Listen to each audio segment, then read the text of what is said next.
pride in my belief, and I think that's what goes on a lot with believers. It's their pride, you know.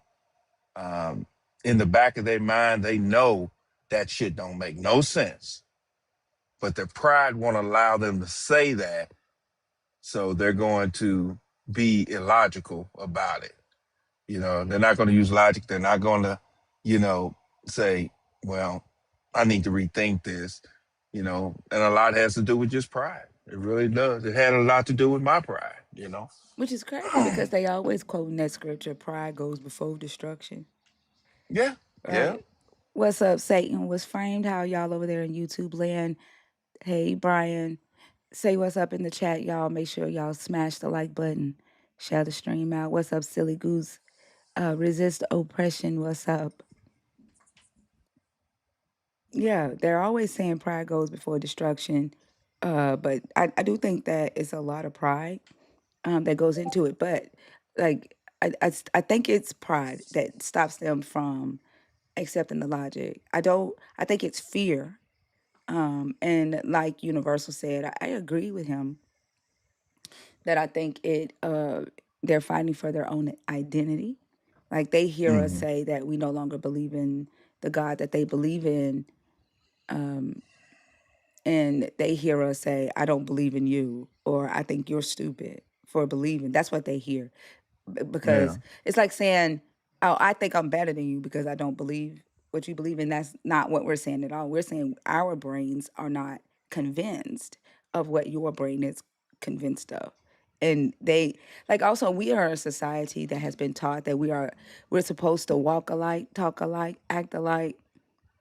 What's that song? They walk the same, they talk the same, they even something something dress the same. Like that's how we're supposed to be. And I think in the mind of a Christian believer, it's the white supremacist stereotype. Everybody has the house with the white picket fence, the husband, the wife, the two kids, which is a girl and a boy and a dog. The husband goes to work, the wife stays home with the apron and she cleans up and she cooks. The kids go to school, right?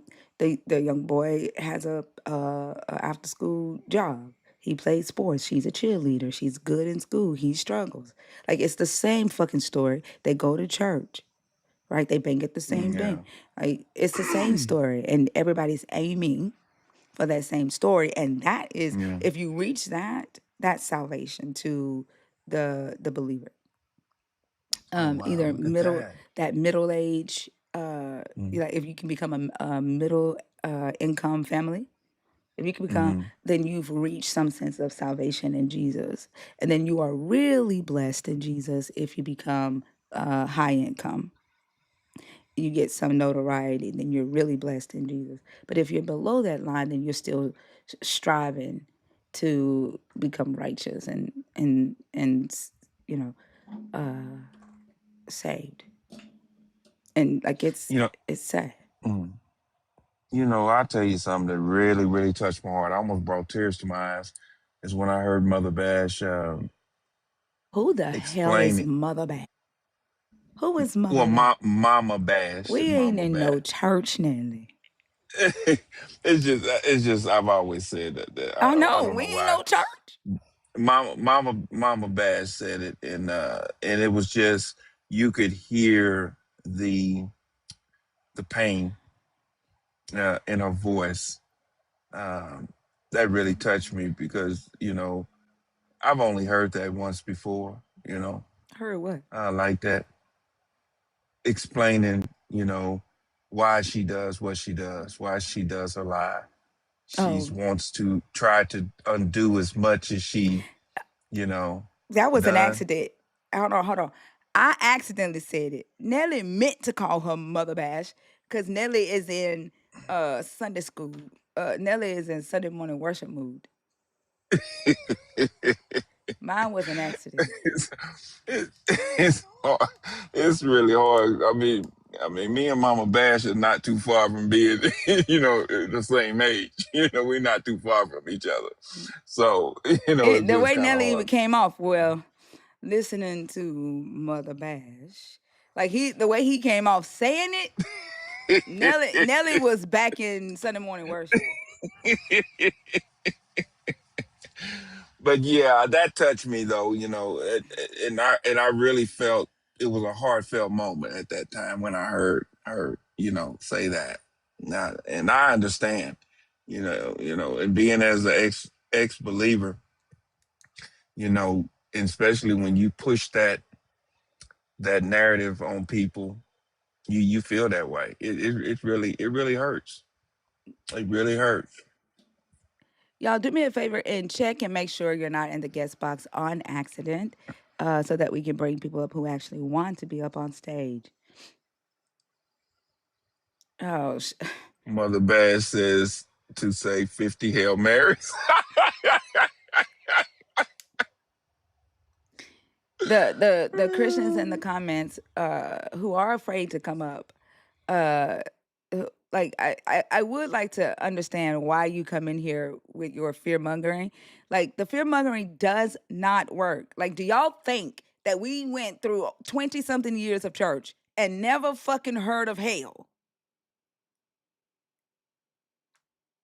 Do y'all think that our religious families who constantly remind us of hell, like what is it that you think is going to change when you come in here and you fearmonger hell? Like why is that the only thing that y'all can do to advertise your God? Like what are you Hold on one hoping will second. happen? If he's real, then you should be able to talk about other things than the shit that you can't prove. You can't prove a hell exists. And if he's real and you think he's good, then why the fuck don't you talk about the good shit he do? Why the hell are y'all always trying to fearmonger somebody into worshiping your God? Like all y'all can use is fucking fear. The same shit y'all use for your devil. Like y'all are scared of your devil, and then you try to get people to be scared of your God. Like they the same motherfucker. Like that shit is irritating. Like this is why I say if y'all are fear mongers, don't come in here. Like we want to talk to people who can think. Obviously, y'all can't think. Look, hell is real. He gonna show you. Okay, cool. Okay, cool. Now what? What you gonna say next? Hell hot. Okay, cool. Next. Hellfire. Okay, Ian.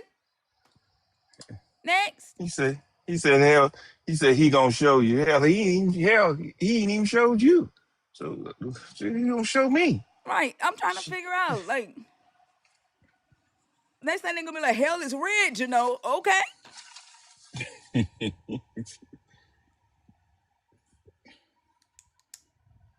Like, what else y'all want us to know about hell? Get it out. Because goddamn.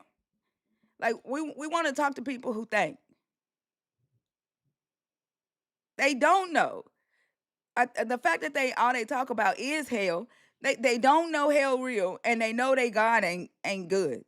Because the only thing that they can talk about is fucking hell. The shit that they can't fucking prove. Like that guy last night, DJ. He was so fucking mad.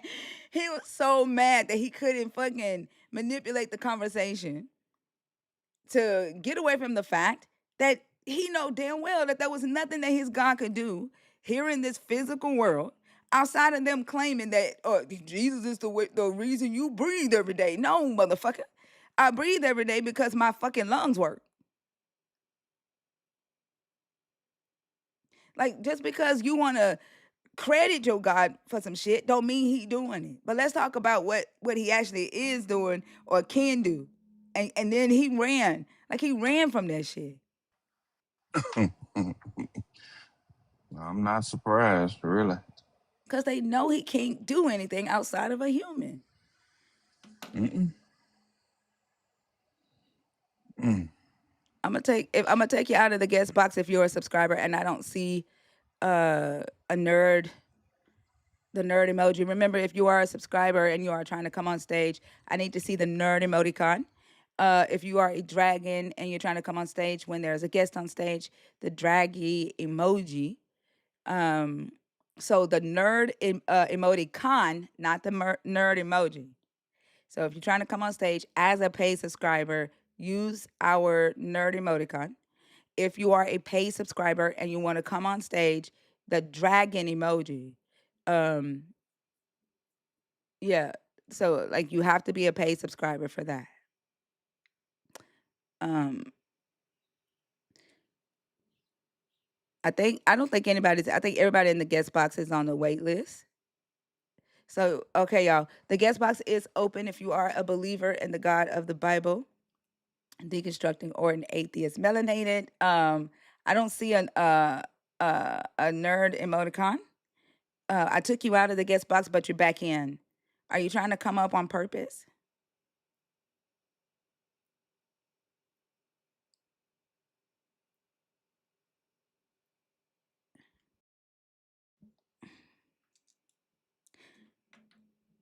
All right. If you are a believer, what I want to know from you um, is why do you get upset when people say they don't believe in your God? Why not just have a conversation about why they don't believe instead of being offensive? Like what happens to your mind when you see or hear people say that they are atheists, that they don't believe in your God? Like I want to understand like what that has to do. Yes, y'all do. Like believers get upset. Trust me. I want to know like what happens to your mind. Why can't you discuss it civilly, respectfully? Like why do y'all start uh demonizing people for not believing? You start forcing your belief. I'm gonna pray for you, like without asking consent. Like what happens there? Instead of you taking considering what a person says as to why they don't believe. But okay, I mean, you said believers do get upset for sure, but I'm a believer and I don't. Okay, all right, you're a different believer. Y'all, we got our first different believer in the chat.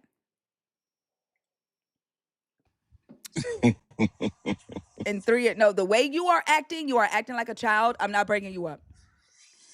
Can we block the troll? And the that's a troll. Um, the threats. Um, yeah, like we nope, you're spamming my chat, you're acting like a child. I can already tell you are a troll the way you are behaving. So no, nope, you come in here spamming the chat acting like a kid on TikTok. Hell no, I don't feel like dealing with immature adults. Like and I'm talking about like adults that act 17 years old. Y'all 40-year-old men that be coming in here acting like you still in fucking high school. Like that shit is tiring. Some of us are grandparents. Like we done moved the fuck on from thinking high school glory days. Fuck that shit. Like we got some shit going on in the world right now that we need to fucking talk about. But believers come in here, they get upset, they don't join the conversation and have real conversations with people who do not believe. We got some shit going on in the world right now that we really need to discuss, right? And a lot of it, to be honest, is coming from the belief system that many of you hold.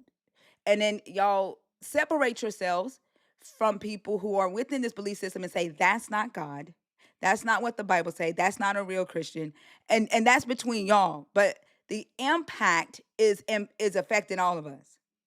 Whatever inner arguments y'all have about who's following Jesus right or not, like that is affecting all of us. Okay, so we got some shit to talk about. T Love, Hi. hi, how are you?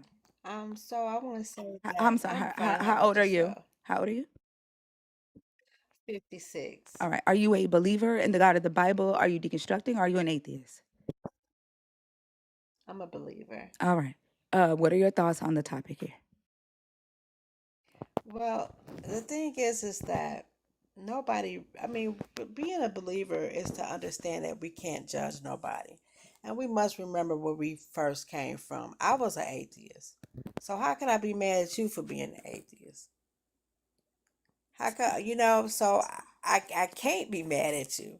The only thing that I can do is share my experiences, and whether you choose to accept them or not, that's your decision. Right. I agree. And I'm not going to sit here, sweetheart, and tell you that Because when I was first learning that the stuff was real, I did used to get upset with people when they said, I did. You, And wait, you I'm got not upset gonna with people lie. that what? You got upset at people for what? When people would say that ain't real, that ain't real, and I'd be like, yes, it is. I used to, whine and it is. So, but I grew past that.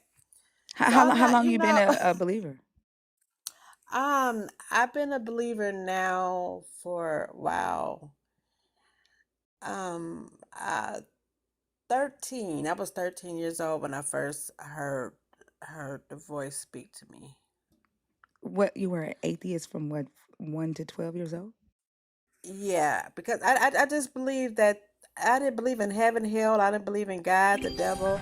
I just believe that my mom had me and her mom had her and her mom had her and so forth. And then one day, I mean, a voice came and spoke to me and said, well, if your mama had you and her mama had her and her mama had her, well, how was the first man put here on earth? You were thinking So that it at got, 12? girl, I was thinking that at 7, honey. So I was mean, your mom religious? yes, And you she were going to was. Sunday school? Yeah, So, but I was going to Sunday school for a whole different reason. I was going for the candy. oh, okay. I was going for the candy and to play with my friends. I'm not gonna Oh, lie, oh. And so, I wasn't trying to hear nothing about no God. you know, a voice talked to you at 13. And what did Yeah, the voice say to you at 13? it just asked me, if your mom had you and her mom had her and her mom had her, how was the first man put here?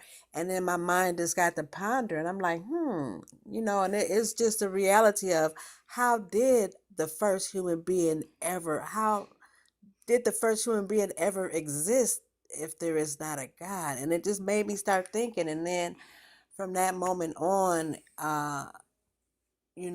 things just start coming to me like, Wait, for he me told to you ponder on. what did the God say? Did he answer that question? I don't, I'm going to say that no, he never answered the question. He left me there to ponder on it. But I don't think now, with learning the way that I've understood now, that it was not, it was a spirit of the Lord. It wasn't him, actually him, but he was speaking through another a spirit of his. If that makes sense to you, Wait, I when? don't. Okay, so I'm trying to follow you. So you were Hmm. atheist from 1 years old to 12, and then at Yes. 13, this voice spoke to you and Hmm. said, if your mom had you and her mama had you and her mama had and her mama, how did the first man get here? That's what the voice says Yeah. to you. But the voice Yeah. It doesn't knew. answer. Hold on for a second. So, Yeah. but the voice doesn't answer that question for you. No. Um, No. and then that at 13, you go, there's a God. No. Okay, Oh, no, no, no, you honey. said it. Oh. Okay. So my question was, how long have you been a believer? When did you become a believer? You said 13. So Oh, well, when I was 13 is when my mind started questioning things, like, how did the first man get put here? But I can't actually tell you when I really became a believer because that was years later. what convinced Yeah. you that there was a God? Because like when you Well, go from being an atheist, right, hmm, at 12, and then you become a believer, like something has to convince you that what yeah, you once thought. yeah. Hold on, because like I'm neurodivergent, and like Hmm. you and I can't talk at the same time. It's gonna drive me crazy, okay? And I'm enjoying this Okay. conversation, but Okay. so you go from being an atheist to being a believer. There had to be something that convinces you that what you once thought was not real is real. So what was O- that? Is what I'm asking. Okay, see now, I'm gonna tell you some things, and all I can do is just hope that you don't judge me. You know, um. No, I'm looking for. I'm So gonna tell you, I'm not yeah, judging you, I'm but hold on, I'm okay. not judging you, but I am looking for truth.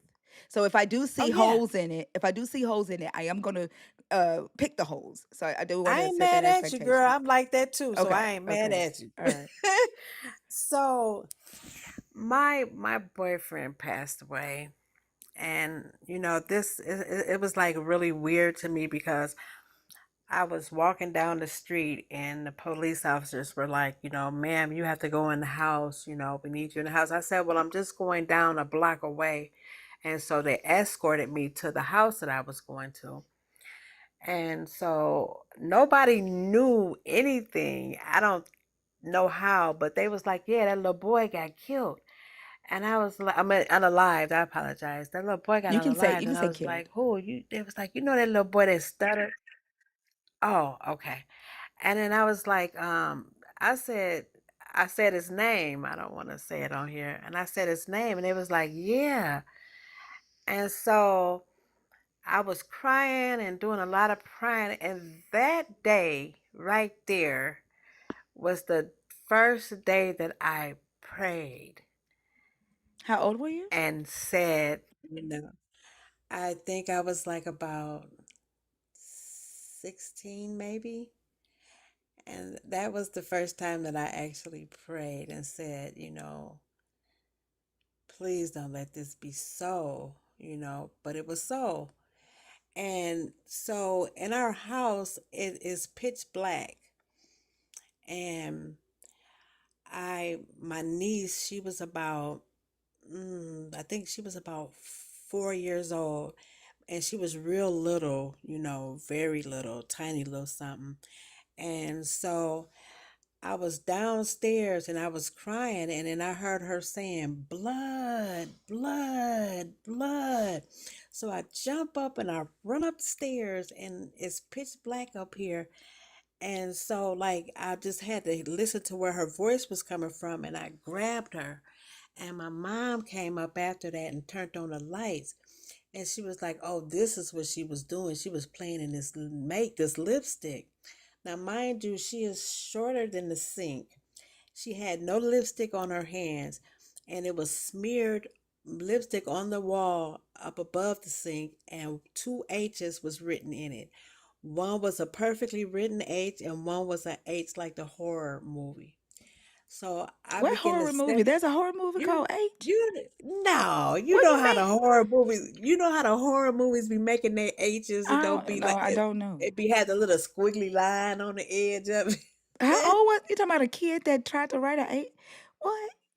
No, okay, hear me out. Now, my mom said that the baby did it.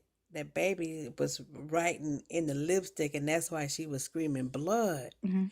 But when I looked on the baby hands, she didn't have no lipstick on her hands.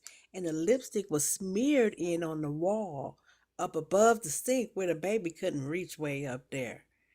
And it was two H's. It was one perfectly written H like a H, and then there was one H written in the H, but it had a squiggly line on it. But do you think a demon And did so it? I said, I don't know, girl. I don't know. We ain't going there now. We now it's nighttime. What are you claiming? Like, what are you claiming here? Like, what do you think So did that? okay, hear me out, because I'm gonna tell you some stuff now. This is gonna get good real quick.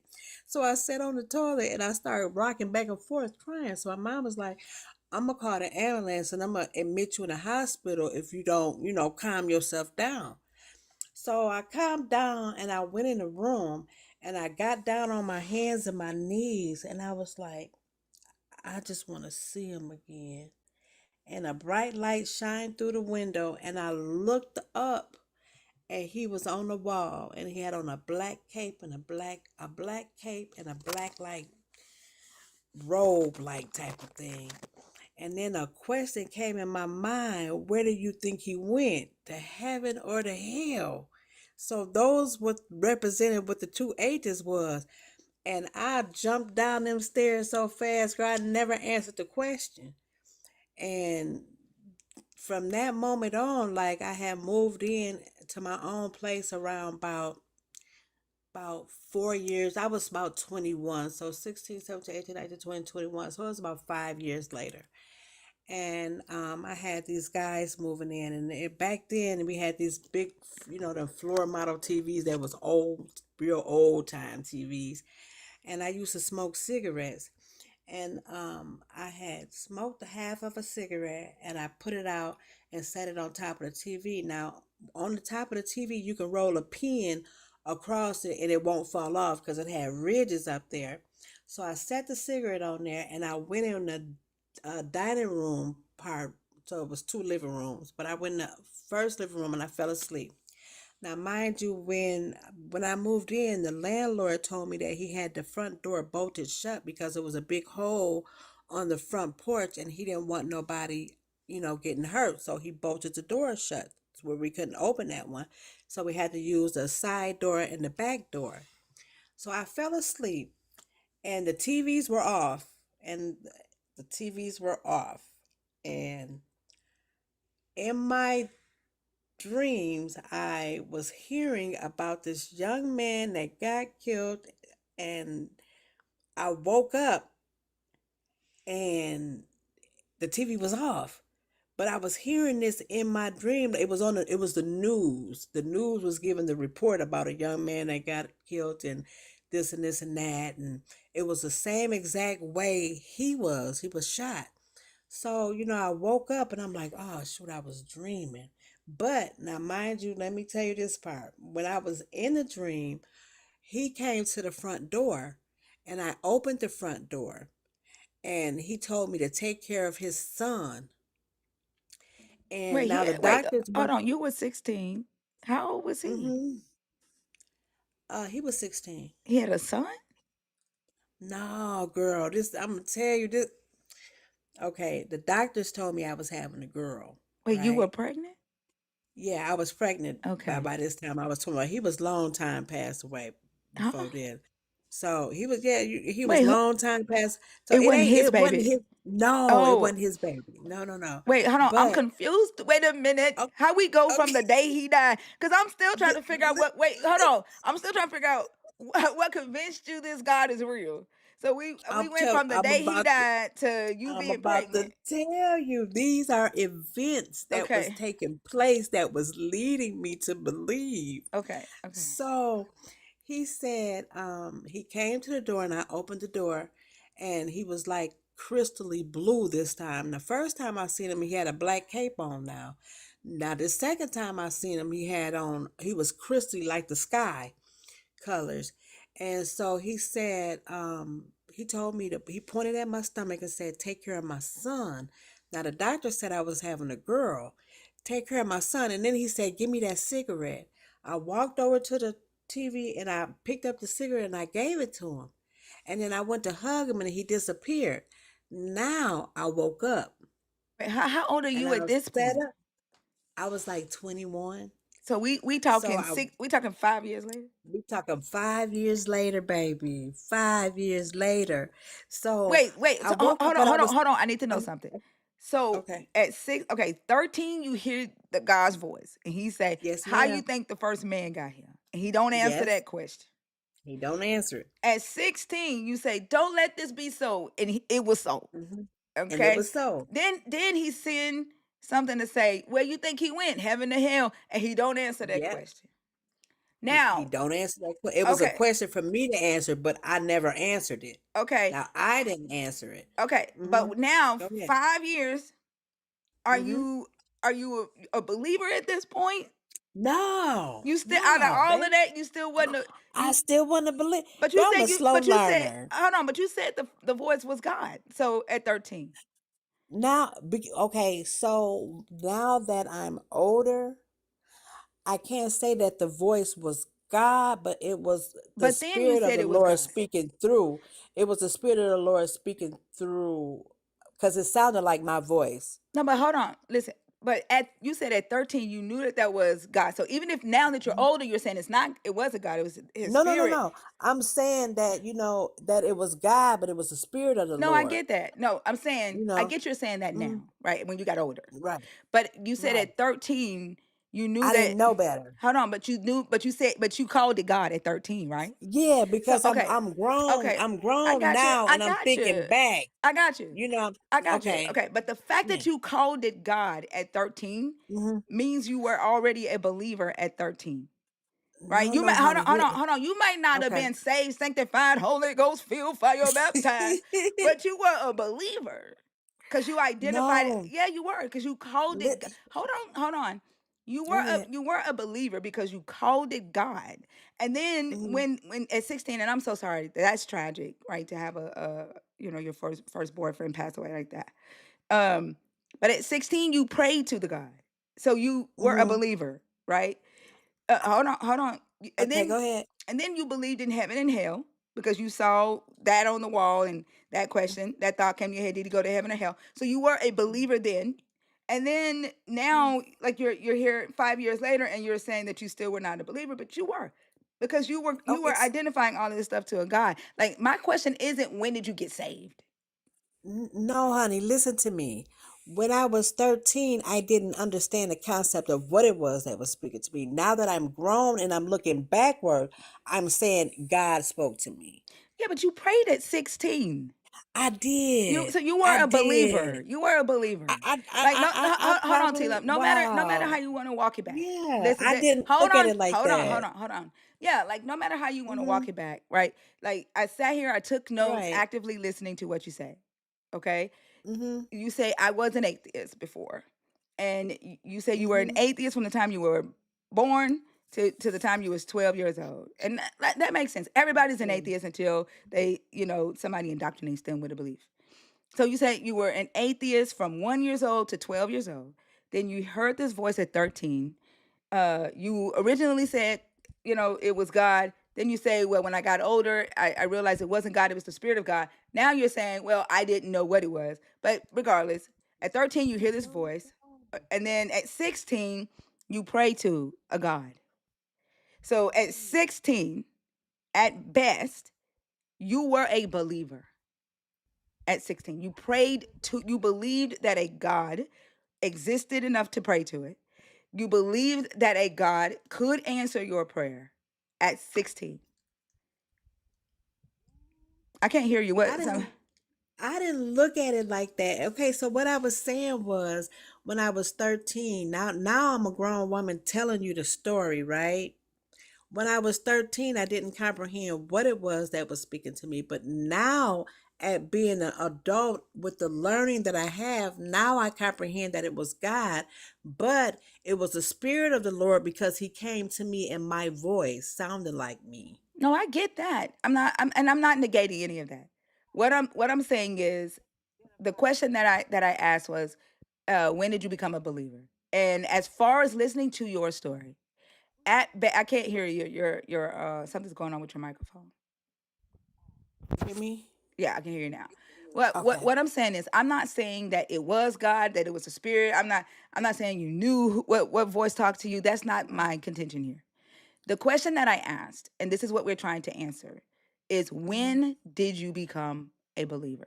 Where did you go from being atheist, which means you did not believe in a God, you had no belief that a God existed, to you believing a Hmm. God existed? Not when you got See, saved. Hold on, T Love. go Not ahead. I'm not asking when did you get saved, when did you start living holy, Hmm. when did you start, no longer sinning. That's not what I'm asking you.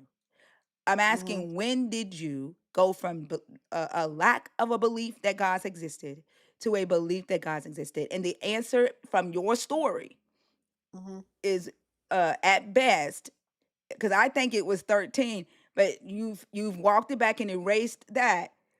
At 16, you prayed to a God. So I at 16, did. you did say you prayed to a God. I said I did. Yeah. So at 16, you were no longer atheist. You But became a see, but what believer I at was saying was 16. I didn't comprehend what I was doing though.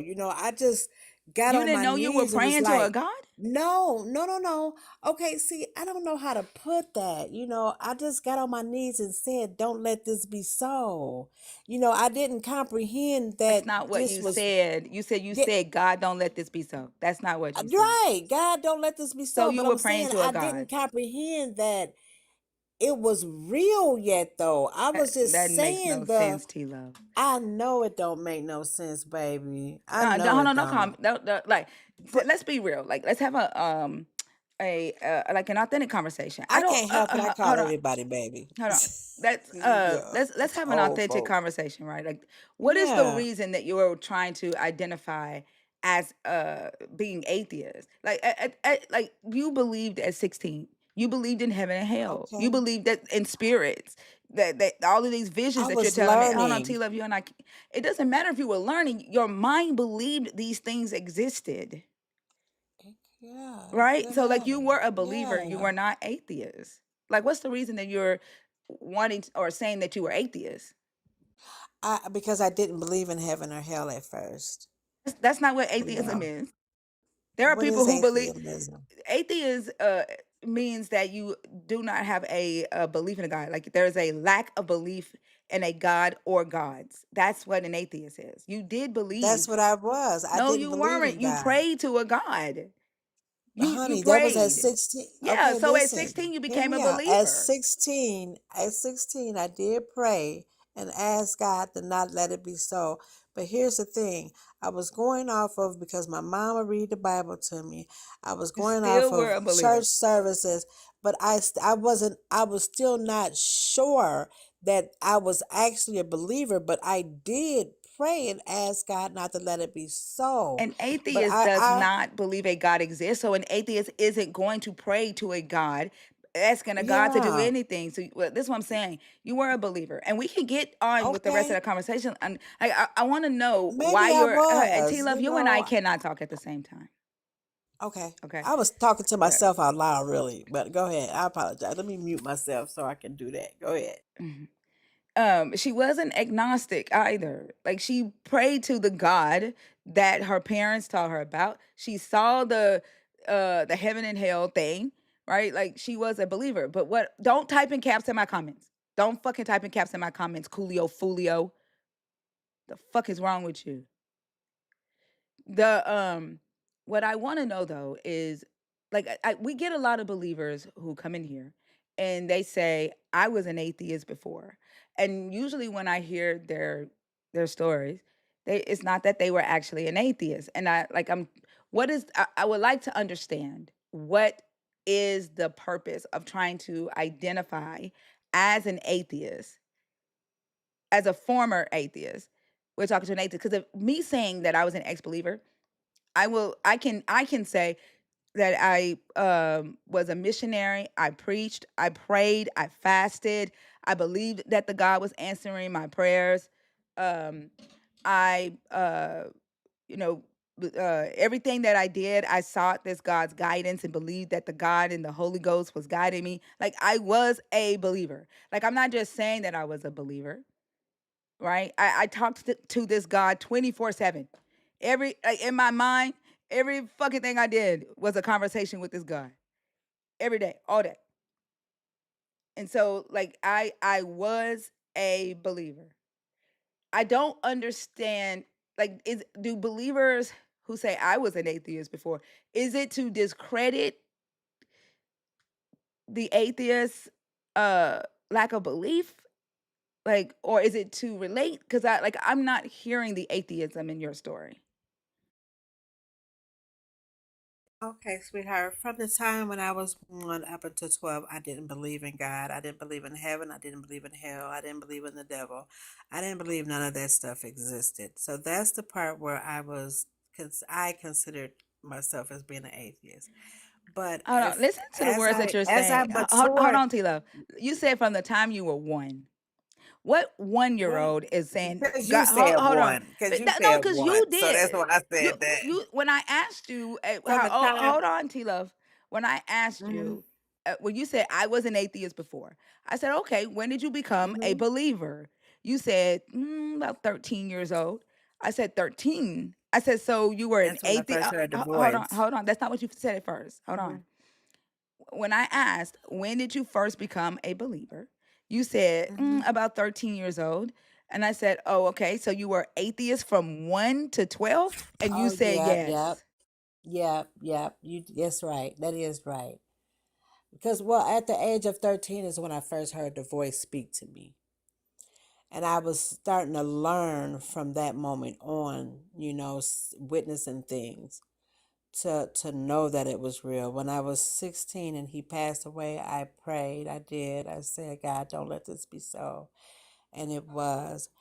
But when I was 21 and moved out on my own, these are just events that were taking place. I was not fully, I'm going to say that I was not fully how can I say, like, I was not fully believing. I was not fully aware that I was a believer. I'm gonna put it like that. Because now that I am 56 and I look back, I was always a believer. I just didn't realize that I was a believer. Now, if that makes sense. Like it was taken from my mind, and this is what I'm learning. Like, it was taken from my mind that, who I was, and then I had to come back to who I was because a lot of other events took place that kind of made I believe that made me not a believer because I was sexually assaulted when I was 2, then when I was 7, and then when I was 10. So I think those things right there is what Wait, knocked out of the wait, belief in me wait. What? when I got okay Hold on, that hold I on, hold on, hold on, hold on, hold on, hold on. mhm, I heard what you said. I heard what you okay. said. I didn't want to pay attention to no God. You hear what I'm saying? I No, didn't want to pay attention to a God, hold and I on. was, No, hold on. those Hold, things hold, happened to me. yeah, So I think that's hold what made on. me not Yeah, believe. I hear you. I hear you.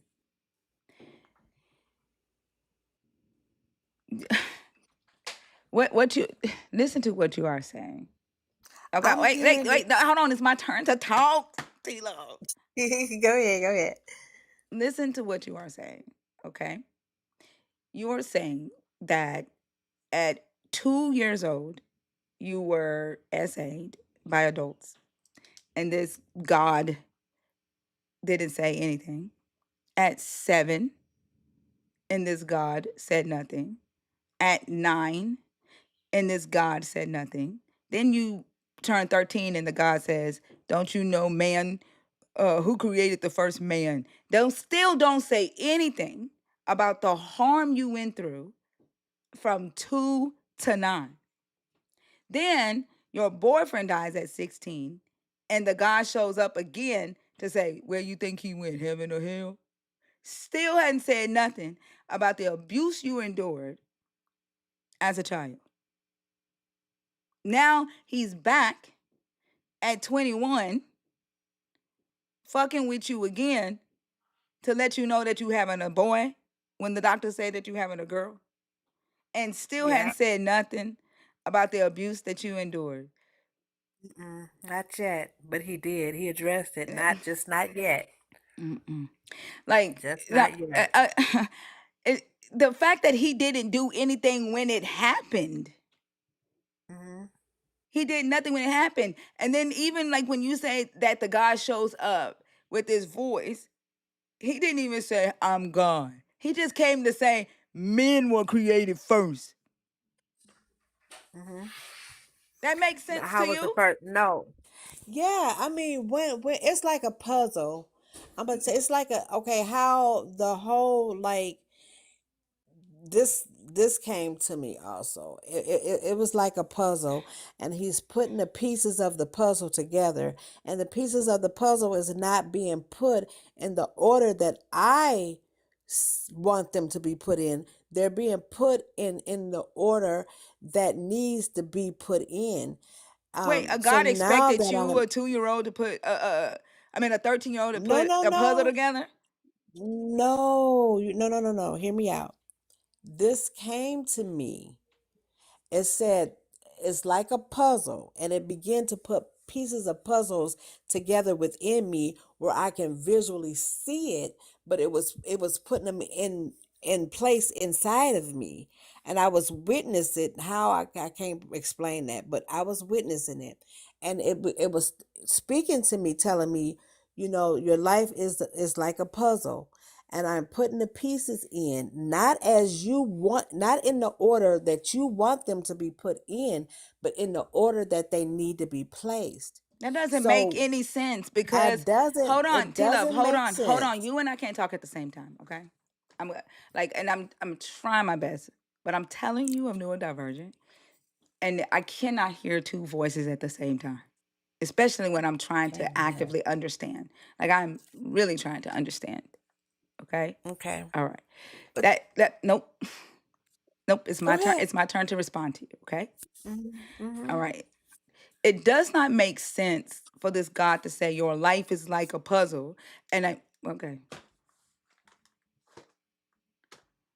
I swear. Like, I think the belief system is filled with mental illness. And like they like to talk and they like to run over people when they talk. Like they don't want you to think. They don't want you to ask questions. They want to like fill you with information and confuse you, right? And so that you be like, oh, but the shit doesn't make sense. It like if your life is like a puzzle and he needs to put it together, like the shit done already happened. Who gives a fuck what fucking picture you're trying to make after I've already been fucking molested? Like, who gives a Mm, fuck? You did nothing when a 2-year-old was being molested. And I'm so sick of believers saying it was all for his will. It's a bigger picture. And that bigger picture that your God wrote for your ass is a fucking adult essaying a child. And that's the shit y'all want us to fucking see as holy. That's the shit y'all want us to accept. mm. I was gonna say her mama, she should have took that trip with her mother. That 'Cause shit is something ain't right. crazy. And then That was wild. y'all don't want to stay in the conversation long enough to hear what you're saying. Let somebody say it back to you. Do you realize what you're saying? Y'all don't want to stay in these conversations long enough. Yeah, I think she was just making that up as she went. Yeah, I'm for some sorry. Mm-mm. back.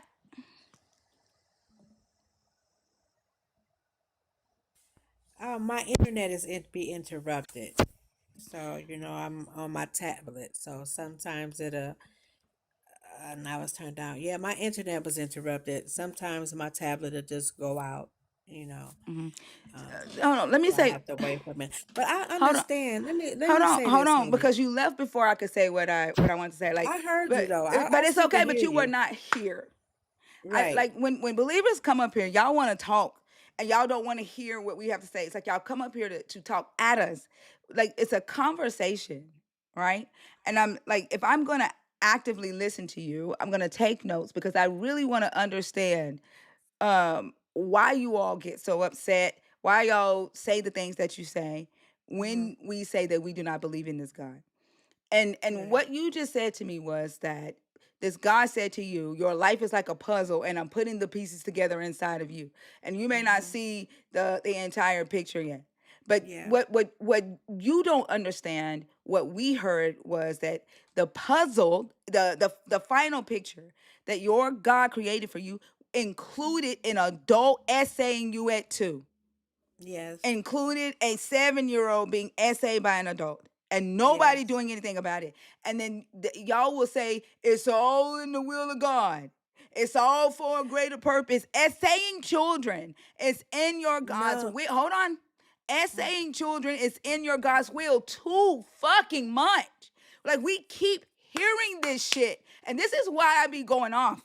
Because like the shit that your God um ignores, the shit that believers ignore in the name of your God. Like y'all, believers will come in here and tell us we're going to hell faster than they'll tell the fucking granddaddy that's essaying their 2-year-old.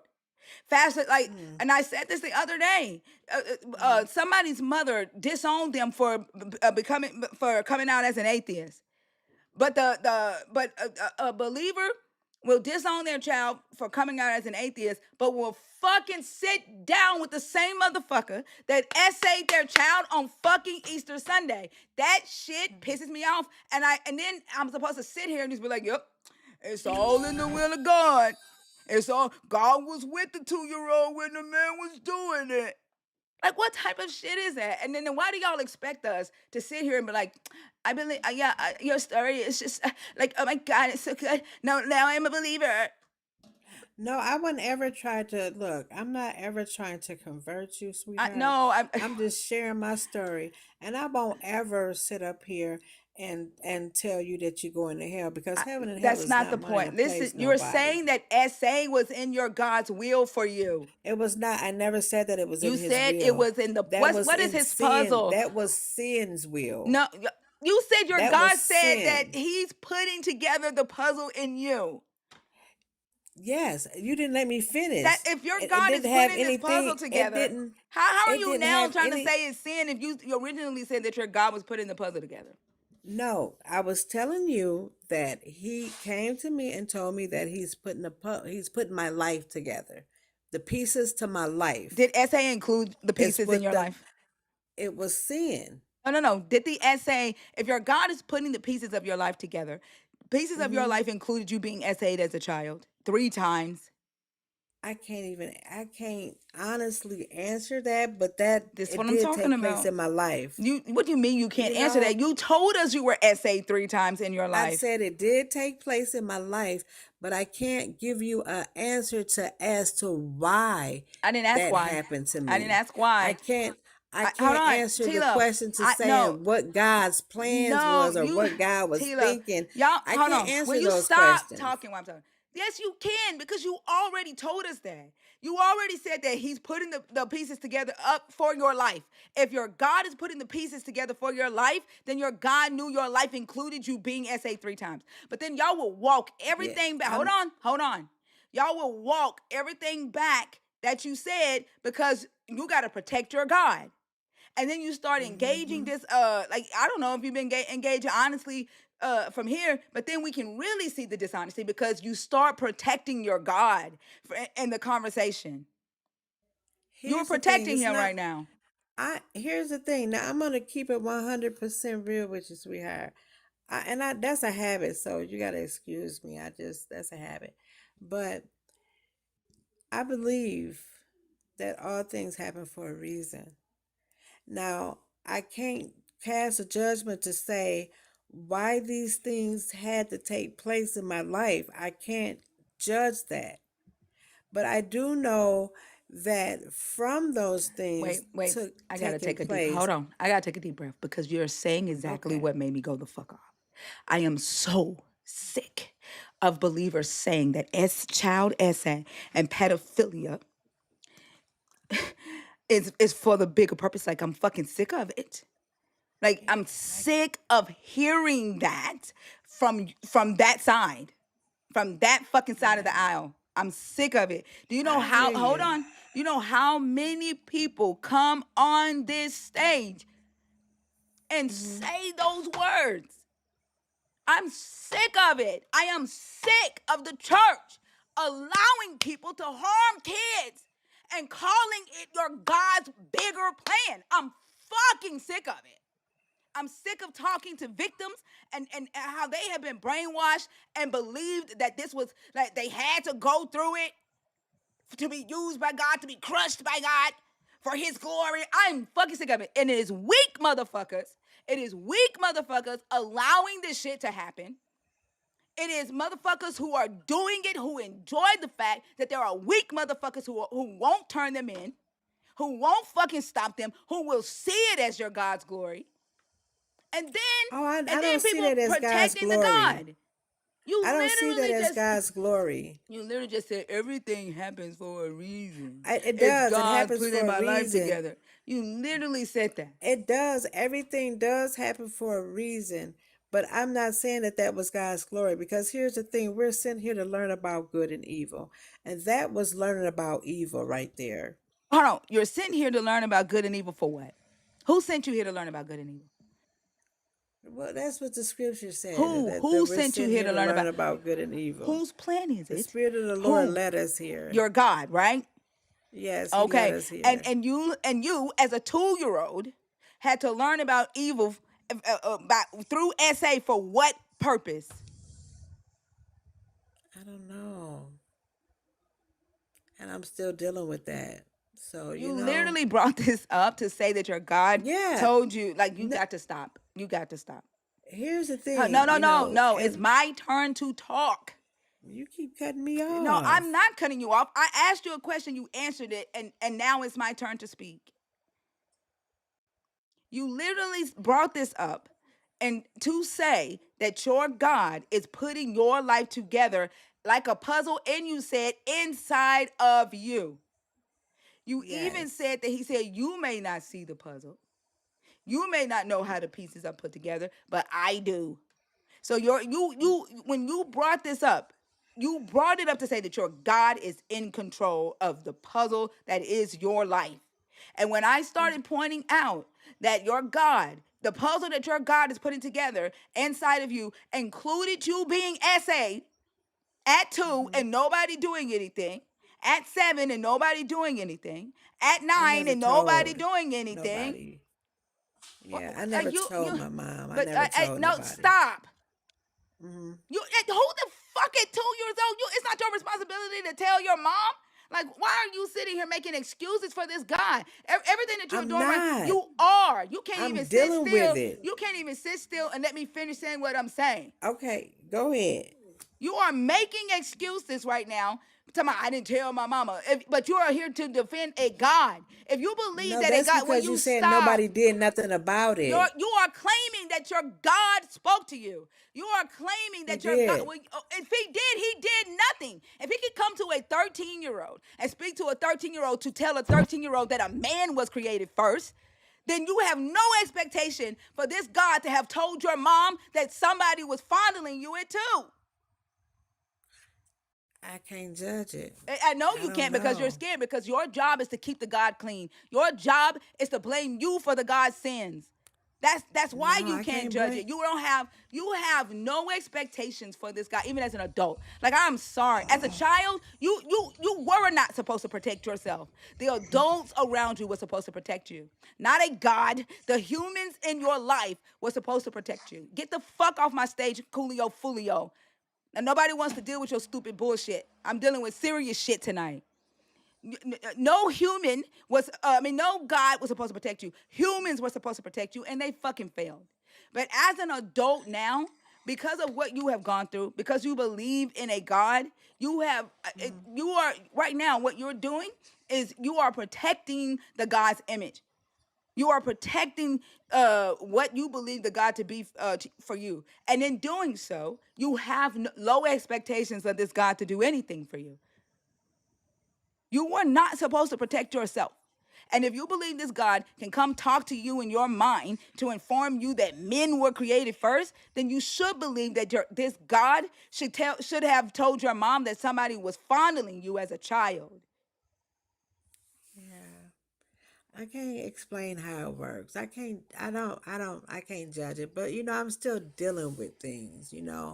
And people tell me you shouldn't come on these panels and tell your business, but I was compelled to, not because I be listening to you a lot. I be sitting down in your quiet space, listening to you a lot. I see how you snap. I see how you be going off. And I was compelled to tell you, and Oh, the who compelled message you? that Who the compelled you? message, I was compelled to tell you the story of the things that went Why? on Who with me. compelled you? I can't say, but listen to what you're saying. Hold you're on. You you're can't opening say. up you're opening up things in me to help me, regardless of if you know this or not. But you're opening up things within me to help me to deal with those things, because I have not dealt with those things yet. You haven't dealt So with them. just by the things that you're saying, because I always did believe that it was my fault. I really No, did. like, that don't make any sense. It's not your fault. It's not your fault. You were a child. It was the adult's fault in your life. It was their fault for ignoring it. Like, it's and I know you're gonna say, well, I didn't tell anybody. The adult that did it, and I know that there were adults that could see the fucking signs. Abuse shows up in a child. Abuse shows up in a child. Yeah. So there were adults that could see the signs. And in the church, like, there is Abel and Harlow did a survey. I'm sorry, I am so, like, Abel and Harlow did a survey Mm-hmm. of essayers, and over 97%, like 97% of them, or 93%, something like that, said that they identify as religious. Most of them identified as Christian because they said that it is easy to get their victims from the church. Because they Mm. said that when a child at the church tells someone that they are being essayed, the believer wants to be seen as a good Christian so much that they just forgive the assayer, pray for the assayer, and hope for the best. And so they get to stay there Mm. and pluck their victims off. And it's the same thing, like in the black household, right? I hear all the time people say, well, my parents say to keep our business in the house. My parents say don't tell nobody. We keep our business in the house. God, that's the pastor. That's God gonna get him. That's God. I don't have the authority to come up against the pastor. That's God's man. There was a man who, a black pastor who was on here. His ass gone now, but he brainwashed his daughter, hate her, then brainwashed her to help him and his brothers who were ministers at the church to make friends with women, single mothers who had little girls, so that they would join the church. And her father and her uncles, who were the ministers, her father was the pastor, her uncles were the ministers. They were impregnating these little girls, and they were using Mm. their daughter, who was now 30 years old and a missionary, to recruit single mothers with daughters. They were doing this for 30 fucking years. And people in the church knew the shit was going on, but they were too fucking bug. They knew that they were afraid, not a bug but a moth thing. They were afraid to say something. What type of motherfucking fly is that? When I was 7, it was a deacon in the church that did that to me. Mm. Hold on, Hey, Nelly, take over. Let me get this fucking fly. okay, go This ahead. moth. I was just gonna say, T Love, that I listened to the whole thing. I listened to your story. I listened to you, and the thing that bothers me the most Mm-hmm. is about your story is, and I'm gonna speak for myself. I'm not gonna, Right. but if I was SA 7 Mm-hmm. and then SA 8 at 9, 10. but then at 13, this God came to me to tell me that man was created first, I would have been mad as fucking hell, because I would have said, fuck man, where the fuck was you when I was 2? Where was your protection when I was 7? Where was your protection when I was 9? But you're That gonna come came tell me about a man that being came created later. first. That did actually have come later. I was very angry with him, and I became rebellious at 40 something. I was very rebellious, and when he would talk to me, I would tell him I was mad at him, and then he asked me why, and he said, I already know, but I want you to talk to me. And I told him exactly why. And still, right now to this day, I'm not gonna, when he asked me, am I still mad at him, I say, I'm not gonna lie to you, yes. So, I mean, I am still upset with him, Well, but I'm here's the, just gonna be, I'm just, because I'm an atheist. I live in the world of reality. I was once a believer. I was a mm-hmm, believer for a long time. I'm 58 years old. okay, Okay. And I was a believer for a long, long, long time. And the shit that I have said that came out of my mouth to other, to get people to believe in this God, I'm embarrassed behind it. mm-hmm, I'm disappointed in myself. And mm-hmm, the reason, my whole point for me being on these lives, and for me going out talking to people and stuff like that, is to try to undo some of the shit that I did. Okay.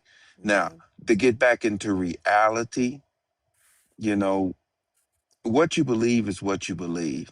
Right. But this God, you know, I'm sorry. No matter how you look at it, the God does not do anything outside of a human being. You can make all the claims you want. You can Mm-hmm. point at all the things that you don't understand, and that's usually what it is that things that we did not understand, we gave the credit to a God until scientists proved that it was this, and then, you know, so the God is always going to be something that we don't understand. But what Right. like I said, the problem that I have with that, I mean, and I don't tell nobody what to do or anything like that, but I really think you should talk to somebody. Well, I honestly think that. here's the And thing. Here's the thing. You know, you are who you are, and this young lady is who she is, and I don't knock that. You know, that's I that's your beliefs, but I have seen far too many things to know that it's real. I was driving in the car and I began to slide on the ice. I let go of the wheel and started screaming and closed my eyes, and this car parked itself. So I have seen far too many mm, things, and I mean that's just one small incident Like, why do you of have seeing. higher expectations for your God to park your car than he does to stop Let, somebody from essaying you? Like, listen you're to me, like, no, no, sweetheart. I need to Like I understand. said, Hold on. I need to understand. Why do you I have, don't even hold on, can understand. you I'm talking about you. Why do you have higher expectations for your God to be a fucking valet Hmm. than you do for him to actually be a protector? Because here's the thing, faith is built on things that are unseen. And I have that faith, and I ask for the faith, and I You don't understand hear the how ridiculous concept. you sound. I may do sound ridiculous, and I can't take that from you if that's what it Listen sounds to like what to I'm you. I saying. can't. A 2-year old knows nothing about faith, T Love. Right, I understand So that, where was your God when you were 2? honey. Like I said, I'm still upset with him about that. Where was he? So you know, Where I was don't he when know, where was he when you were 2? Like, do you but think that you needed him more at 2 than you did for him to park that car for you? I need him daily. No, I'm gonna answer the just say that question. my Did belief in him is answer still answer the strong. question. Do you think that you Hmm. would have needed him more at 2 when you were being essayed than for him to Hmm. park that car for you? I can't judge that. Yeah, y'all are. That's what I'm saying. wow. Yeah. This is why. I really Like, believe I in could him. never. I know. Mm-mm. I The really moment that do. I realized, yeah, okay, that's fine. You can believe whatever you want to believe, but this is why I am not a believer. The belief system rips out your ability to critically think. It makes you accept low shit. Like, you have a Hmm. belief in an all powerful God, yet you have no expectations. Your expectations for this all powerful God are fucking low. That, like, I don't need that. I could park my own fucking car. Like, I've driven on ice, I've slid on ice, and I've kept myself safe. Hmm. I like that makes no sense. But if Well, that's if what you you're, need, like, one thing I will not ever do, I will not hmm, ever excuse fucking essay and call it God's greater purpose, God's greater I never will. said But that. that's what you're doing with this damn testimony, and I'm gonna call that out every damn time. And Hmm. again, like, you are a victim. You are a victim that nobody ever fucking took care of. Not even your God, not even your belief system. He's taking care of it now. But, like I said, in the scriptures it tell you the closer you get to God, the closer the devil get to you. So the devil gets to attack you as well. It's just like in the book of Job. Job lost all his children. All these terrible things happened to him. He got sick, wore all kind of things on his body. So it's really about your belief system. And I believe I can't I don't know why these things had to happen. I don't know why Job had to lose all his children. I don't know why my brother had to be unalive. I don't know why my dad had to be unalive. Yeah, you I don't say know a why lot my of auntie harmful had to stuff, be Tila, but I you don't talk so know those much. things. Yeah, you say a But lot of I harmful stuff, but you talk so much that I don't think that a conversation would be beneficial. Like you like to talk, you like to hear yourself speak, and you don't actually listen. You are saying even more harmful shit. You've heard nothing that we've said, and I like this harmful mindset that you have. I don't want a platform anymore. It'd be different if I thought that we could actually have a conversation, but you just talk and talk and talk and talk. You are not here to actually listen. You're not here to understand. There's no point in continuing a conversation. Mm. well, thank you for having me up here in the first place, dear. So, Have a good day. you too. A good night, I mean. Good night. Mm. That is some harmful shit. That is very, and it's sad. It really is. That I mean, I mean, logical thinking is out the window. It's really out the window. And the crazy thing is that believers would say, "Hallelujah, thank you, Jesus." Like they would think that her having low expectations for her God, her saying that, um, you know, it wasn't on God to protect her as a child, that she didn't have faith then. That Mm. is the plan of God. That is the will of God. That is glorifying God. That like that. This is why I hate that whole Job story bullshit. Like especially Mm-hmm. like the way the Job story was preached. I've talked to white evangelicals who are shocked than a motherfucker at the way the black community was taught the Job story. Yeah. They don't, they do not, and were not taught the Job story to just fucking accept abuse, to accept suffering, to wait on double your trouble. That's not how they were taught that story. Don't Nope. complain. They were not taught the story you were the way you were. And every time Mm. y'all come on my stage, all I hear y'all say is Job went through Job, Job, Job, Job, Job. Mm. Mm. Mm. uh, wow. Yeah, that's sad. That is, man, that's sad. Sh- And I hope she gets some help. I really do. I really Everybody, hope look, she everybody's get gonna help. get judged. Everybody's gonna get judged. But my child was SA'd too. What you want me to do about that? Everybody gonna get judged. That's what BR is saying in the comments right now. What don't you get? When they die, they gonna get judged. Just let them keep it saying God gonna get them when they die. Man, That's God, man. That's God job. And then you wonder why SA runs rampant in our homes, in our churches, in our community. And then y'all want to keep it silent. Y'all want to keep it on the hush hush and pretend like it ain't happening because of why the stuff that y'all are saying. this belief system is undoubtedly the biggest story ever sold.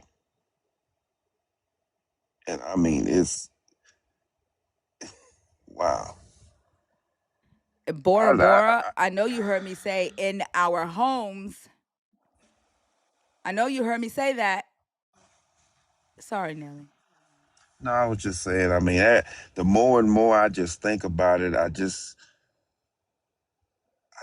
man, I don't know if this will ever stop. I don't know if this will ever end. They don't want it to. They don't want it to. The way that she kept like railroading the conversation, she doesn't want to hear anything that is gonna hold her God accountable. Like they claim that their God is all powerful. that you need their God because he answers prayers, right? Those that worship him and must worship him in spirit and truth. He does exceedingly and abundantly above anything that you can ever ask or think. And she said that God audibly talks to her. At Now, 13. at 13, well, to this day, he still talks to her. And that's what bothers me the most, because outside of this religion, if you were to say that, you would be considered to be under some type of psychosis. You wouldn't be instructed to, seek some help. But when it comes to this God can audibly talk to you and is perfectly fucking normal. That just bugs the shit out of me. That just irritates the hell out of me. When it comes to this God, we excuse all logic. I mean, period. We excuse the shit that under normal circumstances would be considered a problem. Ugh. I don't know how much more I can take of this shit. I don't know.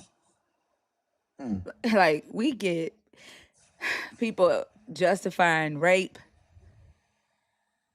excusing SA, Yeah.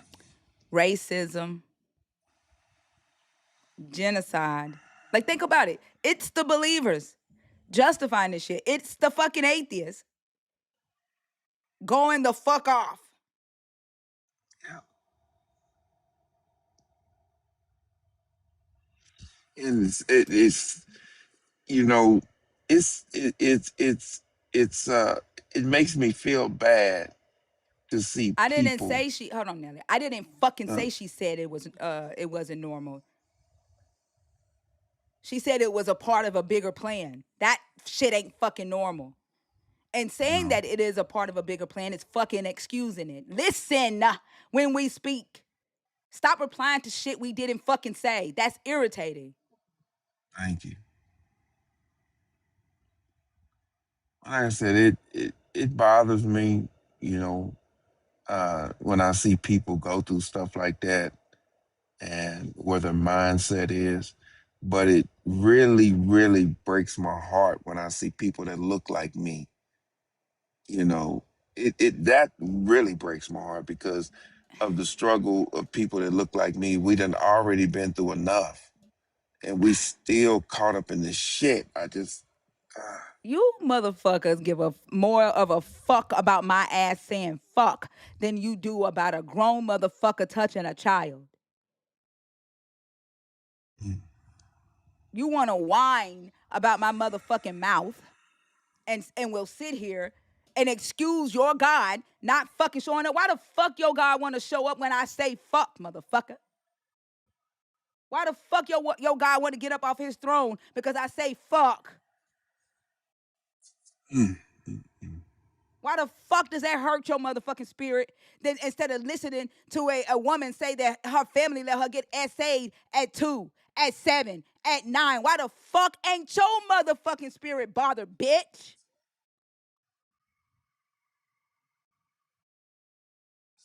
mm, mm, mm, Fucking whiny ass. Like, y'all get on my goddamn nerves.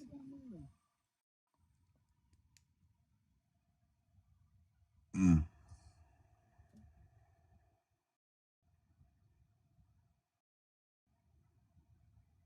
Out here trying to look clean. Out here trying to look like you fucking moral. But you out here excusing essay in the name of your God. Essay of a child in the name of your God. Y'all are some disgusting motherfuckers. A Christian in the chat say boo hoo. but y'all don't understand why people don't want that shit. Nobody don't want that shit. Mhm. Y'all don't even have the fucking courage. You talk about not going to hell. You talk about I don't want to go to hell. I want to go to heaven. Like, you don't even have the fucking courage to fucking stand up to the shit. Talking about you exercising demons, bitch. The only demon you think that you have enough power to fucking exercise is the one who say fuck. Mm. Fucking scary motherfuckers. Wow. Hmm. Mm. Well, like I say, I just Your don't God know. can't do shit if a motherfucker ain't aligned. Like that, y'all always talking about if you aligned, you can't exercise a demon if the person ain't aligned. Like y'all are out here begging demons to fucking agree with you, motherfucker. You talking about you exercising demons, but the demon gotta fucking align with you?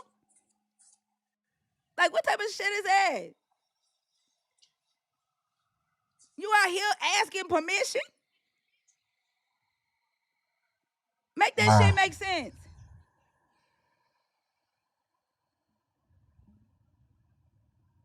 Oh, shut the fuck up. Make me.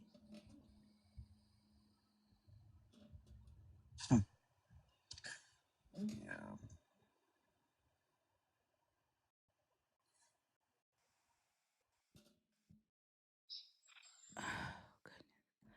Madam James.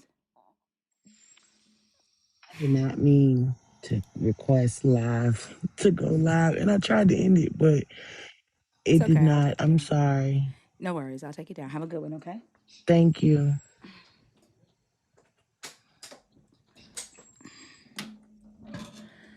Oh, goodness.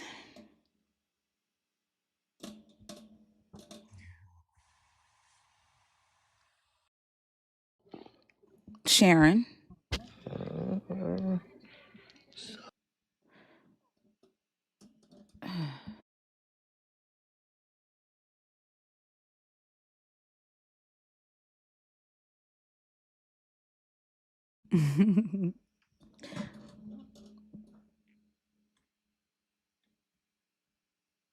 Coolio, Fulio, take your foolish ass on somewhere.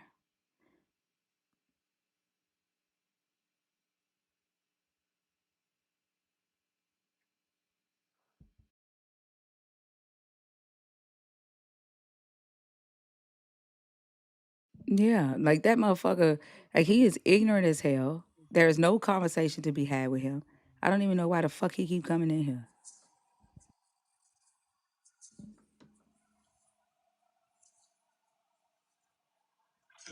She she actually turned around and said, I was on ice and the guy parked my car. Then she's like, I know it's real. And I get that. Like I get like those are the type of testimonies that believers use to say that this God is real. If that is your fucking standard, oh, I know he's real because he parked my car for me when I was sliding on ice, then by that same logic, where was he when you were being essayed as a child? When the deacon Exactly. in the church did it? Why don't you have an expectation for him to have done anything then? Like y'all swear your God, like y'all don't even realize y'all put limitations on your own God. Like, why the fuck will your God violate free will by parking your car, but he don't violate the free will of a grown ass man essaying you when you are a That part. child? That part.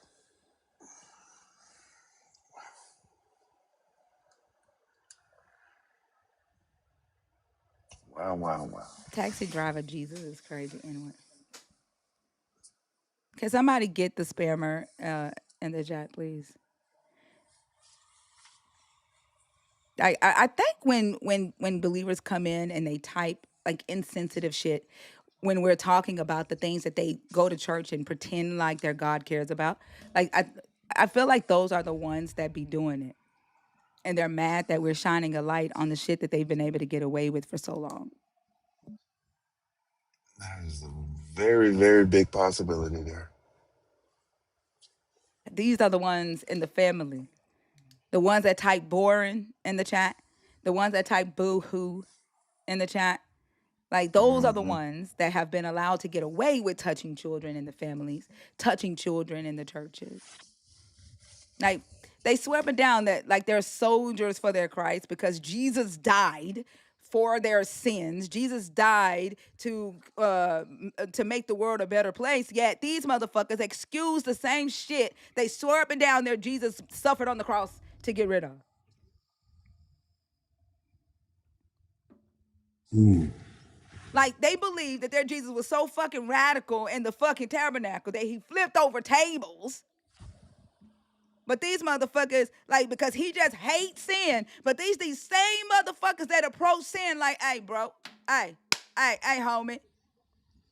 Or is it that you don't see essaying children as sin? Essaying children, it ain't in the Bible, so it ain't a sin. Because your God didn't say, thou shalt not touch a child. Thou shalt not essay a child. So it's not a sin. So you dapping it up with motherfuckers that's doing that. Is that what it is? Mm. Huh, Razor?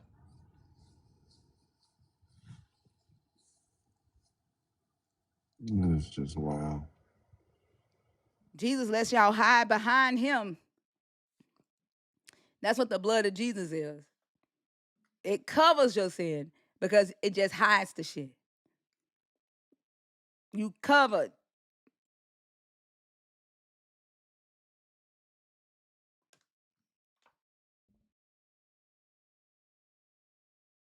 I see 3 friendlies in the guest request. If you're a friendly and you're wanting to come on stage, if you're a paid subscriber, use the nerd emoticon.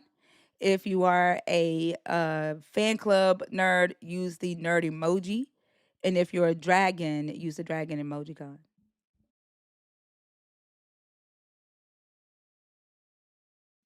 The guest box is open, y'all. Don't be scared to come on stage. I only go off when it has to do with children, women, and the LGBTQIA community.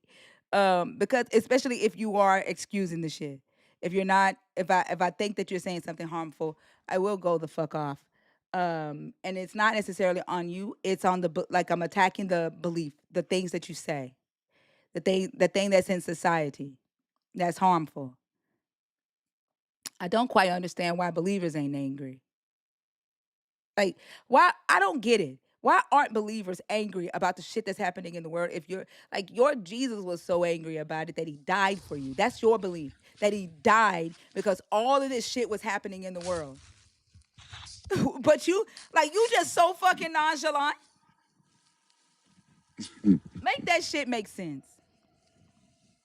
They can't And make that make sense. yeah, and they wonder why don't nobody want any parts of it. You got motherfuckers putting the yawn emoji. Like, listen, look what this belief system does to you. You don't care about the harm. You don't care. You approach it as like you are so fucking selfish in your minds. Mm. Like honestly, like if there were demons, in my mind and my the way that I've engaged with you all for the last 3 years, you would be the evil that's on this planet. The teachings of Christ Jesus are why you are the way you are, Razor. The teachings of Christ Jesus are exactly why you're putting boring and boo-hoo and yawn emojis in the fucking chat. Jesus' name didn't save her at 2. And everything that you're putting in the chat right now shows just like it negates anything that you're saying about your Jesus. Your actions right now show exactly why people don't want that shit. Why it needs to be eradicated.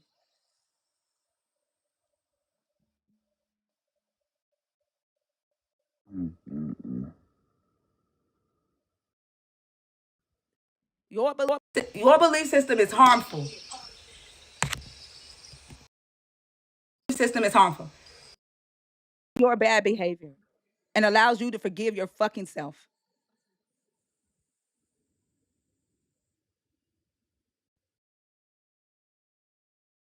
You did something with your mic because I could hear the whole room. It And then it went back to regular. it's I don't know, like it's doing what the other mic was doing for some reason. I don't know. It's going in and out. Mm. Melanated melanated copper. Are you trying to request on purpose? Because every time I take you out, it puts you right back in. Are you requesting on purpose?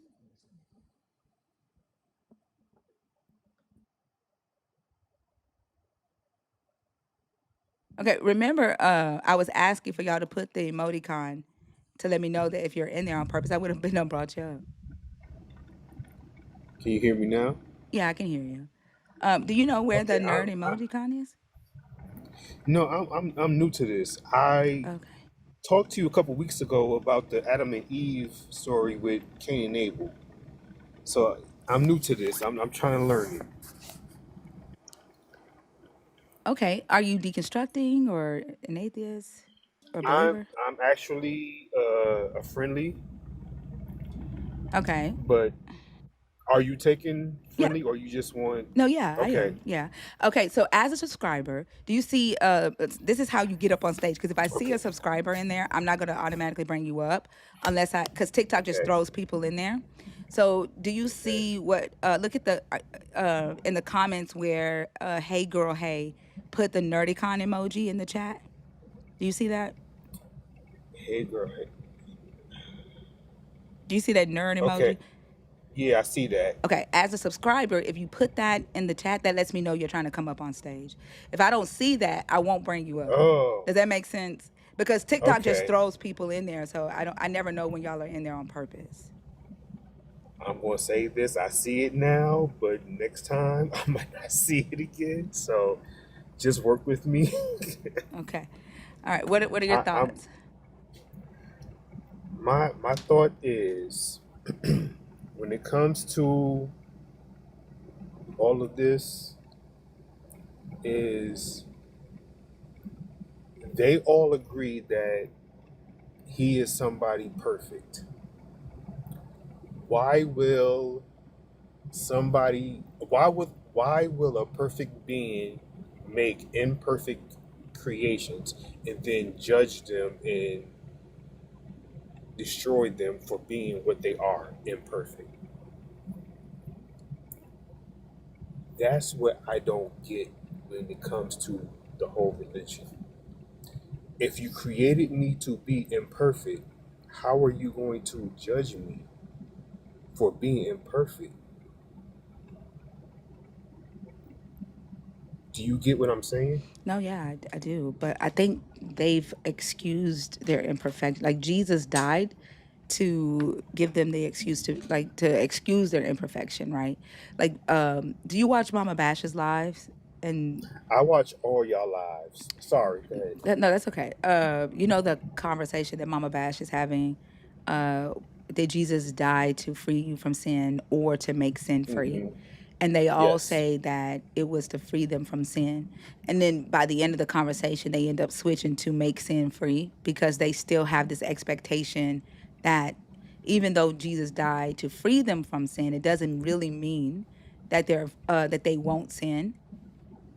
They will sin, but they are able to repent and still be saved. So this new agreement allows them to still do fuck shit, be this flawed human, but still be saved for just believing in this God.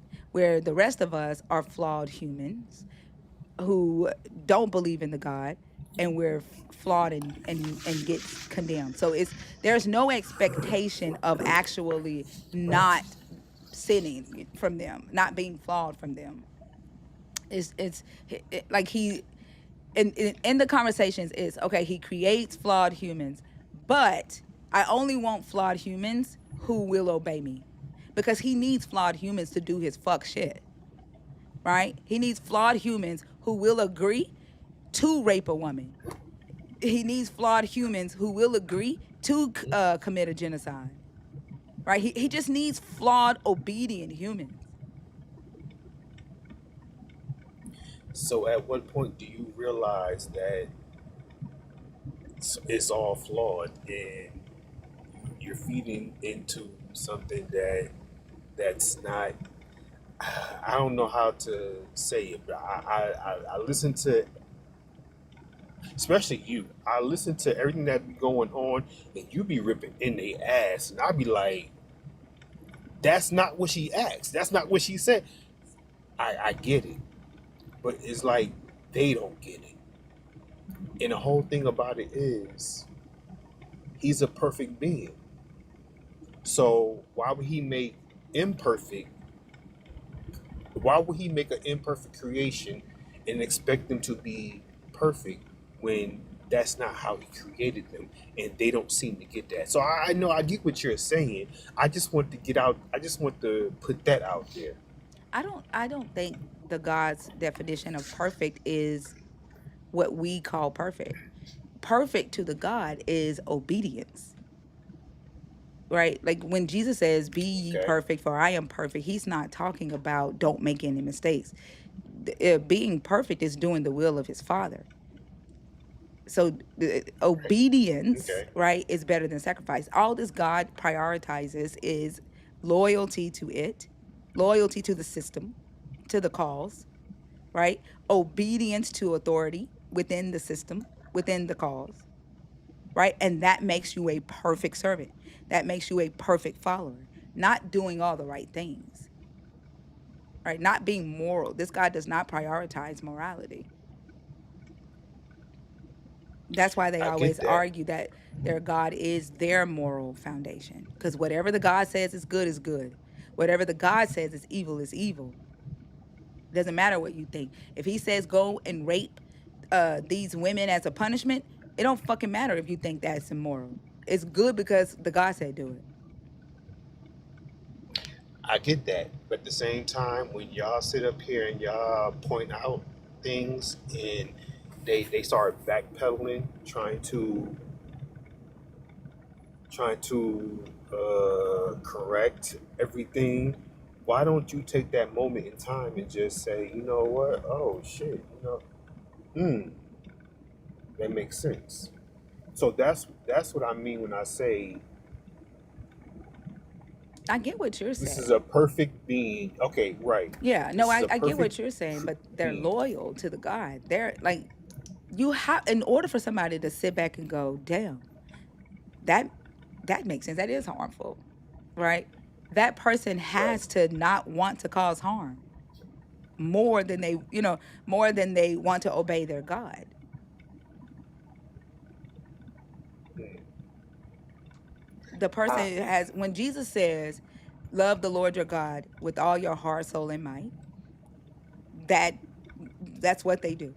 When he says you have to love me more than you love your mom, your sister, your brother, your aunt, your uncle, that means if humanity, your desire to uh, keep humanity safe has to come second to me. So if I say go and blow up a entire civilization of people, your care for humanity should not override that command. And a lot of believers, when they come up here, that's how they engage.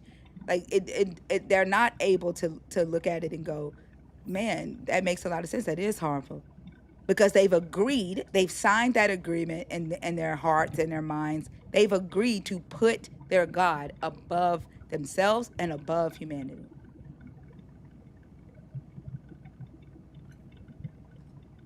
okay. Okay. Well, that's the question I just want to ask. And my other question is, will you be at Bash's concert? Yeah. Okay, I was one of the people that won the raffle tickets, so I would love to, meet y'all and have more of a further conversation with that, with all of it. Well, I look forward to meeting you. So, thank you, me too. And that's all I got. And I'm gonna drop back down. All right. Have a good one. Thank you, Melanie. You do the same. Thank you. All right. Oh, and further, when I come back up again, I'm still working how to do this. Please know that I'm doing it on purpose. Oh no, I understand. I just don't want you to think that I'm leaving you in the request box on purpose.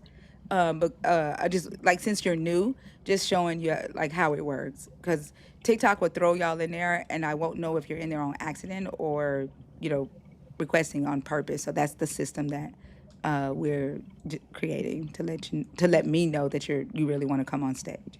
But it's a learning process Okay. to get used to how Okay. we do things in here. Am I still coming up as a nerd? Yeah.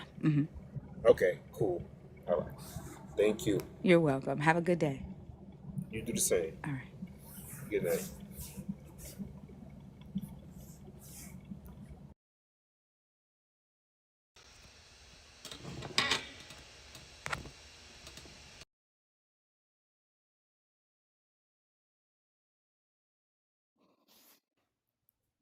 Hey, Hey, Rakia. thinker. How are you?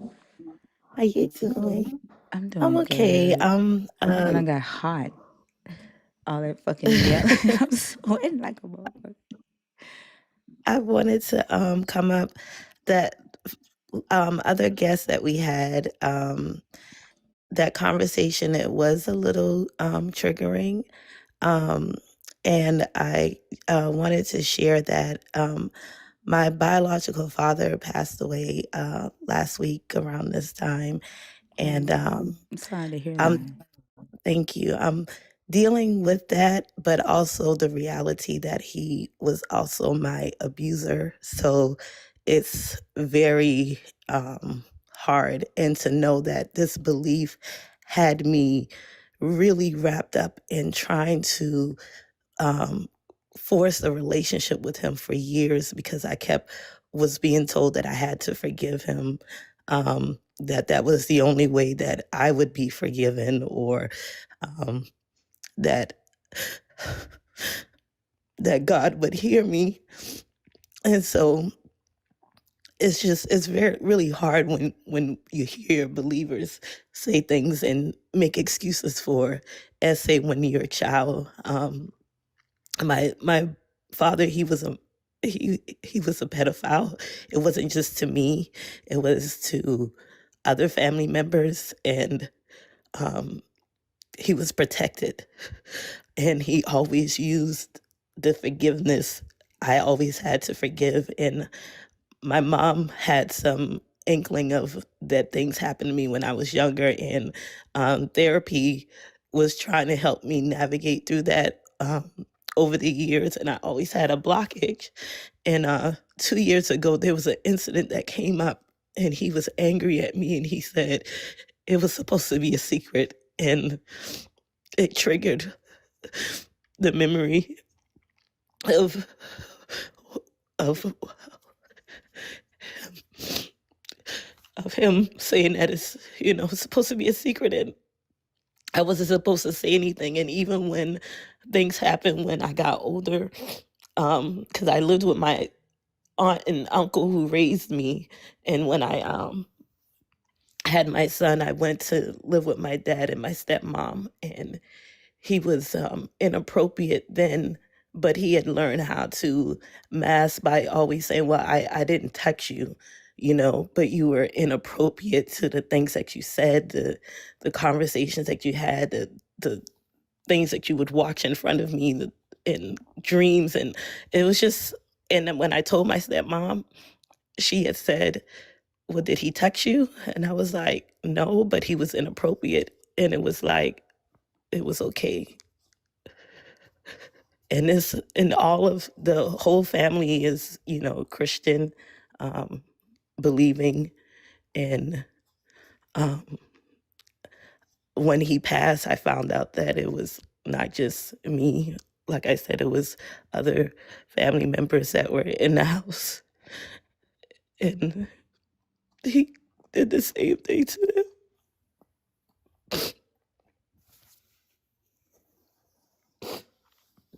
And I just wish believers would see, like, children have to be protected. And I know that this is why I advocate for children. I advocate for them because it's not fair. It's not fair to even indoctrinate children to believe that there's a God that can protect them. And then when these things happen, the God is not there to protect us and it does something to our psyche. Like, I dealt with anxiety, depression, complex PTSD, all of that because of this relationship. And when I kept wanting to speak up and being told that I have to forgive, but I'm at the point now, like 2 years ago when that trigger came up, I went no contact with him and I started grieving him then. So when I found out that he passed away, the impact wasn't as like the world fell from underneath me. Normally, like when someone close to me passed away, it's very bittersweet. And I am stuck between giving him the decency because he is my biological father, but he is still my abuser.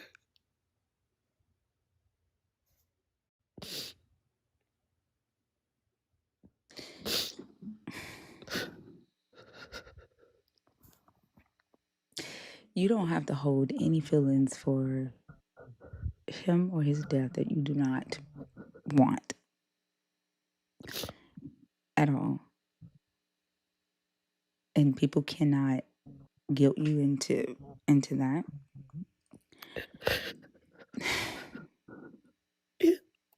The funeral is Friday, and I don't even think I can go. It's also the same memorial funeral home that where my mother services was at, and I had my therapy session today with my therapist. Um, I had them call in medication for me if I did go, but I even when family was asking me to help, I was like, I can't. I can't help with anything. He doesn't deserve that. Oh, And the people, I don't even like the people that did not protect you. That's damaging too. Everybody that is still alive, that is there, that knew what was going on, they're damaging too. They don't deserve to be around you. And, you know, yeah, like the excuses that they've created for themselves that they have and will continue to try to force you to accept. They don't. You don't deserve that, and they don't deserve access to you to do that to you. And advocating is a healing. It can be very healing.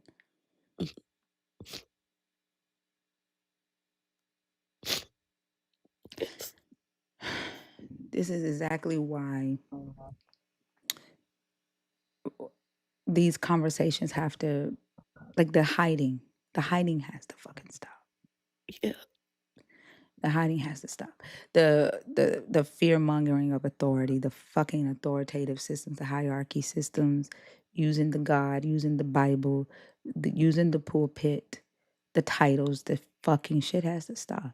And people yeah, have been for too fucking long in our community, too long have been willing to or afraid to not speak out on the essay that happens. yeah, And I don't give a fuck who's mad at me. I don't give a fuck what you say about me.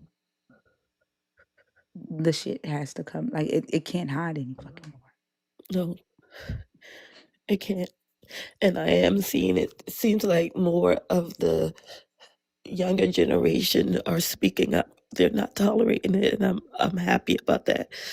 Um, and it seems like families are trying to move in the direction, but there are a lot of us that, were born in the late 70s and 80s, and we didn't, it was just different for us. And I just hope I appreciate everything, Thinker, that your lives have taught me.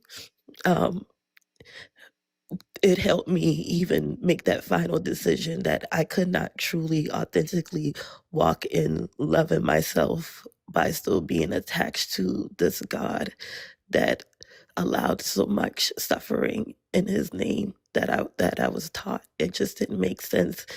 Um, the way how I kept hearing myself in relationship that harmed me over and over and over. And it's like I kept telling myself this was for God's glory. Um, I'm created for this. And coming across these deconstruction panels, it was like a question I was asking myself. And I came across this community and found friends, support, and I appreciate it. I appreciate the platform. I appreciate how you push us to think and to be better people, better humans. Thank you, Rakia, for sharing your story. I um,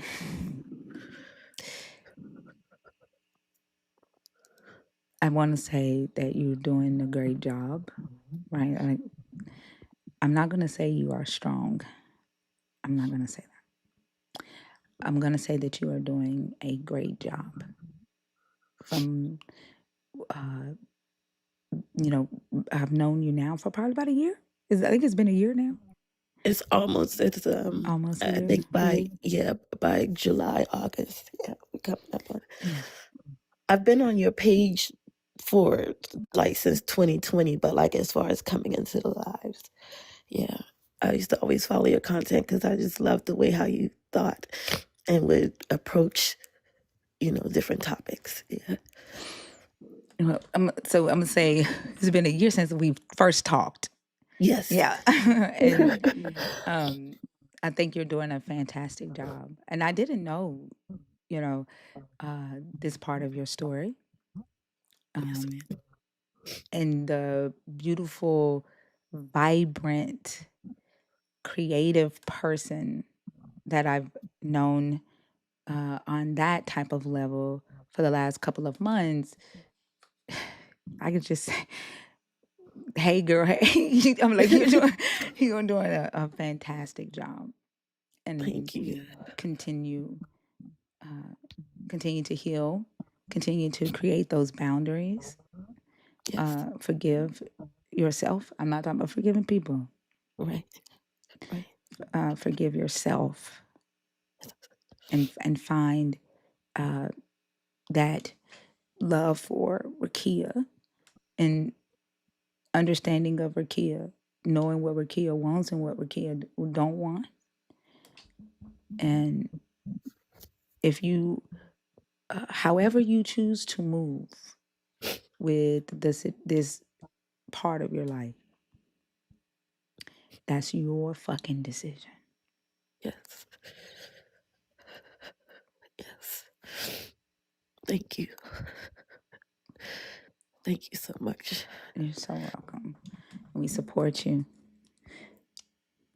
Thank you. The creativity has definitely been um, therapeutic for me as well. And so I'm I'm just grateful for the outlets, and also I didn't gaslight myself this time like I normally do when I encounter death, because I know that in itself triggers anxiety and just from my own complex PTSD. And so I felt free being able to say it's okay to say I'm not okay and ask for help. Absolutely. Yeah. Yeah. Thank you. Thank you. Thank you so much. You're Thank you, so welcome. everyone. Thank you. All right. Have a great night. You too. Thank you, everyone.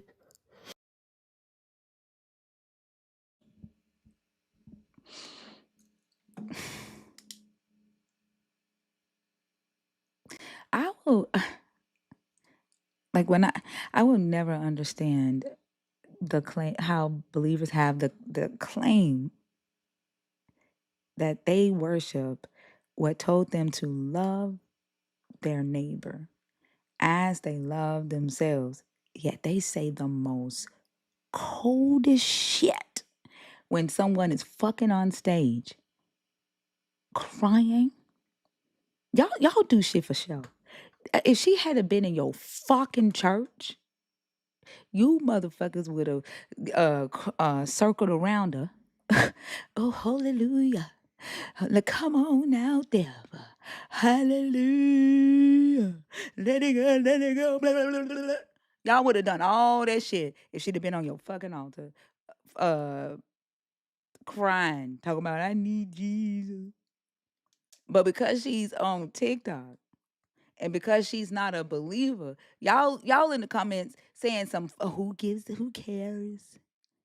God is real. It ain't God's fault.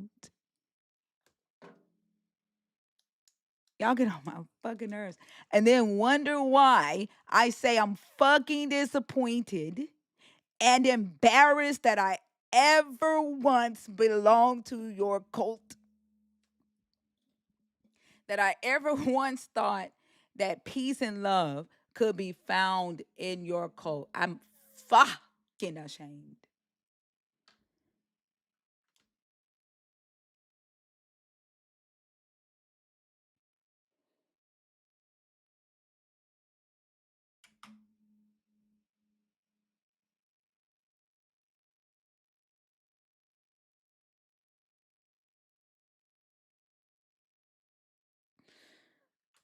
Solil and Titania, you be in everybody's box. Are y'all in there on purpose or accident?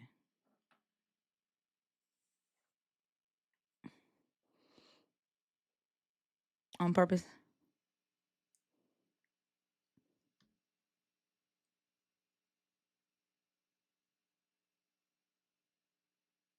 If you're wanting to come on stage, you have to send a request. I'm not sure why people are asking me from the chat if they can come up. You have to send a request, and I only do one person on stage at a time. Hey, Solil. Hey, I'm bad at directions, so I thought I sent like the little thing that you were saying to send, but I don't know, maybe I did it wrong. I didn't see it. Um, so you might have. I didn't see it. That's okay. I used to be a super nerd. I had to like downgrade because I got a checking and the savings and all that stuff. But I was not. Oh, okay, you did see. Okay. Um, can y'all hear me okay? Because I have my earbuds in. Yeah. Okay, okay. Um, so, obviously deconstructing 41. Um, I was asleep until I started hearing that last conversation, and so I'm up now. So Okay. But so just before we go on, I don't want to continue mhm. the conversation from the other guests. So when you come on stage, you do have to address the topic that we're discussing. So I don't want to. No, that's good. Okay. All right. Go ahead. Yeah, that's fine. I was just saying that that's the reason why I'm up, and I guess I should just come up here and say, hey, I'm disappointed and embarrassed and all of the things just because. Um, just hearing things like that and hearing it is not even just that in particular, but just, you know, how and I don't even really know how to describe this for real, but I just feel like it's like living in the upside down where it's like, right is wrong and wrong is right. And, whatever the truth is, it's not the truth. And it's just the craziest thing. And so it just kind of makes me, um, feel like I wasted a lot of time in my life, especially being that I didn't really get around to being, serious about being saved and going to church and all that stuff until I was older. I was introduced to it as a child and, kind of brought into it that way, but like, my immediate family wasn't super religious.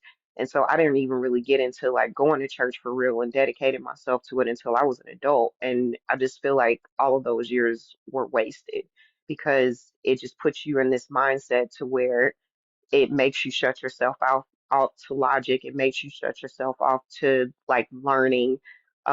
There's things that, you know, you deal with and repressed emotions and, you know, abuse and, you know, bad things that have gone in your life that you don't deal with because you just feel like, you know, it's all taken care of under the blood when really you need to be in therapy somewhere. Really, you need to be on, you know, like really working through these issues, but you just learn to live with it because, you know, God's got you. But the truth of the matter is, if He had you, you would have never gone through those things in the first place.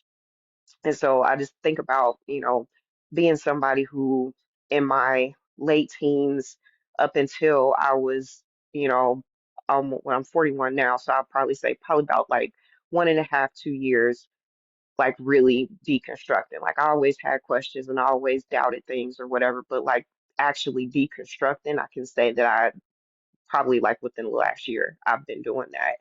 And I just think about so much wasted time, you know, and so much time that, or so many things that I deferred to wait on God, or so many things that I, you know, just believed God was going to do for me that I really could have just been doing for myself. So it just makes me, not only does it make me angry, but it makes me disappointed in myself. And um, and I can say embarrassed in the sense that, you know, this behavior that we see that's that is, you know, unsavory from Christians and how they turn their brains off and all of that stuff. Like it just makes me embarrassed that, you know, I even whatever deny the things that I knew to be true just so that I can try to fit into this, you know, upside down essentially. Like that's how I feel it is. It's like you literally can't, like you can't live in reality and be a true believer. Like there's no way. Like you have to, and I think they even like try to tell you that it's like you have to deny logic. You have to not look at the things that are around you and always look up and all of that stuff. And it's just it's embarrassing. It's embarrassing because I could be so much further in, you know, my healing journey. I could be so much further in financially, you know what I'm saying? Like I could have been so much further in my relationship with myself, instead of sitting up here calling myself pouring, you know, all of this time into having a relationship with God would really that like that's not even a thing. Like I could have spent that time cultivating and building myself. So I just wanted to just kind of speak on that because it's just it I'm dealing with, you know, trying to not be so hard on myself for the time that I did spend on doing it, but I do feel like I missed out on a lot. I think, um, well, first let me say that you're not being hard on yourself because that is something that a lot of us struggle with, and I know I did. Um, so I think that's amazing that you are already, you know, paying attention to that. I think the supernatural claim is what makes a lot of us what this belief system is attracted to, because if we can have a supernatural healing when we go through the things that we go through, who the fuck wouldn't want that, right? So we get into it because we believe that there's a faster way to healing, there's a faster way to blessings or success, right? But then for something happens that there's no expectation of the supernatural thing to actually do anything. And I think that's the thing that is irritating me um the most, because like I mean we're humans, right? Like who the fuck wouldn't want a supernatural being that could grant our wishes and do the shit that we can't do? The world is fucked up, right? There's some pretty horrible people on this fucking rock who don't care about the next person and who can cosplay as a Christian and say that, you know, they care about humanity, and then in that very next voice they will call rape good. Who wouldn't want to have access to power that could say do away with this, without me having to do the hard work. And Yeah. yeah, and that I empathize with when it comes to us, being in the belief system.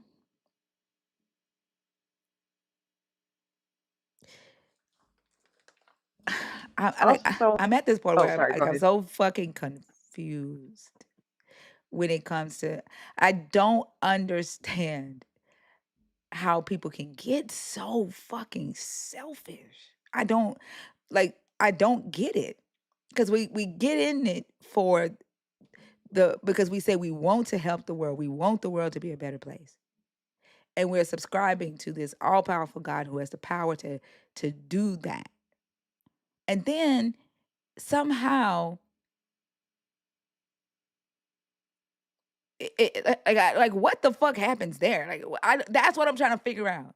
Like where, because I don't I can't honestly say that I can relate to ever wanting to put a God before another human. I can't relate to that. And I'm literally trying to understand what the fuck happens in the mind of a human being that says, "Yep, I will. Yep, I will hurt."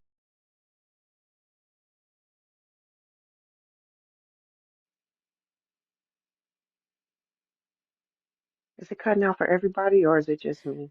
Or you're cutting out for me. Yeah, the microphone. It's when I hit the desk, the microphone said, "Nope, motherfucker." Like the microphone cut out. Okay. But like I don't get it. Um, like I can't relate to wanting to hurt a human or excuse the hurt of a human for the love of a God. I don't think I ever loved this God that much. So like when believers say you were never a believer, you probably right. I did all the things. I believed that I believed, but I would have never ever um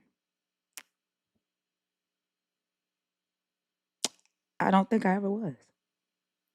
I don't think I would have ever either.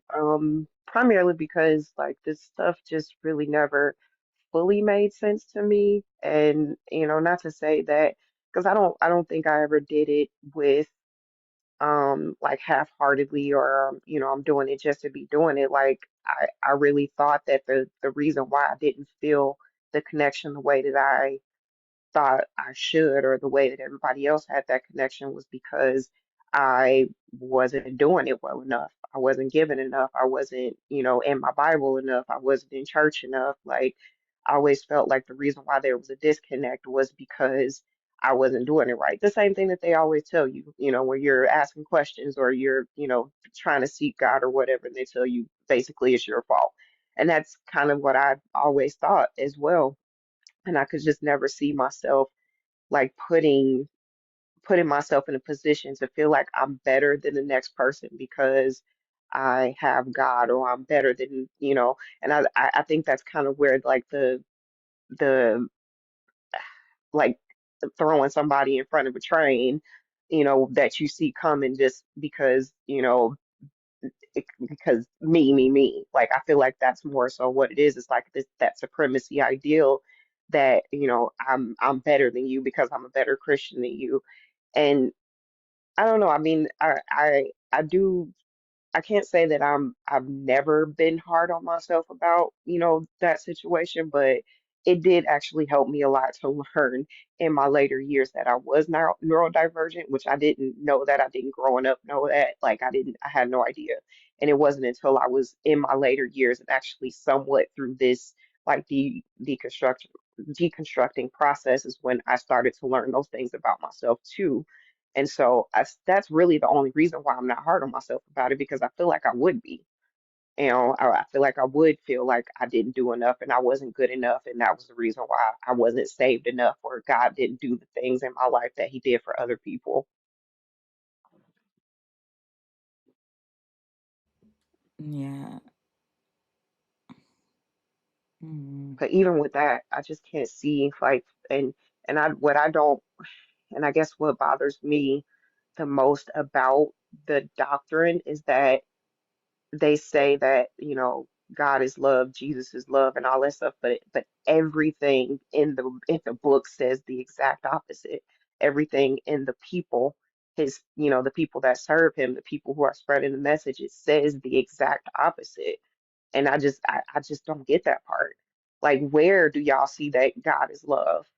Like, is it the, wiping out full, full races of people? Is it when he allowed other people to be enslaved? Like, what? And even like, the his so-called, chosen people. Like, I don't understand how you're seeing that as love. Like, that is the weirdest thing.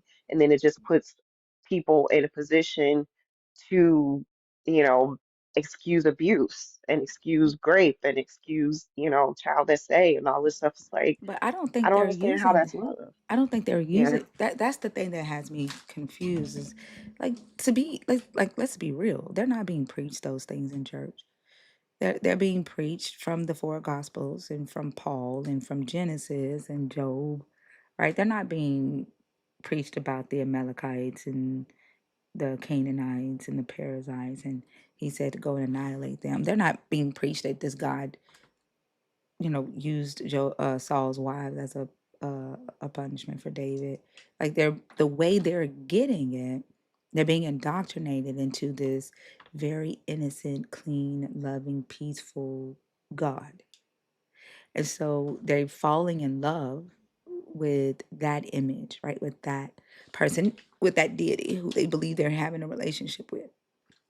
And so when they hear these verses from us, they're like an abused spouse. No, no, no, no, no, no, no, no, no. You don't understand. No, no, no, no, no, no. You're that's something else. Well, he had a reason, right? And that's the moment that I think a lot of people are learning that they're so in love with this deity that they're willing. That I think this is where the moment that a lot of us, when we learn the truth, what we do with that information, I think we learn about ourselves and the relationship that we really have with the deity. And I don't that's why I'm saying I don't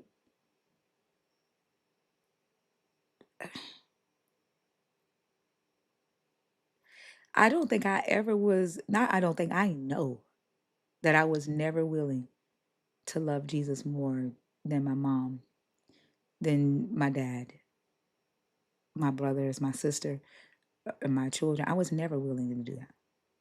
Although I believed I loved him, but I was never willing to love him more. And that's why I said that the what made me put my husband out when he was abusing me in front of the kids. And the thing that it wasn't the fact that he was abusing me, like I was used to that because I would fight his ass back. It was me needing to protect my son so that my son, when he did it in front of them, that decision, because it was God don't accept divorce. So I stayed in it because God didn't accept divorce. And it wasn't happening. Like the kids were not being affected. Only I was being affected. And I stayed in it. That's me loving the God more than myself. But when it came to my kids, I don't give a fuck if you don't love divorce. My child ain't finna grow up like this. You're not finna be doing this shit in front of my kids. And so I made the decision to do something that the God did not like, and that was put him out. And that was file for divorce. And that was the moment that I realized that I'm not willing. I'm not willing to fuck that for fucking what? I can say probably the same for me, but it's more so like for you, it was your kids, and I don't have kids. But like my mother passed away when I was 9, and my dad, I hadn't had a relationship with him since I moved out of the house at 17. And so it wasn't really like a parental thing or what have you, but I just couldn't ever see myself for someone or something that's never shown up for me and I have no proof ever. Like that wasn't going above anybody that I really love for real. I have 2 siblings, and they're the only things that I really have in this like well, now my nieces and nephews, but like my 2 siblings were the ones like for me it was like I was never about to put no God before them or, anything like that. But I also didn't have like that parental relationship to compare to, you know what I'm saying? Or I didn't have like a direct relationship with like a child or something to protect. But even with that, I still wasn't going to do it because for and like I said, just for some reason, I don't know, maybe it's neurodivergence, whatever it was, I just never really connected like that because it's not tangible. It wasn't real to me. As much as I wanted it to be real, and as much I prayed, and as much as I tarried, and as much as I went to church, and I dedicated myself, and all of the things, like it just never there was no way I could ever call that a relationship for something that I've never seen, touched, heard, nothing. Exactly. Like, what sense does that even make to do that? To be so loyal to something that you cannot see that you are willing to hurt the people that you see every fucking day. You're willing to justify harm and people who share biological characteristics as you. Like, what? That don't even make sense. It's just weird.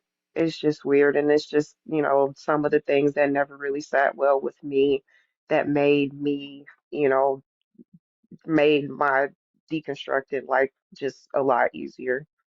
Like I don't feel like I was as torn. It was just more so of like me just admitting to myself and being honest with myself, like you don't really believe this shit. Like you don't it's it doesn't make sense. It doesn't make sense. Like and just be okay with that.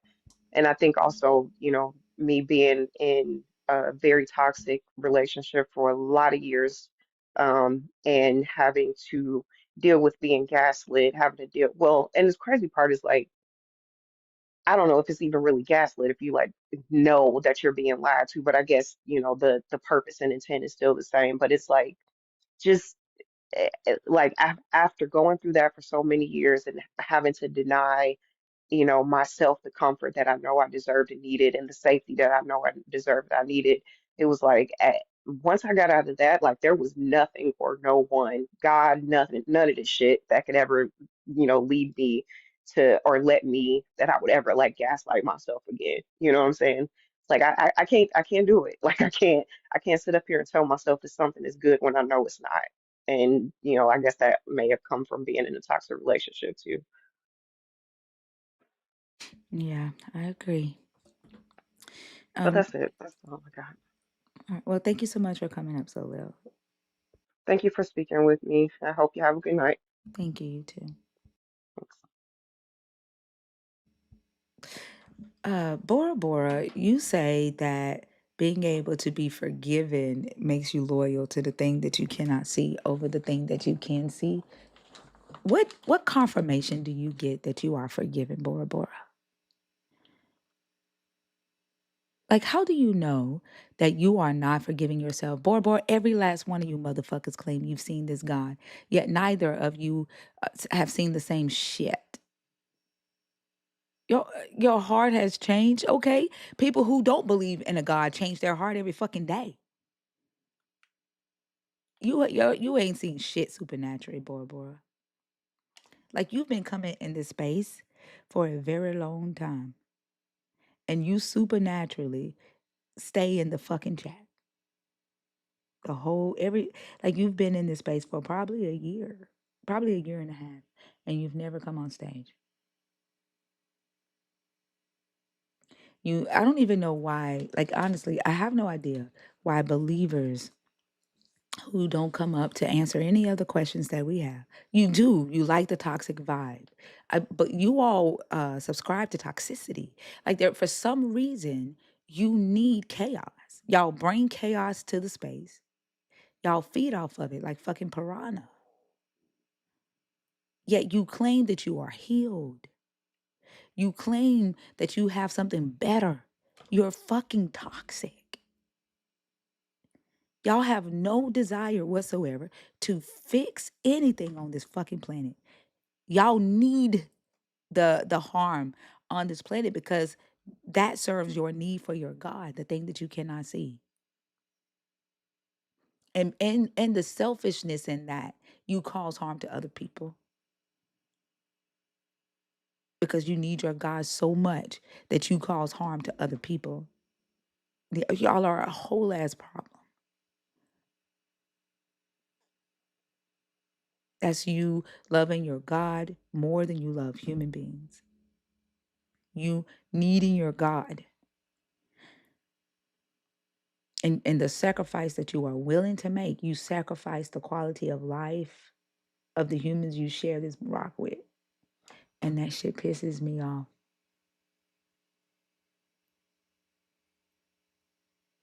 I can't stand selfish motherfuckers. I hate the fact that y'all like watching my live. I can't y'all take my breath away. I cannot fucking stand a selfish motherfucker. I can't. And I wish there was a way to get y'all the fuck out of my live stream. And I say this probably once a fucking week. I don't want y'all here. I don't want you in my live stream. Like y'all might as well go do the toxicity shit that you're gonna do somewhere else.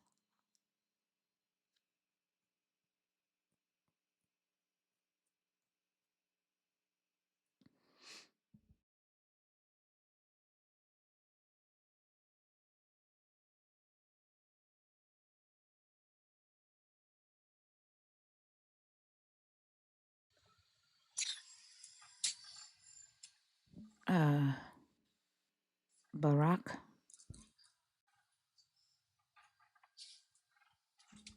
Barack.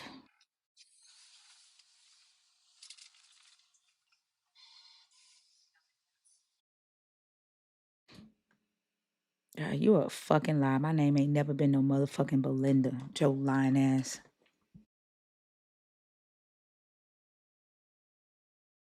Linda. Like, why do y'all lie? Like, y'all just lie at the drop of a fucking hat. My name been Thinker since I've been on this fucking app. Like, y'all just lie for no fucking reason. Ed, Hello. how old are you? Right, like when I first came in here, you were calling your name Belinda. I'm How, 34. are you a believer? Yeah, I'm a believer. Yeah, I do want you out, Bora Bora. You have admitted to being toxic. I do want you out. Not you. Be quiet. Mm, Not you. I'm not talking to you. Bora Bora. You Will you please wait? okay? Bora Bora. Yep. If you are toxic, if you are not here for good reasons, get the fuck out. I don't want you here. You've been coming here for a year and a half. The fuck. Um, I'm sorry. I can't remember. Are you a believer? Yes, I'm a believer. What are your thoughts on the topic? Yeah, I've been following your life. There are certain things that I've learned here. There The are many topic. things What that do you see the topic on the board? yes. Yeah. What are your thoughts on the topic? Not me. The topic is disappointed and embarrassed. I once believe. Hmm. Yeah, Yeah. What are your thoughts about that? you know, I have been following, and I think there are many things that you've said here that have enlightened me, because being a believer does not mean that you have to condemn someone, How in you have the to hell? abuse, How is you have to. this? How is this about you? Why are we No, talking? I'm No, not. hold on. Why are we talking about what you've learned in here? Why are we talking about you? Your platform. Can you answer my question, please? Like, why are we talking about you, Ed? No, I'm not talking about You myself. are, I'm not talking about but you are. I I have been disappointed. But that says Yeah. disappoint ex-believer, that's me. Now atheist, Okay. that's me. Disappointed Yes. and embarrassed, that's me. Once believed. Okay. Why are we talking Yeah. about Ed? Yeah. These are the expectations that each and every one, Ed, maybe talk about the when. topic, Ed, or you're gonna have to get down. If you've been watching my live, you know that I'm very focused on the topics that I put up. You cannot just come up and make the conversation about you. The topic is about me being disappointed that I once believed, not Ed. Okay. It means I have nothing to talk about if Okay, then goodbye. it is centered All only right, then around you. goodbye, Ed. Goodbye, But then. I want to say No, I want to Ed, say no. No. oh, it means If you you are cannot talk about the imposing. topic, then get You are down. God damn, what is wrong with y'all?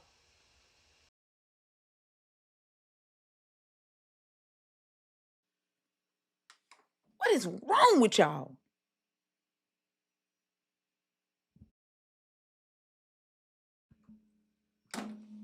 And then when I say no, you continue to talk. Y'all cross boundaries too fucking much.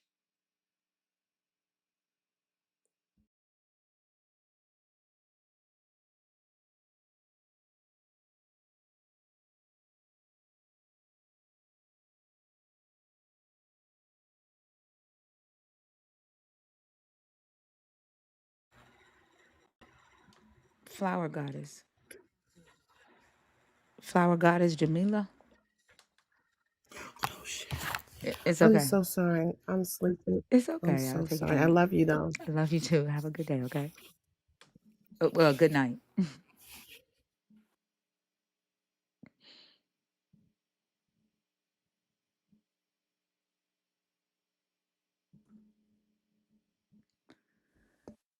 Oh, Oh shit. Why are there two people up here? hi. How old That's are what I you? was thinking. I mean, you got that. Hold on. How old are you? Up top. Me? No, no, not you. How old Oh, are you? Up top. I'm 20. You gotta be 21. So I'm gonna take you down. One. Yeah, I'm 21. Nope, you're not old enough.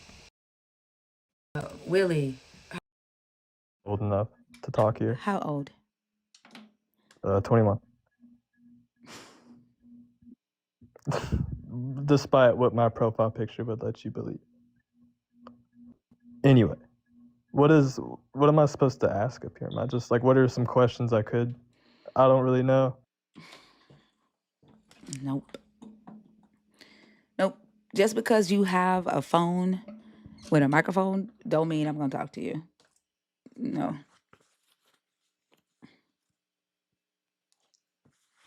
I swear. Nope. Punk, are you in there on purpose?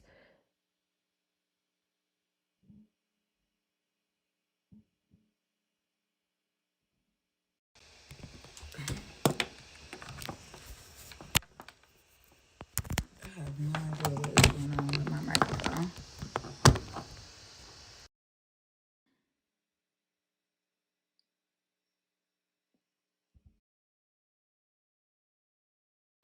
What's up, Punk? Hello? Hey, how are you? I'm doing all right. Been I a couldn't get crazy no sleep. night. Yeah. No, it has been, and I just had a really big, difficult conversation with my partner, so I can't get no sleep. So I thought, I'm just up in my feelings about it, but wanted to get my mind off of it and think about this really great prompt that you have up here. What are your thoughts about it? Ooh, where do I begin? Something that was very disappointing for me. So, like, I grew up in the Assemblies of God church, which, is kind of like a hotbed for Christian nationalism right now. But what was unique about this church that it was also like a very pro-Zionist, church. And so one of the things I'm deeply embarrassed about was the ways I was kind of like propagandized about the issues that were really kind of going on there, in the Middle East and things like that. And one of the ways that it came through is like I went to get my master's degree in the University of London. And so I met like a lot of different people, right, that were from there. And I met this dude, and he told me that he was from Palestine. And I was like, oh, you mean Israel? And he was just like, no, I'm from Palestine. And I was like, wait, you mean Israel? And we ended up having like a very, I didn't know how much that offended him. And that was probably the most insensitive, inhumane thing, I've ever really done. But then when I, went back to my church to kind of like, talk about these things, I was like immediately, really kind of shunned out because I got to really see what was really kind of going on over there, and the heavily ways that I had been deeply propagandized. In that way, I've never told anybody this up until honestly until today. So yeah, so that kind of did shape just the way that I definitely like saw the church, and that was actually like my hard exit. Honestly, after that. But yeah, that's basically yeah, that's just basically it. Yeah. Yeah. I could see how, knowing what you know now, because like when you first came in here, you were very big on like advocating for Palestine and what was going on over there. Yeah, Yeah, deeply rooted yeah, from that experience. yeah, Yep, yeah. yep. And I could see how that's something that because one's holding a belief in that and being indoctrinated into Israel must, they are God's chosen people or whatever. Um, Yeah. yeah, how that could be, an embarrassing thing. Oh, extremely embarrassing. I mean, it's embarrassing to even kind of talk about. To be honest, but it was at that point where I just felt like I can't do this anymore. Even going to Ghana and the Elmina castles, right, and just seeing those dungeons, where our enslaved families were in, and ships like named after people in the Bible. Just very, very crazy, to think about the ways that these type of human atrocities was just permitted like that. And so I just walked away from everything, honestly, after that experience. But this guy's still my friend to this day. To be honest with you, which is really great. But so I was really thankful for that. But I couldn't believe one how patient he was, even with me, with that. Yeah, it's bizarre. Yeah, it's hella bizarre. You know what? Like, I think what irritates me and embarrasses me is that, like, our religious families that see what's going on over there and they're like, well, that's God. And it's Yeah, like, it's just it's gross. And then there's this black historian I like named Dr. John Henrik Clark. He said that one of his big critiques about that religion and everything else is that anytime God has a chosen people, you have made God into a bigot. You know, exactly. yeah, And I yeah. didn't understand, like, I would always ask, like, why are we okay saying that there is a group of humans that are chosen? I never understood that. And I Mm, would always get in trouble. I couldn't say shit mm, about that. Like I would always get in trouble. Like and I'm again the trying to understand the indoctrinated mind. mm, You know, I, like I mm. I don't get it. Yeah, I don't get it either. And I remember like there were a handful of like African Americans who attended our church too, and they would even say like after church or outside of church, like even though it was very pro Zionist and things like that. So, oh well, African Americans, we're the chosen people too. Because I was like, what?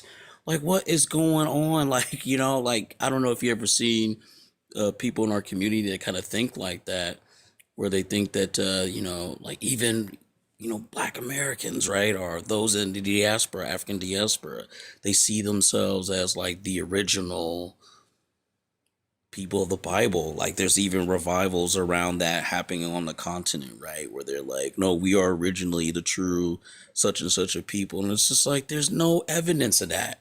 Like, so it's just I don't know what it is, but like I think it's just because of like colonization, right? When you get stripped of your humanity, the story of your people, you're not even seen as you're a part of human history.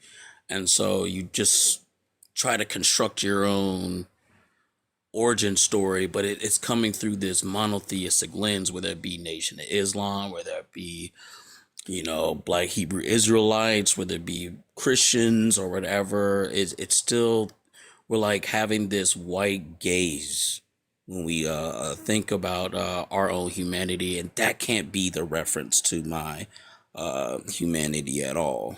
So, Yeah, I think like they've been so beaten down and they continue to get beat down by even ourselves. Like we've become our own oppressors, right? Like we've wanted to be our oppressors so bad that we've even taken on the oppressive mindset of the yeah. oppressor. That they're trying to find some sense of status and importance in themselves, Mm, and they think they have to be the people in this book because it's the most important thing on the book. And in our uh, society in that's America, and that's right. so identifying as the chosen or the most important group of humans to them gives them some sense of identity, Mm, mm, and mm. I can understand their need to do that, Yeah, absolutely. Same. but it can also like their rejection of actually finding that sense of importance and actually doing the work and healing, that they Yeah. rather stick like they want the fast way, like they want. I think this is why I was trying to say to Salil, like the whole idea of supernatural is to skip steps, Mm, right? You want to skip the hard things, you want to move the mountains supernaturally instead of breaking the motherfuckers down, right. right? Right. And Absolutely. then crossing Yeah. over. And that's And the hard work that a lot of us who are deconstructing are facing and doing. that's right. And those that hang on to the God are like, nope, nope, Yeah. I'll get there faster. And the thing is that they never really arrive there, Mm, which is why they are willing to overlook the harm that their belief system is causing, because like it gives, I think it gives them some, like it does a half job, if that makes sense. I think mm-hmm. they get some benefit from it, like some, um, I don't know, uh, Yeah, like it does. yeah, but it doesn't necessarily do the work that I think we as a society need to do. I was thinking about atonement, the conversations that we were having about Jesus and atonement, and how Jesus being the final atonement, humans, even those of us that do not believe, don't necessarily know how to atone or to right our wrongs because we are Hmm. not taught that, right? We're just taught to say I'm sorry, Yeah, right? that's right. Yeah. Yeah, And no, absolutely. in America, which is why we have this conversation about America atoning for the harm they did during the transatlantic slave trade. They don't think that they need to atone for that. Yeah, no. Yeah, that's yeah, absolutely. Really had me thinking a lot about. Yeah, that's interesting about a tone. I never really kind of saw it like that because because church really kind of teaches you, at least for me, like, yeah, it doesn't really teach you how to atone anyways, because when I was always growing up, I was trying to find a good frame of reference for myself. Like, I was always trying to look for a spirituality or a practice or whatever that helped me to kind of deal with, um, like, just like personal development issues, right? Because I just felt like in church I was always taught like don't watch corn and don't cuss. like, like basically, but nothing like around self knowledge, self actualization, knowing what your values are, like things on a real strong psychological level. And some of the people that I've seen grow up out of my church still have that kind of very churchy mindset, like not really a lot of atonement. Some are actually even in prison, right? Because Mm-hmm. uh, there isn't really any like thing that they were taught from the church to help them to develop uh, the things that they hide or how they suppress certain things. It's always about let's circle around you, let's pray through it, and then that's it, right? But not to really learn how to like go through, certain things. So I don't know if that makes sense, but Yeah, that makes a lot of sense. That's why we buckle. Like honestly, what like your thoughts as a society? Not talking about our military or anything like that.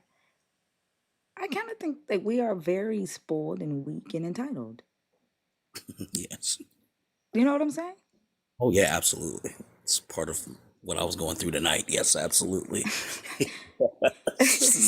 And Oh, then, I've it, no, it's a problem. Like I thought about writing about that in an academic journal. Like this thing, like it's just the entitlement, the uniformity of thought, and anything that it's just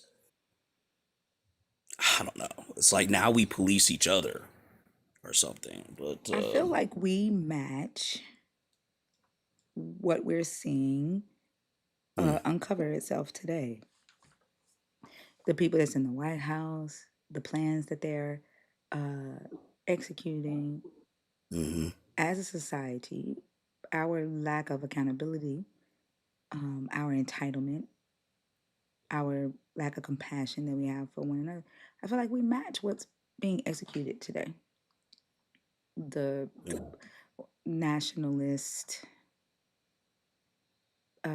agenda, like because like mm, even though we say that we are, and I'm talking about as people, we say we're against the regime, right? We're against that, but in our regular circles where we talk to each other, we have the same fucking attitude towards one another. We may not, be on the big stage and we don't have the buttons to push,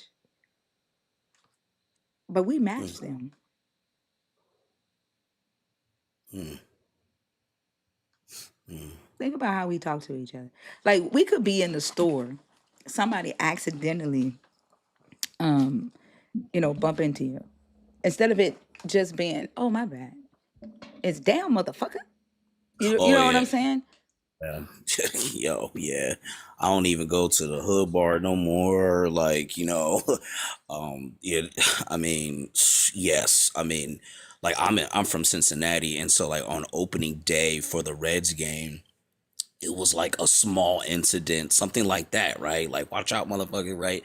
Turn into a huge gigantic, fight or whatever. And it just makes me not want to go outside no more. Like, Exactly. I just be like, I just want to chill, like, and just, yeah, but no, you're right. But do tell some more. Yeah, my daughter opened tonight. Right, she had a show, and I couldn't go because, of course, I had to get some sleep. I didn't get to go to sleep till about 3 o'clock today. Um, and her show was at like 9:30. The whole time, I keep waking up, like making sure everything's okay, because your kids are at a show supporting one sibling that's performing, and all you can think about is what if a motherfucker in there just do some dumb shit. You know what I'm saying? Oh, Like yeah. because people don't have like people approach strangers with a lot of animosity without for the smallest things, and then next thing you know, a lot of people are losing their lives or a lot of people are injured Oh, because we yeah. we don't have the self-control to or the compassion. I don't even want to talk about the self-control. We don't Yeah. have the fucking compassion for the Amen. next human, and hmm and that's why we match what the fuck is being executed today, even Yeah. though we might not be doing it the same way. And I think it's because we have been, like, even those of us that are deconstructed, it's in fucking society. Mm. We may not go to church anymore. We may not subscribe to the God anymore, right? Mm. But learning that compassion for the next person, I think that's a hard thing. Like I'm a no nonsense motherfucker. I know that. Yeah. Like I will cuss a motherfucker out in a minute. Yes. Yo, but I fuck with that though energy. I fuck with that so hard. But yeah, sorry. Do tell. Yeah. But still, like I should learn more skills to deal with, because there's nonsense in society. Yeah. I know. Like I got a lot of fucking work to do. I'm like, seriously. Yeah, yeah. I no, I'm glad you said that.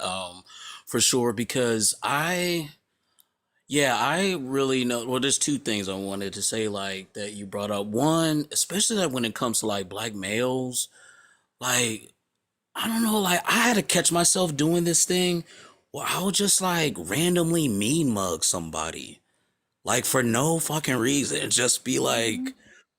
I'm what the hell? Like, why would I like? And that would happen to me. And like, there was this neighbor dude was always mean mugging me in the morning, and I'm like, bro, what? And then like we finally talked or whatever. I was like, hey, how's it going? He liked my dog, and I was just like, bro, like, so I just feel like with males, like especially with black masculinity, there is that thing that we do amongst each other. I don't know if it's like for competing for power kind of a thing. Yeah. Um, and I do also wonder. My next thing I was thinking about is like I notice whenever that there are differences that are actually talked about in discussions, where you might offer some critiques or whatever. Some people who are the listeners might interpret that or internalize that as being like, something must be wrong with me, and so then the defensiveness kind of comes out, and so I get really, really worried about the ways in which we act, like how you're saying, like we act as a regime towards each other, when they're around differences. And so sometimes I don't mind going to the dark side and act, being like you, like, just saying, hey, like, because no, this is nonsense or whatever. And sometimes, like, you know, I just feel like sometimes certain unconscious, harmful ways of thinking cannot go unchecked. Like Yeah. sometimes, like I don't That's know, true. but No, I'm that learning. is true. That is true. Like that's what I'm saying. Like pedophilia, fuck that. No Yeah, sugarcoating that shit. That shit needs to be stomped the fuck out. I don't give a fuck right, who is coming from, right, whose mouth is coming from. right. Homophobia, transphobia, Yeah, all that stuff. all that shit got to go. Like racism, bigotry, like all that shit got to go. Like Yeah, these are things that were, created by this fucking system, this doctrine. yeah, You know, yeah, mo- there ain't a time that we can't say that racism was done in the name of the God. If the God wasn't for the shit, it shouldn't have never been able to be used for the shit. right, right.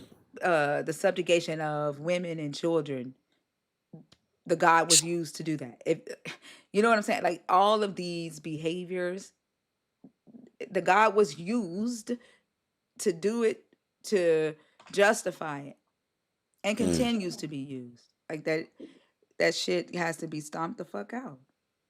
Yeah, it does. Like, yeah, there's just no. it- yeah, it's.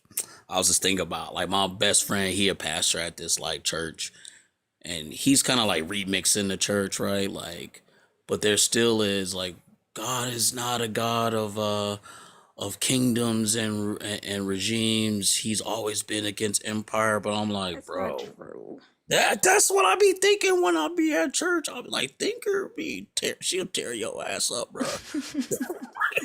Because I'll be trying to come in there like that. Because like I'm not a believer. Like I'm more agnostic. But that's just a good community for me where there's a lot of community organizing around, black worker rights. You know what I mean? So I'm cool with that.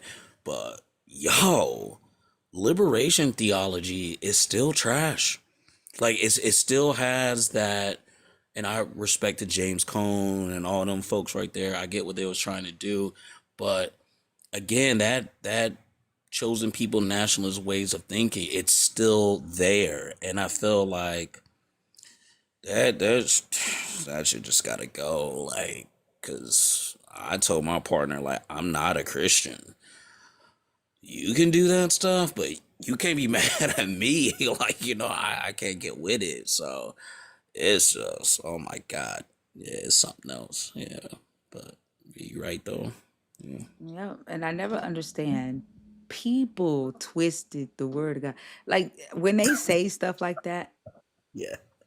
Yep. it's like, dude, is your God the pages? What like who like you saying that people twisted the word of God? Like, did your God not know that using the so-called word would allow, like, giving the word to people? Your God didn't know that it could be twisted. Like that's the communication. That's the method your God decided was best for you to learn that it existed. Nah, bizarre. It's But you just, want me to believe he real and he yeah. couldn't stop himself from being used to do harm? It's the human's fault. It's people's fault. Where was the God? Hmm. But you want to take this book and tell me that your God split a Red Sea? But he couldn't stop a motherfucker from splitting his words and Hmm. splitting your fucking brain? Hmm. The Nah. simple stuff, the things that, yeah, like those kind of things, right? It's just so incomplete. It's dangerous. I really find it to be very dangerous. Doesn't lead to psychological development at all. It underdevelops you, and it took me a long time to get out of there, but I saw it's, I saw mhm. there's a guy that comments talking about, look at the shroud of Turin. Like y'all Yeah, are I saw leaning on some old ass fabric that. as proof that your Jesus was here. And then I saw a video the other day. A lady said they found the blood of Jesus in a cave, and the cool thing about it is the blood was still alive. The blood didn't go old, and it was moving. What the fuck? Yeah, like Where what? is the blood that spilled on the ground, then, motherfucker? Right, If right. if the blood, they found a piece of cloth where his blood was still moving, like a dot of his blood was still moving in 2020 fucking six. Where is the fucking blood that poured out on the ground? Because it should Hmm. still be there. Hmm. They don't fucking think. They don't. They don't. They don't. They Yeah, she don't. said the blood was still moving, like it was alive. Like what? What? Yeah, no, it's crazy. I remember like at my church they had like a whole ass like study on the Shroud of Turin, and I was still like, nah, that's no, it's crazy. No, it's just, who cares? Like, yeah, I don't know, but man, yeah, but you doing it. No, I appreciate it. Appreciate today. Yeah, and this discussion for sure. Well, thank you for coming up, Panu. I hope this cleared your mind a little bit. Oh yeah, definitely. It kind of confirmed, what I was feeling for sure. So, but yeah, I like going to sleep to your stuff. I just be like, because usually I'll fall asleep to some lecture or something like that. But this is real cool. Love the learning community on here. Yeah, cause I'll listen to y'all Sunday morning, when y'all are up. So you're doing a good thing, and hopefully this kind of stuff gets expanded. So appreciate you. Well, thank you. I appreciate you. Cool. All All right, right, have take a care. good one. You too. You too. Peace. Bye. Let's see. I don't even say your name right. TMFJ 47. Thank you so much for the $5 super chat. I love you too. And for another $5 super chat, ignorance is rampant. Yes, I agree. Avatar Arcade, thank you so much for the YouTube gifts. So YouTube has gifts now? For fucking what, Tiana? Repent for what, Tiana? You want me to repent for my brain working, Tiana? You want me to repent because I know that women did not come from the rib of man? You want me to repent for understanding biology, Tiana? Huh? You want me to repent for not uh lying to myself and telling myself that your Jesus was with me every day that I went to work and was moving my hands to do my job and cashing my paychecks and going grocery shopping and cooking the food, Tiana. What exactly do you want me to repent for, Tiana?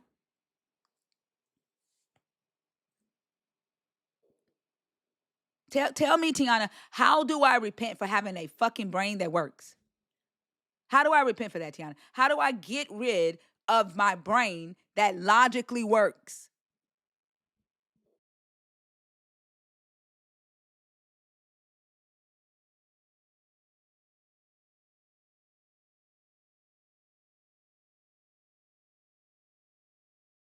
Have I ever seek him? Write the sentence correct and then maybe I'll fucking answer it. Seek a dictionary. What's your name? All right.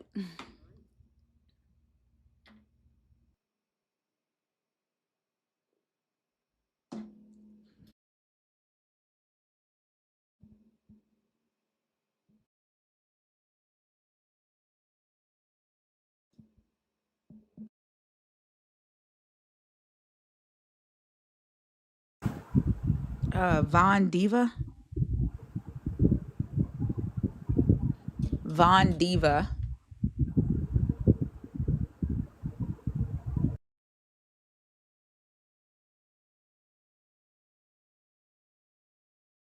Clarence, are you in the request box on purpose or on accident? Anonymous, I don't bring up people without a username. Like your name is anonymous. Like I don't. That sounds like a troll. So stop requesting. I will not bring you up.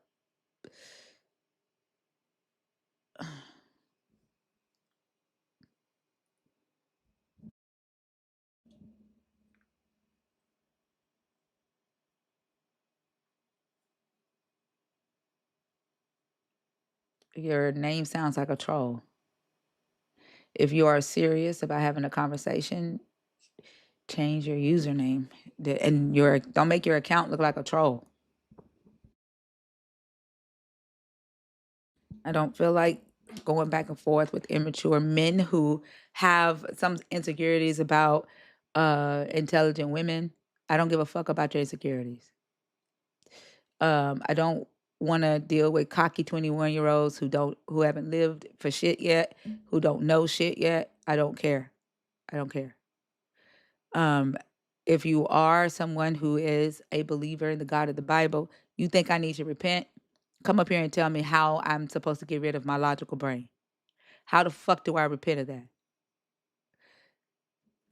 Like, I want to know. If you're someone deconstructing and you want to come up and you want to share what it is that you are disappointed in or embarrassed about as a believer, you can come when you are a believer. You can come up and discuss that. Deconstructing or an atheist. I would like to know what your most embarrassing thing that is that you believed or did as a believer. Yesterday, somebody said they tried to walk on water and damn near drowned. I talked about how I thought that I could extend the walls of the church by fasting and praying and pushing on the walls of the church. I just thought I had power in my hands. Somebody else pushed on their eyeball and thought that they could talk to Jesus through their eyeballs. we had some crazy ass. Hey, we believed. We thought we were superheroes. Supernatural. We believed we was turning, like our whole nature was changing. The Holy Spirit was in us. A God was in us. We was supposed to be doing magic tricks at this motherfucker.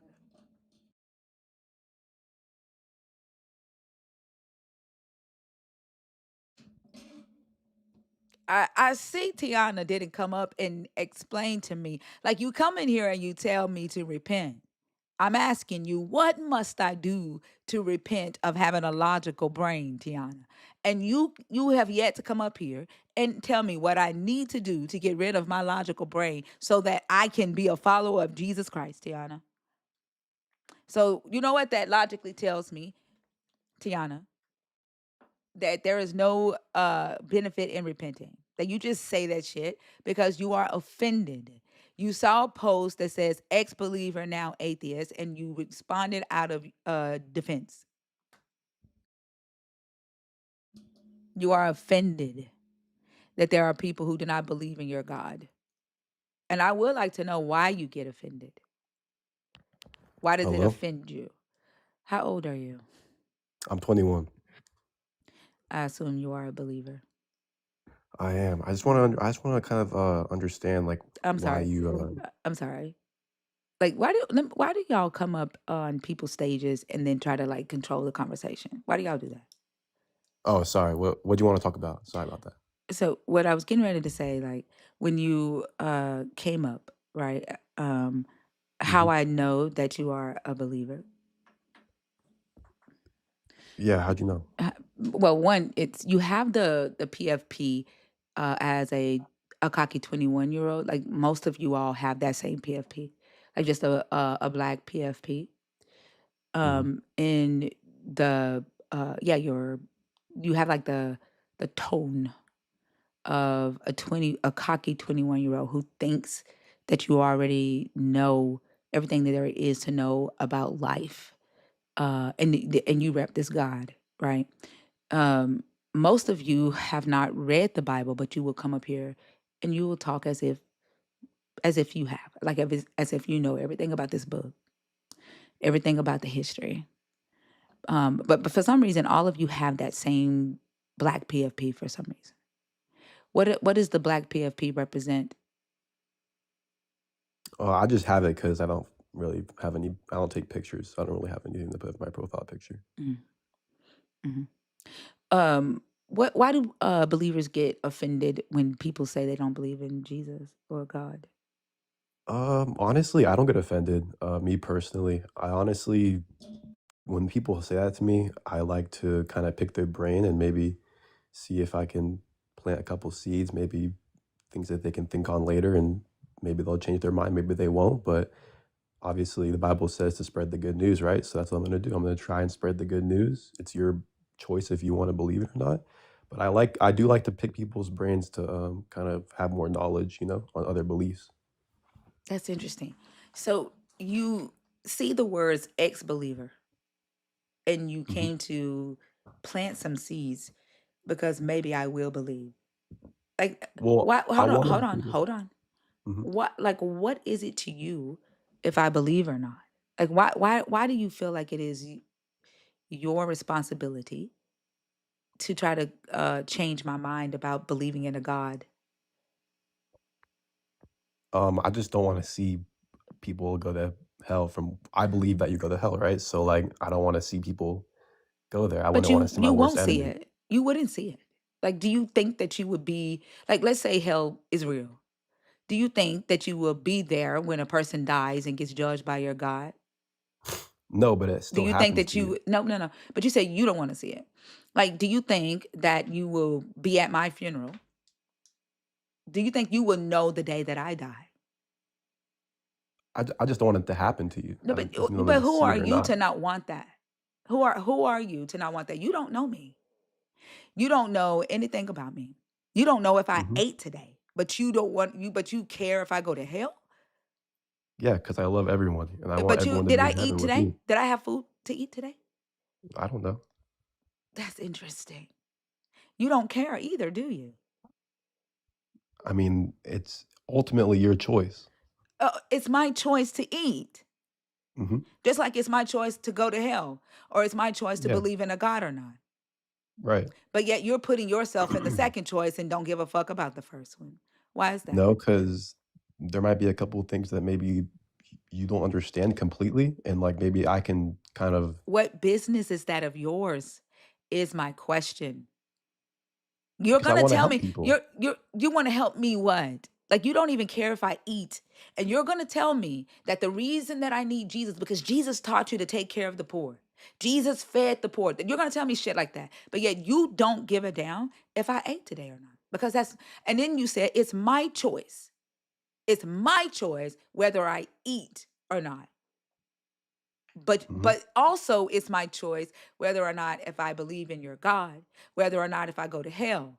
But yet for some reason you feel like the first choice on whether or not I eat, you don't have to get into, you don't want to get into because that's none of your business. The second one, you're going to tell me that Jesus wants me to eat. Jesus taught you to take care of those who can't take care of themselves, take care of the poor, right? You're going to tell me all those lies while you ignore an opportunity to even find out if a person needs that help. To tell me that I want you to go to heaven. I don't want to see you go to hell. I love you so much. It's a lie. It's a lie. It's not a lie. It It's is true. a lie. Why is it a lie? I just explained to you why it's a lie. And then you say that there may be some things that I don't understand about your God. Like you don't even understand the conversation that we just had. Well, I mean, it's like, why do you come on here? I mean, if you don't want to kind of have an open mind. You think you have an open mind. I know I have an open mind. I'm asking, I assume that you do too, because you're coming on here trying to debate people, right? And I don't so, debate. Where do you see the word debate? well, it says that you're an ex-believer. It says you're disappointed and embarrassed, right? And Keep then it says reading. that Keep reading. everyone's welcome and it's live No, discussion, right? no. You see how you went all the way down to everyone's welcome, and you skipped where it says live discussions and read that last. That's exactly what you did when I asked you if I ate today, if you cared if I ate today. Y'all are dishonest. Y'all engage dishonestly.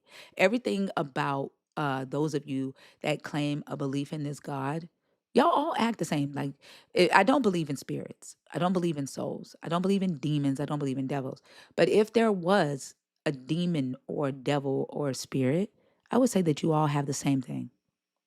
Whatever this belief system does to your brains, whatever it does to your ability to uh, be honest, your compassion, you you all engage the same way. Y'all don't say the same things. Y'all don't believe the same things about this God, but your behaviors are the same.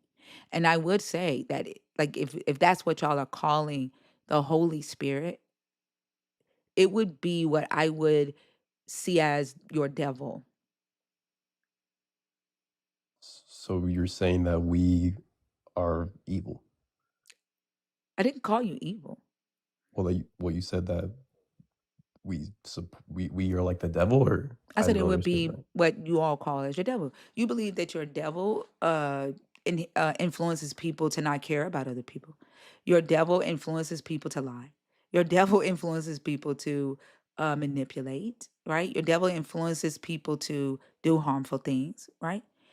Yeah. You all have this very self-entitled, selfish um energy about you, like personality about y'all. Like they're even saying that you care if a person goes to hell or not, right? I don't want to. The words you use were, I don't want to see you go to hell. Those are the words that you use. But Hmm. you would not see it, right? Because you wouldn't be there. You don't know me. You wouldn't see. You wouldn't even know the day I die. You wouldn't know what happens to me after death. You would not see it. But what you could see, you ignore. You could see a person starving, but that don't bother you. There's not a I don't It want does bother me. there's no I don't want. You just said earlier that that's your choice. You just said that earlier. Well, you said if Like someone's no, no, starving, no, obviously, no. if When I someone's asked you starving, that's not earlier, their choice. no, no. When I asked, how do you know if I could eat today? How do you know that I could afford to eat today? I said, did I eat today? You said, I don't know. I said, you never even asked if I could even afford to eat today. If I was able to eat today. You said, that's your choice. You said everybody has a choice. But the thing that you can see with your physical eyes, you don't care about. You're not walking up to people and saying, "Hey, did you eat today?" Because I don't want to see you starve. I don't want to see you go without. Yeah, Those are the things that you say, but that you don't say. You ignore, just like you ignored live discussions and told yourself that this was a debate. And then you say, I want to see you in heaven. That ain't it's you all do this for your God. Like and let's be real, it's like a club. It's a club. You are repping your God. And the only reason that y'all bother people who do not believe in your God, it's not because you believe your God has some extra benefit. that's why I try and spread the gospel because I What believe benefit do that. you have as a believer that I don't have as a non-believer outside of this hell shit, this heaven shit? Well, that's what ultimately matters. That's what my belief is about. So That's how could I not base it off of that? so the only benefit to your God is heaven or hell. Eternal life, yes. I don't want eternal life. I don't even know why you think you need eternal life. I need eternal life because I want to spend the rest of my life with Jesus. Like, what are you talking I don't about? like I don't I don't, like your Jesus. Did you not hear me say that your Jesus is akin to the devil to me? I don't want to spend eternity with your Jesus. There's no benefit to your Jesus. What happens to the people who sell whatever of their current life? Like it says you have to give up this life. You're selling it. He bought it. Whatever you sell of this life here for you to spend eternity, like you want eternity, you give up this one so that you can later on get eternity. It turns y'all into the undesirable people to me. I have no desire to spend eternity with Jesus or any of his followers. can I ask why? None. I just explained that to you. I But like, just told you why. Like, are you listening? so you don't want to live in a world with no pain, no suffering. I That doesn't will be sound like. dead. I will be dead. There's pain and suffering here now. Yeah, that's because I will be dead. Like you want me to believe that your God is gonna, like, I don't know, put me a body back together so that I can feel pain again? I mean that's what it says in the Bible. It says that he's gonna put a body back together for you to feel pain. It's he when he comes back and he makes heaven on earth, he's gonna give us new bodies It says that those of you feel no pain. that believe So in him. I'm talking about me. I don't want your Jesus. I'm But saying I'm saying if that he can those create that us a do not body that believe in doesn't feel him. pain, he can definitely create a body that But still you said, does. but why do you said your Bible says that he is going to create a body for those that do not believe in him just so they can feel pain? Where does it say that in the Bible?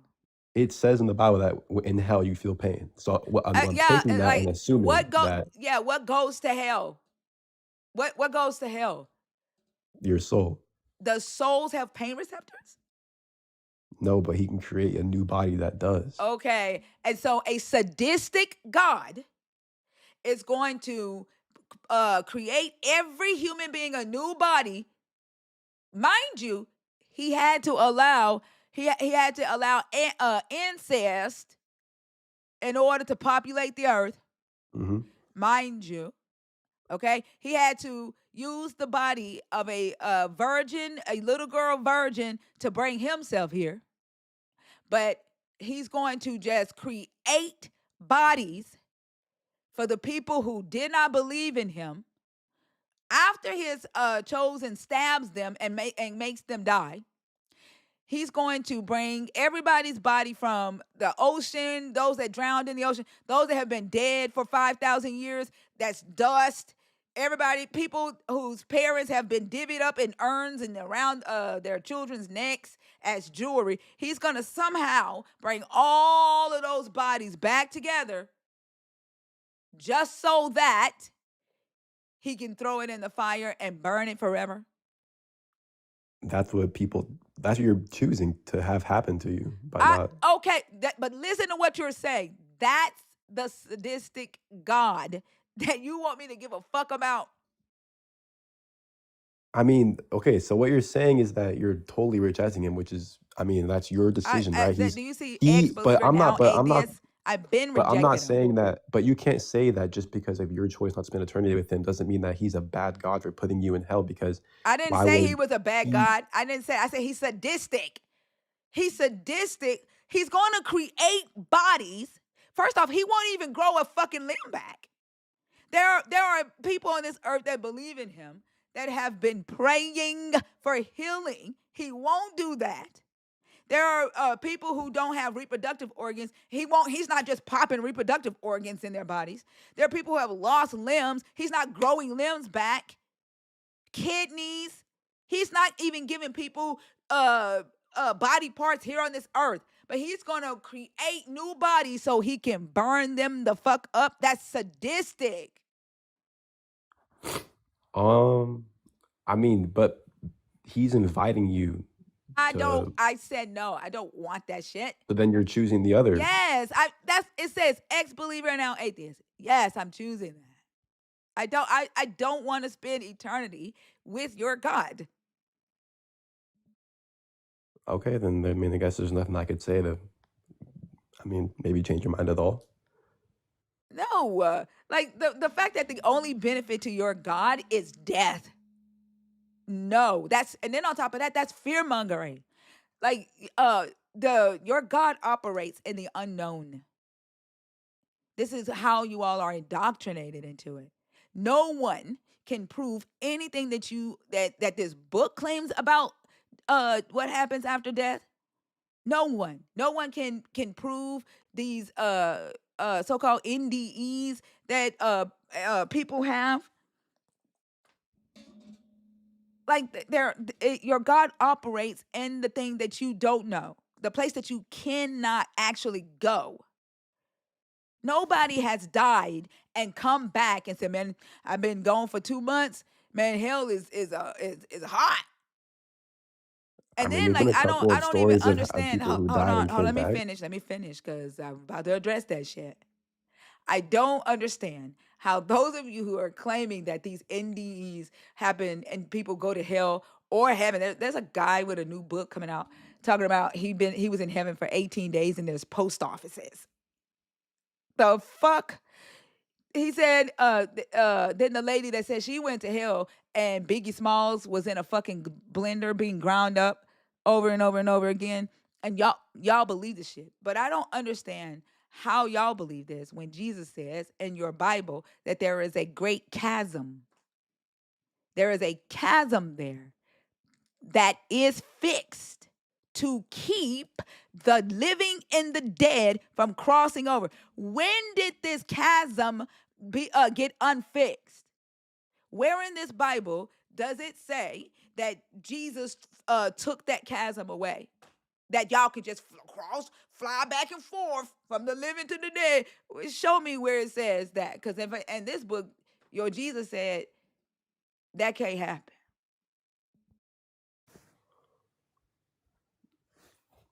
I mean, I have no reason to be on here if you don't have open mind at all. So I mean, Wait, you can't answer that question. You just brought up NDEs. See what I'm saying? You just brought up NDEs. I addressed the NDEs by quoting your God's book. Your Jesus says there is a chasm that is fixed between the living and the dead so that they cannot cross. But all of you are claiming that there are people crossing. How? How? When did that chasm get removed? I think that Jesus crossed it. I'm not. Oh my fucking gosh. Is your Jesus God? Yeah. Do you think I'm talking about God's crossing the fucking chasm? Mm-mm. So I don't know what No. you're talking about. Oh, who's having NDEs? This is what I mean. Y'all engage dishonestly. I don't want any part of this. Y'all have a very weird relationship with truth and facts. Y'all run from it. I think truth, facts, and logic are your God's demons. Like that's what like when it says that demons tremble at the name of Jesus, I think this is what I think about Jesus and him being the word, right? Heraclitus, which is a Greek philosopher, was the first to talk about the logos. And Heraclitus said that the logos was a divine feature that every human being possessed. And that is the ability to think critically and the ability to use words, right? And he said every human had this divine capability. Alexandria Philo took that concept and applied it to the Hebrew God. John of the Johannine Gospels took that concept and applied it to your Jesus. And Jesus became the Logos, the Word, i.e., critical thinking. Except your Jesus locked that shit up.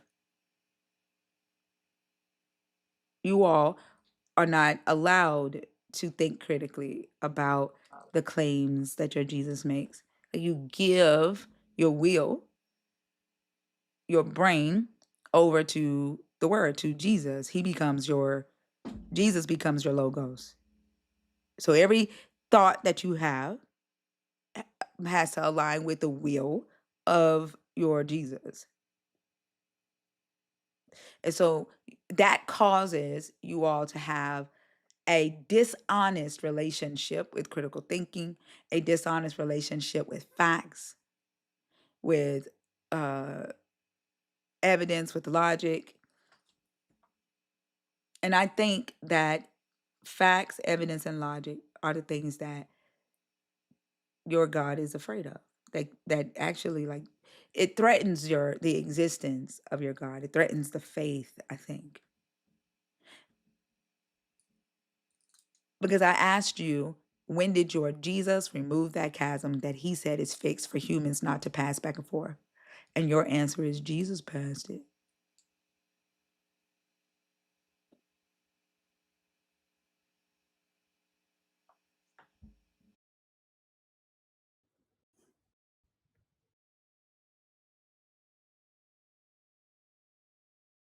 I told you. Facts, honesty, logic, they run from. But I'm supposed to repent. I'm supposed to be scared of hell. The only thing y'all know how to do is fearmonger. Like, you can't convince people that they should believe in this God using thoughts, using logic, using facts, evidence. Y'all try to fearmonger a person. You gonna burn forever. He gonna create a whole body for you, make it flame retardant so that it just burns forever. That's what you want me to be afraid of. Oh, okay.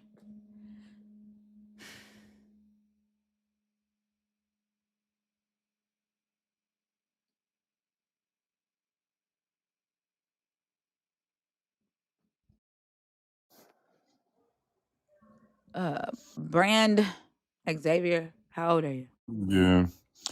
To be honest, I mean, half of what you're saying. How old are you? Oh, I'm 26. All right. Are you a believer, deconstructing, or an atheist? I'm a believer, All right. I don't but carry over conversations from the previous guest. Please start a brand new conversation from your perspective. What are your thoughts on the topic? I believe religion does scare people, That's not the and topic. I don't carry over. Please listen to me, okay? what I happened? do not carry over conversations from the previous guest that was on stage. Please start a brand new conversation from your perspective about the topic. You see the What's the topic on topic? the board? Ex-believer and non-atheist. I believe um that you should do believe in Jesus because Jesus is love. Um, and religion does scare you away from a lot of things. I'm not talking about religion. I don't. Why? Like, I don't need love to believe in Jesus. I mean, I don't need Jesus to have love. No, you don't. Why do I need to believe in Jesus? You said you think that I should believe in Jesus because Jesus is love. Like, the Because act of believing, right, means that there's no evidence. Why do I need to lie to myself what does love have to do with it? Like, I don't need Jesus to be loved or to feel love or to love. Because that's because this life is filled with hate, and like it will mess up people's heart, if you know what I mean. Are you And making the claim that my heart will be filled with hate if I don't believe in Jesus? no, I'm saying that this world is filled with hate. But what does me believing in Jesus have to do with the world being filled with hate? A lot of the hate comes from people who believes in Jesus. Not necessarily. Hate comes from sin. I said, you all still sin even though you believe in Jesus. And what I said was a lot of the hate comes from people who believe in Jesus. You know how many people that And just tonight alone, hateful comments while a young lady was on stage crying and sharing her story about her being essayed by her father. Do you know how many believers was in the comments saying boo hoo hoo? you're right. There's a lot of messed up Christians. I ain't gonna lie to you. Christians put a bad name on Jesus and everything else. But so I get everything that you're saying, I don't but think so, because y'all's claim is that this Jesus does something to y'all supernaturally to make y'all better equipped to love humans. Except what's being produced is people with a sense of entitlement, a lack of accountability, a lack of compassion, and hate. Like, there is a saying that says there's no love, ain't no hate like Christian love. That didn't come out of nowhere. It's because of what believers in this God uh portray or put into society in the name of this God. I don't need to believe in your Jesus to treat people with compassion, to be considerate of the next person. I'm not claiming to be like a master at it, but I am aware and aware that I need to continue to work at, being aware of the next human being and how my actions, the things that I say, affect that human being that I'm engaging with. I don't need your Jesus for that. As a matter of fact, when I had your Jesus, I never even thought about that. mm, There's this do you, expectation of love. Jesus said, love your neighbor as you love yourself. God is love. We're just taught to love everybody. And so this person has an expectation that I have to love him because God said, not because I have earned it or he has earned it. We are commanded to love. So we don't think that we have to do any work to receive it, to deserve it, or to even retain it. but I think love is from within. So if you're trying to receive love without, um, if you're trying to give love to receive it, then that's like a um, misconception of love, if you know what I mean. Who said anything about like, I don't even think you understood what I just said. Like, it in your belief system, love is commanded. You are commanded to love. So you have an expectation of receiving love from perfect strangers. Like, I know you just heard that last guy claim he loves me, but he don't even fucking know me. No, I'm saying love is from within. So you're saying you're trying to receive love, I didn't but say that. I did what did you not say. say? I like, how do y'all participate in conversations? Let me ask you a question. How are you participating in this No, conversation? I really I miss maybe I just misunderstood you. Tell me what you understood that I said. You're saying that you don't have to believe in Jesus to love. I don't have to believe in Jesus to love or receive love. But what else did I say? That was probably the main part I listened to. I was trying to Yeah, you didn't. I said a whole lot about that even after that. But that believers will claim up and down that Jesus gives them the ability to love, and then like won't even be active in a conversation about Jesus or about love. Y'all don't know how to love because y'all are commanded to love. You expect it without any doing anything to actually deserve it or retain it. You feel like you're entitled to it. If I ask you right now, how do when Jesus, y'all always quote this to us. Jesus said, "Love your neighbor as you love yourself." How? How do you do that? Because everything is oneness. And Stop. like you have to Hold on, look at stop. somebody Hold as a on, hold on. different perspective of I yourself. asked a how question and you started off with because. Does that make sense? If you were in school and your teacher asked you a how question and you answered because, do you think you would get that question right? I asked you the question because That can every if I say, how do you make a cake? And you say because cake is good, would you get that answer correct? but the question wasn't to make a cake, it was how do you love?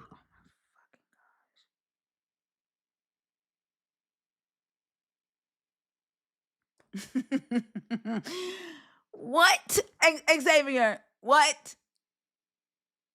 Like I said, everything is oneness. So Xavier, I don't care about that. I asked you, I asked you, how how do you love your neighbor as yourself? Not why you love your neighbor as yourself. How? What are the things that you are supposed to do to love your neighbor as yourself? it's the understanding of the oneness because everybody is a different version of themselves, if you know what I mean. You know what I mean? Like in the next life, you might be the person that you're arguing with. I feel like throwing up right now.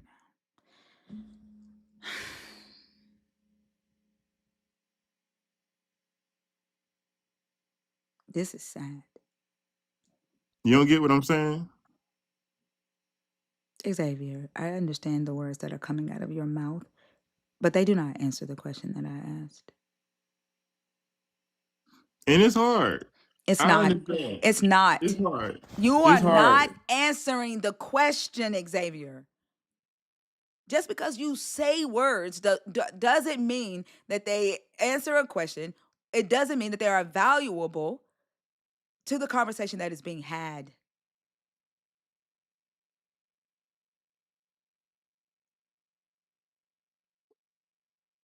I mean, I I I get where you're trying to, you know what I'm saying, but it's just internal. You love just because you are love. So the answer is you don't know how.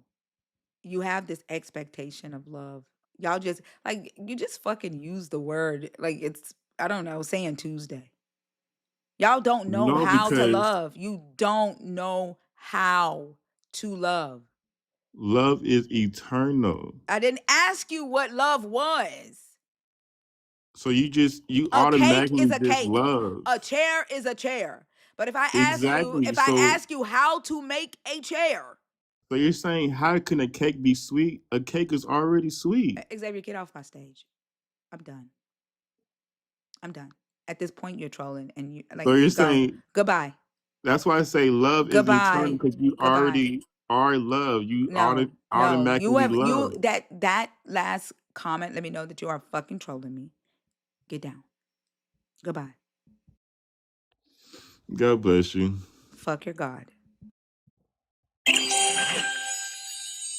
Goodbye. Thank you for being a perfect example of what I was talking about earlier. Get down. I'm trying. This thing ain't working. You gotta kick me.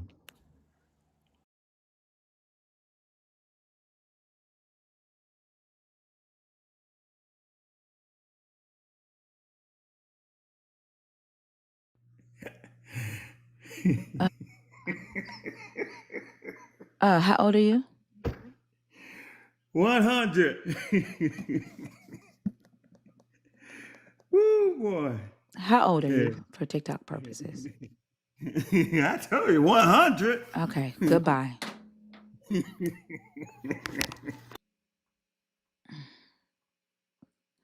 I swear Jesus' kids are not okay.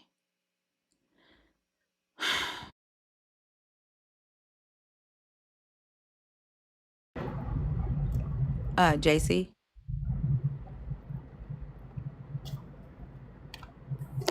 JC, are you up here on purpose on accident? Sorry, accident. Okay, no worries. Have a good one, okay?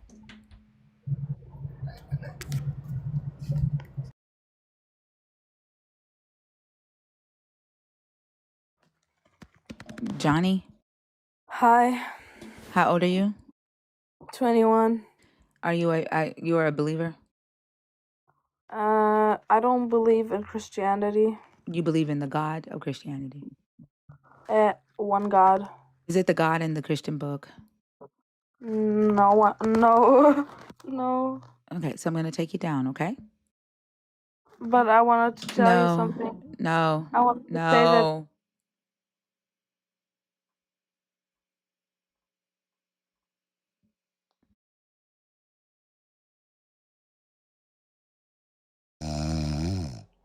Oh, Aaron. That's a nerd, too.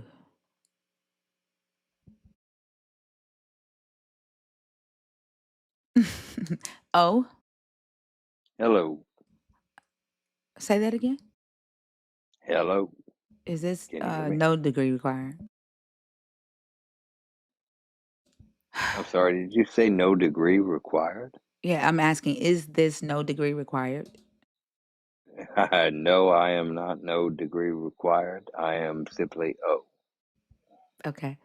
Don't he sound like no degree?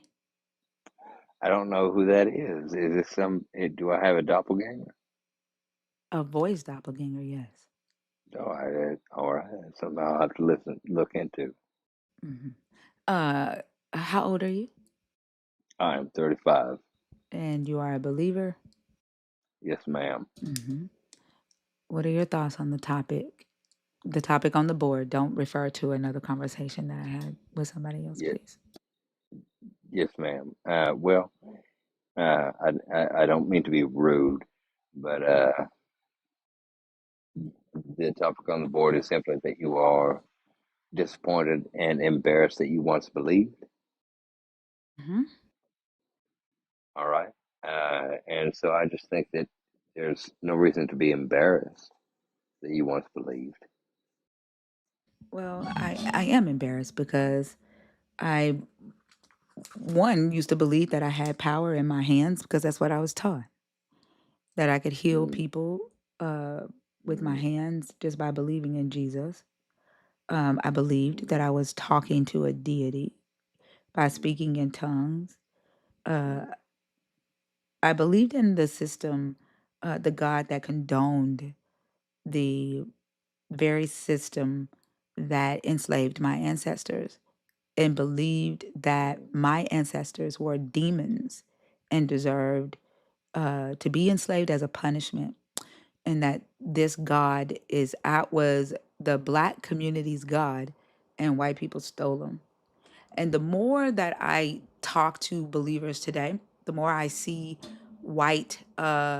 black Christians take up for Nazis when they come in here and call us the N word and say that they're going to rape us and all of this stuff. It is yeah, embarrassing that I once shared this belief system with them. yeah. Christianity is an odd uh, meeting point for all of that. I mean, it's uh, you. Yeah, and I mean, you have to understand as well that Europe experienced the same thing. I recognize that there's a great deal of unique religious sentiment and philosophy among Hold on. Europe Germans. experiences what same thing? I'm sorry. You said Can you Europe say that experience. again? What same thing are you referring to that Europe experienced? Well, I'm saying that like the African, uh, the traditional African religious uh, philosophy You're saying that has suffered. You're saying that they were not allowed to be Christian so that they could be enslaved. Europeans were. I'm saying that Europeans were enslaved by the European Christian philosophy. That Wait, what do you the mean by the Christian philosophy? Like, I'm trying to understand. So, are you saying that Europeans were taken from their home and forced to be slaves by Christians? not precisely, and certainly not in the same way that Africans and other peoples were, but No, like I'm it not did saying that. happen. I, every ethnicity on this planet has been enslaved before, but not Hmm. because of this God. Like Europeans don't have the same relationship with this God pertaining to slavery as African Americans do. That's not true. African Americans were No, told certainly not. African Americans were told that Europeans were the God's chosen, and that this Hmm. God gave them the authority to come into their on their continent, downgrade them to savages, and enslave them. And then they were Yes, not allowed to become Christian because Christians did not enslave other Christians. Only right. Europeans were allowed to be Christian. You can't do that on TikTok. You have to go on mute if you're gonna do that. No, The AI will hear I'm you with you on that. and flag you. No, But I'm with you on that. You're 100% right.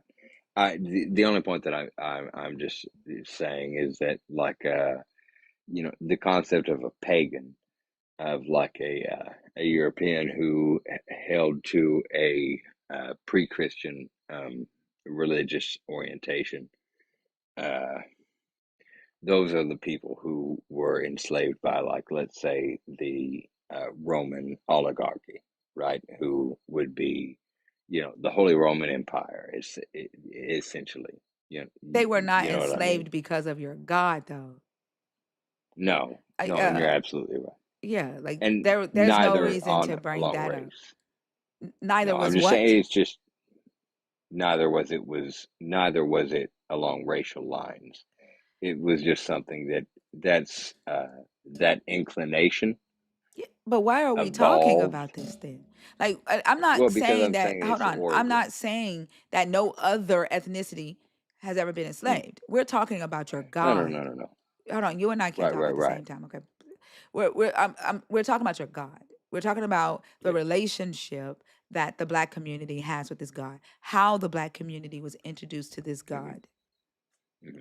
And you asked me why I was embarrassed, right? Like other ethnicities being enslaved, that has nothing to do with what we're talking about right now Well, it doesn't, not directly, but at I'm just all. saying. Well, but what I'm saying is that it evolved, and the thing is that the But it had lower nothing to do end, with the God. but that particular god, it essentially evolved into the god of what was But the the it, slavery, the enslavement of Europeans in Rome had nothing to do with the God we're talking about. what I'm saying is its predecessor. It had nothing to do with the God we're talking about, though. Okay. Every nation had slaves. Every Well, nation yes, had slaves. I'm not yes. talking about uh African Americans were the only ones that were slaves. I'm not saying that. I don't No. What I'm Well, no, saying no. is the relationship with this God and Hmm. the black community through the Hmm. transatlantic slave trade. That's Hmm. what I'm talking about. And Right. you bringing Well, up and you saying, well, Europeans were slaves too. Like, okay, mhm, that still does not negate the fact that black people were told that this God gave Europeans the authority to take them mhm, from their continent and Mhm. make them their property and then take Mhm. over their continent. Yes. Right. Yes. No. 100%. All I'm saying is just that it's just that you draw it back, and it's precisely the same God that produced the same slavery all the way through. It's just that it No, it's not. evolved. It evolved to the degree of going from uh, serfdom type slavery into chattel Wait, are slavery. you It saying evolved. It became no, more that's evil over not time. true. That is not true. The Roman What Empire do you had mean? no, that's not true. The Roman Empire was enslaving Europeans way before Rome became a Christian nation, a Christian Yes. state. So Yes. it's not the same God. The Roman Empire had the imperial cult, and their gods were men, emperors deified by the Roman Senate. Babylon Well, had now. hold on. Babylon had their own gods who Hmm. justified their slavery and set the laws for their slavery. Egypt had their own gods. It is not the same God. Yeah. That is not true. Okay. maybe I'm maybe I'm misunderstanding theologically, like what we are discussing in regards to God. But I'm just trying to say that I believe that the general theological orientation of Rome essentially has been evolving over time to where you had the enslavement of the Gauls, who were essentially white, into the full chattel slavery of Africans in America, and it then has developed into the slavery that we have now of like white people in America benefiting from the slavery of Asian people in sweatshops. That's generally what I'm just kind of talking about. Maybe No, I've lost the plot here. the reason that you brought this up was to say white people were enslaved too, because That's not what I'm saying. there was no reason for us to be talking about that. That's not what I'm saying. I'm talking about this whole discussion is about God. It's not Your about God slavery. has absolutely nothing to do with European slavery. Nothing. Christianity certainly has something No, to it do with didn't. slavery. Europeans were not enslaved because of Christianity. That's not true. Well, okay, well you're right. Europeans were certainly enslaved prior to Christianity. You're right, but Europeans' slavery was later justified by Christians. What slavery of Europeans was justified? They were indentured Well, servants. serfdom, yeah, yeah, I'm not talking about which is serfdom. far I'm less. not talking about Yeah, serfdom. I'm talking about yeah, indentured servants. Through yeah. Christianity, they were It's indentured far less. servants. Christians could not Far less. enslave Christians for life. No, they couldn't. Right. Yeah, That's not you're serfs. 100% correct. That's not serfdom. Right. serfdom I'm just existed saying. prior serfdom existed prior to Christianity and prior to Rome taking over Christianity. But No, here in America, when Europeans came here hmm and killed Native hmm Americans and took this land for yes, their own and called this New Jerusalem, yes, they were not enslaving Europeans as serfs. They were indentured servants. And then England would send their hmm vagabonds here as yes. a punishment, and they still were not chattel slaves because No, they weren't chattel white people slaves. could No, not be enslaved for life. right. Yes. No, you're 100% correct. But it's literally all that I'm saying is just very, very, very, very simply is that there was the concept of chattel slavery evolved from Christian uh, ideology. That's It what I'm didn't. saying. It evolved from ancient Israel. Like it's literally in Okay. Leviticus. It's in the law. It Well, it, but it I mean evolved in that's ancient contained Israel. within Christian, but that is contained within Christian theology, is it not? I mean, But it your did not Christians are start with going to look to Old Testament. but it did not start with Christianity. That is not No, true. okay, okay, fair enough. But that's to say that it started with Judaism, but Christianity is just as Islam a development out of Judaism. So that is a very fair point, and I'm with you on that. But it is, I mean, were along the same lines. No, like I don't. No, okay, all There right. is no reason. No. The Judaism, Jesus and his daddy were supremacists. They enslaved I'm people. sorry. I'm sorry, I'm talking right now. They enslaved people based on the discrimination of ethnicity. If you were, Jesus did. this Jesus' daddy, was he? Is he eternal? Was he there when Yahweh was doing all this stuff in the Hebrew scriptures? I'm sorry. Are you referring like on a theological level? Like you Is mean like Jesus God's son? Is Jesus the yes, son? Was he there when Yahweh was doing all this stuff with the Hebrews? yes, Okay, I yes. said Jesus and his daddy. Right. Jesus is Yes, supremacist. theologically, yes. Jesus is a Well, supremacist. Jesus Oh, and the stop Holy talking Spirit as while I'm well. talking. Stop talking while I'm Well, talking. I'm You just can answer trying to questions when I talk get with done. you. You can answer questions when I get done. Okay. Like, I think this is what believers do. Like, y'all No, over I'm on talk your side. people. I don't No, you're understand why not you're on my doing this. side. You're not I on my am. side. No, you're not. I am. You You're just refuse not. to Stop. Cut it. acknowledge it. Stop. You're already irritating me Okay, go ahead. because I have to I'm talk sorry. over you. I think Okay. this is what believers do. Y'all don't want people to hear anything other than what you say, so y'all talk over people. Okay. Jesus and his daddy were Israelite supremacists. The Israelite were the superior ones on earth. Everybody else was inferior dogs and could be enslaved. Israelites could not be enslaved for life. They were the indentured servants.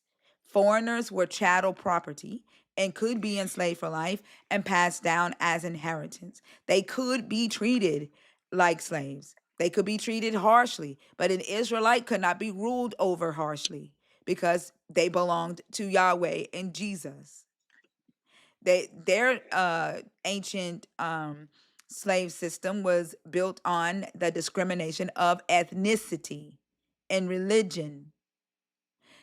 Christianity followed that concept and built their slave system using this God and using Jesus. Europeans became the chosen of the new covenant, and they built their slave system where European Christians, much like the Israelites, could not be enslaved for life. They were indentured servants. They could not be ruled over harshly like non European Christians. And then the foreigners who were not Christian or white could be enslaved as chattel property, could be treated harshly, could be passed down as inheritance to their children. And so you have one system built on discrimination of ethnicity, Mhm. another system that originally started off based on the discrimination of uh, religion and nationality, and then it evolved into race because they started allowing a Bishop Whitfield, I think is his name, started preaching Ephesians 6 and 5, 1 Corinthians and 1 Peter, that an obedient slave, a Christianized slave is a obedient slave. And so they started Right. allowing West Africans to be baptized Christian because at first they would not allow it because Christianity equaled freedom. And then the king changed that law and said that Christianity no longer equaled freedom. So then they started allowing the slaves to be baptized into Christianity. And so slavery then, after the Bacon's Rebellion, slavery then was based on race, not whether you were a Christian or not. Right. Yeah, I mean, and I'm not trying to be whatever. But this is what I'm trying to describe. Precisely what you're saying. Uh, there was a point in which Christianity and chattel slavery was restricted to Christians. And then that Christianity gradually became racial, etc., and it moved on, and it was just utilized in America, particularly. You're 100% correct. I'm with you on this. Yes. So, like, I don't understand your point in saying that Europeans have a similar relationship with slavery and this God. That's what I'm saying. Like I feel like you brought that up to Well, say, I feel like you brought that up to say, well, Europeans were enslaved too. well, my point is to make is just very simply that this is this didn't just emerge. This is something that like white people should be aware of this as well. This is Christianity. Listen, you're a an ex-believer because you recognize the damage that Christianity has done as to your people No, as a slave that's not religion. why I'm an ex-believer. No. Okay, I told you well, why I'm I embarrassed. I have not told you why I'm an ex-believer. okay. Why? You're right, and I don't. Okay, I don't know why you personally are an ex-believer, but the thing is that I can recognize that Christianity has done a great damage, has been utilized as a tool of enslavement against black people in America. And the thing is that Christianity was equally utilized as a tool of enslavement against pagan people in Europe, and the simple process of enslavement through Christianity as a uh, oppressive force is the issue. And I believe that we as people could acquire a higher quality allyship amongst one another if we recognize that we've been victimized by the same self uh, absurd Please religiosity. explain, like, what historical events are you referring to where Christianity enslaved pagan We're Europeans? like the Cathar genocide. No, enslaved Catholic, I mean, enslaved pagan. What event are you talking about Well, where Christians went through and enslaved European pagans? I mean, legitimately every. I mean, the Christians arrived, and every Christian in every country, What Ireland. Bible verses did Christianity use to convince European pagans that they were to be slaves? No, just every pagan, all No, pagan no, you people said were European. enslaved No, in accordance with you said Christianity. European. You said Christianity was used to enslave Hmm. European pagans. What Bible Yeah, verses? What Bible verses was used to force European pagans into slavery to Christians? but like specifically, I couldn't tell you. But I mean, but pagans, clearly, you can't be a pagan in Christianity. What Christians are not historical going to what abide historical Christianity. events are you referring to where Christians went and uh, convinced European pagans that they were to be their slaves because they're pagan and European? What event are you referring to? Well, the Cathar genocide, for one thing. That's a Uh, genocide. I said slavery. they were enslaved as well. Uh, I What mean, what and listen, what like I'm not I trying to don't make a one to understand. one. You I'm are. not trying You to make a are that one to you're one. yes you No, are. I'm That's not. yes you are. I'm just saying That's it's why you also said bad. you are. I'm just saying And it's that's why also bad. I didn't say anything about it not being bad that they genocided people, but you are trying to make a one-to-one. And you did exactly what I said that you did. You're basically saying, well, white people were enslaved too. And it's a way of minimizing or being dismissive.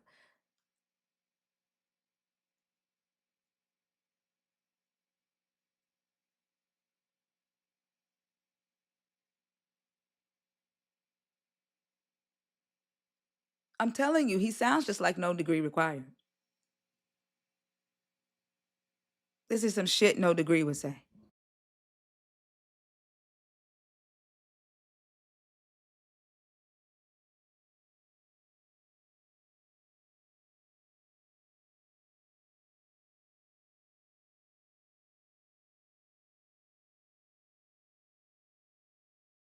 Given the fact that it's a new account with only 20 followers, like I swear, Me? yeah. Dude, I'm not. It's not a new account. I've had this account forever, and I've been online forever. I'm like legitimately, I've, okay, this is absurd. It's okay, fine, fair enough. Look, whatever. It's not, you're right. It's not worth talking about. It's not worth talking about. I'm white. Why would I even talk to you? Right? Fine. I'm not. I don't care nothing about your fucking Yeah, of course you white don't. fragility Whatever. right now. I don't, because Yeah. like No, nobody I know said what, no, no I know one. what No, this shut is. up. No, you No, I did know what what the this fuck you is. did. You did Yeah, what and you you're the did, and one you got screaming, called and out I'm on the it one who did because you're fucking everything, and I talking while. didn't do Shut nothing. the I fuck up. literally I didn't don't do give a anything. damn about your fucking white fragility right now. You did what the fuck you did to minimize or dismiss what I said. That's what you did. I don't care about you coming back making yourself a fucking victim. The fuck you mean?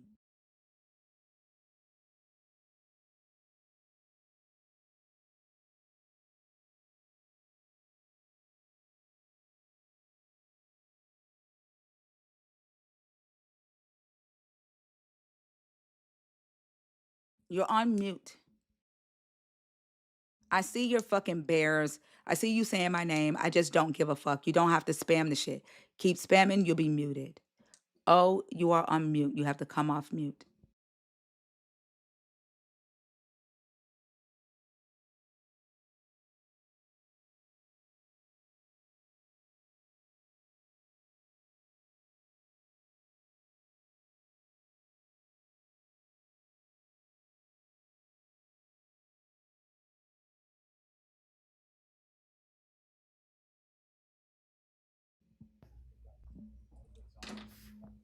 Well, I scream if I fucking want to scream. Stop fucking whining about it, motherfucker. You gonna always be here to hear me fucking scream.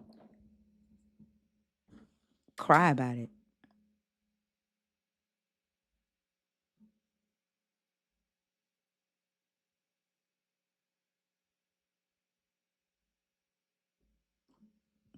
That's okay, Darla. Like you motherfuckers in the comments, like fucking cry about it. Yep, I am angry because you motherfuckers cause a lot of harm on this earth. Deal with it. Your God is a wrathful God. You should be used to anger. Deal with it.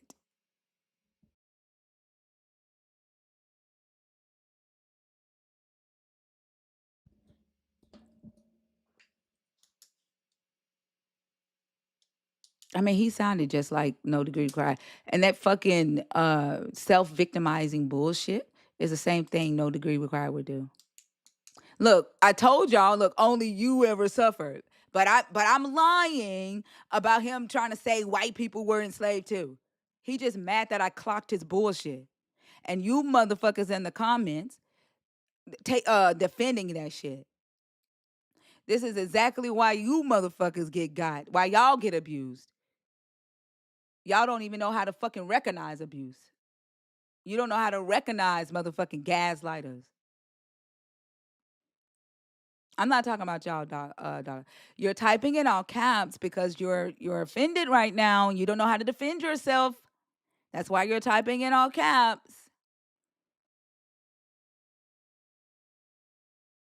You don't know how to defend yourself. Shut up, No Degree. The reason why you are on a backup account is because you fucking blocked because nobody wants to fucking talk to you.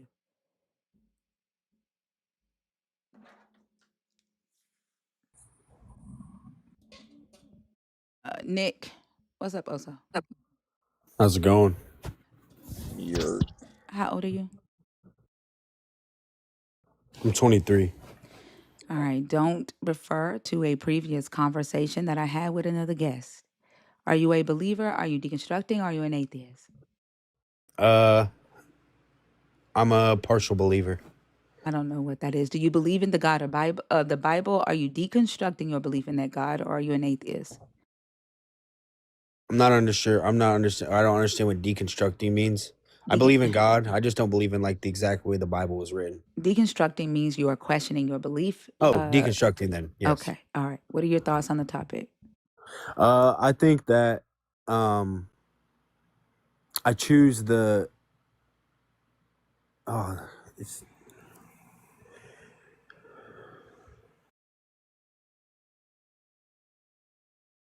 Goodness gracious. So informational. Yeah, we learned a lot. Clarence, are you in the guest box on purpose or on accident? I swear these believers are something else. They can't, but you know that they can't help it. But when you're taught that your God is the only God, right? The like the every other God is fake. Your God is the only God, and that you have to see this God as good no matter what, and you have to fear it. Except for like people like No Degree and the last person that was on stage. Like I don't think they defended out of fear. I think they defended out of entitlement and privilege. But there are people Yeah. who defend it out of fear, whether they're white, black, whatever. Um Trauma, yeah. Like I don't think that they can help it. I think they know when they're lying, right? They know when they're gaslighting, when they're, being manipulative, but I don't think they can help that because I think they're scared shitless of burning in fire. And it makes them horrible people to be around. Not necessarily that they are out here doing, harmful shit. Like they're not that they're out here, the ones raping people or whatever. But it makes them horrible people to be around because of the manipulation, of the gaslighting, the willingness to look the other way when a 2-year-old is getting essayed or call it all the God's greatest biggest plan, like his greater plan for their life. Like we had a lady on stage tonight who said that she was essayed at 2, essayed at 7, essayed at 9. And then later in her testimony said that her God told her that he was putting together her puzzle of her life inside of her and that she couldn't see it, but he could see it, and that there was a bigger picture. And I said, what you are telling Yikes. me is that your God, in your bigger picture that your God has for you, it included you being essayed as a 2-year-old and nobody doing anything to stop it, including your God. It included you being essayed at 7, at 9, and no adult in your life doing anything to protect you, including your God. And then she had no expectation for this God to protect her as a child, but then says she knows God is real because she was riding in the ice and her car started to slide and the car parked itself. Huh? Yeah. So she had expectation of her God to be a fucking valet, but not a protector of children. That was our very first call tonight. Shut the fuck up, No Degree. That was our very first call tonight. And she kept saying like she wasn't excusing like saying that like it's the conversation was very very very hard to hear because it's okay. It's basically like it's God's bigger picture.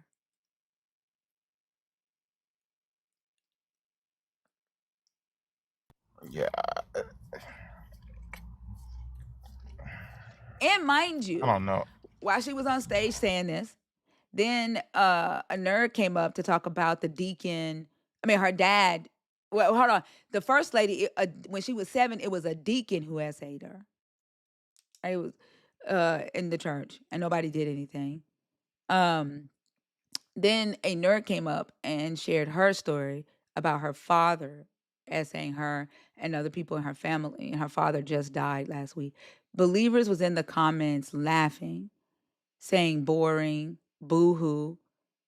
They were saying some of the most harmful shit while she was on stage crying, dealing with the fact that her abuser just died and he's also her biological father. And the lack of empathy that was coming from the believers on both YouTube and TikTok pissed me the fuck off. And I went the fuck off. I mean, right?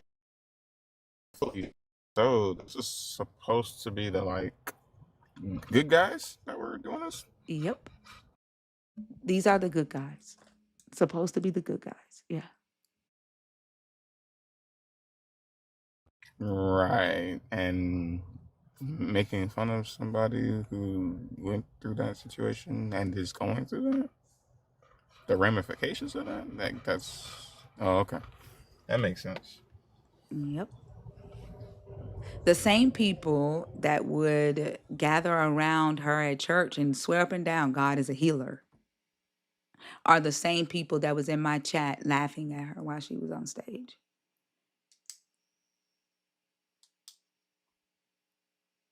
Yeah, I mean, it goes to show that for a lot of them, um, it's like the most important part is exclusive membership. All the other stuff that they claim, is a benefit or whatever.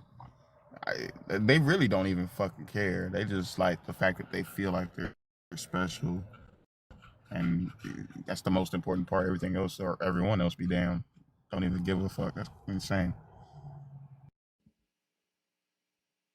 And then there was a kid came up here and said that he loves me and he doesn't want to see me go to hell. And I said to him, like, you won't see it anyway. You won't be there. You won't even know the day I die. Like, Right. you will have no knowledge of that.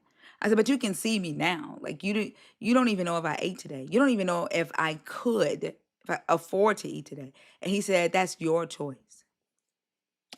Now, listen, he said, it's my choice to not eat. It is my choice to not be able to afford to eat. He also recognized that it's my choice whether to go to hell or not, whether to believe in his God or not. But it's his duty to make sure I don't go to hell. But it's not his duty to make sure I eat. And I asked him, the thing that you can see with your physical eyes, you don't care about. You don't say to the human that you can see with your physical eyes, I want to make sure you eat. I want to make sure you don't starve to death. But the thing that you cannot see, you say, I don't want to see you go to hell. And he could not understand that conversation.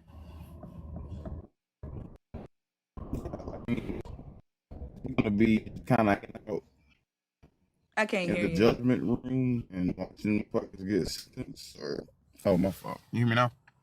Yeah. Oh, okay. I was just saying, like, is he gonna be hanging out like in the fucking courtroom, watching people get sentenced after he gets his, or waiting on his, or what's the goal here? Because I never did understand why they say I don't want to see you go to hell. Don't you get a mind wipe anyway? Like you wouldn't even fucking know who you are, let alone a random person. They don't care. All they care, it's a club. They don't care about the words that come out of their mouth. They just say it because it sounds good. It's like their sales pitch. Like they all have the same motherfucking sales pitch. There's no expectation of them to actually give a damn. Like once they get the believer, their job is done. Like a Yeah. slimy salesperson. You know those Xfinity and what's those security camera companies? Ring, Vivint. Vivid, Ring. You know how they be knocking on your door and they Yeah. pretend to be all nice. Once they get the sale, you can't get in touch with nobody. Type shit. Yeah. Yeah, that believers are like that. What does not today Satan mean? Like, do y'all schedule the days that Satan bothers you? Like what does Satan listen to y'all when y'all say not today, say that? Do Satan listen to y'all? Like, cause you do realize that you are choosing to be here in my chat, right? If you think that I'm Satan, why are you sitting here listening to Satan speak?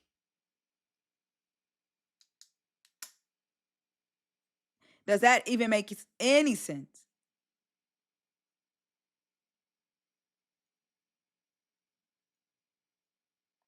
Like, I think y'all love Satan. Not even like, y'all love Satan. Y'all got songs that y'all sing to Satan about Satan.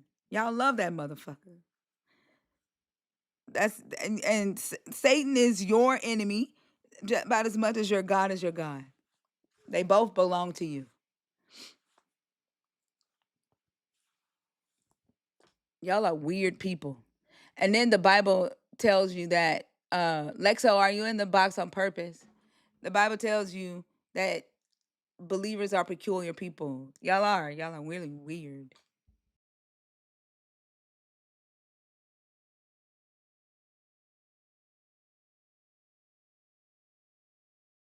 Not today, believer.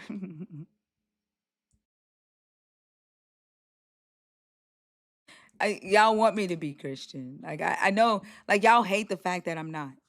Y'all hate the fact that I'm not a believer. Y'all come in here just hoping and a praying and a wishing. And I don't understand why y'all need me to be a believer so bad. Yeah, what's the logic behind you being a secret Christian Exactly. and then giving us valid point after valid point about why this shit is so harmful? Like, And what the fuck? That doesn't make any sense. there was another guy in here tonight claiming that I am a believer. And he was like, "It's okay, guys. We just have to accept that she's lost for right now, but she's really a believer." Like, why do y'all need me to be a believer?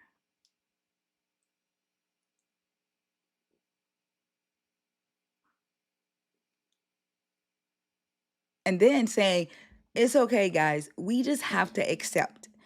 What the what? Like, what's am I bothering y'all that fucking much? What's going on? I like am I disturbing your sleep? Am I making you not want to eat? Do you not want to pray? Like, what's going on?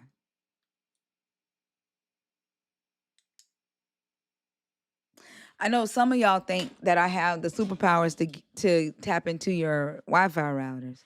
What else y'all think? What else y'all out here thinking? That y'all got to be wishing and hoping that I'm secretly a believer. Is it that we talk about the good things, the things that y'all should be advocating for, the things that should be coming out of your mouth? Like, is it making you feel some type of way that the devil or the demon is saying stop essaying kids, and you're not saying that? That you got a hope and a wish that it's that I'm secretly a believer that's saying stop essaying kids? Is that what's happening?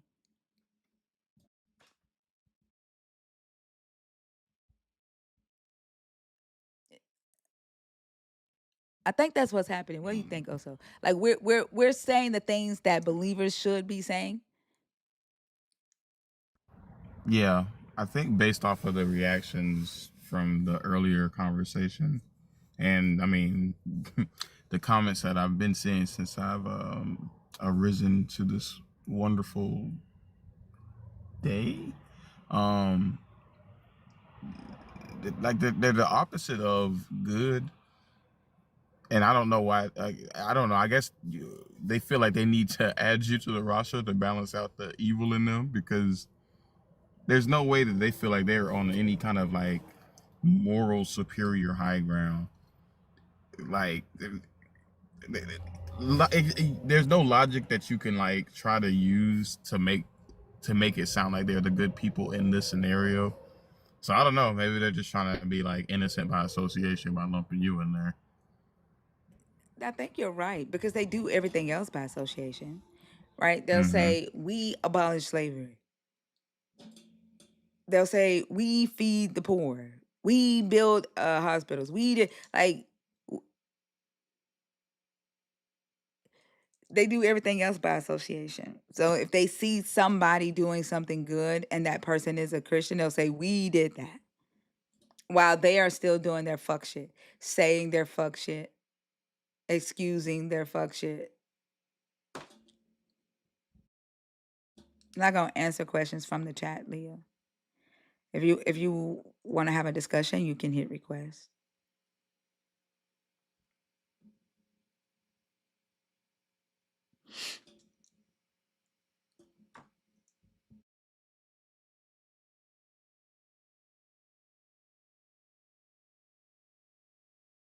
I will say it's something that I am starting to notice a lot more, even in the wild. People really don't know how to have a conversation, and I don't think that people really think about what they consider to be true or accept to be true. Because when you try to get into it more and more, the answers become more unhinged and unrelated to what the fuck you're talking about, and it's just like, I don't know, man. Like, I don't know how you go through life and don't know why the fuck you're even where you are, or like what you're doing or why you're doing it. Like, you're just there, existing till you die. That sounds good. Like, what the fuck? I don't get it. They don't have to think about it. And then they're like kids. They're like instead of them thinking critically about the topics that we discuss, they respond like children with like just to be offensive. Like they lash out like a child, right? Instead of actually responding to the conversations that we're discussing. Like saying you're stupid, you're lost, you're blind. Like that's all they know how to do. Instead of like we will say something like believers excuse essay because they are afraid because the Bible says touch not my anointed, do my prophet no harm. So they believe that it is God's responsibility to call out the believer, right? Because it says not to openly rebuke an elder. So they just turn the other way and pray and hope that God saves the essayer and forgives the essayer so that he doesn't essay anymore, and they don't report it, right? We'll say something like that, and then the believer in the comment will say, "You're lost, you're blind," instead of addressing that point. And then my ass will go, "Okay, well, can you point out what I said that makes me blind? Jesus is love. Jesus is king." That's how they have conversations. Exactly. They can recognize that the words make them feel a way, but they can't determine why that is, or even like articulate why that is. Yep. I think they're afraid of what it makes them feel. They're afraid to admit that it scares the shit out of them. They're afraid to admit that they feel offended by our lack of belief. They're afraid to talk about those things. They just sit in the chat and they just talk shit. That's all they do. But and their Bible says that their God did not give them the spirit of fear, right? But they have a lot of fear. And they expect us to ignore that we can see their fear. And also fear the So, God. Yeah, hold on, Leah. That one. okay. I'm sorry, Oso, for that interruption. Nah, you good. I was just saying, but it's also saying, you have to fear the God. It's the best thing to do is have that fear, but also like, I wouldn't give you none. Like, you don't need it, but you gotta have it. So catch 22 there. But the fear only serves the God. Like it serves to keep them in line, to be obedient. Yeah. And Mm-hmm. man, I can't think of his name right now. Oh, he came up earlier and he was saying, why do believers believe that, the God created imperfect humans, but then expect them to be perfect? And I was saying it's not perfection the way that we think, like perfection without flaws. It's perfection in obedience, perfection in loyalty, right? And falling in line and doing the will of the God. So when Jesus says, "Be ye perfect, for I am perfect," it's because Jesus, not that he did everything right, but that he obeyed his Father. And perfection is just obedience, blind obedience. That's all perfection is for this God. So flawed humans that are willing to submit to the system or to the God and just obey and not think that you deserve or have the ability to question the commands of the God or the God's representatives. That's perfection. That's the desire, the status that the God will want you in. That's a perfect follower. You're saved because that God is going to keep you alive because you're useful, not because you're good. What? So the guy doesn't want to negotiate? What? Leah, I don't know how long you watched my show, but I don't do open forums. When people come up, if there's a conversation being had, that's not an opportunity for you to join that conversation. Anytime a new person joins my stage, I first ask your age. I ask if you are a believer, deconstructing, or an atheist, because I only talk to those three types of people. If you are not a paid subscriber, the only thing you can do when you come on stage is address the topic that is on the post.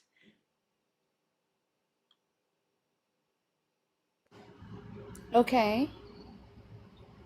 How old are you? I am 43. Are you a believer in the God of the Bible, deconstructing, or an atheist? I am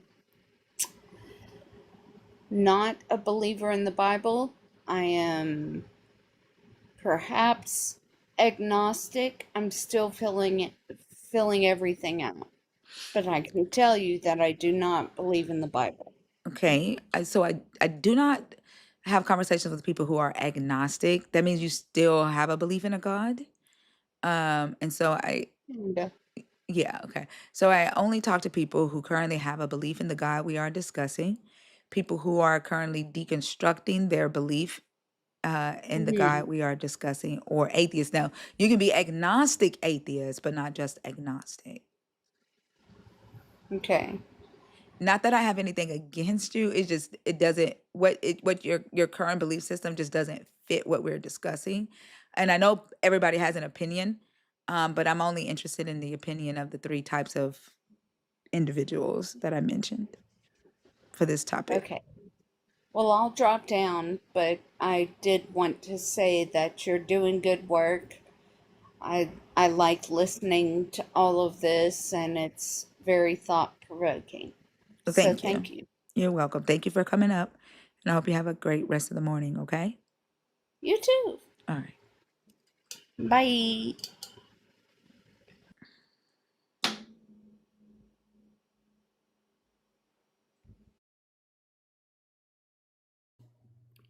Chris. Hi, how are you? Good. How are you? Doing okay. How old are you? Can I ask? How old are you for TikTok purposes? I'm 31. Are you a believer in the God of the Bible, deconstructing your belief in that God, or an atheist? I am a believer in the God of the All Bible. right, there's a topic on the post. What are your thoughts on that topic? Let's see. Why are you disappointed and embarrassed that you believed once? Oh, my disappointment actually comes from the conversations that I've had with believers over the last 3 years. Uh, y'all have opened me up to a uh, a world of belief in this God that I had no idea was at this level. Like I knew that narcissism was a part of a believer's makeup. But the behaviors, the things that believers have justified, like I'm just embarrassed and disappointed. The majority, I think the biggest disappointment that I have is that there's 2.8 billion Christians who refuse to actually consider the harm that they are allowing or doing in the name of their God, by giving this belief system even a credibility, to continue to do harm. The separation that believers do amongst themselves instead of holding each other accountable for those that believe in the same God. Like it's 45,000 of y'all denominations, but even when a believer is in here and doing some harmful stuff, and I'll ask the next believer on stage what were their thoughts about how that believer behaved on stage, they refuse every time to comment on or hold their fellow believers accountable and say it's not their place, but then will turn around and tell me how sinful or demonic I am for not believing. And so, And that's like, I agree. I'm That's a one second, big. one second. Go ahead. Yeah. So my disappointment is in not really just, you know, the fact that people believe in a God, but those that do believe in the God that we are discussing. That is so many of y'all, and it just feels like a big ass problem. And I'm disappointed that I once believed that this was the thing to be a part of that brought love and peace on the earth. And it was I actually the thing that was bringing a lot of harm. I would say that there is a lot of Christians that, their love has waxed cold, and it says that it'll be like that in the last days, and a lot of them don't even keep the true good news of God, which is that for God so loved the world, he gave his only begotten Son, that whosoever believeth in him shall not perish but have eternal life. That is the good news that keeps a Christian going. It's not about how many times you fall short, because God delivers, a righteous man falls short 7 times, but God delivers them every time. And a wicked falls once and they're utterly destroyed. And it's not necessarily about your works, because it says, the original text says that it's by faith alone, through grace alone, through Christ alone, through Scripture alone, for the glory of God alone is man saved, not by works, lest any man should boast. So Christians really do have it wrong when they sit there and they belittle other people who don't believe. They don't come at an approach of love. Unfortunately, they sit there and they judge like they're not supposed to, because it says be held accountable for that, right?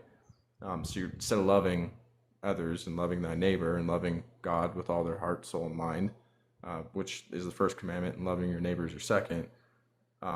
Unfortunately, they're doing the opposite, right? They're dividing the body. That's why you have so many different sects of the church, right? You have the Jesuits, and then you have not the Jesuits, but the Roman Catholics, and then you have the Latter-day Saints, you have the Protestants and the evangelical churches. You have all these different bodies that are supposed to be one, but they're divided, unfortunately. And I'm sorry that Christians have pushed you to a place where you don't feel like you're accepted for your mistakes, because it's not based off that. They're not the ones who get to judge you.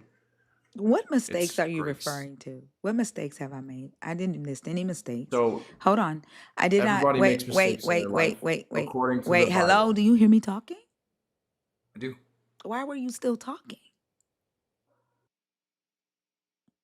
Go ahead. What? I haven't mentioned any mistakes. Christians didn't make me become atheist. Me not believing in this God has absolutely nothing to do with what a human being did. I said I am disappointed in what I am learning about the behaviors of these people. What mistakes have I made that I need to be worried or care No, about another human according to being? what Christians believe, is that all fall short of the glory of God. But That's again, no they're different. contingent Like, verses. that's no different. Like, you came up here and you didn't say anything different than any other Christian who has bad behavior. Like, you haven't displayed any bad behavior, but you are saying the same things they say. Like, And you all believe that you're going to sin even as a Christian, and that your salvation is in Jesus dying for you.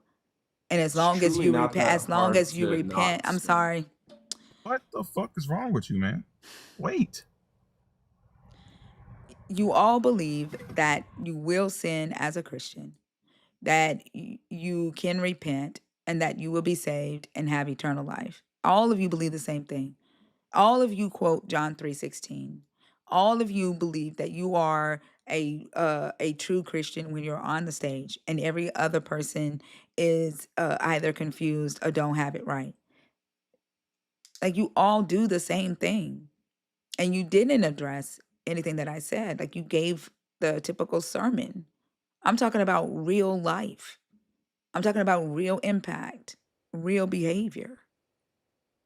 Yeah, no, I completely understand what you're saying, and no, it's not a license to go sin. That's what a lot of Christians get wrong, unfortunately. They think, oh yeah, I'll just keep doing whatever want to do, and it's if you look at the true laws, like if you love your neighbor, you're not going to do those and commit those sins like murdering, stealing, stuff like that. Those are easy commandments to follow if you really love your neighbor, right?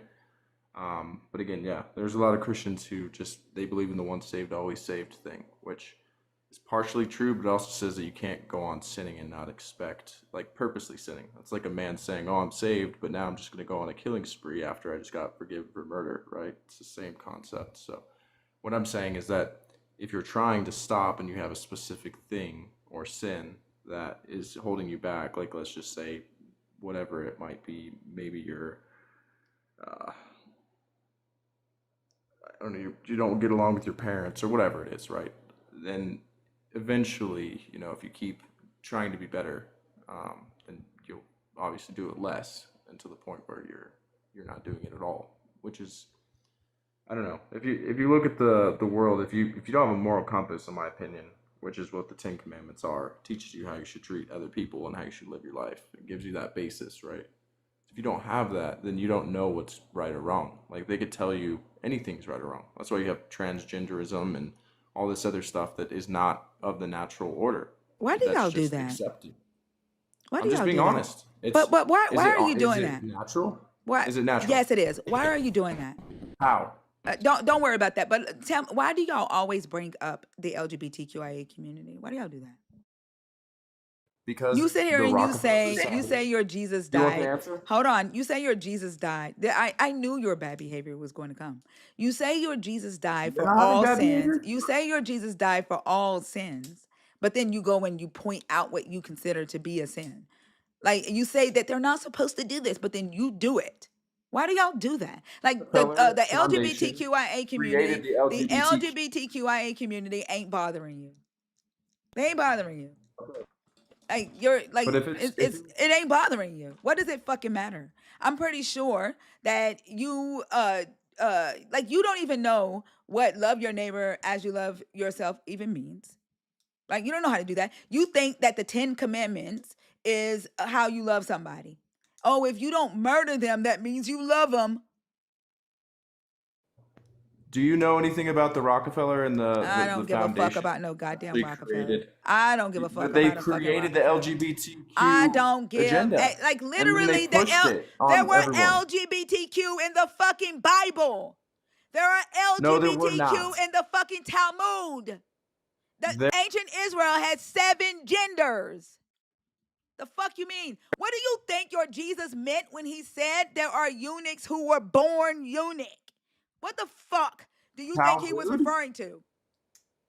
is not what I'm referring to, and that's not even What no Christian. no no That's a Jewish Zionist. what It's does the it mean? Torah, is what No, we believe. what does it mean when your Jesus says there are eunuchs who were born eunuch? What the fuck do you think that meant? Do you know what eunuch even means? Yes, you don't. What do you think that meant? What does it mean in Hebrew? Answer What my does it mean in question. Hebrew? Answer my question. What did it mean? Jesus said it. It wouldn't be in Hebrew, dumbass. Oh, okay. But you What don't did know it that the mean? What did it mean when Bible, Jesus said that? the Old Testament, was in Hebrew. What did it mean when Jesus said that? Jesus was in the You Old don't know, do Testament, you? You dumbass. you just have a lot of Fuck out of hate here. in your heart. Y'all get on my fucking nerves. Like you have a You hell of a sound lot of like hate. you have the You have a hate. yeah. I'm calm. I don't give a fuck. I don't like you motherfuckers. Y'all constantly pointing fingers at other people and excusing your own bullshit. Like you got up here talking about Jesus said we all fall down 70 times 7 and we fall down 7 and get up 8. Jesus said that we will sin, but we have an advocate with the Father. Like, you get up and you say that shit, and then you point fingers at the LGBTQIA community every fucking time. Like, even, let's say homosexuality, transgender was a fucking sin. Even if it was, turn your fucking camera off. Even if it was a sin, why the fuck do y'all point that out every goddamn time? Like, your God says lying is an abomination to him. But I don't see you pointing out liars. I don't see you pointing that shit out. Your God says shedding innocent blood, an abomination to him. I don't see you pointing that shit out. Your God says a heart that devises wicked plans, an abomination to him. I don't see you pointing that shit out when you motherfuckers be doxing motherfuckers on social media, sharing gossip on social media. I don't see you pointing that shit out. Your God says people who sow seeds of discord in a family to divide family, an abomination to him. I don't see y'all calling out Uncle Willie, Uncle Jimbo Bob. Them motherfuckers essaying your children, and y'all eating dinner with them on Sundays. You sitting in the pulpit with them on Sundays. I don't see y'all calling that shit out. The same people who are responsible for the stuff that's going on that we've all heard about, the Epstein files, No, the same deal with people what who I just created said. your Deal with what I just said. LGBTQ Hey, doctrine. deal with what I just said. Who created liars? Jesus? Huh? Who created adulterers? Jesus? God? Who's the father of lies? God? Your Satan? God? The God of this world? Your God, Satan? your God is the only deity No, in this book. no. Your There's God, two. There's the God of this world, your remember? God is the only motherfucker in this book who lies. Your God sent lying spirits to the prophets of Ahab and made a plan with them to lie so he could kill Ahab. That was your God. Your God intentionally lied to prophets so he could kill them. That was your God. Your God lied to Ezekiel and told Ezekiel that the king of Tyre, that Nebuchadnezzar was going to destroy the king of Tyre and take the king of Tyre's wealth. And that was a lie. That was your God. There is no devil in this book lying about shit. The only entity in this book that lies, that's your God. Abraham was a liar. Jacob, a liar. Isaac, a liar. Your God is the God of deceivers. They were not liars. Abraham They had lied. free will. Abraham lied. I don't give a fuck if they had free will. They were still liars. So you're gonna blame? Abraham lied to Pharaoh. Abraham lied to Abimelech. Isaac lied to his father. Isaac lied to the Abimelech. Jacob lied to his father. They were liars. And your God is the God of Abraham, Isaac, and Jacob, all liars. They were not always liars after that. No, They were he still redeemed liars. them. He went to show. It was to show that he's God and that he can use broken people still. That y'all, whatever excuse you put on that shit, there ain't a devil in this book. There ain't a devil in this book protecting liars or lying. The only entity in this book protecting liars and telling lies is your God. No, he's not. I'm sorry. And because you the just same lied. people who taught LGBTQ are the same people who are in the Epstein file.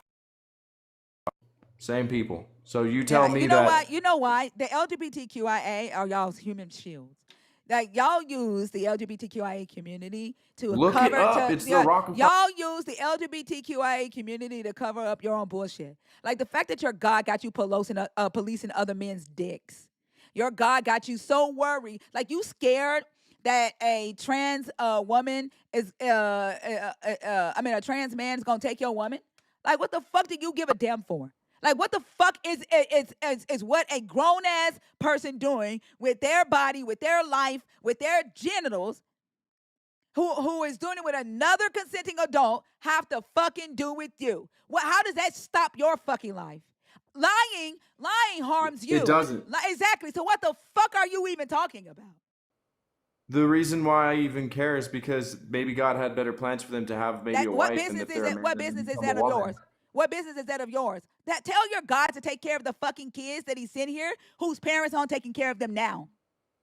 Instead of him instead of your God trying to force two men to marry a woman so they can have more kids that he already are not taking care of, that he already is not executing a plan where those kids are taken care of. Tell him to focus on those children first. The children that are dying in schools while they're trying to learn their fucking ABCs because your God is allowing children to come into the schools with guns. Tell him to focus on that first before he tries to police the dicks of other motherfucking men to try to force them to have more fucking children.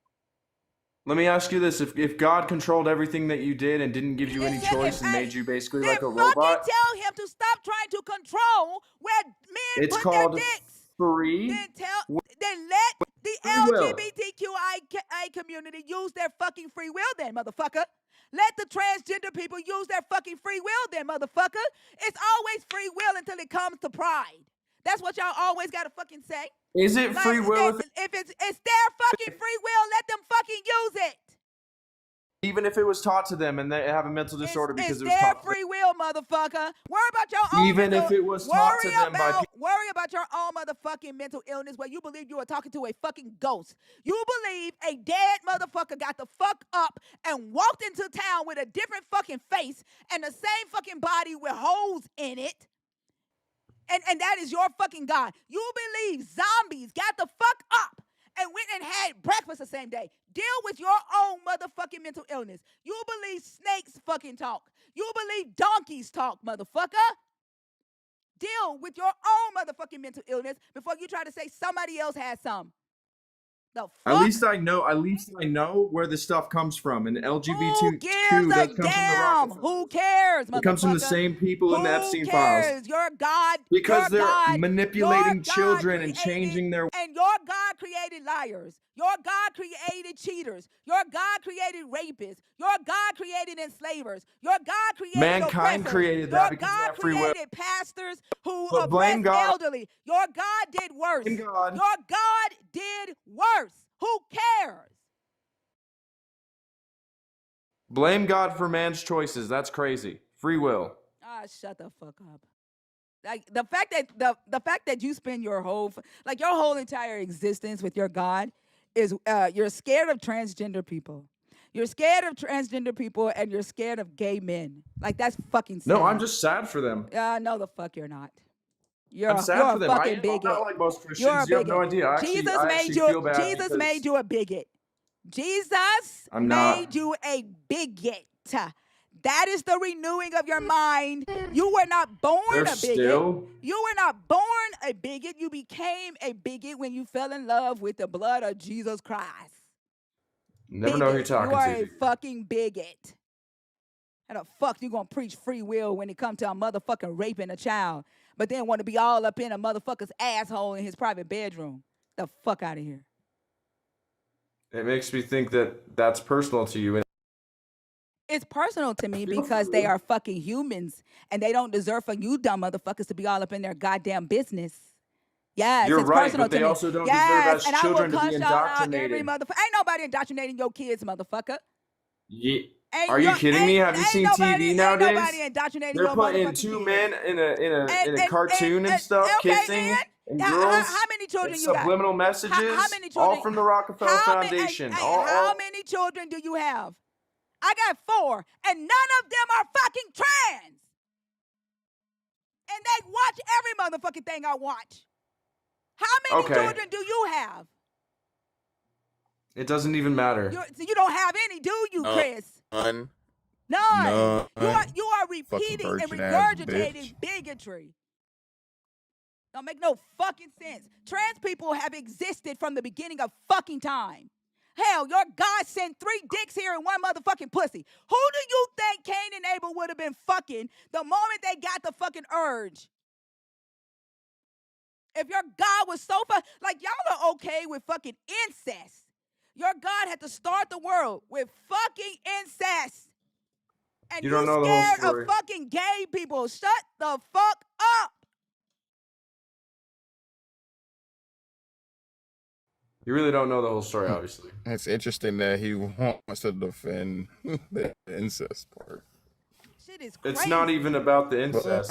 It's not incest at that point. And also, there was also Lilith. It is about the incest. We're talking about it's about the incest. Yeah, You know, Cain was beguiled because you don't by want to do by the incest. I know that's how no, you no, no, no. got Sorry, here. Eve was beguiled by the serpent, and she begot Cain, and that's what the elites who run the No, no, world no. do. You, No, no, Listen, no. you, dumb motherfucker, you you, believe you, a human had sex with a fucking you get snake it. and The created a elites who human. run the world You know that, believe and they know. you believe a human had fucked a snake and had a human. Shut the fuck up. Listen, your dumbass bigotry makes you believe dumb shit like that.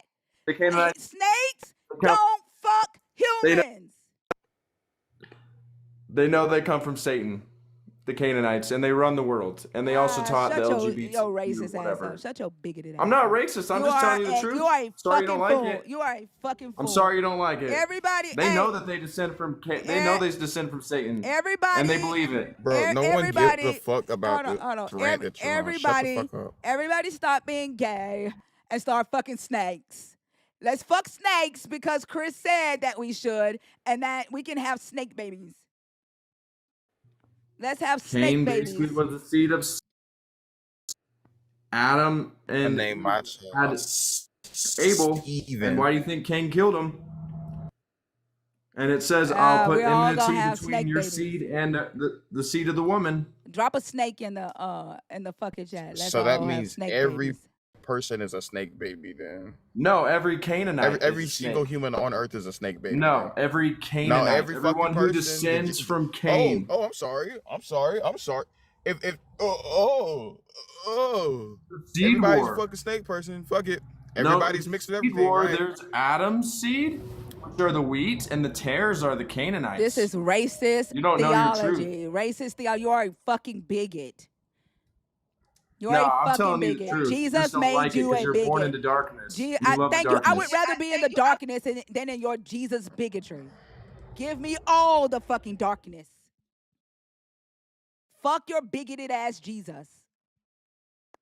I'm not a bigot, but I do care for people. You are a bigot. No, I'm not. Yes, you are. I just think it's sad that they indoctrinate the children early on, and that this is an agenda that's been pushed on people. Indoctrinated? Did you see these shows? Did you see these shows? Well, Did you see these shows? are you gonna let me talk? Did you see these shows? You're gonna mute me every 10 seconds? Answer the fucking question. Did you see these shows as a kid? I'm trying. Are you gonna mute me? I'm not fucking muting you. Did you see these shows as a kid?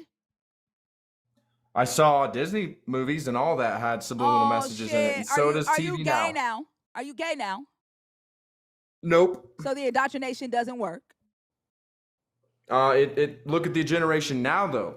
They're pushing it harder. It's called demoralization. If you look it up, it's literally a technique Chris, made by a German. Chris, and he says it's a way to destabilize the country from the inside without even going to war. Let me ask you a serious question, Chris, okay? You love your God. Absolutely. With all my heart, soul, and mind. You would do anything for your God. I wouldn't say anything. Why not? If it has anything to do with breaking his commandments, no. No, like if your God breaks his own fucking commands. Like he literally commands rape. Like your God is not good. He does not prioritize morality. He prioritizes obedience. And so wait, are you quoting the yes, Isaiah 13. Talmud? Learn about it. No, Isaiah Yahweh. 13. Isaiah 13. Deal with it in your own motherfucking time. Your God does not prioritize morality. He prioritizes obedience. Now, since you want to judge the transgender community, the LGBTQIA community, if your God said, "Thou shalt not be straight, thou shalt not be heterosexual," would you be gay? Would you force yourself to be gay to go to heaven, Chris? You know, honestly, it's against nature and it's not natural. You can't reproduce, and the human race would die off. So the answer is no. The answer is no. You wouldn't do that for your God. Right. Just like you, God would never make me do that. Yeah, that's what you believe. That's a trick question. Okay, sure. So my God would never make me do that. Yeah, of course your God wouldn't because you are a bigot. But just like you wouldn't suck dick for your God, neither will a gay person suck clit for your God. You can't make yourself gay no more than a gay person can make themselves straight. You would go to hell. You would go to hell if your God commanded you to be gay. If being gay was the default, you would go to hell because you are straight. And a fucking bigot. I love how you call me a bigot, but I'm not. I've never once even said anything bad about. I just feel bad for them because You are it's a an bigot. indoctrinated system You that are was you are designed. a fucking bigot. Shut the fuck up. You just don't like the You truth, are and a I'm sorry that fucking you don't want to bigot. hear that. You are a fucking bigot. You're a bigot. Oh, it's okay, guys. Don't be so mad in the comments. It's all You're right. nobody's mad for you. You are a fucking bigot. I'm not. I just know You that it was an are. indoctrinated You are a system that was bigot. created by the You're a Rockefeller bigot. Foundation, You are a bigot. and they indoctrinated you into it, and you're okay with it. You are a bigot. And you know it. You You know are a deep bigot. inside you that it's against You are a your fucking natural order. bigot. I You don't give a know fuck. it's against your You natural are order. All of against you who are natural. You are doing against that. breast implants are against natural. Putting silicone fucking breast in your breast is against natural, but you motherfuckers do it. Taking Viagra, motherfucker. If your God decided for you to have an impotent ass dick, then you should just fucking deal with it. But taking Viagra is against what's natural. You should be walking around impotent than a motherfucker. And what's natural is that evolution has decided that you motherfuckers don't need to be creating sperm anymore. That's why your sperm counts are low at 25 years old. That's natural. No, that's actually That's because of all the natural. poison they put in That's the food and the natural. That's vaccines. natural. Natural selection is shaking the fucking earth. Shake, shake, shake. Shake the devil off. That's what the fuck the earth is doing to you motherfuckers by lowering your sperm count, making you impotent at a younger age. You're no longer impotent at 40. Y'all are going impotent at fucking 20 fucking 5 because natural selection said they are fucking tired of y'all's bullshit. That's natural. Actually, because of the vaccines and the stuff Everything they that put in the you do, food everything that and y'all the try to water. do to subvert that, that's unnatural. That's unnatural. Yeah. Let's talk about what's You know what's natural. more unnatural is Paul says, even you, a sticking a fucking vaccine in Gentile. your body Paul full of says, even nanotechnology and you, as a graphene fucking and snake Gentile, venom are and unnatural. placenta. Paul says, you, even as a fucking Gentile, now I'm talking about you, a Christian, is unfucking natural, motherfucker. This same God that you are bowing down to on your fucking knees once saw you as a fucking dog, inferior to the Israelites.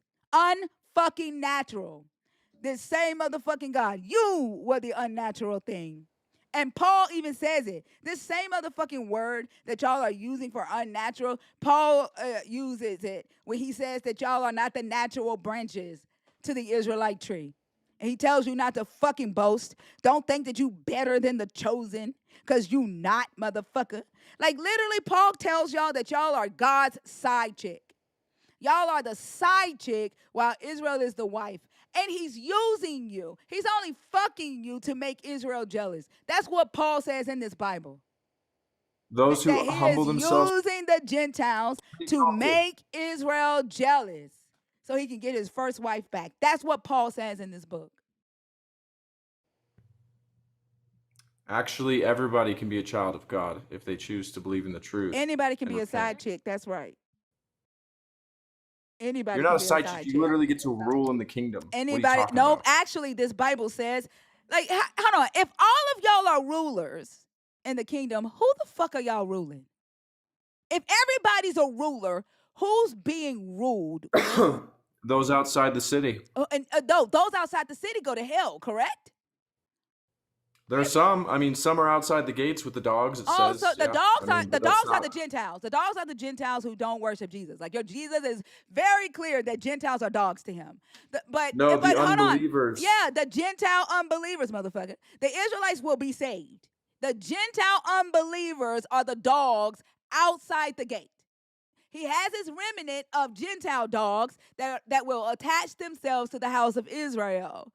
But it literally says you will be their slaves. But I don't give a fuck about that. But what I want to understand. So the dogs outside the gate, they go to hell, right? Everybody that does not choose to crawl behind Jesus and the Israelites, we go to hell. We gonna be in hell burning. Who's being ruled if all of y'all are rulers?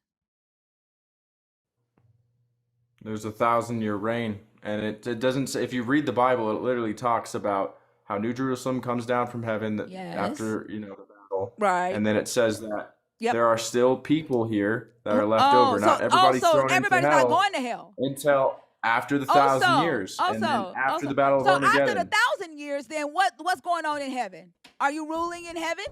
after the 1,000-year All reign. things are made new, Yeah, including the but people who okay, were. okay, cool. Thank you. I'm okay, great. Now we're in heaven realm. Okay, are you reigning in heaven?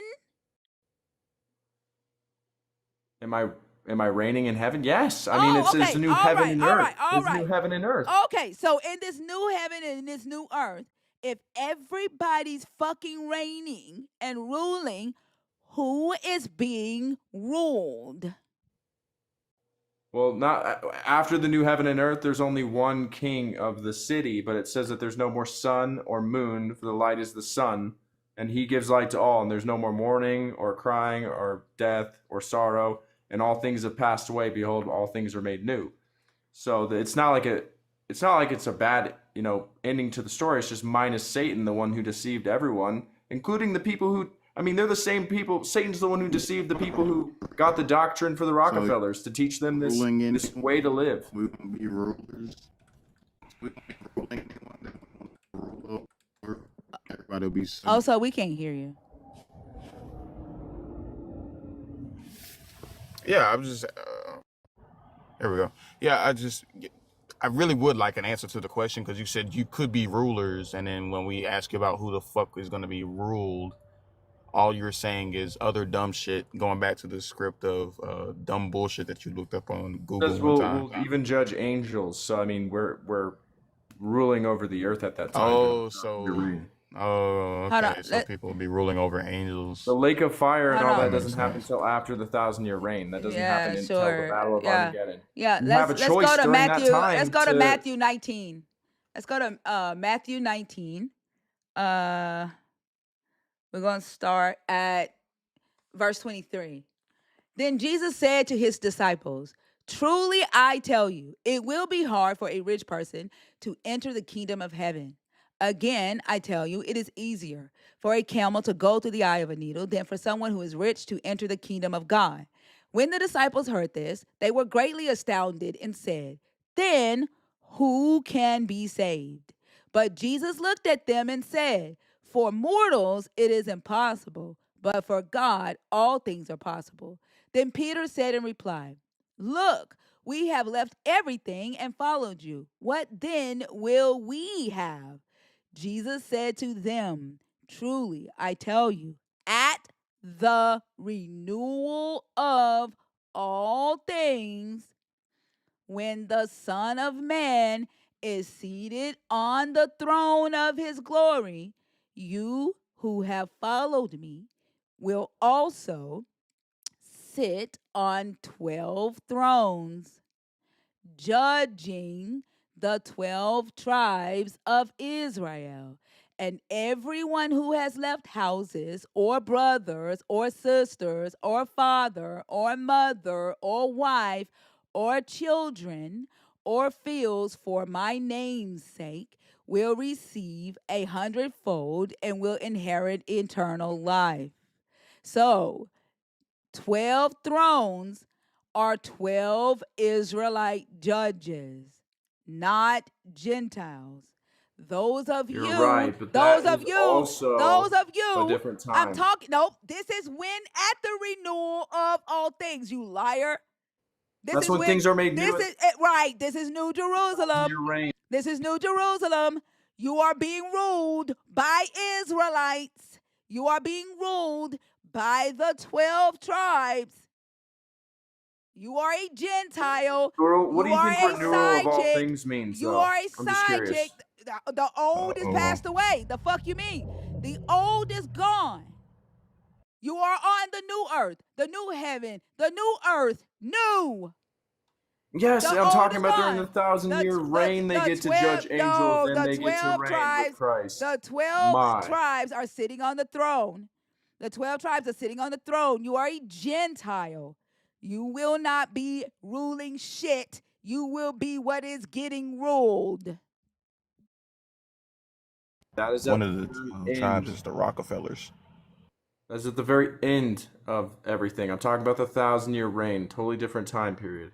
I don't give a fuck what time period. And whatever time period you're talking about, I'm not wrong. you I'm are just not telling you. ruling. You are not ruling. You are being ruled. You don't even know who you're talking to, honestly, but that's okay. I don't give a fuck. I'm talking to Chris. No, that's not my real name. I don't give a fuck. I'm talking to Jesus is Chris.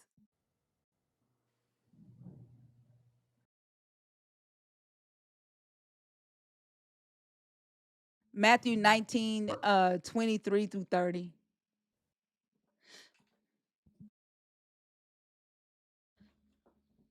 Are you done, Jesus is Chris? I got more of your bigoted brothers and sisters that would Just like to come remember, all up who and be humble themselves bigots. will be exalted, and all who exalt themselves shall be humbled. Just remember, all who humble themselves will be ruled, and all who don't humble themselves will be fucking dead. Bye. I will definitely pray for you guys. I hope Fuck that your you can prayer. see that. Your prayer doesn't work. I don't believe. Your God has no power to a non-believer. Yeah, he does. He can say. Oh, so he lied then? Like, he's not answering y'all's prayers, not because of lack of faith, but it's because he don't fucking want to. Did you just catch Jesus in a lie? Like, why isn't he answering y'all's prayers? It's not because of a lack of faith. No, it's because God wishes that none perish, but No, all why come to isn't he repentance. answering y'all's prayers for healing, answering your prayers for jobs? Is it because it's not because of a lack of faith? You have to believe. You don't have people don't have faith like they used to. You gotta believe They for don't him have to do faith. something. You have to believe without any doubt in your heart. Oh, okay. So then you praying for me is a waste of fucking time then, because I don't fucking believe. No, not if I believe that it's already done, which it is. Oh, so you can override. And he will change your heart. Hold on. You can override my free will. You can violate my free will. That's not a violation. I don't want your God. Of your heart. That's you violating my free will. But here's the crazy thing: why isn't your God violating the free will of rapists to protect the victim? Why isn't he violating the free will of the pedophiles, the ones you up here complaining about, the Jeffrey Epstein, He's not violating the free Epstein will. files? Why isn't he violating their free will and changing their heart? Huh? Why don't you pray for them that your God changed their hearts so they stop trafficking kids? Why don't you do that? If Same people who traffic kids talk the doctrine you then think is change okay. their heart. Well, then pray for them. Change their heart. Like, why the fuck you picking on me? I'm not even picking on you. I'm not. If you got the power to pray, go pray for them to take that shit away. Leave me the fuck alone, because I don't want that shit today. I don't want your fucking Jesus. I don't want your Jesus, okay? But if you think that your belief is strong enough to change someone's heart, go pray for the Rockefellers. Go pray for the Epsteins. Go pray for the motherfuckers that's hurting kids. Do something useful with that shit. Bye. I mean, yeah, I guess I will. Okay, but bye. Ultimately, it's still God's Your feelings free are will. hurt. Your feelings are hurt. You still talking for no reason. You're still talking for no reason. You got your mission. Go pray for the Epsteins. Go pray for the Rockefellers. Go protect kids. Bye. Well, he made you in his image. Bye. So what do you mean laughing about me saying God's free will? He made you in his image. Bye. Bye. Jesus is Chris. If he made me in his image, then that means that you're a little serpent boy. Bye, little snake man. Bye. I feel like you guys might just be Canaanites. And Your that's what this feelings. is. Oh, your feelings are hurt. Your feelings are Bye, hurt. little serpent. You should I be. mean, there you should be is somewhere a seed. praying. There is a seed that's tainted, and You if should that's be you somewhere guys, praying right now. You should be somewhere praying. It's you. You should be praying. I'm just for saying. kids. It says you brood of vipers, Go you pray. serpents. How will you escape hellfire? Go I'm just saying, if you are pray. Canaanites, Go pray, Chris. That's just I mean, you're a product of incest. I don't know if I'd be going around talking about genetics. You got your I'm mission. actually not a product of incest. I'm not even. You definitely are. Listen, your feelings are hurt. Your feelings are hurt, and you don't have your ego is fucking shattered right now, and so you're gonna stay here and you're gonna keep embarrassing yourself. You have your marching orders. If you have the power to override someone else's heart so that they believe in your Jesus, Use it where it is helpful. Go fucking pray and ask your God to change the hearts of the Rockefellers, of the Epsteins, of who the fuck ever is hurting these kids.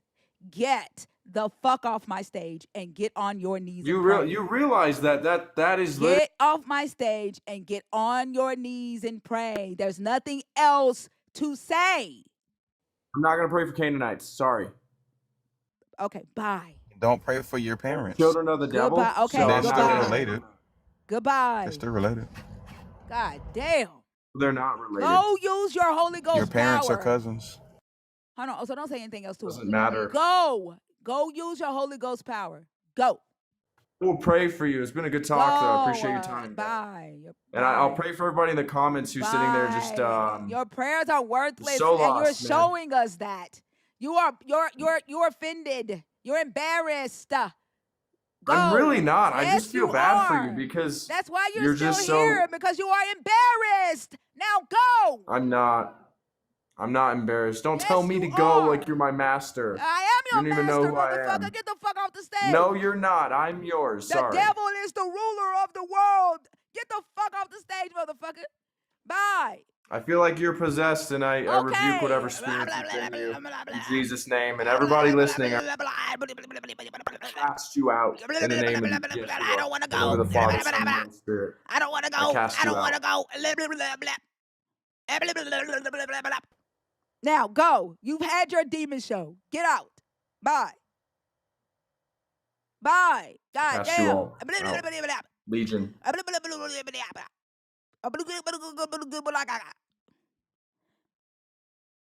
Go. Go. God damn.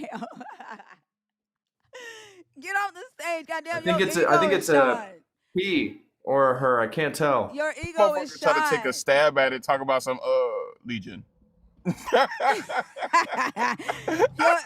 Listen.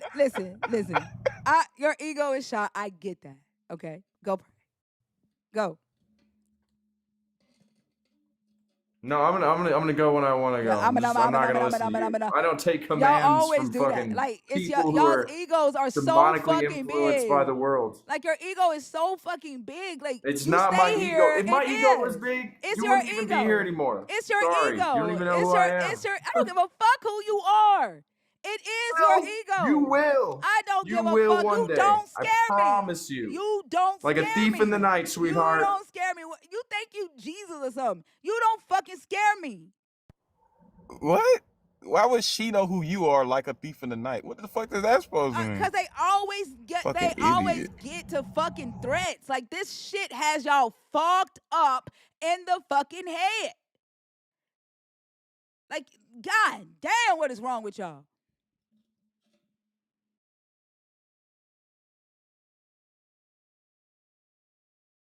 Chris's specific problem was incest.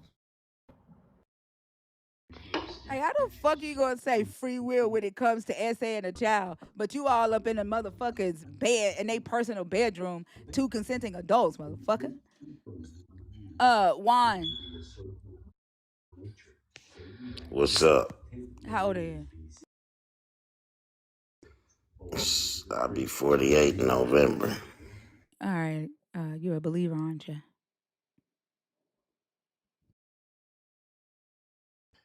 Yeah, I was raised Christian. But you are a believer, though. I didn't ask if you were raised Christian. You're a believer. You know, I'm one of the ones that kind of started out telling people, you know, you got to know, not believe. So You're I'm a one knower. of the ones on TikTok. I'm a knower. Okay, and the God of the Bible? Well, for me, the God of the Bible is my all-knowing, all my experiences. So you are a believer in the God of the Bible. God damn! I'm God. My knowing. Shit. Okay. Okay, Chill. I get you. Like, goddamn, I'm just trying to qualify you for the conversation before y'all start all this shit. Like, just, like, goddamn. Okay, let's reset. Most of the time, when a man is on stage and a conversation like what just happened takes place, I get another man that wants to come on stage and they want to protect that man's balls. They felt like I chewed them the fuck up. I don't want to focus on another man's dick while we're on stage. Okay? There's no reason to do that. What I would like to understand is why believers get so mad when non-believers say they don't believe in this God. I don't want to talk about that other guy. Why do y'all get mad? Well, I mean, believers are attached to something that they did no work for.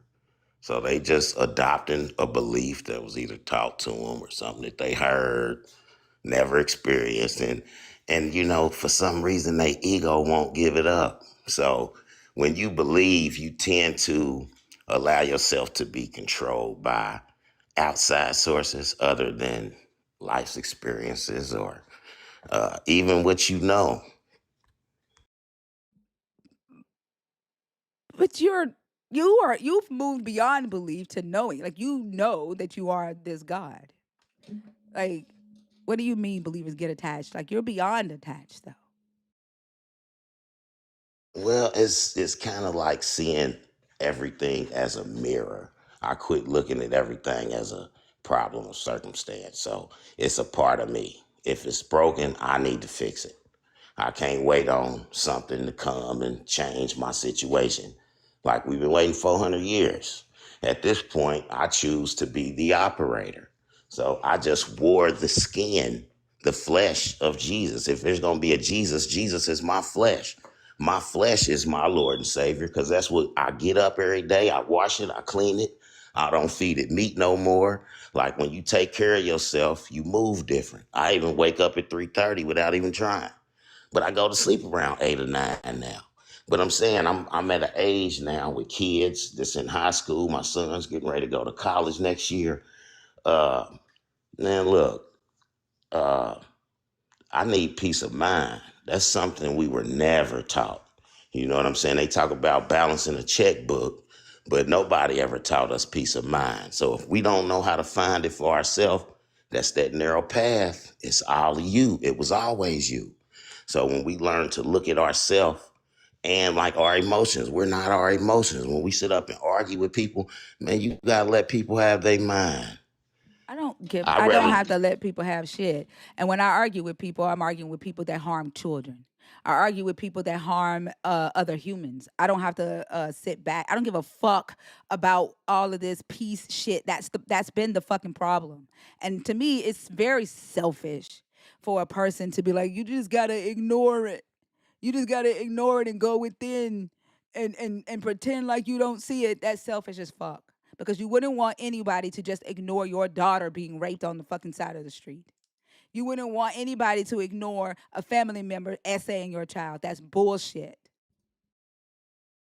Yes, ma'am, I agree. And when I say that, I can only speak for myself because, again, there are tons of perspectives and I respect everybody's, and I have a daughter. And no, I don't think any of that's right. So, when we put it in a perspective, that's one thing. But to know the person and know that, I have a lot of women in my family, a big family. And no, I don't agree with any of that stuff that you said is going on either.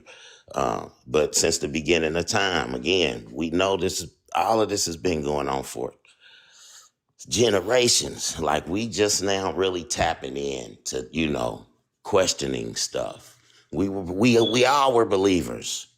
Belief is the only sin. Everybody wasn't a believer. That's not true. And no, it's the black community that's just now tapping into questioning because we were whipped and indoctrinated by the slave masters and then our own fucking parents and taught not to question. It's not everybody in the world. Like, do y'all realize that Europe has damn near gotten rid of this fucking God? Most European countries are not Christian and they have better economies, less crime, less homelessness. Do y'all know that the same motherfuckers that brought this God to y'all have cleaned themselves out of it?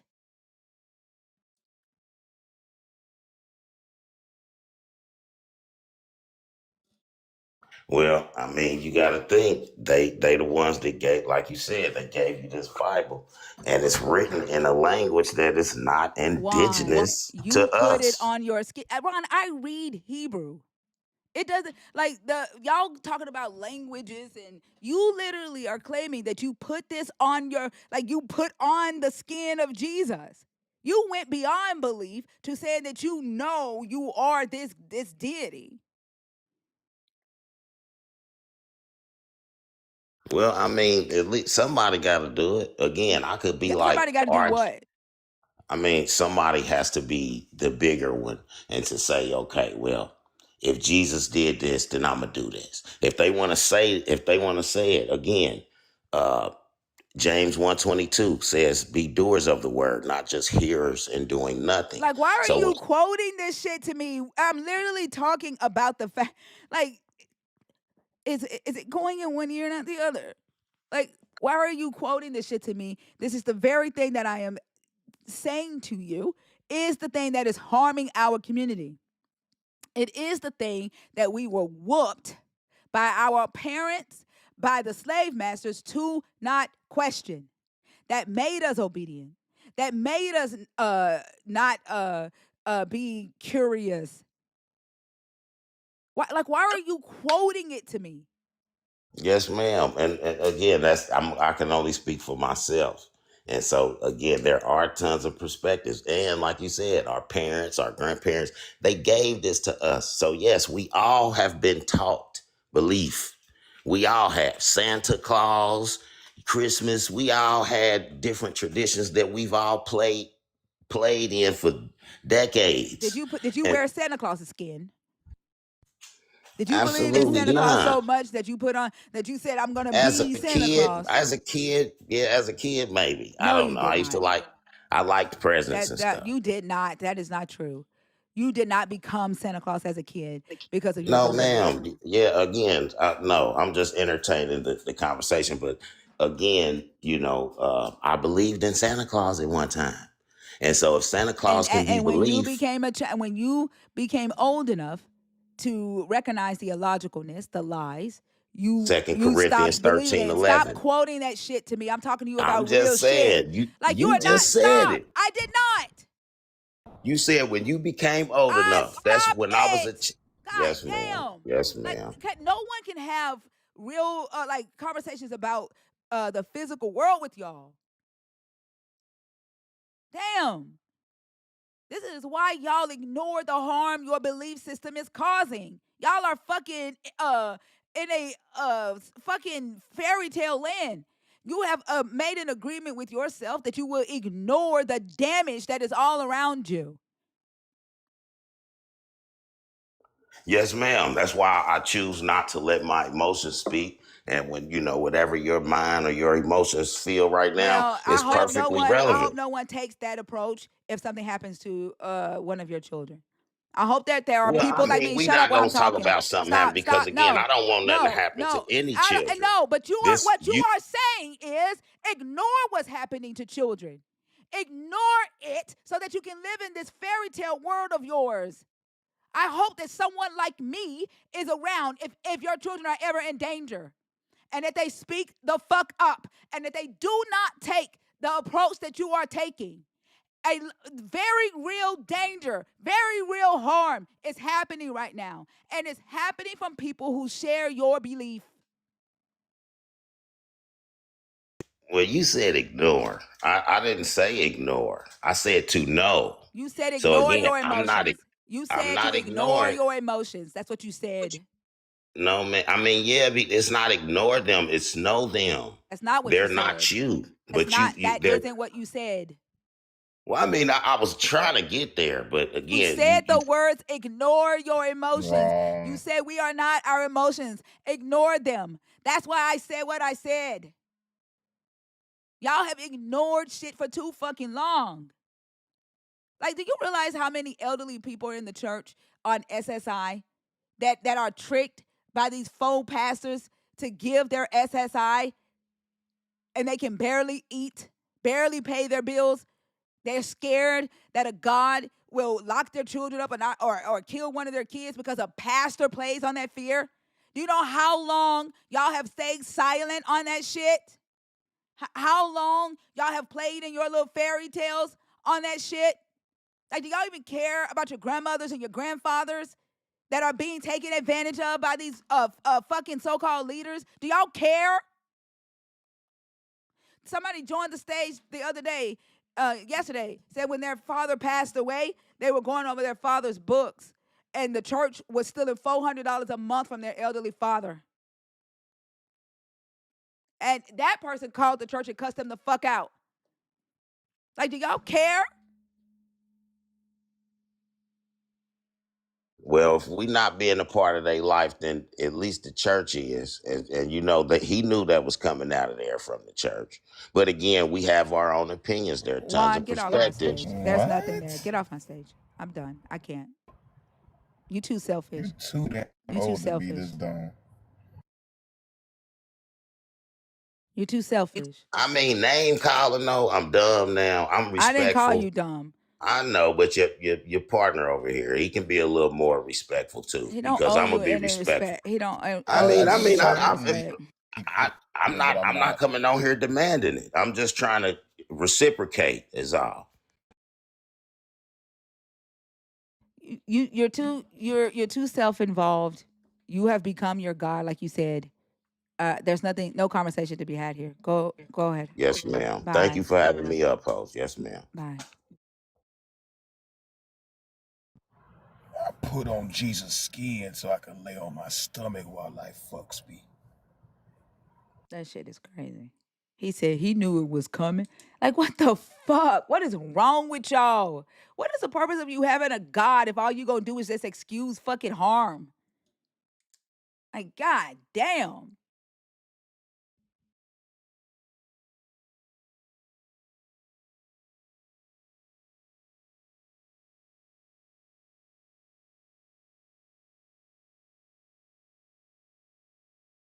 Remember, if you are in the guest request and you are a member, a subscriber, you have to put an emoticon. Oh, so you want to do this one? I can't mute this person. Remember, if you are a subscriber or a fan club member, if you have a nerd badge, whether it's the super nerd or the fan club nerd, if you are in the guest request, I need you as a super nerd to please use the nerd emoticon because you get stage priority. If you are a fan club member, use the nerd emoji, not the emoticon, so that I know that you're in the request on purpose. Other than that, TikTok has thrown about 7 of you in there, and I don't know if you're waiting to come on stage or not. If you're a dragon and you're trying to come up while there's a guest on stage, put a dragon in the comments so that I can bring you up, and I don't want you to miss your opportunity if you have something to say to the guest that's on stage. God power.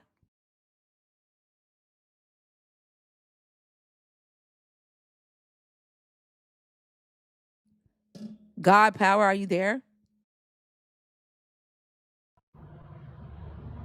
My G with the motherfucking Wendy's headset. Damn. Oh my goodness.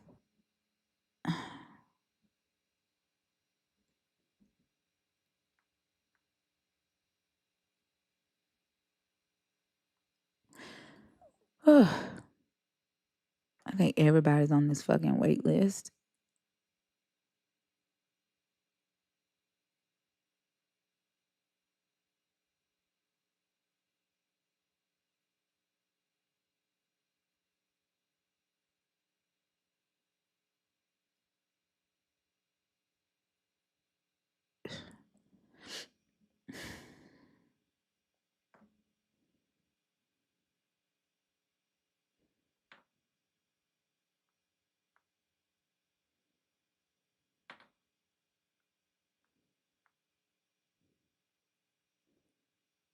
Who's participating in the church boycott? There's a church boycott coming up. Did you know that? I heard something about that, but I've been participating for years at this point. Yeah, I haven't been to church in almost 20 years.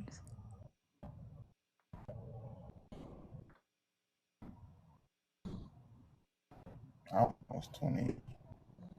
Yeah, since I would say maybe 17 years. I went for like 2 years after my dad died, but it's been about That's 17 crazy. years. Yeah, But I was still a Christian. I just wasn't going to church. Damn. Yeah. A real boycott. What's your name? Huh? Are you there? I don't know. NK moving? All right. All right, y'all. The guest box is open. I didn't see any nerd emoticons. So I'm going to clean all the nerds out that are in the guest request. If you are a believer in the God of the Bible, deconstructing your belief, or an atheist, the guest box is open. I hate bigots. And I'm going to say it again. I don't like fucking bigots. If you come on the stage as a bigot, nope.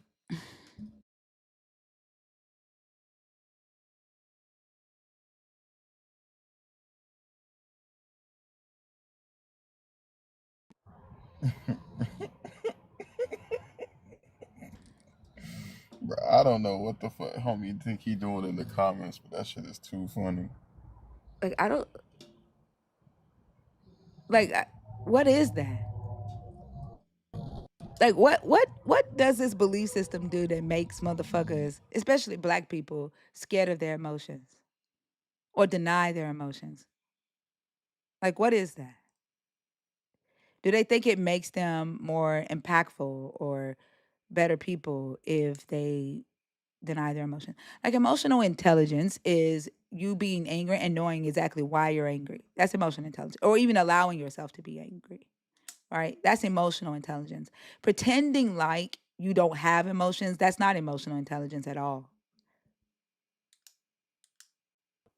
It's the John Wayneification of America. The Everybody what? wants to be a stone face. The John Wayneification. They all saw a motherfucker have a face and a fucking pew. That's what they That's wanted to not be. your That emotions. shit Learning not, been I, getting passed down. reactive are not your emotions. You can be angry and still not react. That doesn't make any fucking sense. Those are two different things.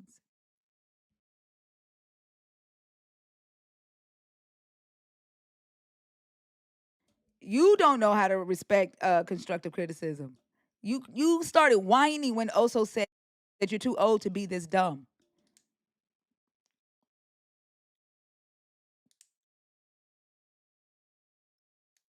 That's a high five, Juan. That's not a praying emoji. That's a high five. Just to let you know, you're kind of like high fiving Oso saying that you're too old to be this dumb.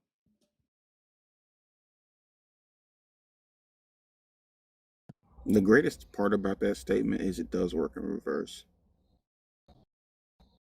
What statement? To be this dumb.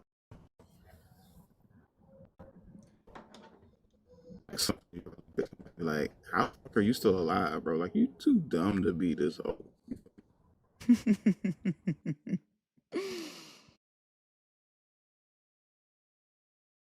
I gotta tell Nelly. Nelly asked today.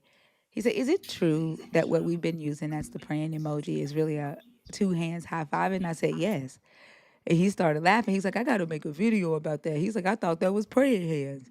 And here Juan is using the high five emoji after you called him dumb. Peter,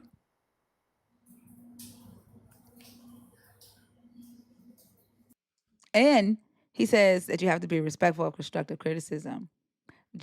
Like his inability to accept new information, right? I'm telling him that he's high fiving with sending the what he thinks are praying hands, and he continues to use them. But he has become Jesus, so maybe that's why.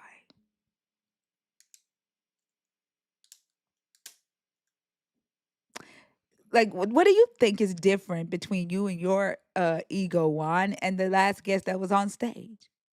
Like the fact that you continue to use them as a praying hands, like you don't no, like you don't accept knowledge. You double down on incorrect shit. Like, you're no better than the last person that was on stage. Okay, Juan. Says the guy who says that he has become Jesus.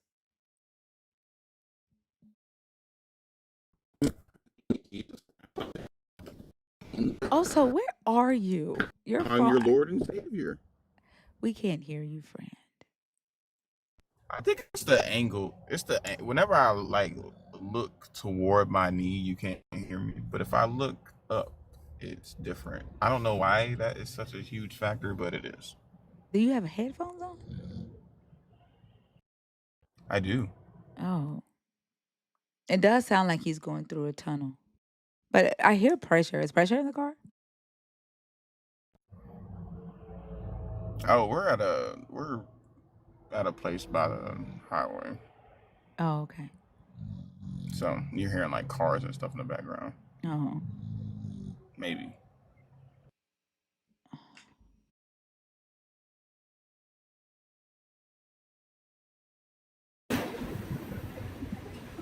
Rachel. Rachel.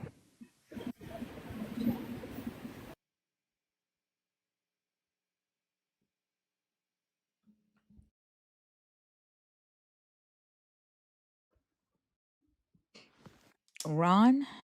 Is it our No, Ron? it's just Ron Why does it have two R's? because it's Albanian. Oh, okay. How old are you? I'm 29. Are you a believer in Jesus? I believe in Jesus. I believe Jesus is God.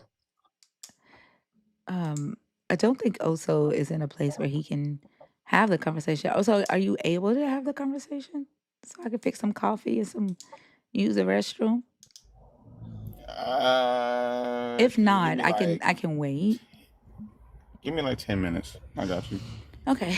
Ron, why do believers get upset at people for saying they don't believe in God? I don't get upset. I'm just asking. It says ex-believer, now atheist, disappointed and embarrassed. I once believed. I'm just curious to know what he believed in before. I believed in Or Jesus. you I'm talking to. All right. So you believed in Jesus and you stopped believing in him. Yeah. Can I ask you what happened Yeah, for what reason? I studied. I studied. The information is what made me no longer believe. Oh, so it wasn't your life personally, it was study that made you believe something else? I don't believe anything. I'm an atheist. Yes. But it wasn't nothing in your life that happened to you No, that you stopped believing. no. Strictly studying. Okay. And what did you Do you study have any to find out diplomas that your we have? truth? Also, we can't hear you. What did you study to find out your I truth? studied the Hebrew. I studied the archaeology. I studied the history. I studied the Bible. I studied the Greek. I Okay, studied that's a lot of the text. I study, and I still study to this day. It was you studying. study the It was Hebrew? You yes, study the Hebrew? What do you mean by that? yes. I speak Hebrew. I read Hebrew. I studied the original language. I studied the oldest copies of the New Testament. I study archaeology. I The studied the oldest Bible. copies of the Yes, Old Testament in I said of the Hebrew. New Testament. I said I studied in the original language. I studied the oldest copies of the New Testament that we have. I studied But the New archaeology. Let Testament me is Greek. finish. Oh my God, I'm giving you a list of things that I studied. I read Hebrew. Are you getting ready to start acting like an insecure man? I'm sorry. I'm sorry. I studied the original Hebrew for the Torah, the Tanakh. Yes. I Yes. also studied the oldest copies of the Why New you yelling? Testament because you are being ignorant. I also studied the original copies that we have of the New Testament. I studied the ancient Near Eastern history. I studied Egyptian history. I studied the Bible. I still study to this day. I want to stop yelling at studied. me? It is information that made me no longer believe. Okay, why are you yelling at me? Because you started acting like a petulant child. I'm sorry. You don't forgive me for that? No. Oh, you can't forgive, bro? No. You never forgive? No. How many viewers is this? 800 viewers? Dude, are you gonna address what I just asked? You asked why I no longer believe. I explained it. Now what? Okay, so I'm gonna address this just the first point that you said because already you said that you studied the New Testament and you studied Hebrew, the Hebrew New Testament. The I New did Testament was not written. say the Hebrew New Testament. That's why I was yelling at your Yes, petulant ass. that was I the read context. Hebrew. I studied the Yeah, Torah in Hebrew. I yeah, in the New studied the Testament is Ketuvim, what you the said. Netavim in Hebrew. I studied also in the Greek the oldest copies of the New Testament. That's not what you said. That is exactly what I said. But why you yelling? Why you yelling Because all you the are a time? petulant ass child. So you speak Hebrew? What did you learn Hebrew? None of your business. It doesn't matter. Uh, you don't want to have a grown-up conversation, It doesn't like a matter where I grown-up? learned Hebrew. You asked me why I don't believe. I'm telling you. Damn, deal with that. All right, thank you for letting me know. I see why you don't believe.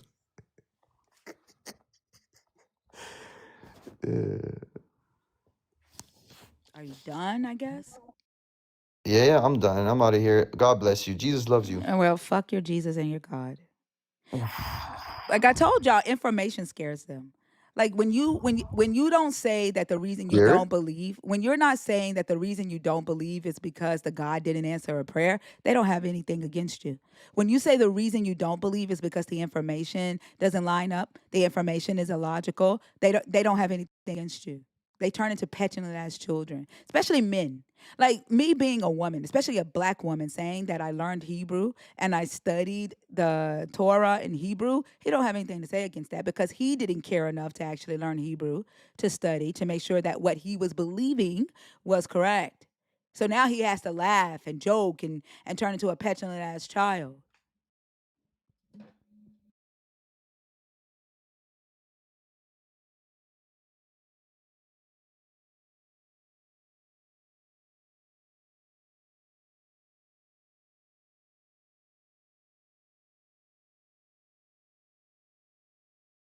Do you know how to hit the X to leave, or do you need to say a prayer and a hamba shaba laba?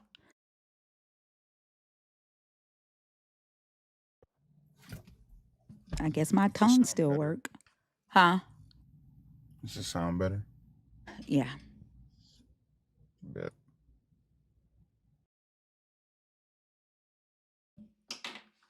Y'all can learn Hebrew too. It's hard at first, and then it gets easy. It's not a supernatural power. Hebrew is a language like Korean or Spanish. Right. Like God damn, he just stopped talking. You learned She know Hebrew? Hebrew. The fuck.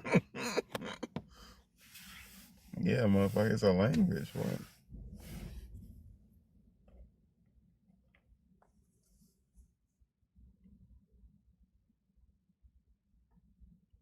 The little comment that I made while he was talking was, you don't have any like trauma or anything that we can kind of explore, do you?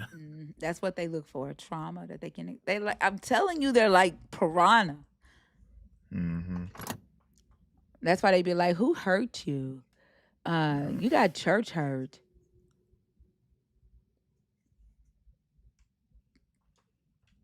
And Because even his if somebody, entire demeanor changed after that. Oh, you don't have anything? Like the whole shit just shifted, bro. Like yeah. what the fuck? And mind you, his Jesus loves you was fuck you, bitch. That was his Yeah. Jesus love you. Yep. Hey, Melanin Medic, how are you? Good morning. Good morning. You are deconstructing or an atheist, right? Atheist. Atheist. Okay, I couldn't remember which. What are your thoughts on the topic? And then I'm gonna let you talk to Oso. Um, I have got to use the bathroom. I got to stand up because my back is hurting and I need some coffee. But I'll be right yes, back. Okay. ma'am. Word. All right. Good morning, also. Good morning. How you doing? Good, how are you? I'm living La Vida Loca, as it were. So about the topic, so disappointed and embarrassed, I once believed. So it's more so, my mother was a believer, so I was forced to be in church. And Mm-hmm. the embarrassing part more so was my mother. Um, because we would go to church, she would play the tambourine, she would speak in tongue, she would fall on the floor, they put the sheet over her, and I was so embarrassed to be around her. Like I just hated to be in the church with her because she just made a spectacle of herself. So that was the most embarrassing part to me. As well, I was a believer, but not really a believer. I just went to church because my mother made me go to church. To be honest with you. Yeah, I mean, I hear that. I think that at least for a lot of us, well, yeah, for a lot of us, that's kind of the life cycle. I guess, that's kind of how it works, though, right? Like you get drugged to church, and then eventually, you just start to kind of buy in. Thankfully, some of us don't entirely buy in, or learn to unlearn the crazy shit that was forced on us. But I do remember being a kid and being wholly embarrassed about the adults around me sometimes, and just thinking like, if God is real, why in the fuck is he making them act like this? Like the the Exactly. the Mm-hmm. crazy performances that they put on in church. It's just like this. Mm, I don't know. That's how I knew. I think that's what kind of fucked my I guess thought process on the thing, because I knew the only way I was gonna get up there and act an entire ass was if I was possessed by a spirit. Because I'm not gonna get up there and just be hooting and hollering just for the fuck of it, bro. Like that seems weird as shit to me. Exactly. Mm-hmm. Exactly. Yeah. And I felt the same way because my mother, she would be in church. Like I said, she would be in church, and my mother wore dentures, so she would be in church. The dentures would fall down. She'd fall on the floor. They come pray over her, and then we would go home, and she'd be the meanest person I've ever known. I'm just like, what just happened here? Like between church and home, like it was just like a switch. It was like it was a Mm-hmm. performance, exactly what you said, because she would go to church and she was, oh my gosh, and sister Carson and blah blah this and this. She said, look at her, showing the Holy Spirit and all this stuff. And then we would get in the car and go home, and she was the most meanest mother. And I'm just like, where's the Christian? Where's the Holy Spirit? Where's all this stuff you were doing in church that was performative? And then we get home, and it's like a 360 turn to just this horrible human being that like you wouldn't even know was Christian if you met her.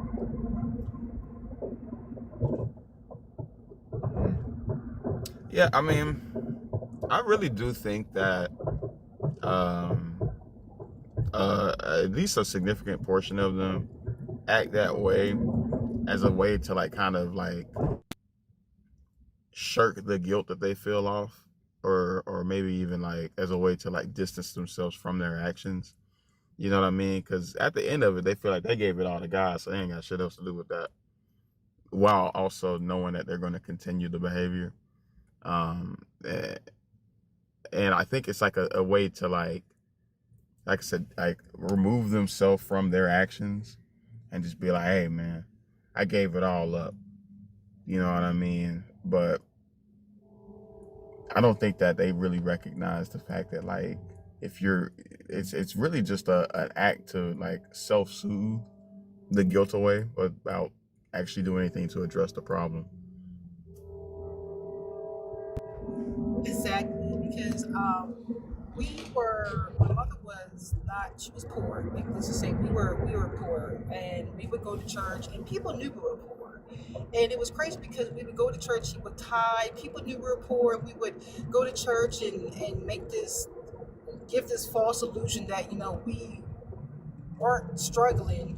And then we would go home and we had no electric. We would go home and we had no food. I'm just like, well, where's the church? You know, like you're doing all this performance. They're shouting you out because you're the number one person falling out and playing the tambourine and running around and speaking in tongues. But then at the same time, we went home. We had no food. We had no electric. I'm just like, where's the church? Like I never understood, and that's what really made me not want to be like a Christian, because I'm like, what are they doing for us? Like we're going to church 4 or 5 days a week. My mother was in the choir. We're going to Bible study, choir rehearsal, Friday service, Sunday, and then we would go home and be poor. And I'm just like, what is the point of going to church? It was so embarrassing to me because we were poor. My mother would go be performative. People knew our business, and then we would go home, and it was just like a whole different like world we were living. And I was just like, it was embarrassing because people knew we were poor. People knew this. People knew stuff about us because my mother would share everything. And Mm-hmm. then I was embarrassed as a teenager because they were mean. Like even the teenagers were mean because they knew we were poor. You know, they had money. A lot of people were flashy, and we weren't like that. So my mother would tell all our business, and I was embarrassed just by that aspect. And I was just like, stop telling people our business because, you know, it's the church. So she would share. And just as a teenager, I was just so embarrassed because my mother was just telling everybody our business.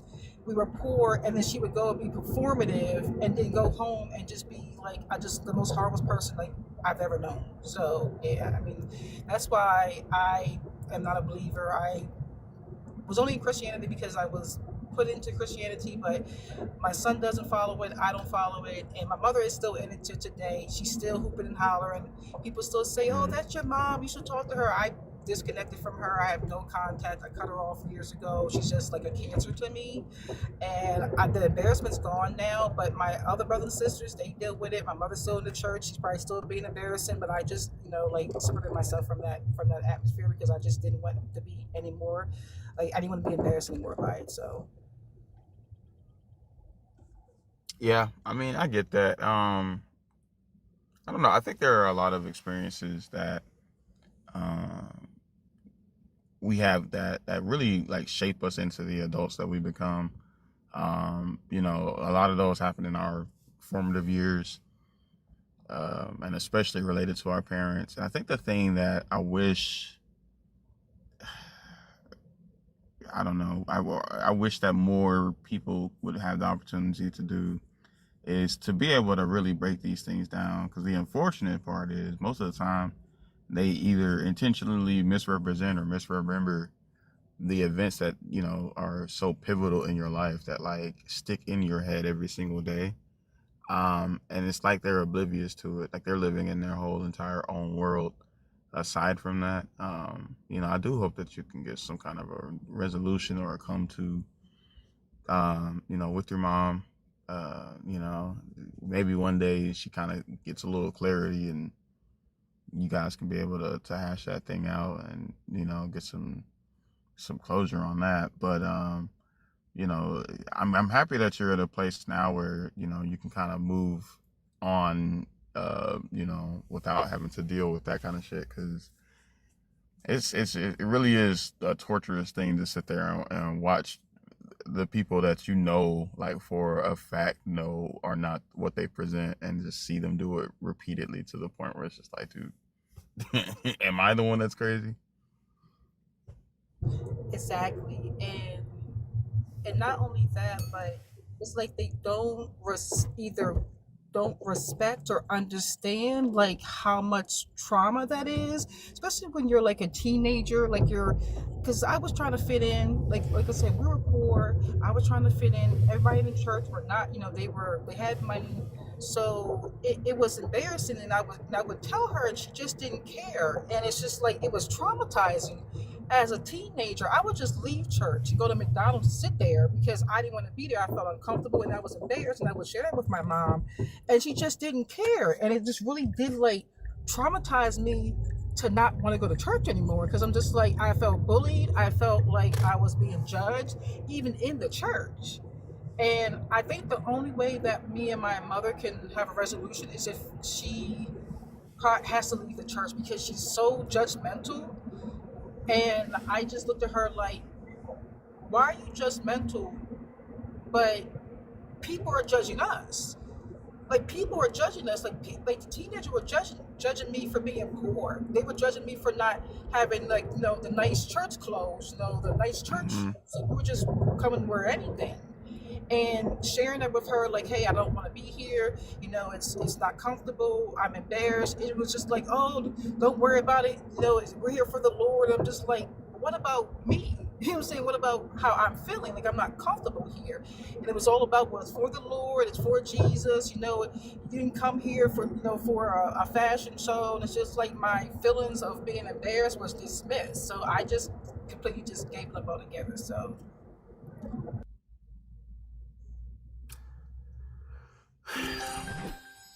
Yeah, I get that. When I was growing up, I had a really really uncomfortable experience with a particular church. Fuck it, I'll name West End Baptist Church. Fuck them. But it it was another one of those instances where well, I mean, that one was more so about like the actual churches. So like the people there were incredibly judgmental, and I was a fucking kid and didn't know why they were like why I felt like they were being the way they were. um I mean, now that I've gotten older, they were racist as fuck. But it was just like it's weird to be in an environment where you feel like your parents are being this like overly vulnerable version of themselves, and it's like, bro, I can't even like we can't trust these people. Are you like not seeing the same shit I'm seeing? Why are you bearing your soul to people that are going to laugh at you tomorrow or fuck later on today? Like it seems weird. yeah, to her, it was her sisters and brothers in Christ. So to her, they could do no wrong. It was Mm-hmm. like we could do wrong, and we're her kids. I'm her child. But her sisters in Christ could do no wrong because they shared the same belief. They believed in God. They were speaking the whole, getting the Holy Ghost, speaking in tongues. They were giving up tithes and anything that they said, or did. She was all for it. And I'm looking at her like, these people are making fun of us. Like, are you not listening to me? And to her, just went in one ear and out the other. And I just hope that a lot of parents who force their kids to go to church realize that you're not doing anything like positive. It really is a negative thing. Like, I had a friend that would run away on Sunday. She would just come to my house and so she wouldn't have to go to church. She would, they would go to like evening service. We went during the day. We were there 7 o'clock in the morning. So by 2 we were back home. 3 o'clock we were back home. And she would come to my house and hide. And I was just like, why don't the parents understand? Like, we don't want to go. Like, we don't want to do this. We don't believe in this stuff. Like, we're embarrassed by it. Like, we were embarrassed to go to church. Like, we were embarrassed to pray. We were embarrassed to have to do any of that. I really didn't tell people talk about church or pray like that because I felt embarrassed. And even when I was in my 20s as an adult, even praying then, just because I was around my family, I still felt weird and like uncomfortable and embarrassed. Like being out in public, I would be embarrassed to pray, and I'm just like, why I feel this way? And I thought to myself, it's because I had such trauma, you know, when I was a teenager, that when I got older, like I still, in my mind, was still embarrassed by the fact that I believed in this stuff or was forced to believe in this stuff just to appease other people. So, Yeah, I think it's crazy that we don't give our children uh, the option to choose. Like they always talk about free will and how the reason they had to have free will is because the God wants you to voluntarily choose Him, but you take that choice away from children, and they like I don't understand how they hold both of those beliefs at the same time while not allowing giving children the option or the time to grow and learn and decide whether or not this is what they want to do, like they want to give their life up for this God. And like to me, they don't trust the God to lead the child to Him if that's what it is.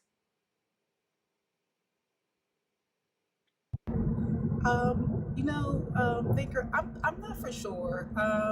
Because I would express to my mom like how I hated church, and she would just say, "Oh, it's because you don't haven't caught the Holy Spirit. When you kiss the Holy Spirit, you'll change your mind." I'm just like, I don't believe in that stuff, and I would tell her, and I would voice like, I don't believe in this Holy Spirit stuff. I don't want to go to church. I feel weird when I pray, and she would like get mad at me about it, and I'm looking at her like, this is not like conducive to anything at this point. Like you're not bringing me to the Lord. You're pushing me away because I'm telling you that I don't feel comfortable. I'm embarrassed. I don't like this, and you're telling me because I don't have the Holy Spirit. It wasn't what I was looking for. It's just like every time I came to her about my feelings about the church, it was, oh, you don't have the Holy Spirit. You're not praying hard enough. You got to seek Jesus more. And it's just like, what? Like, I just didn't understand like why, when I'm telling you I don't feel comfortable with the church, you're using the church to try to act like it's going to make me comfortable, when I'm telling you it's that aspect that's making me uncomfortable. So I just gave it up altogether. I just was just not even, I wasn't going to push the issue no more, and I just completely gave it up. That was in order. Yeah, I think So it scares them to have a child that don't believe about as much as it scares them to have a child who's gay or trans. Um, they think a demon have gotten in us. I remember one day at choir rehearsal, youth choir rehearsal, I didn't want to sing the solo. And my mom thought the devil had gotten into me. I just didn't want to sing the solo. And she went off on me in front of everybody, was rebuking me as Satan and everything. And then come to find out the next day, I started my period for the first time.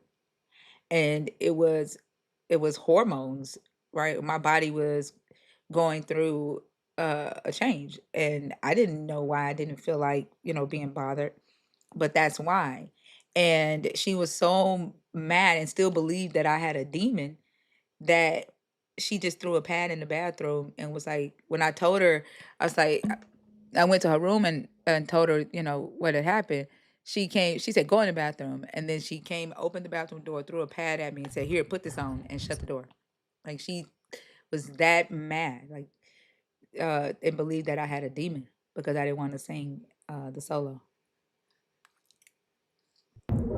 um, my sister is actually gay, and my mother prevented her from going to church. Like, that was the only person she did not force to go to church, because she had a girlfriend, and she was embarrassed by it. She was embarrassed, and I thought to myself, it's funny how you're embarrassed, but when I was telling you I was embarrassed, it was nothing mattered.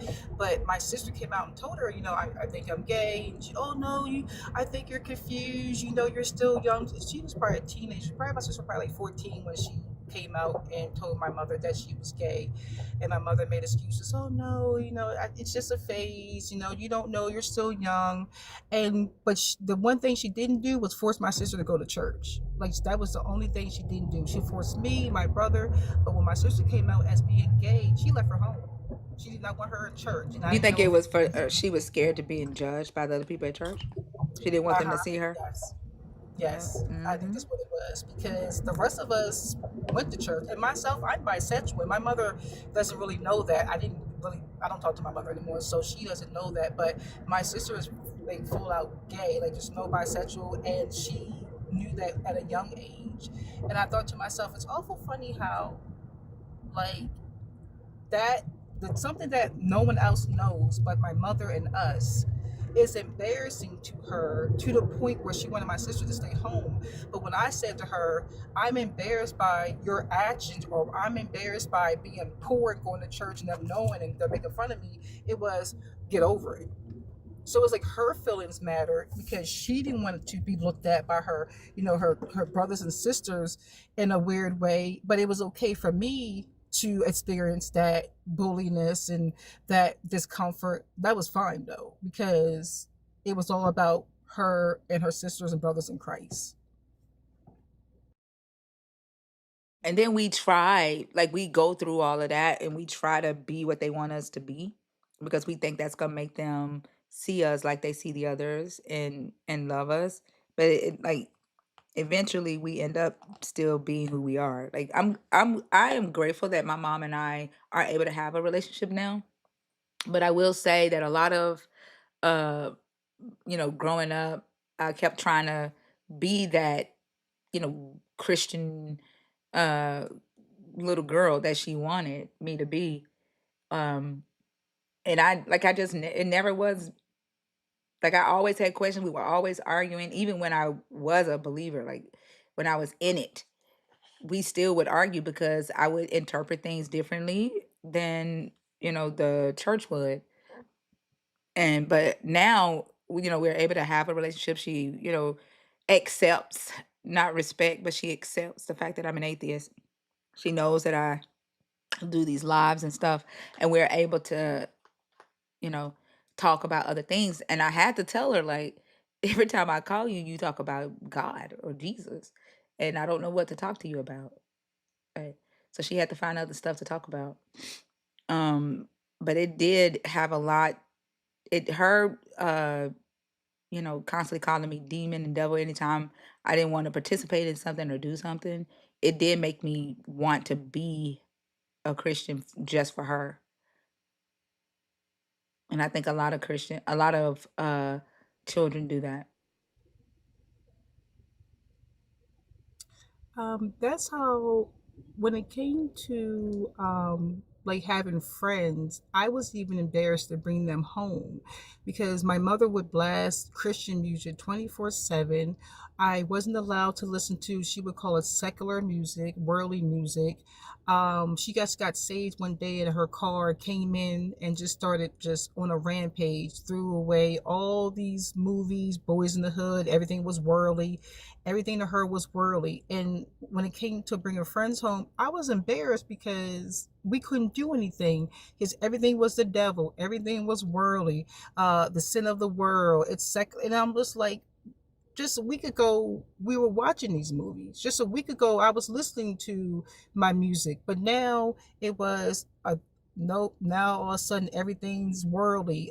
My friends are worldly. I wanted to hang out with I was a teenager, I wanted to go to school dances, that was worldly. So it was just embarrassing in general, even outside of the church, even out at home. Like I couldn't do anything. I couldn't be a teenager.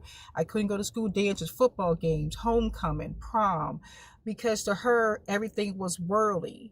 And my friends look at me like, what's wrong with your mom? I'm just like, I don't know. So like even that was embarrassing when it came to being outside, of the church, because it carried at home as well. And everything was to her was the worldly and the devil, and my friends were, and I'm just like, and she really didn't have friends except for the church people. So when I had my friends, if they weren't in the church or their parents were in the church, then they were worldly. They could be of the devil. And I'm just like, huh? Like I was so confused because I'm like, how are you judging children? Like these are teenage children. And she would judge my friends if their families were not, like Christian like she was. Yeah, that can be very harmful too. I had two friends whose mom was like that. Um, and she ended up, like, she would drop them off at our house if they, went against some teaching that she believed. Like, she was a different denomination from us. But if they went against some teaching that she believed, she would just drop them off at our house and be like, tell my mom and daddy to deal with them. And I'm like, what the fuck? But eventually, um, they ended up, well, we all did end up out on the streets, but they went further. And got on like real more harsh drugs than I did, because their mom gave up on them. Their mom and dad gave up on them altogether, for not believing, or not necessarily not believing, because they believed, they just were not following the belief. They were sinners in her eyes, and they gave up on them completely. When I got kicked out the house, my mom gave up on me, uh, but my dad didn't. And then me and my mom ended up reconciling. But it can be very damaging. And like, I talk to believers all the time about how parents will kick their kids out the house for this God, and they'll say that's not like, I don't believe it. Nobody's doing that, or that's not what Jesus teaches. I mean, you might not believe your Jesus is teaching that, but pastors damn sure are setting that expectation, because a lot of children get kicked out the house for not following doctrine, like living a worldly life, for being gay, for not being a believer at all. They lose their parents and they end up out on the streets because they don't have anybody to, to provide for them. They like, I was kicked out at almost 15. I was 14, about to be 15. I was kicked out. My shit was put in a trash bag and sat on the front porch. My mom slapped me in my face and told me I had to go. And while my dad, after a couple of weeks, my dad came and got me.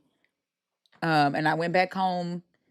The first night I was home, she started with me because I called somebody. There was somebody that I knew, one of my friend's moms. Her nickname was Mama. That was her nickname. And my friend called me and I said, "Where's Mama at?" My mama thought I was trying to be devious, and she went off on me. I wasn't even home a whole day. I had got home like in time for TGI Friday. I'm talking about Steve Urkel on. I'm gone before Steve Urkel's gone off. I went home that long before she started with me, and I never went back. I've been on my own since I was on my own since I was 15 because of this God. And that's crazy because my mother did the same thing to me when I was 16 because I wouldn't follow her rules. I wanted to be a teenager. I wanted to go to the mall. I wanted to hang with my friends. My cousin was gay. We were like best friends. She didn't like me hanging with him as well. Just because I wanted to do things as a teenager, she did the same thing. She threw all my stuff in the trash bag, threw it on the sidewalk, and said, "Call your aunt and tell her to come get you since you don't want to listen to me." And I'm just like, but I'm not doing anything. And to her, it's because I would not follow everything she wanted me to do. I just wanted to be a teenager. I didn't want to go to Bible study on Tuesday. I didn't want to go. I wanted to go to school dance on Friday, but nope, we had to go to Friday service. And I'm like, put my foot down. No, I don't want to go. And because I was pushing back, that pissed her off. And because I was trying to be a teenager, that pissed her off. And she did the same thing to me. Threw myself in trash bags, threw it on the street, and kicked me out of 16 because I wouldn't follow her rules. So I went through the same exact thing. And they wondered, like, and then we tried, like, we do forgive them. Like, I have forgiven my mom, even though I've never received an apology. Anytime I've tried to like talk to her about the things that she did when I was younger, it turns into, oh my God, like, no. But I have forgiven her, and we try, right? Like, we try to be what they want us to be and have these relationships. But at the end of the day, we are who we are. And I think that's the best mindset. And if, like I said, if you have to cut your parents off because they will not accept who you are, as an individual, I don't blame anybody that chooses peace over that. Um, but I wish that they would give children the opportunity to decide for themselves whether they want to, give their life over to a deity that they cannot see.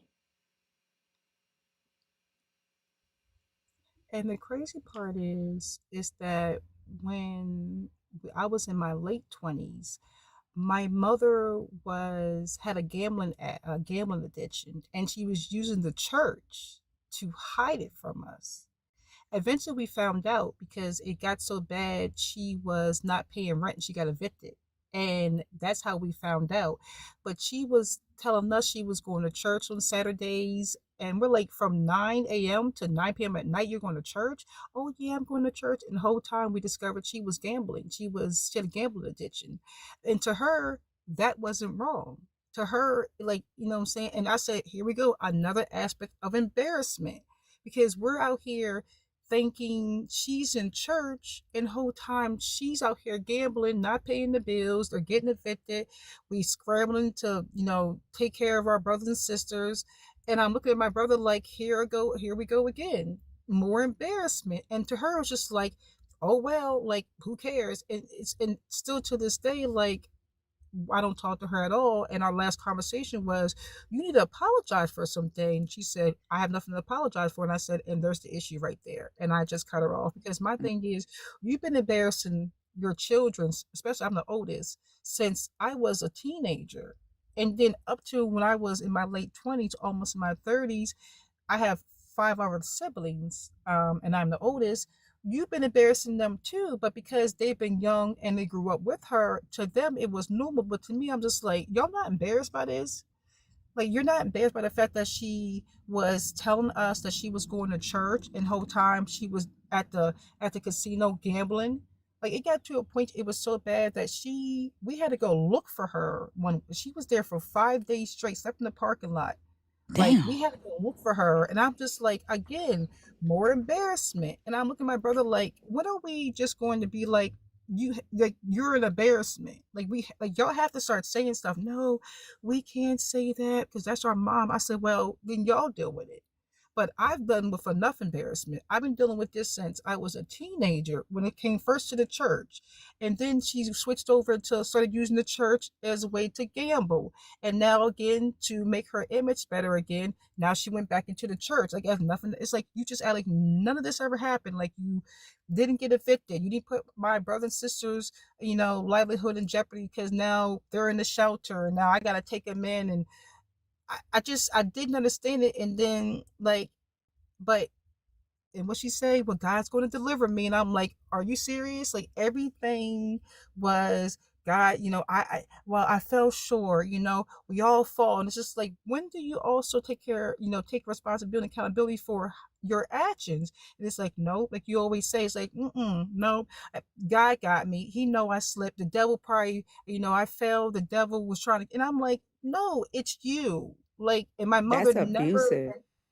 Mm-hmm. Exactly. And that's why I told my friend, I said, I legit grew up with an abusive mom. Like, she used church to do the most horrible things. She would be performative in church, come home, be a horrible mom, and then use church or scriptures or the Lord or whatever, or the devil to justify things I was doing, which was the devil. But when she would do something wrong, it was that she fell short. And I'm just like, well, why am I being judged so harsh? But yet you can do whatever you want, and it's that you fell short, or the devil tried to attack you, or you didn't. And I'm just like, this is, to me, after I started, was all crazy because it was never no accountability. It was always a scripture, the devil, Jesus. If she fell short, Jesus gonna. And I'm just like, I was just so done. I'm just like, I'm so tired of hearing about this Bible church. Like, it's no accountability. It was just embarrassment, no accountability, no responsibility. And it just made me just not want to be around her. And it made me not want to be around Christians. And I just, to this day, I don't deal with it. Accountability. Accountability to a lot of believers is spiritual warfare. I can't tell you how many times I heard that. Like, now my mom, she's different than like how your mom would do. My mom doesn't go anywhere, so in her mind, she does not do any sin. In my mom's mind, she is the perfect believer. And the things that she says and does in the name of this God, because she admits she loves this God more than us, and the things that she says because she wants us to believe in the God and she wants us to go to heaven, it causes mental and emotional harm. Um, and whenever we try to talk to her about it, it is the devil is attacking her. Like, that was always like we turn into the devil. Accountability, mm-mm. Trying to make a believer, especially one who believes that they are living right, trying to hold them accountable for something. Oh, hell gonna break loose. Yeah, it was very difficult to talk to my mom about like her actions, because in her mind, like you said, she was perfect. And if she did something that was, a little bit off from God, it was, well, we all fall short. God knows my heart. And if I heard God knows my heart so much growing up, Though I thought it was just a phrase that like it was the, they, and them, because it's all she would say. Like, oh, God knows my heart, or I fell short, and I'm just like, okay, but again, your daughter's talking to you about your actions. Why are we bringing God into it? And that's why it'd be frustrating, because I'm speaking like off my feelings, and then she's pulling God into it. I'm just like, is this a scapegoat? And in my mind, I'm thinking, is this a scapegoat so you don't either one have to express your own feelings, or two, take accountability? Because there's no way that every time I come to you and express to you about something I'm feeling about how you're acting and making me look as a teenager, how embarrassed I am, it's always something that a God has to be brought up into it. And I just felt like there was never a normal conversation with my mom when she became Christian, because it was always God had to be brought into it. I couldn't speak to her normally like we're having a conversation right now. It was always some type of phrase, a Bible verse, or something. God's going to do it, and I'm just like, I just at some point I stopped expressing myself, and I just started shutting down. And I would talk to my friends outside, and I got real close to my one of my good friends' moms, because she wasn't in the church. She was a very cool mom. Like, she just did what let you do what you want to do. Like, she didn't push you. And I talked to her about it. She was like, oh, that's wrong with your mom to like not listen to you. And I was like, no, she doesn't listen to me because I'm not in the church. If I was, you know, praying 4 times a day, following her every command, every rule, she would listen to me. But because I was not following everything she wanted me to do, which what she wanted to do, then it was like, oh, who cares what I was saying? And I just thought it was so weird that every time I would talk to her, she would bring up something about God, Jesus, the devil, a Bible verse. And I'm just like, this is not normal behavior. This is not normal to me. I bet it was a scapegoat for both. Her not confronting her own emotions, because she's been taught that emotions are bad, and she lacks emotional intelligence because of the belief, and then also escaping accountability. I do think that you know it's a scapegoat, that God knows my heart, and the I think God knows my heart and saying the Lord rebuke you, or not, like even when they say not today Satan, like it's their way of casting off accountability onto you, and then it, ex- escaping what they're feeling. I don't think they know how to deal with their emotions, or even how to identify them and why they feel the way they feel. The blood of Jesus was also a big thing. She would say, if there Yeah. was something that I did she didn't like, she would say, in the blood of Jesus, in the name of, and I'm like, ma'am, listen, like, don't put that voodoo stuff on me. And I'm just like, y'all talk about witch and voodoo stuff, but like, let's talk about in the name of Jesus, in the blood of Jesus, let the blood. And she would start, and I'm like, what is going on here? And I'm looking at her like, y'all talk about other people and voodoo and hoodoo and witch and all this stuff, and that's demonic. But then I'm doing something, being a teenager, just being a teenager, just doing stuff teenagers would do. And if it was something that she felt like I shouldn't be doing, she would bust in my room and say, in the blood of Jesus, in the blood of Jesus, save. And I'm like, what's happening here? Well, you were hanging out with boys. I'm like, yeah, so she like, in the blood of Jesus, take away that spirit. I'm just like, what spirit? Like, I was so confused, because I'm just like, what is happening here? And it always happened if it's something she did not like me doing, which to me, I'm just being a teenager. I'm outside playing basketball. I hang out. I was a tomboy. I hung with boys. Like, I didn't really hang out with girls like that, and she didn't like that. And she would, or hang with my gay cousin, and she'd be like, in the blood of Jesus, save her, cover her. And I'm like, cover me from what? Like, it was so weird. And I'm just like, I just got so overwhelmed, because it's just like, where is like the normal conversations at? Like, there was just no normal conversation. It was like everything I did had to have some type of blood of Jesus, or had to have some type of something that had to do with church. And it was just, I don't know. It was so weird to me. I still don't understand it. Like, I don't understand. Christians do it now. I work with a lot of people at the hospital who are Christian, and a lot of them are African, Nigerian, and they're very religious. and they'll be there and they'll sit there and they'll say Jesus, Jesus, Jesus, and I'm just like, what's happening? And I'm just so uncomfortable by it, and I feel embarrassed for them. But it's like I I think that's can't say anything fear. because you Because we think used to do so. that. Yes. We were taught to do that. Like when, we're have anxiety, or when we're scared of something, we would go, Jesus, Jesus, Jesus, Jesus, Jesus, Jesus. Or like if we said something, if we had like a bad thought, we would go, Jesus, Jesus, Jesus. And we believed that was erasing the bad thought.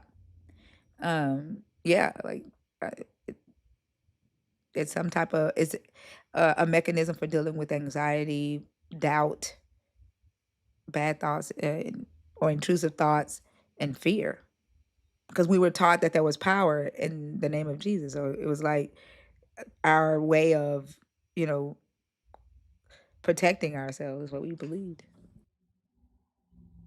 Because when my sister came out, she was trying to rebuke her. I will rebuke you in the name of Jesus, and I'm just like, what is that going to do? Like even my sister was like, I'm gay. No, I rebuked you in the name of Jesus and the blood of Jesus, and she started praying Jesus, Jesus, and I'm just like, what is happening here? And it was just so embarrassing, and it was so weird to me that like she thought that everything. And mind you, we're poor. Prayer's not working. We're poor. We have no lights on. We're eating hamburger helper for 5 days straight, but yet you're trying to rebuke the devil of the gay spirit of my sister. Like you're going to church and we're praying and you're falling down and the sheets on top of you, you got the tamarine, but yet we're going home and we're still poor. Like it just, to me, I just didn't understand like why we were so deep in the church but nothing was happening positive for us. I just felt like the church made my mother a worse person than she was. Like it made her a more judgmental and a more selfish and more narcissistic person. That's what I felt like. And she was very selfish. I felt like religion made her even more selfish and even more what am I looking for? I don't want to say a horrible person, but she just didn't care. Like if it wasn't about her and the Lord, nothing else mattered. Like nothing else mattered to her. Just her and the Lord, and that was it. Yep. Yeah. And it's sad how it messes up a lot of families, a lot of relationships. In the Bible, Jesus says that he came to cause a divide between mother and daughter, and it definitely does that. Yeah, and I hear a lot of people say, "Oh, that's your mom. What is And I said, "Listen, please don't put that Bible stuff in my face. Like, oh, you gotta respect your mom." And I'm like, "Listen, my mother doesn't respect me, so I'm not respecting her. Like, I'm not like if she's not doing it to me, I'm not doing it to her. Like, don't throw Bible verses at me to try to get me to be around somebody that's causing me harm, that's being abusive. Like, y'all don't get it. Like, and I tell people all the time, and they still do it today. Oh, have you talked to your mom? Nope. Well, your life's gonna be cut short. I'm fine. I'm 42 years old. I'm good. My life ain't been cut short now. Like They still I'm still saying that to here. you? Yeah, like people will hit me on Facebook, like on Messenger. How's your mom? I don't talk to her. Oh my gosh, you have to talk to her because in the Bible, I said you can save the Bible verses, please. Like you want to know what's going on with her, you hit her up yourself. But I don't need to talk to her. And yeah, they'll hit me up and say, "Where's your mom? How's she doing?" I don't know. Oh my gosh, well your life's gonna be cut short, or in the Bible it says, and I'm just like, save the verses, please. Like it's not gonna change anything. What? So. What? Oh my Mhm. gosh. I could see Mhm. how that worked when we were kids, but as a whole ass adult, like that is insane. Mm-hmm. Exactly. And I was just like, and my son, thank gosh, my son was the same way. I would drop him off my mom when he was younger and he would be dragged to church and he was like, Mom, I hate church. And I was like, yeah, you don't have to go. So I'm not religious. My son's not religious. We don't talk about this stuff like that. We don't go to church. I don't push him into it. His other side of the family's Catholic. He goes if he wants to go. He just goes to appease them. But like we're not even really into it. So because it's just it to me, religion is embarrassing. Like it like you basically have to like, I won't say like dumb yourself down, but you really have to like lose yourself for this religion. And like you are embarrassing. Like the things that they say, they do, how they act is truly embarrassing and they don't see it. And when you're an outsider or you're looking in, it's embarrassing, but to them it's not. So I just was like, I'm not dealing with that stuff anymore because they're so delusional. Like they're so in their delusion that to them what they're doing is right because it's for the Lord. But to the outsider, it's embarrassing. And it's like the things they say, it's like they're not embarrassed by it. And it's like that's concerning to me. And it was concerning to me when my mother would dismiss me when I was a teenager. It was concerning when she threw me out. It was concerning in my 20s when she was lying and using the Lord to lie, to gamble. I was just like, this is just all embarrassing. This religion is embarrassing.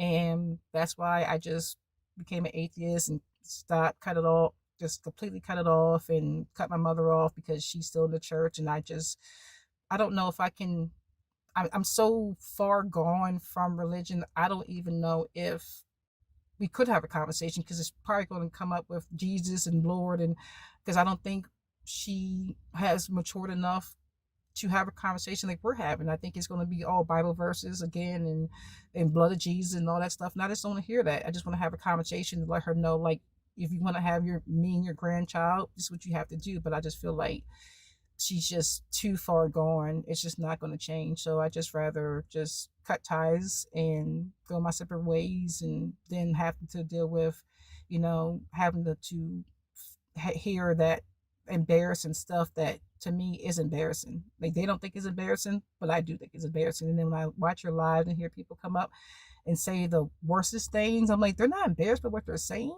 but they're not. They're really, my mother was not embarrassed either. She did not care. She was poor. She didn't care. She was never embarrassed. Teeth falling out her mouth, wig slipping off. She was never embarrassed by anything. I was being bullied. Nothing embarrassed her because they'll embarrass themselves for this Lord, and it's weird to me, and I don't understand it, and I never will. But that's why I just don't want to be a part of it. So I keep saying that it's that pre-tree Adam and Eve brain because like that even that last guy that was up here, like they'll get to the point of embarrassing themselves and not care, but it's their ego. I think their pride that keeps them from feeling the shame or the embarrassment of what they say and do. There was another guy up here tonight. I don't know. We've had like so many people up here tonight that have said some wild ass shit, but they don't listen to the things that come out of their mouths and how illogical it is, even as adults, right? Trying to convince somebody else that they should believe that snakes talk. Or like the last guy trying to convince people that a human being had sex with a snake and produced another human. And that's justification enough to behave the way they do, believe what they do, right? And hate a group of people. They don't hear it, I don't think. And I don't know. I to me, it's the pre-tree Adam and Eve brain. Like, I honestly think the supernatural thing that the God is supposed to do for them, like they believe that they can skip reading, they can skip logic, they can skip comprehension. The the blood of Jesus and the Holy Spirit gives them wisdom, and their the fear of the Lord is the root of all. What is the fear of the Lord is the root of all wisdom? Is that what it is? Like I think they think, what is it? It's the beginning. The beginning of the all wisdom. Like I think they believe that they get wisdom and knowledge supernaturally from the God. And so the stuff they say is and the stuff they do, we don't understand it because it's not illogical, but because it's illogical, it's holy and supernatural. Does that make sense? yes. And Yeah. it's funny because me and my best friend, we are in our 40s. We look really young. So we joke around and say, I'm like, because I'm a witch. That's why I'm not aging. And you would think I mean, they're like, what? Why would you say that? Oh my God.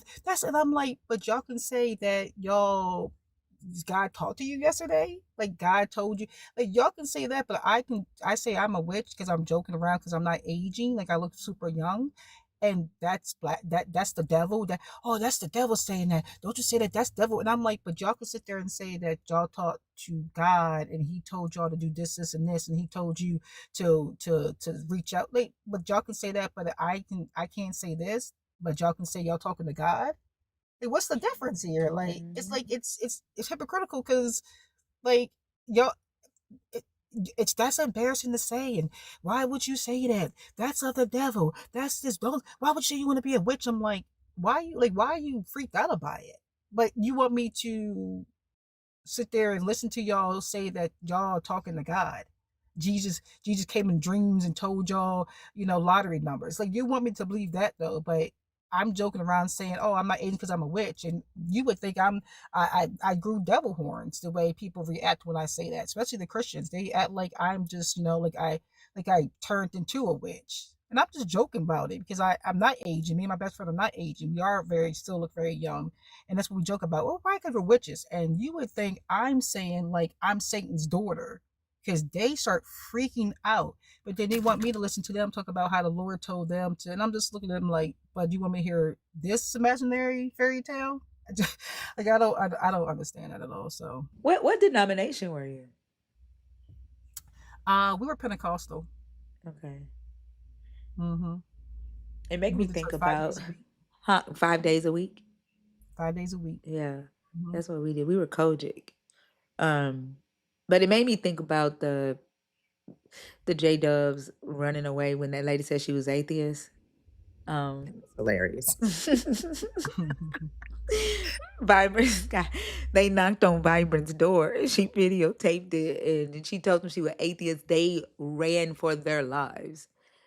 Um, and so like your mom's reaction to you pretending like joking about being a witch, she probably had like that fear because man, they demonized the fuck out of African spirituality and the making us think that it was where demons came from and witches came like it like I'm pretty sure that scared the living shit out of her. She probably thought a demon was gonna jump out of the closet just by you saying the word witch.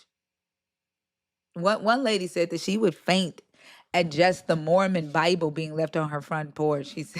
She said her church demonized Mormons so damn bad that whenever they would come knock on her door, they would leave a Mormon Bible. And she said she would always faint. And she's deconstructed now. And she said she had forgot. She said it hadn't happened in so long. She had forgot all about it. She thought she was like deconstructed.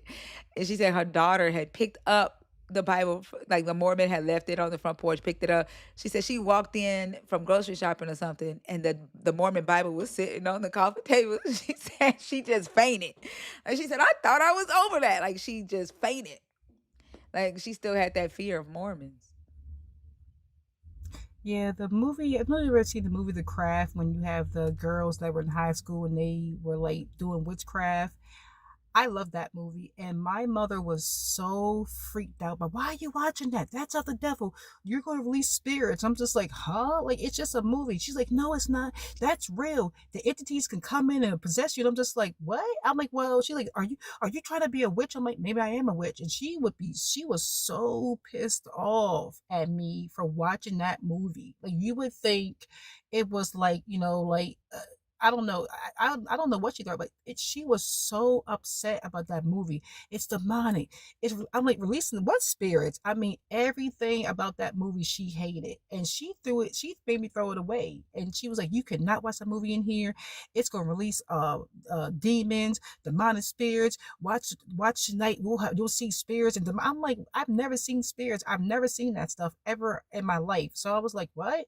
And when I told her that, when I was like, well, maybe I am a witch, she went off. How dare you say that? You're a child of God. And that's the, and I'm just like, ma'am, it's just a joke. Yeah, she really went off on me when I said that. Like she did not like that movie. She made me throw that movie away.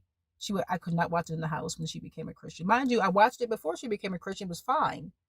It was already in the house. And then as soon as she became a Christian in her car and she got saved and found the Lord, everything now that was so demonic. I said, well, didn't release demons before, but now it released demons. So yeah, so she was so, I think she was more scared than anything, but she was so pissed off when I watched that movie The Craft, and I joked and said maybe I am a witch, maybe I do want to be a witch. Yeah, she was really pissed off about that.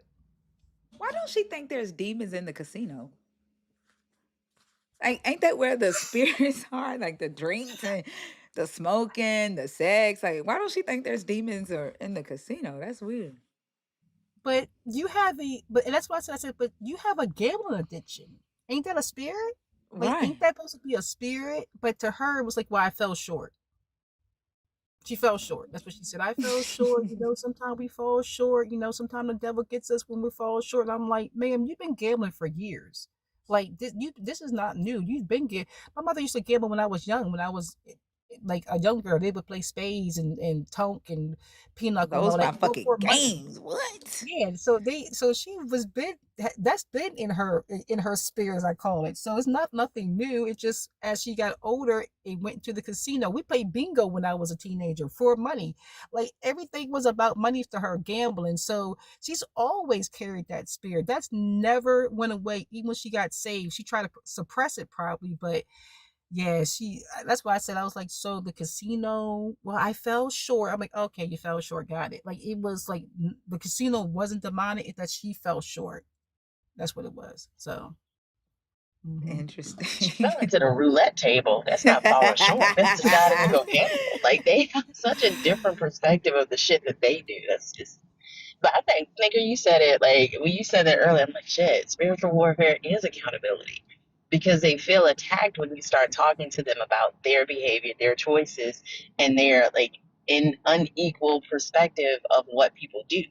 Like when it's on their side of the scale, it's always a reason because God knows, their heart. But to your point, when you were saying like God doesn't know your heart, like they have access to what God knows in the same way that you do. So hell, God got access to my heart too. He said I'm cool. Like it's just so imbalanced, and I think that you're completely right. Like there was a guy on Zena's, I think it was Zena's live yesterday, that was, I mean, he was just saying shit. And every single time he said something about the Bible, we would kind of point out the contradiction. We would point out that he couldn't say that a 15-year-old was a child. He was a 40-something-year-old man. As Zena asked very pointedly, is a 15-year-old a child? Well, I consider them, growing into an adult age. He's like, is a 15-year-old a child? He just couldn't come out and say yes. And I kind of ran it down for him. Okay, let's keep moving on. Let's go, because this is ridiculous. They never want to sit in their own issues. They always want to shine a light on somebody else's. And I do think that's a very, very prominent tenet of Christianity.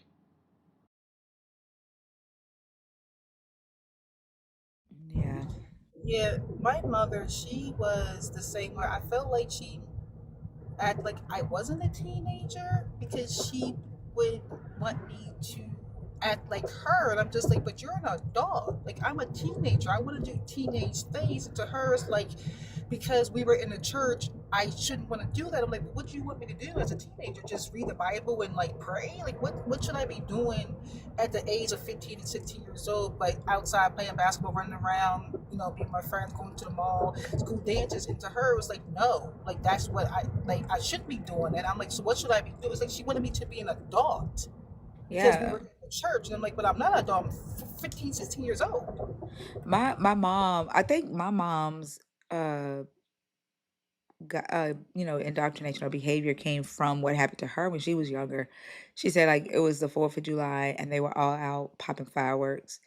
Um and she said my grandmama got onto her and said shamed her for like popping fireworks with the rest of the kids when she should have been asking God for the Holy Spirit. And she said she sat down the rest of the day and felt bad. She said she felt so guilty. And she thought that the God wouldn't give her the Holy Spirit anymore because she was out popping fireworks with the rest of the kids on the 4th of July instead of praying. And so I think that that took her childhood, if that makes it, like mentally, from that day. And I think she expected the same thing from us. Like we were young in church, like young, wearing long ass skirts with tennis shoes, looking old than a motherfucker. Um, at a young age, because that's really all she knew.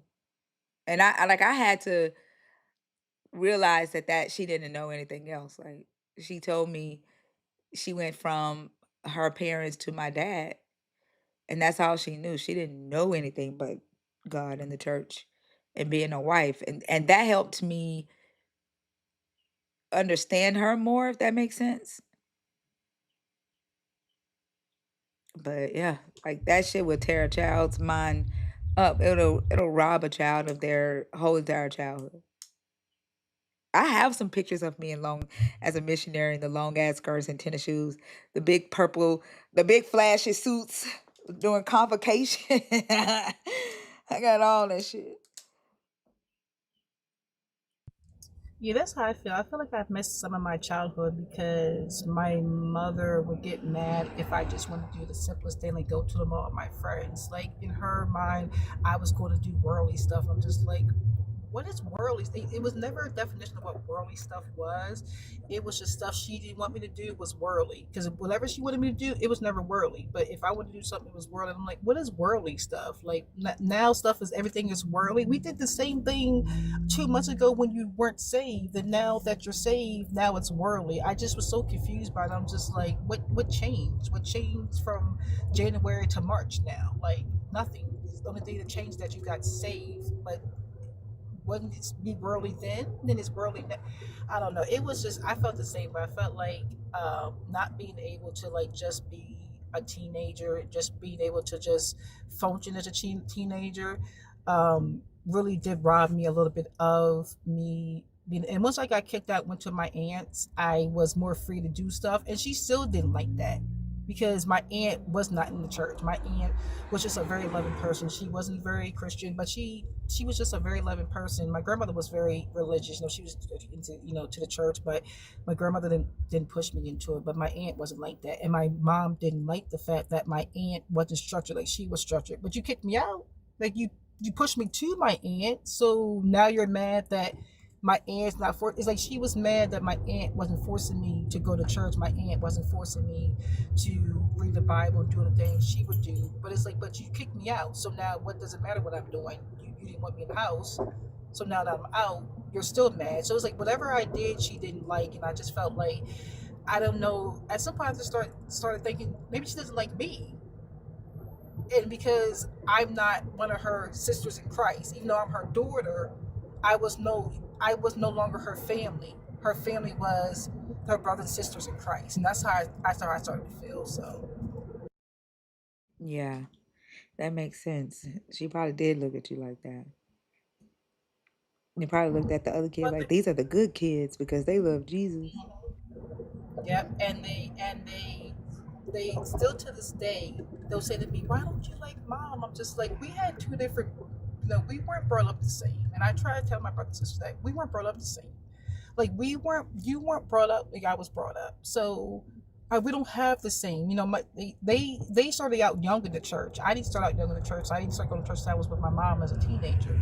My grandmother, yes, I went to church, but I went to sleep. I was fine. I was with my I wasn't bothered about that. I was young, 5, 6, 7, 8 years old. I had cousins I was playing with. I was sleeping in church. My grandmother didn't care. Long as I was there, I was asleep half the time. I didn't even know what was going on. But when it came to my mother, that was a whole different story. And I'm telling my brothers and sisters, we weren't raised the same.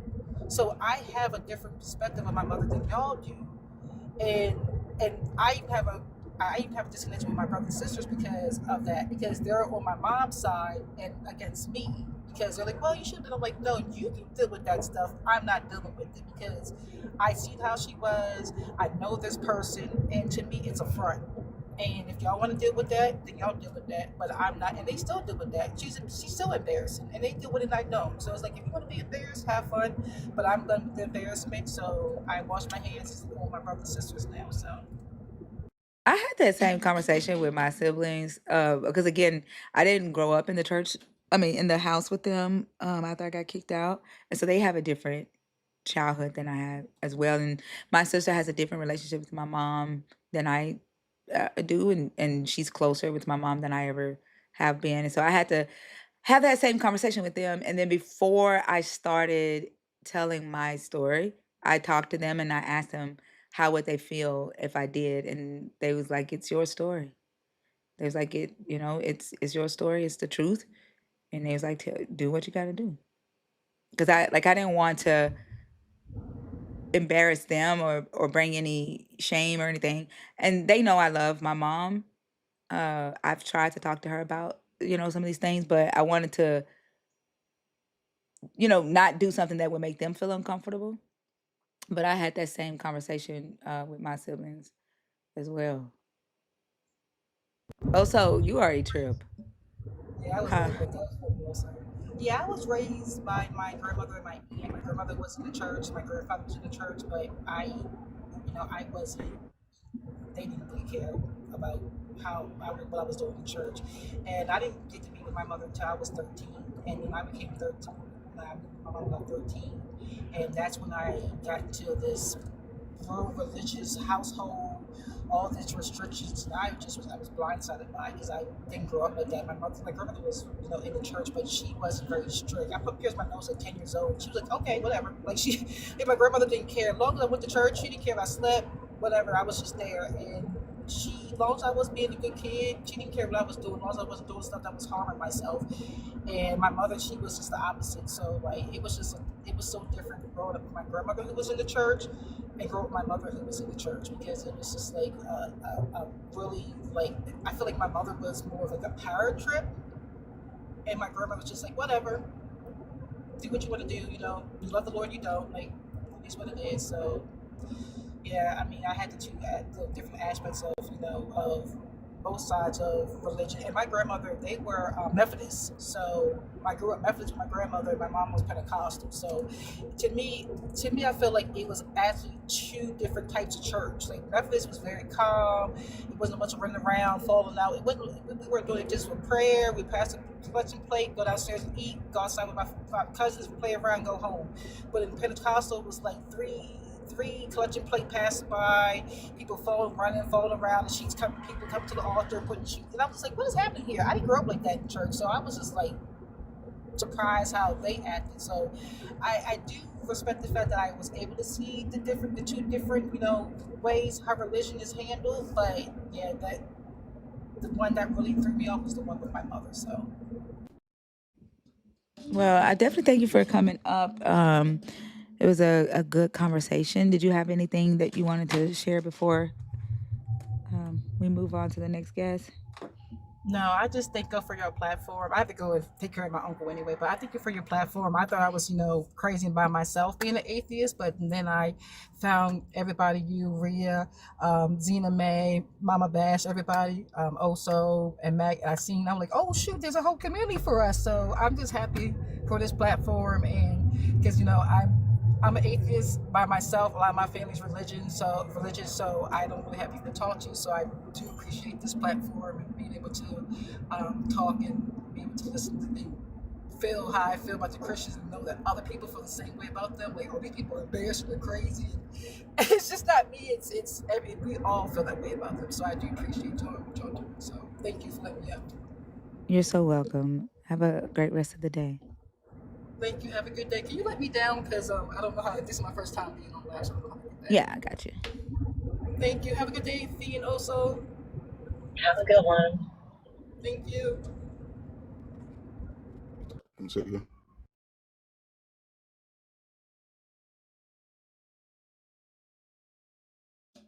I don't think I said good morning, Fee. Good morning. Good morning, friends. Bueno fias. Key's experience or Kai's experience? Good morning, Keys Experience. Good morning to everyone. How are you? Good morning. I am well. Just struck my heart just listening to a few stories. Just happened to wake up and hear the live and just having a little different story because I was that parent. Before you get Going started, through, I actually yeah. don't carry over from one one conversation to the next. I do want to know if you are a believer, deconstructing, or an atheist. I'm a deconstructing Okay. believer, I can say. Maybe Okay. I'm already deconstructed, but I'm somewhere in between that phase. Okay. And how old are you for TikTok purposes? I am 43. Okay. Now you can go ahead. Okay, so yes, I was just saying those stories touch my heart just because I was a parent. And so hearing certain things and knowing conversations that I also had to have with my own child because of things that she experienced, also being someone coming up, what at that time I would have said was confused. And she would say confused because she know that's how I thought at that time. And so, but which was her actually being very in tune with her masculine and even more comfortable with it than her feminine. But prayer and things like that and fasting, and sometimes I hear questions, asked. Well, I'll say the questions that my daughter asked me. Seeing me, she was older when I got into the church, so she saw both sides because she was the oldest. So she would ask questions like, well, you used to listen to Beyonce all the time, and now you don't. So why you don't listen to her anymore? Like she noticed the changes. And for her, she was my strongest child. So she had a rebellion. She's going to call right, and wrong from even her young perspective of what she can understand. So that brought challenges for me to have to see. And at times I didn't see them. But as I started to deconstruct and she went away to college and then we came back, even to a point where a parent do find themselves like, do I even like this child? Because why wouldn't they like God? Why wouldn't they want God, right? As the parent, you're just excited because you feel like you found something and you feel like you found everything. And you want everything for your children because you feel like you're their protector. You're supposed to teach them in the right way to go. You're supposed to bring them up. So now you have all this responsibility, but you have that child that's like, but what's this? But I don't like that. And it's looking like, no, what do you mean you don't like that? You don't like God? And so I feel like a parent would always compare whatever was a natural growing thing, a natural something you experience, and then be like, but wait a minute, where does God stand in this? And so being able to apologize to my daughter, seeing things as I was deconstructing, seeing ways where I even let maybe a pastor, especially the type of church that I went to,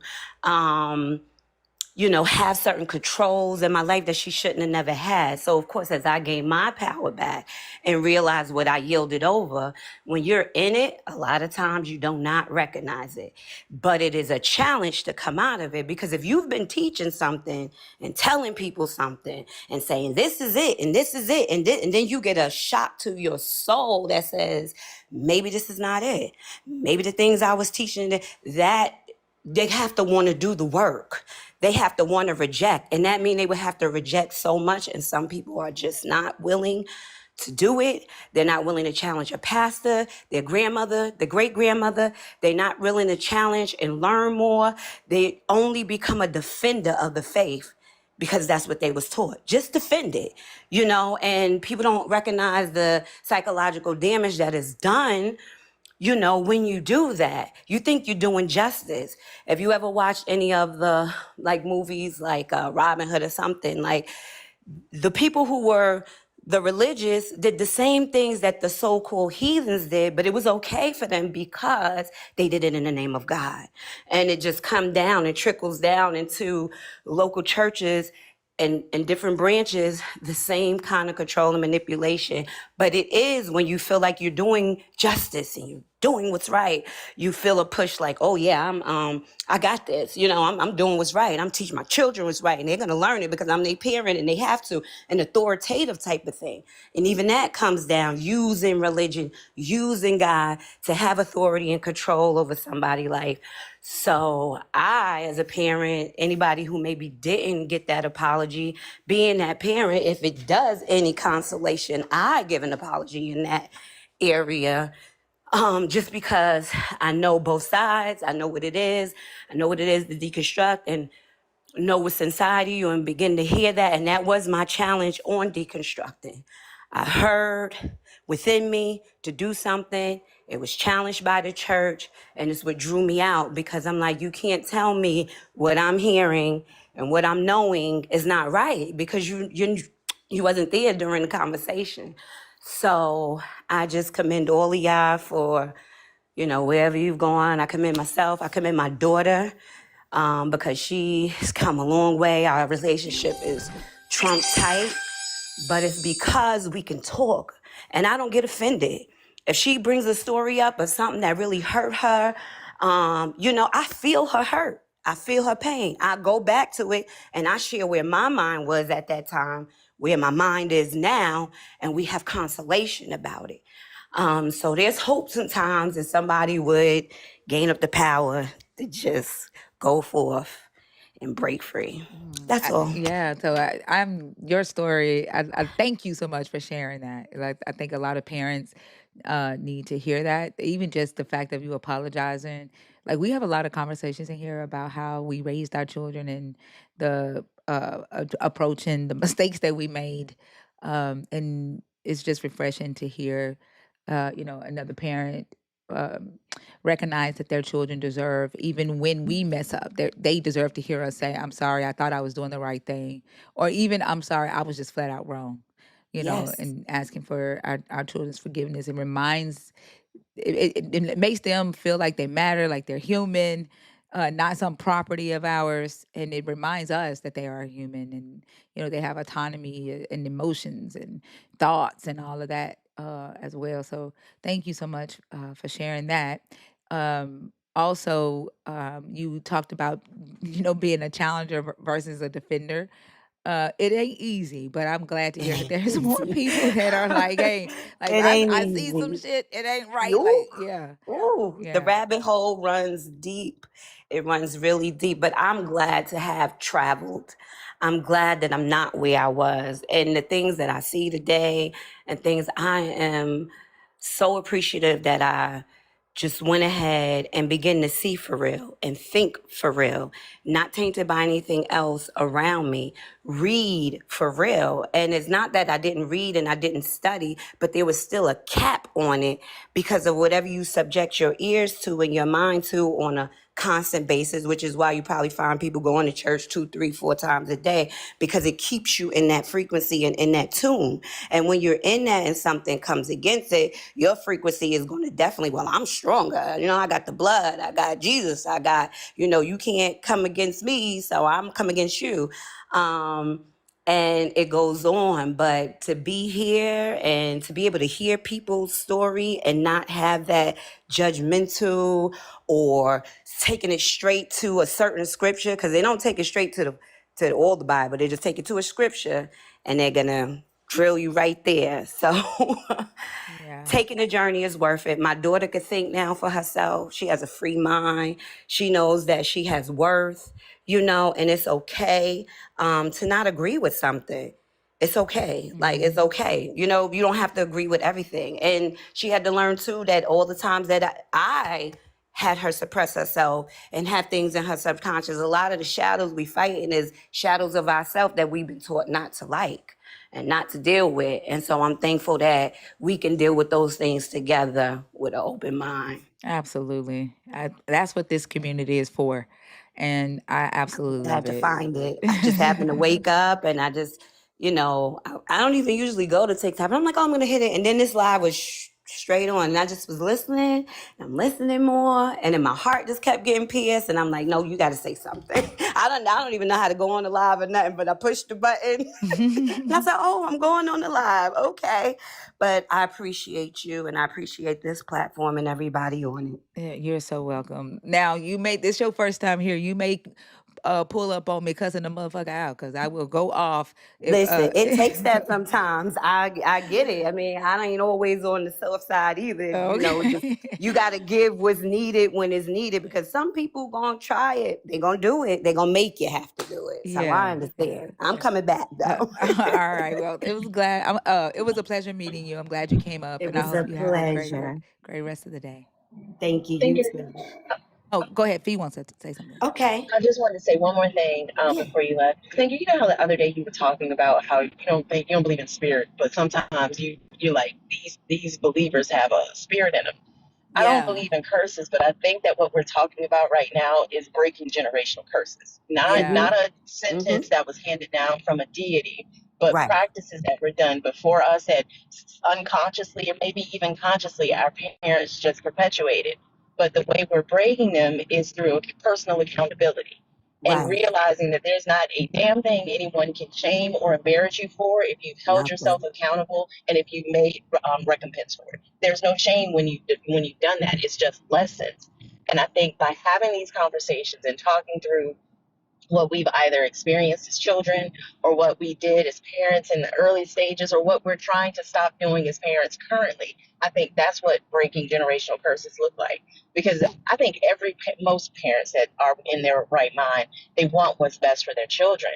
But we've Yes, been taught that what's best for our children is what we want them to do, what we want for them, not absolutely. not nurturing in who they are and recognizing that we don't own them.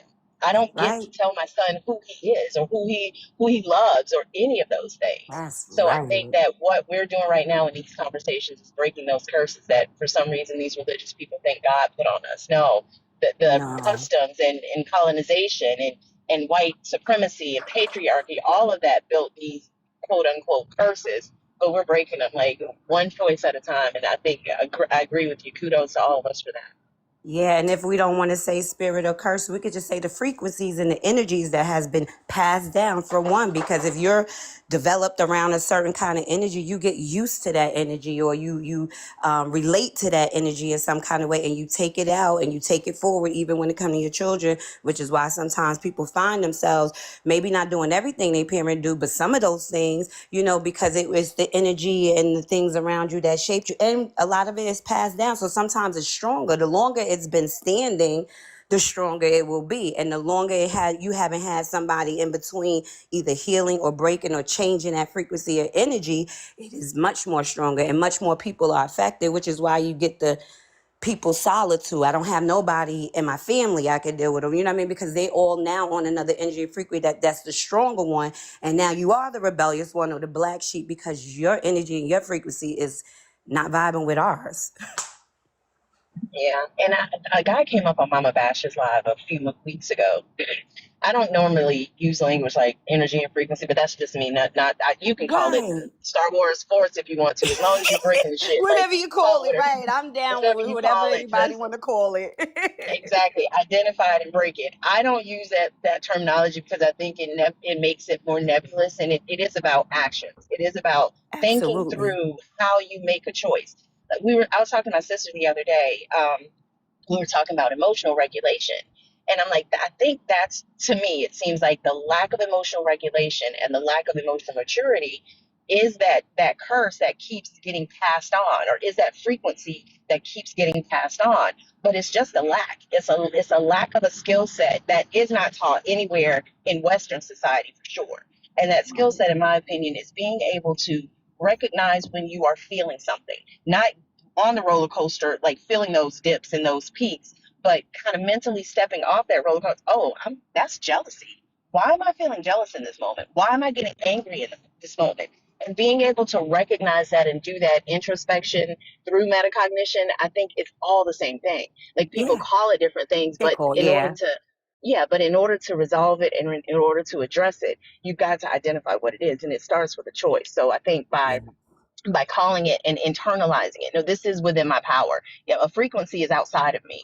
A spirit is outside of me in these ways that people talk about them. But my mind and the way I use it is absolutely within my control. And I think for me, keeping it that way lets me know that no, nobody can thwart my progress. Nobody can block, anything or any decision of something that I want to fix when I internalize. And that's why I think through it the way that I do. But again, if we are identifying things that lead to more acceptance, more love, more respect, more autonomy, and healthier, not only in body, but in mind as well, human beings, then go for it. I agree. You guys be blessed. I enjoyed and I will be back. All right. Thank you. Same to you. All right. Okay, let's see. Do I know how to do it? Maybe I, not. I got you. Thank In you. the future, it's an X at the top. I think it's on the Oh, top left. now I see it. Oh, Okay. okay. Thank you so much. You're welcome.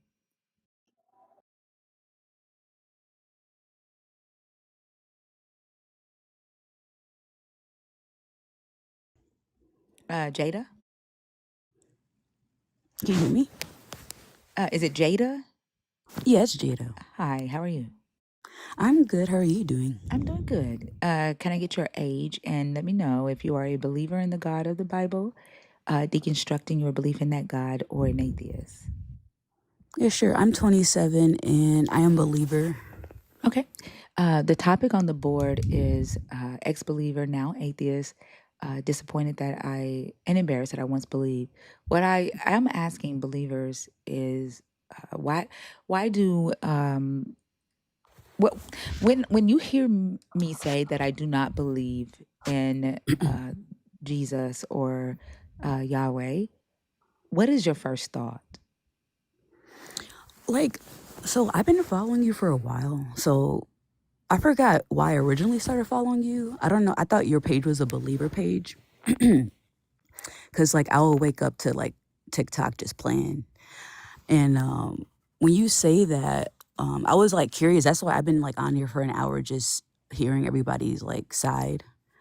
Um, and I appreciate you letting me up here because it's really hard to like answer the questions in text that people are saying in the comments. Like it's just too much to type. But yeah. What was your like when you hear me say that I'm an atheist? Like, what's your first thought? The first thought I had like was why you became an atheist, or like was there not anything else you wanted to believe in other than nothing, or like what led you to that? But I did hear a few of your stories. No, none of the stories that I gave is why I'm an atheist. Okay. Yeah. And so the first thing you thought is like why what made me do that? So you say that you've been following me for a while and you thought my page was a believer page as much as I talk crazy about this God? Yeah, so what happened was like my TikTok just be playing. So I just wake up to whatever the conversation is. Oh, So okay. like, I don't get the whole context in the moment. Okay. I was saying earlier today that I think a lot of believers will come in and they'll be like, Thinker is a secret believer. And I was wondering why they say that. And I think it's because a lot of times they'll get introduced to me advocating for children who are being SA'd or, uh, you know, uh, elderly who are taken advantage of in the church monetarily, for advocating against homophobia or transphobia. And they hear me saying, or Fee or, Oso or whoever's on stage saying, don't cause harm. And I think their first thought is, well, that has to be a believer. But the interesting thing is that I'm saying that to a believer who is advocating for harm. But I a lot of times believers will like get in the comments and they'll go, y'all are lost or y'all need to repent without ever asking, why don't you believe? And they typically think that if they can do some philosophical syllogism to, cross dot the I's and cross the T's and the 1, 2, 3s, that's going to make me go, okay, now I'm a follower of Christ. And like, it doesn't really matter to me if Jesus ever existed or if Yahweh exists. Like, that's not why I'm not a believer. I don't believe for several reasons, not just one reason. The main reason is that the information just does not hold up to scrutiny. In me studying it, the claims, and then also the morality of the God, and the ethics of the God, I don't agree with. I'm not willing to demoralize myself for a deity. Especially one I cannot see, and I have to convince myself that he's talking to me or doing things for me. But even if, right, like I'm not willing to do that. And then I don't like what it does to the believer. Like even when I was a believer, the impact that the belief has on society as a whole is not overwhelmingly positive. Like, I'm not saying that there hasn't been any good that's come from, people believing in it, but the good does not outweigh the bad or the harm. And then people will say, well, that's humans twisting the word of God or using the word of God as, for their own good, their own justice. I mean their own greed. But if there is a God, a human being able to use a God to do bad doesn't make any fucking sense to me. And then they'll Mm-hmm. say, well, free will. Well, then your God loves free will or respects free will more than he does humans. And so, like that, it doesn't make any sense to me, which is why I don't believe there isn't anything that a Christian has done, like to me, that like I was an atheist before I came to this disappointed feeling that I'm feeling right now. But there isn't anything that a human has done that's convinced me that the God isn't real. Okay.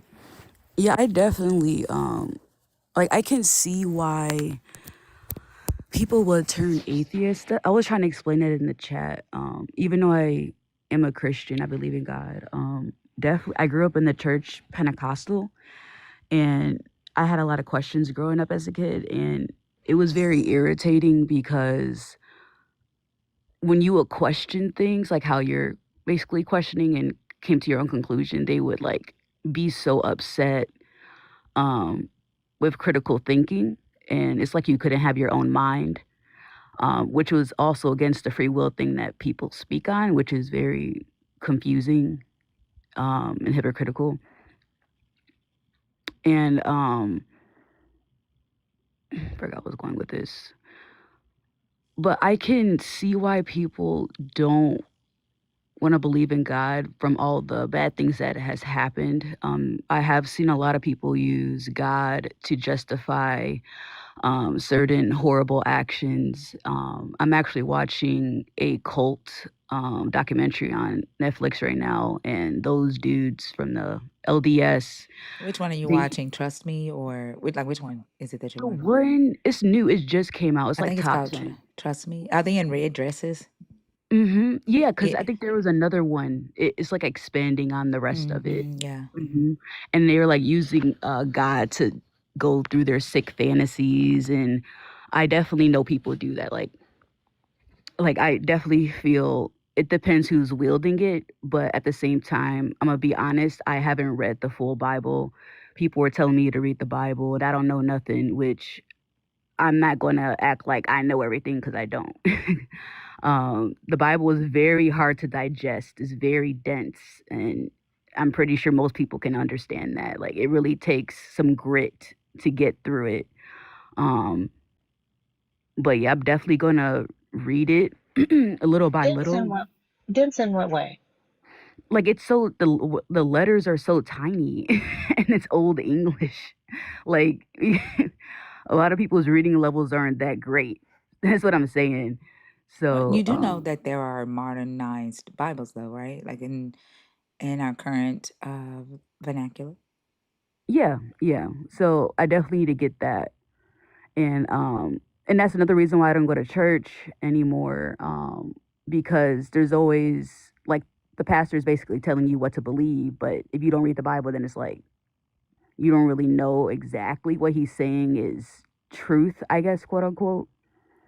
Um, But even if it is true, how can they tell you what to believe? Like when you came up earlier, you asked Binker about her leaving. You're like, is there nothing you wanted to believe? And that concept of wanting to believe is kind of weird to me because we believe things that we have been convinced are true. So when I think the role of a pastor is to tell people that things that make them feel better, not necessarily things that are true. I think a lot of people stick to religion because it's this balm that insulates, their discomfort around uncertainty, their fear of death, their frustration and their disappointment with the fact that, bad shit happens to good people and good shit happens to bad people. So when I hear folks like yourself who are seemingly, kind of estranged from church, but still holding on to a version of the God, but not having, thank you, not having read the Bible. I kind of feel like it's what Bash and Mama Bash talk about. Bibling your beliefs as opposed to really believing in the Bible if you don't know what's in it. Right? So that's an interesting intersection that you're at right now. Yeah, it's a journey because I mean, no one's gonna be coming in finished, you know. So that's why I said I don't come in acting like I know everything because I don't. And especially when I lived alone, I spent a lot of time just, you know, coming to my own conclusions about certain things. I would definitely say I lean more spiritual, just because of certain things that happened in my life. Um, but I'm also not like religious because I just don't like gravitate solely to the Bible. Um, and yeah, I'm just on my own journey, figuring out, you know, where I want to go, how I want to do things. And like, I respect everyone's, you know, opinions, beliefs of how they got there and everything. Do you think that you should respect everyone's belief? Like, if there is a like we talk to believers Mhm. who believe that if they believe a God is telling them to rape a woman as a punishment, that it is good to obey. I see what you're saying. Well, yeah, in that aspect, no. Because there are certain things that morally I don't agree with. So I definitely see what you're saying. That could be taken in another light. But I guess in the context of this conversation, I just like listening to what you guys were saying and what you guys went through. And I understand and I can like relate to what you're saying, if that makes sense. Because obviously there's some things that are extreme that, of course, I wouldn't agree with. But there, neither of us on stage are non-believers because of us going through anything, though. Like when what I went through as a child, I was still a believer all the way up until I was 28. Hmm. And it had nothing to do with my mom. Like we didn't get along, right? Like she called me devil this and devil that, but like I love my mom. Like, well, she was a good mother. Like she provided. Like even though she put me out when I ended up going back around the family, like she's a good grandmother. Like she just loves God more than anything, and she says harmful shit, and does harmful shit. And she's gotten like we had to go through a whole lot of work, right, to get to the point to where we respect each other's boundaries so that we could have a relationship. But she's not the reason that I'm not an atheist. Like it's the information. Hmm. As I was telling the other guy that was on stage that turned into a child, it's what I've learned, right? Like, and when I started my deconstruction journey, I wasn't trying to deconstruct. I was trying to get closer to God. I was a missionary. Like I was trying to get closer to God. I was trying to learn His name, you know, and researching and validating. And I also wanted to understand more about how what did this God think of Black people? Because I know that we were taught that this was our God and He was going to bless us after the 400-year curse. Like we were taught all of that, and seeing how we were so religious, but it always seemed like we were at the bottom of everything. And having a conversation with my brother one day, he said, "I don't think God liked Black people," and I was like, "Right?" I was like, "I don't think so either." And after that conversation is when I decided to start trying to find you know, answers to the questions that I had, but in an attempt to get closer to him, not deconstruct. The deconstructions happened as I started to learn more and actually read the Bible to study it, not for interpretation, not so I could preach a message, like really trying to understand, right, what this is that I was worshiping. But I think uh, it sounds good when we say that we respect everybody's beliefs. One, believers of this God, the majority do not respect other people's right to not believe, to be an atheist, to be a Muslim, to be a monk. Like we just saw evangelical Christians try to ruin a walk for peace for Hmm. the monks just because they were not walking in the name of Jesus. Like they are willing to create chaos in Jesus' name to give Jesus credit, right? To glorify his name. They will cause a war and interrupt peace to give Jesus credit. And Jesus says in the Bible, right, like he did not come to bring peace on earth. He came to bring a sword, to cause a divide. And we see people being willing to do that in their homes, being willing to do that in our government, willing to do that in our schools, right, in our communities, even on social media, just so that Christians, the Christian God name can be, praised or the greatest or given credit. And like that to me is worth talking about and raising awareness about.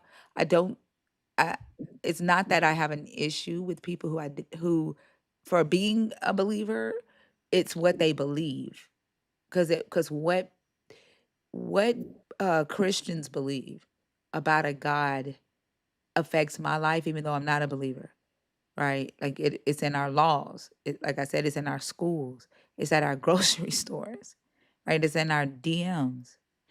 It's not like Christianity or any of the Abrahamic religions, to be honest, but especially Christianity. It's not like they've kept it as a closed practice or kept it to themselves for anybody who wants to be a part of it. They went out and commissioned their members to convince, first force, right? They started out forcing people, but now they are to convince others to join the religion, but through fear mongering, through indoctrination, you know, and some of the things that they believe are very harmful, and so that's why we have these conversations. I don't understand why believers get offended though if they say that they believe that their God gave every human free will. And that's why that tree had to be in the garden. That's why their God doesn't stop essay of a child. Like we had a the first conversation tonight, Fee. Oh my gosh. Oh, Was it bad? mm, it was a young lady who said she was atheist from the time she was 1 to 12 years old. She said that she heard a voice at 13 say to her, uh, you think your mama gave birth, you think your grandmama gave birth to your mama, and then your grandmama's mama gave birth to her mama, and then so on. But the who made the first man? The first human was a man or something like that. And then she said that at 16 her boyfriend died, and she dropped to her knees and prayed and asked this God not to let it be so, and she said it was so. And then the spirit came and drew two H's. No, that was a baby playing with lipstick in the bathroom or something. And she heard the baby going, blood, blood, blood. And the baby had drawn two H's on the wall. And she said she later found out, she said the spirit showed up on the wall and was like, where you think he went, heaven or hell? And she said that's what the two H's was for. And then she said at 21, the guy that died at 16 showed up in her TV or something and said, take care of my son. And she said the doctors had told her she was having a girl, but she ended up having a son. And I asked her, I said, well, so you say you became a believer at 13 and this God spoke to you. And then she was trying to claim she was an atheist, so she understood what we were talking about. But her thing was she was an atheist from 1 year old to 12. And then when she realized that didn't make sense, she started like walking back. Oh, I didn't know it was God's voice at that time. I just identified it as a spirit talking to me. Then she walked all the way back till she was 2. Well, I was essayed at 2. And then I was essayed again at 7. And then I was essayed again at 9. And I asked her, why did the God came to you at 13 and said man created the earth, man was the first created on the earth, but he didn't talk to you at 2 or anybody in your house that was essaying you at 7, at 9? I was like, you don't have any expectation for that? And she said that the God told her he was putting her puzzle piece of her life together inside of her, and she can't see the puzzle piece, but it's for a bigger purpose. And I was explaining to her how I am sick of hearing believers say that children being SA'd is for a bigger purpose and they're God's plan. I'm sick of hearing believers tell children that their God was with them when they were being SA'd. Like, I'm sick of that. So I asked her, why don't she have an expectation for this God to have protected her when she was a kid? But he came to you at 13 to tell you that men were created first. Then she said, I know he's real because I was right when I was she's like, a couple of years ago, I was riding on ice and my car started to slide and that car parked itself. And she was like, that's how I know God is real. And I said, so you have more expectation for him to be a valet than you do a protector? Not a valet. That's Cause what she, what the world? like, oh my God, it was such, like, when the beginning of the live was so emotional because then after her, like, I had to, the stuff she was saying was so harmful. I ended up going the fuck off. And then Rakia came up and told her story because it triggered her. Her father passed away a week ago. Her father was her abuser. And she's listening to this and she's trying to figure out, how do I feel? Am I wrong for feeling the way I feel? Because this is my abuser, but also my biological father. And she's on stage crying her ass off. And believers were in the comments saying, boo hoo hoo. Boring. Wow. Wow. Wow. And then another guy came up and said that we need to ignore our emotions and not react. And I asked him about the elderly in the church. Like, do you just ignore the fact that there are elderly on SSI being tricked out of their monthly income by these faux pastors? And I said yesterday an atheist came up and said that his parents died and he was doing his parents' bills, like he's closing his parents' books out, and learned that the church had been stealing from his parents $400 a month. And the believer said, "Oh man, he knew they were doing that." Like he just totally dismissed it. It was basically like an ant. And that's just tonight. That's just tonight. Oh, don't forget And I think this. the knockout drag out fight I got into with Jesus is Chris. Well, who? Oh my God. What? That's out of nowhere. We're talking about atheism. Out of nowhere, he just brings up transgender people in the LGBTQI community and says that they were created by the Rockefeller Foundation. Out of nowhere. What rock? You know what? No, I'm going back on mute.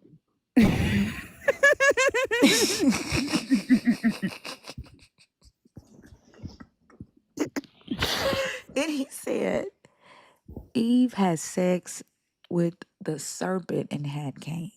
And I asked him, how the fuck are you holding the thought that a human had sex with a fucking snake and had a whole ass another human? And that gives you the right to call somebody else evil. He's trying to say that the LGBTQIA community and Palestinians are the seed of the serpent, and therefore they deserve whatever the fuck. Like, it was so hateful, so bigoted. But and this is just all tonight. And though, like, I know people think that they say we're supposed to mind our business. We're not believers. Mind your business. Only God can judge us. But they judge everybody else. And I don't understand how they believe in free will, but will infringe on the free will of everybody. Like he even said, he started praying for me. He said, I asked him why he thinks he has the authority to infringe on my free will, because he's like, I'm gonna pray that God change your heart. And I said, your prayer don't work because I'm not a believer.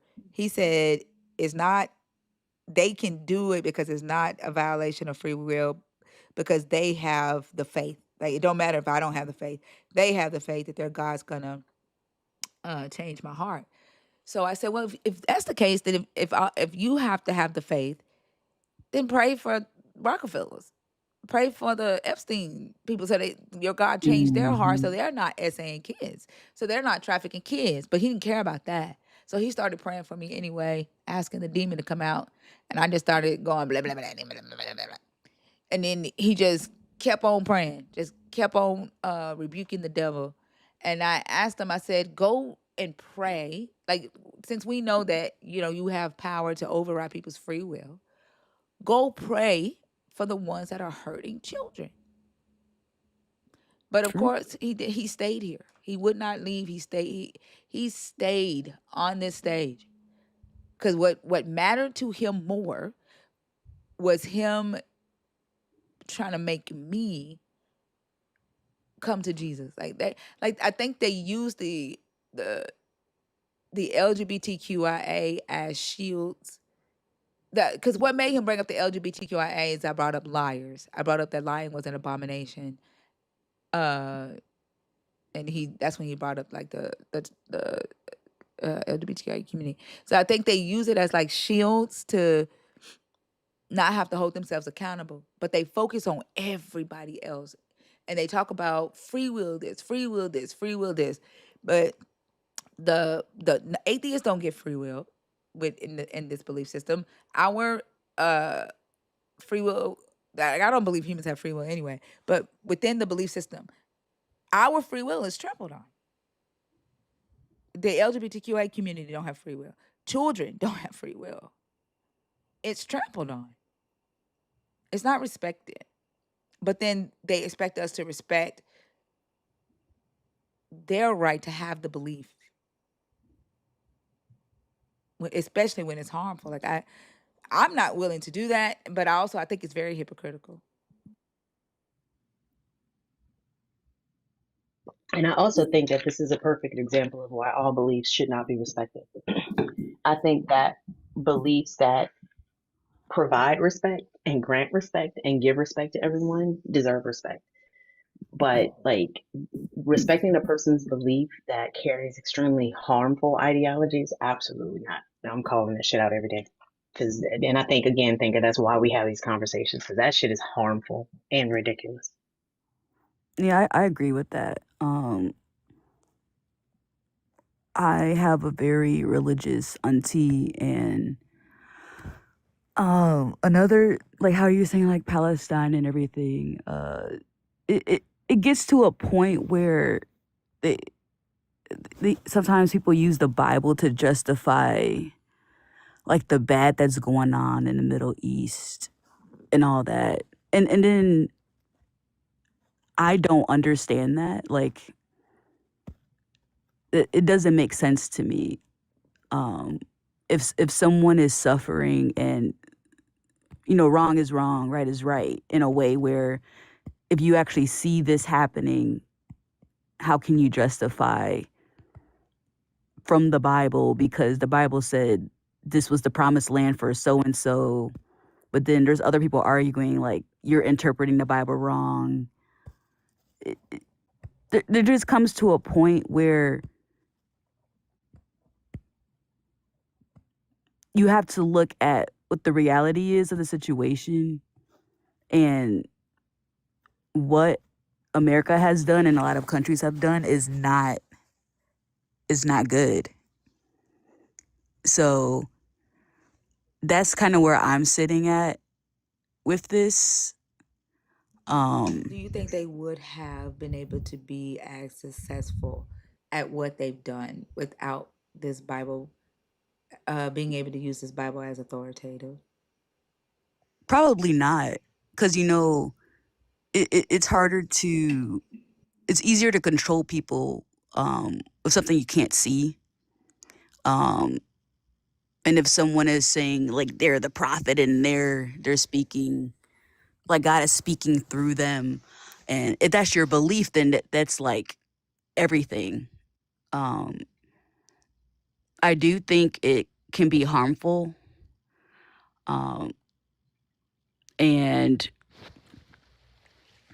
I don't agree with everything that goes on. That's why I'm not in the church. Like, I don't like how you said they were taking people's money away, the old elders. Like, I don't believe in that.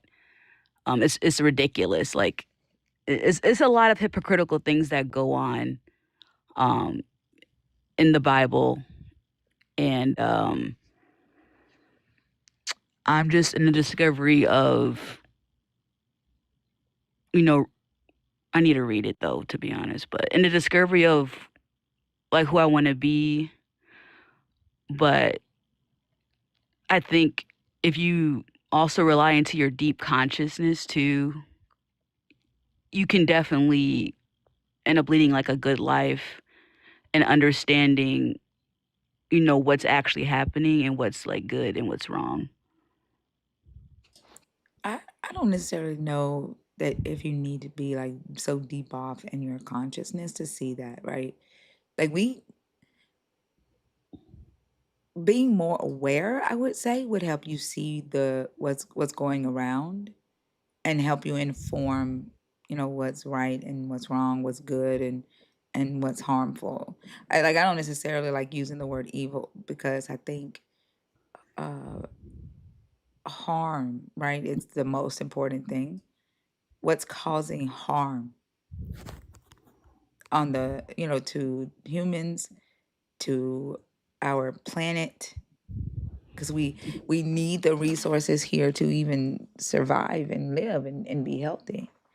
And I think that even the belief system teaches people to not even care about the health of the rock we live on. Mm-hmm. But how, I don't quite understand why believers don't read the book while holding the belief that it is the word of their God. Mm-hmm. And how do you know that you believe if you don't really know the guy? Because the book is his so-called history. It's how you get to know what he wants, what his characteristics are, what he doesn't like, right? And if you don't know any of that, then how do you know that the God that you believe you're in a relationship with is the one in this book? Because I will say that when I started studying it, I realized that it's not, there's no way in hell I was in relationship with the God in this book. I met a completely different deity. And I realized that the God that I believed I was in relationship with, that whole entire time was myself. Not, and I don't call myself a God. Like I hate that. I'm not a God. I'm a human being. But I everything that I thought was the God was me all along. Mm-hmm. My But personality, my hopes, my dreams, my morals, my likes, my dislikes. It was me all along. mm-hmm. What you said kind of leans more towards my understanding of spirituality. That's kind of something I've been trying to understand too. Um, and basically not, because when I said like the pastor like telling you what to believe, it's like, because like if you don't read it, then someone can tell you whatever the heck is in there. So um, that's why I said I was going to read it many times in the chat. And people keep being mean, but um, but I have come to conclusion of that's okay. Sorry, that's why I don't go to church, because how you said you lean into yourself and it was within you the whole time. That's part of what I believe too. Um, like I don't think you need someone to tell you, or you don't need someone to tell you how to believe, if that makes sense. Um, It doesn't actually, because what are you believing though, right? mhm. Because even if you, like you say that you are a believer of the God in the Bible, with you not knowing what's in that book, but you claiming that God as your God, you are simultaneously co-signing whatever is done in the name of this God. Mm-hmm. Yeah. Um, I definitely see what you're saying with that.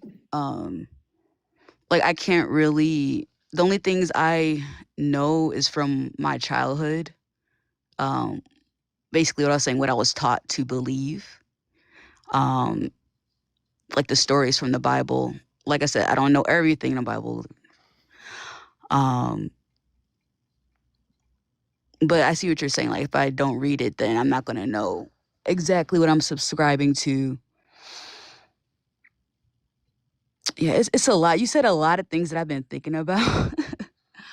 um, As a Black woman, did it shock you to see Black atheists? Not really, no. Cause I mean, I don't feel like a lot of things surprise me. Do you know a lot of Black atheists? I know more spiritual Black people than I, atheists. Like I feel like I only met like probably one Black atheist before. I think we all take the pit stop to spirituality before we Not the pit identify. stop. Honestly, I did. I took the pit stop to Uh-huh. spirituality before I identified as an atheist. Is the I think that's the Hey, next stop out of Christianity. I don't thinker, when I was spiritual, I thought my daddy was talking to me through a butterfly. I'm just saying. know. You couldn't convince me that butterfly wasn't flying around my window because I was sitting in my car and Frankie Beverly and Maze came on my radio and I'm like, and it always makes me think of my dad. And I saw this butterfly and I'm like, that's him, that's him. Oh. Like we look for these patterns and we want ourselves to make ourselves feel better. So I agree. I think it's the pit stop right before. But you know, when you just said that, I don't think there's anything wrong with that. What's wrong with making you like feel good about something for that moment in time? Like it sounds a little bit silly, but like just to have a little bit of happiness in that moment, I think that's good. You know what I I mean, mean? I don't. I think that I get what you're saying, right? Like having these ideas, but I struggle with magical thinking in any form Hmm. because if I allow myself to believe something, I don't understand how it works. That's just me believing it, not actually. That's me accepting it, not understanding it.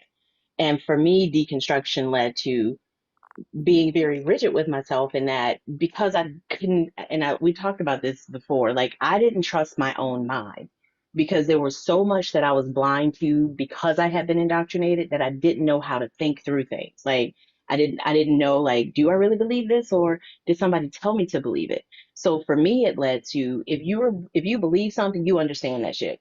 That's why I dive into science the way that I do. That's why I'm fascinated with understanding the universe and all the things that we can know.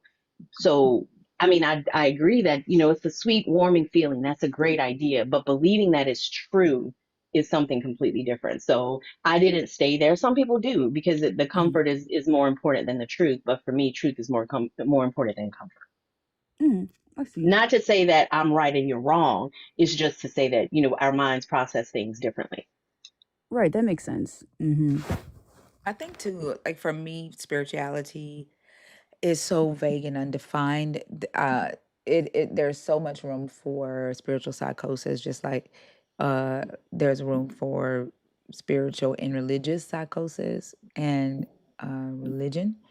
Um, I think spirituality sometimes, like people are just talking about personal development a lot of times, or they're talking about what their brain does. And we forget when we're religious or spiritual, we forget that we have a brain and that our brain is sending information to our bodies, and we have thoughts, we have dreams, and it's still processing. Um, and so a lot of times when I'm talking to people and they're identifying as spiritual and they're just really talking about the function of their brain, you know. Um, And me, go ahead, Fee. my bad. Oh, I was just gonna say, and meanwhile, I got a butterfly looking at me like, what the fuck is wrong with this woman sitting in her car crying? And like, I agree. It's just our minds doing what our minds do. And I think it's a slippery slope. A lot of, Bash was talking about this, I think, in his live yesterday, that a lot of Christians are well meaning. Like they think that this is the vehicle to use, or spirituality, or this, this idea of something invisible and cosmic moving things around the chess table is real, like, and it may bring them comfort, but that magical thinking of any sort can absolutely be used nefariously, and it's a slippery slope. Yeah. I I guess don't like I just necessarily said for think anything. like somebody identifying as spiritual is all bad, but I definitely think that it has room for mental illness, and it can be very dangerous. Yeah, I agree. Spirituality is like you said, it's kind of like abstract, to be honest. Like you can't really, everyone has their own thing, meaning when they say it. Um, and also with the brain part of it, yeah, there's like the science behind the brain is like insane. So I do believe there's a lot of stuff that is probably above human understanding, especially if we can't fully understand everything about the brain. Um, I mean, Wi-Fi was above human understanding for a long time, but we understand it now. yeah, I mean, I'm Like, not saying that it would never be, but definitely at this moment in time, um, I think that's why like people say they're doing spirituality, because it's like you're never done. You know what I'm saying? Like you're always going through a phase in your life, like a certain part of that journey, if that makes sense. I think it's an internalization of magical thinking, to be perfectly honest with you. Mhm. I think religion is externalized magical thinking. You're taking someone else's magical thoughts and accepting them.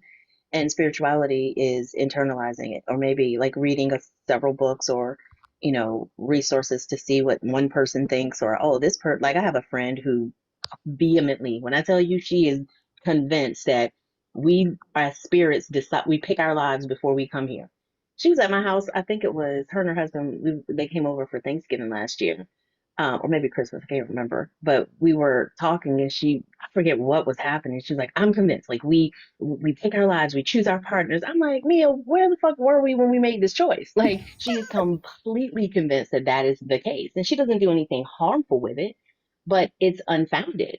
So I think it's a way of bringing your questions, um, into an internal space, where then you can then craft explanations that feel better for you personally. I think it's just a smaller, and personally designed religion, without like the label and the other people. I don't see any Mhm. difference between it. And it is personalized, sure, but it's just as unfounded and unfalsifiable as a religious belief. Yeah, I actually have thought about that before. Like I've read like past life books, and I know what your friend is talking um about the choosing your lives before you got here. I sort of believe that, but then again, I can believe something and not be true. So um it's I just find that Your phone like broke. Your connection broke up for me. You said again, you can believe what now?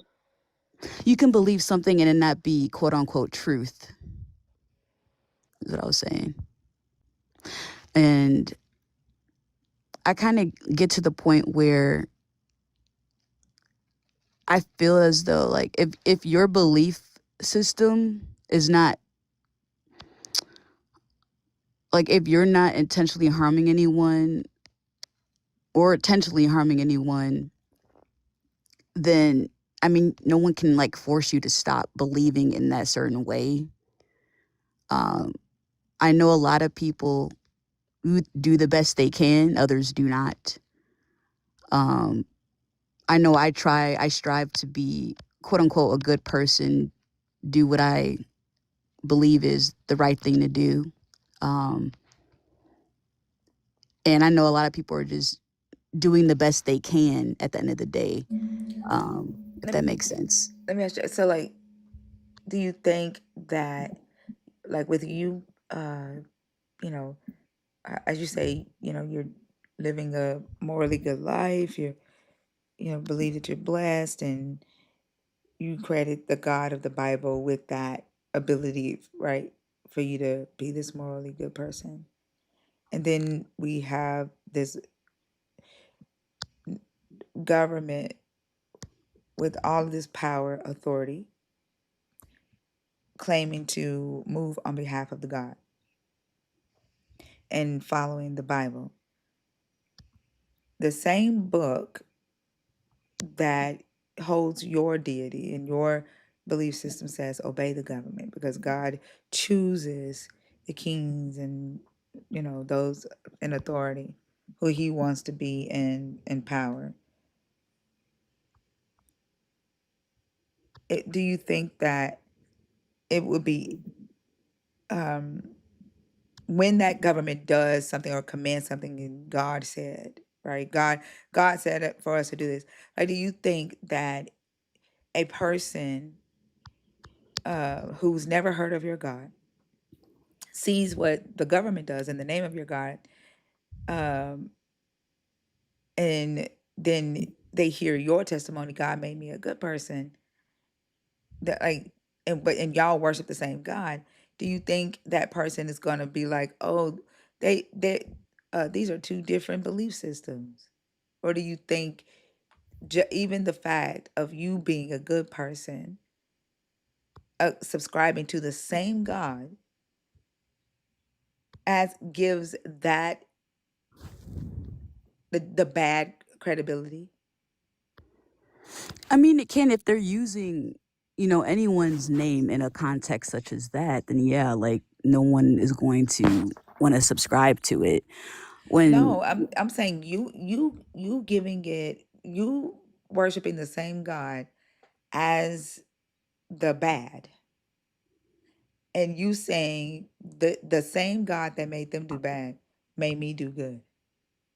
I didn't say God made me do anything. I just said I try to be a good person. No, did Um, you hear my hypothetical? yeah, I did.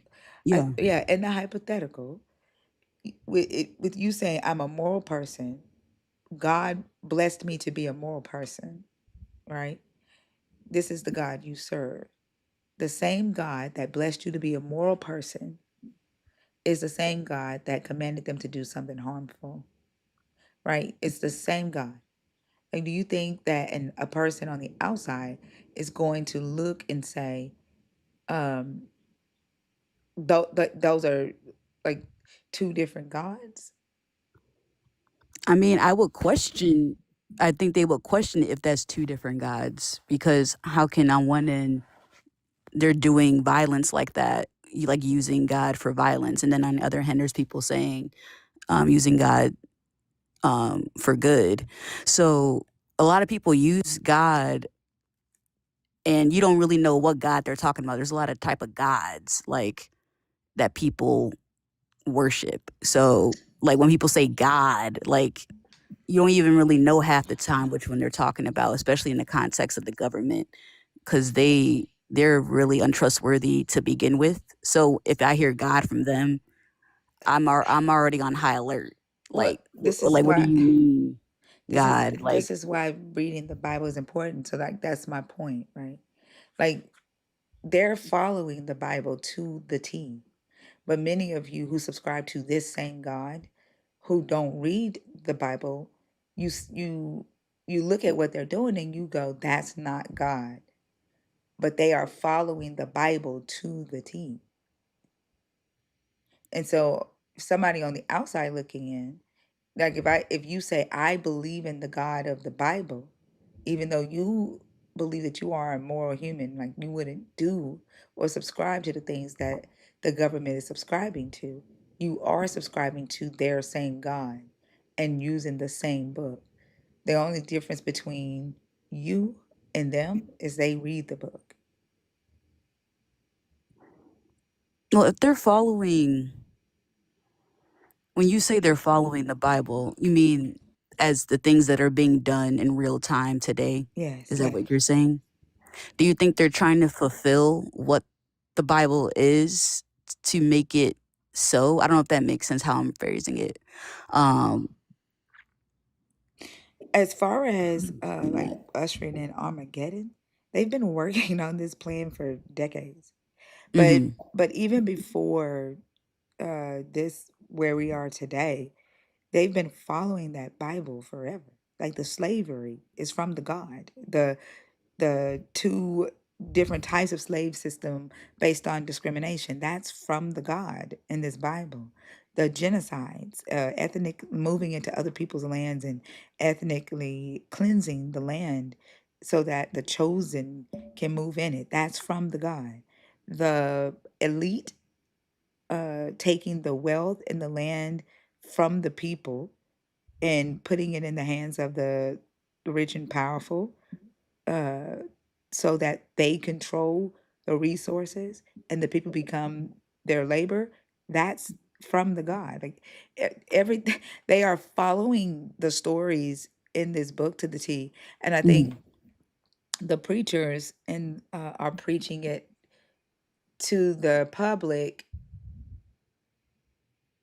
for like inspiration. The leaders are reading it as business plans. mm, The imperialists are reading it as war plans and colonization plans. So, like where you read the story of Joseph in Egypt and the famine and the dream, the 7 years abundance and 7 year famine, you're gonna personalize that 7 years of abundance and that 7 years famine. But the elite, those in charge, the leaders, they're reading that as an actual plan. Take us, store up all the resources for something that the people will need, then make it scarce, make them to push them to do what you need them to do. So yeah, if you take away something that they're used to having, right, then they will buckle on their knees and they will obey because they can't live without it. Controlling the resources. Like, why do you think billionaires just store money? They, it's just power. It's not because they need it to eat. They need it for mhm. their elaborate vacations. It's power. It's how they get people to do what they want them to do.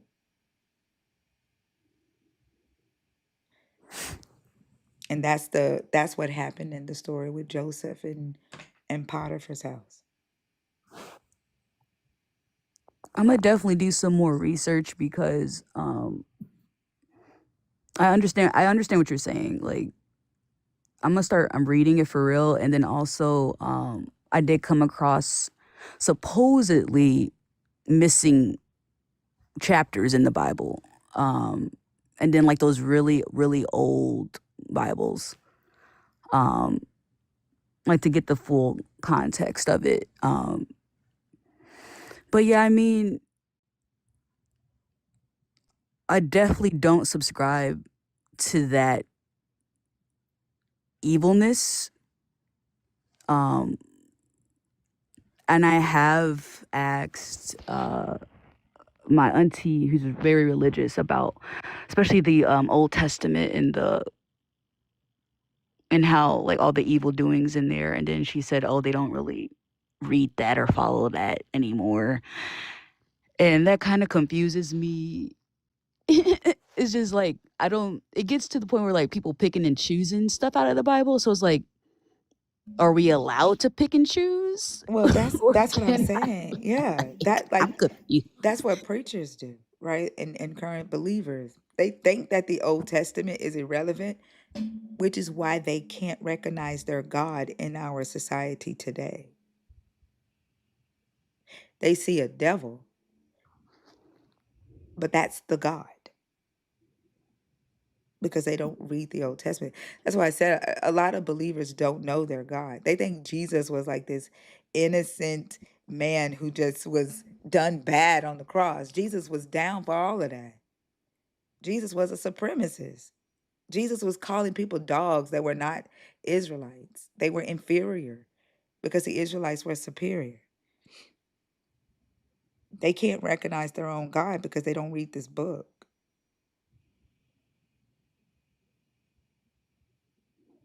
What do you think about? That's what I was saying earlier. Like, religious people are doing the same thing spiritual people are doing. They're just using the template of the Bible or the shape of Jesus. But the Jesus in this Bible does not do the things that most believers think that he does. Mhm. We were talking to somebody the other day about the fact that they felt like, us, like the Triple K is a Christian organization. Um, People who fought against the abolition of slavery were Christians. And there are way more scriptures in this book that supports their position than you will find that calls for peace. Jesus himself said he didn't come to bring peace. He came to bring the sword. So because I think the name has been utilized and it carries weight in our culture. People identify with the name, but they're crafting a God of their own making. And I think the God that they craft is very reflective of who they are as people. So you may not be a fucked up person that wants to, discriminate against others based on ethnicity or feel as though there are certain groups of people who are inferior to others depending on where they were born. You may not be a person that uses Jesus that way, but many people do. And it's the ones that use him to harm others are the ones that have power in the world that we live in. So if access to power and moving forward a message is how God blesses his people, then you might want to look at who has the blessing of this God. Because there are some believers in Christ that are cheering on and I mean literally making TikTok videos celebrating when BOMBs drop on little girls in a school in another country because they think that's heralding Jesus coming back. They're completely ignoring the children that were in school learning and the parents that now have to mourn their children for this Jesus. So it's not as innocuous as I think most believers who don't read this book think that it is, because you all, like Thinker was saying, you all look at these actions and you say, oh no, they're just twisting the word. They're just misusing the Bible. And they're not. They're absolutely not. I also find it interesting when you all say books were taken out of the Bible when you, I'm pretty sure, haven't looked into how the Bible was put together. Like, it didn't fall out of the sky in the form of a bound book. It didn't. Decisions were made about which manuscripts and which letters would be included based on the message that the people in power wanted to push forward. So we see a lot of patriarchal BS in this book. We know good and hell well not one human came from a fucking man. Not one. Every single human on this planet came out of a JJ. Every single one of them. We know that definitively. But we've got people leading themselves to a book that tells us the opposite. That has to be investigated with a fine tooth comb. And then, like, they justify their ability to be able to, celebrate this war and people getting bombed. I'm sorry, TikTok, um, by saying they're not Christian. There's this Christian superiority, as if Christians are the only Christians are humans. Everybody else are not. And if a non-Christian dies, then they deserved it because they aren't Christian. They're not human. They're savages. They're demons. They're imps. They're dirty. So seeing a Palestinian child blown up does nothing to their minds because that's a child of the devil. Like that guy screaming today. They're Satan's seed. They're Satan's seed. I see what you're saying, and I actually have seen the other side to that with I can't say the name of the country on here with their people against the Palestinians. Like, they're very indoctrined to believe that they're basically the scum of the earth. This is a lot, but Christians do that. Like they do that with the Palestinians. They do that with the atheists. They do that with Muslims. They do that with the LGBTQIA community. If you're not a Christian, you are subhuman to them. there's definitely a split going on right now in the community of Christianity when it comes to like the Bible and then the worldly things going on right now. I think a lot of people are trying to come to a better understanding of what's happening, and then also, like how you said, deconstructing what they learned based on what's actually happening and what's right and what's wrong. Um, but I find it's not like I know you're talking about like the war, mhm. but we've named so much more than the war. Like this hatred towards non-believers and the LGBTQIA community or Muslims is not a today thing. Like this has been going on for a long time. Well, it's how do I explain this? It's really hard to change someone's belief system, especially when they grew up in that way. No, I'm talking about identifying. You're saying identifying the bad, the good, and the bad. Yeah. Yeah, this has been happening forever. This isn't new. Yes, it's the beginning of time. Like I understand what you're saying. It's humans are very No, I'm not talking about complicated. humans. I'm talking about Christians and their superiority complex. This is not new. Like it's always been like this. If you're not Christian, you are subhuman. That's how they were able to enslave our ancestors. The Dum Diversas from the Pope, from Pope Nicholas IV, literally says that Jesus gave them the authority to go into West Africa, downgrade the people there to the status of a savage, and enslave them in order to save their souls. They downgrade you. If you are not a Christian, in their mind, you are a savage. You are subhuman. This has been going on, and it's been the attitude in our society for a long time. This is the way they treat the LGBTQIA community. This is why they can look the other way when some Christian fanatic kills somebody in the LGBTQIA or beats them up for being gay. It's like it's become normal, especially in the Black community. Homophobia and transphobia runs rampant in the Black community because we are the most indoctrinated into this Abrahamic God. So we kill one another. Who if there's gay people or trans people in our community. Which is still hypocritical because that's still a sin, technically, harming someone in that way. It's a lot of hypocritical things that go on. But they justify because your book Yeah. says to kill them. Like I said, I gotta read it, but I'm a definitely I do gotta go because of school, but I'm definitely going to read it. Um, okay, Marsha, good for you.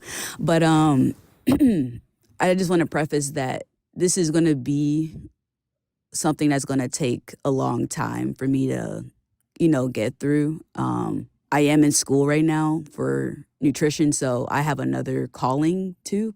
So it's going to take me a little bit of time, but I've always been very interested in like Christianity, religion, spirituality, and how people think. And I appreciate you guys for explaining your viewpoint to me. All right. Have a good day. You too. All right.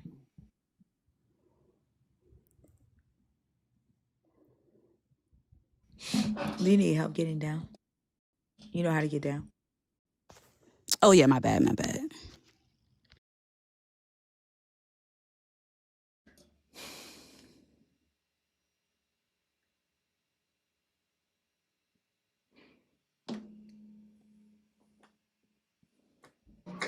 9 ether queen. 9 ether. No, ma'am. No worries. Have a good day, okay?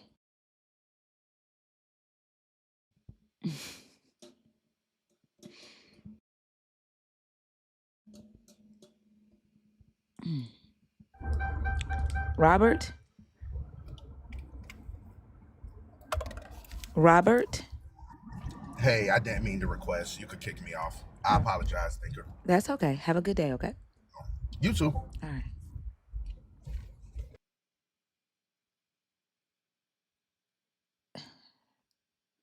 Philosopher, I don't do philosophical discussions. You're in the wrong live for that.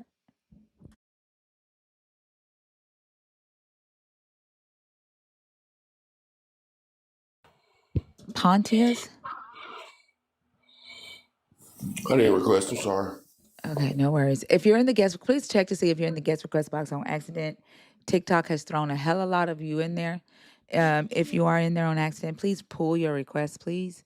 Also, if you are in the request and you are a nerd, a super nerd, remember to use the nerd emoticon so that we can bring you up. If you are, hey, Mama Bash, if you are a fan club level nerd, use the nerd emoji so that we can bring you up. If I don't see that, I will not bring you up out of the request box because I'm going to TikTok threw you in there on accident. Hey y'all, can you hear me good? Hey, Janita. Yeah, how are you? I'm good. How you doing? I'm doing good. Okay, I'm gonna use that next time. I'm gonna go off topic for a second. Your microphone is messing up. Are you able to get closer? Oh, dang it! I need some new headphones. Hold on.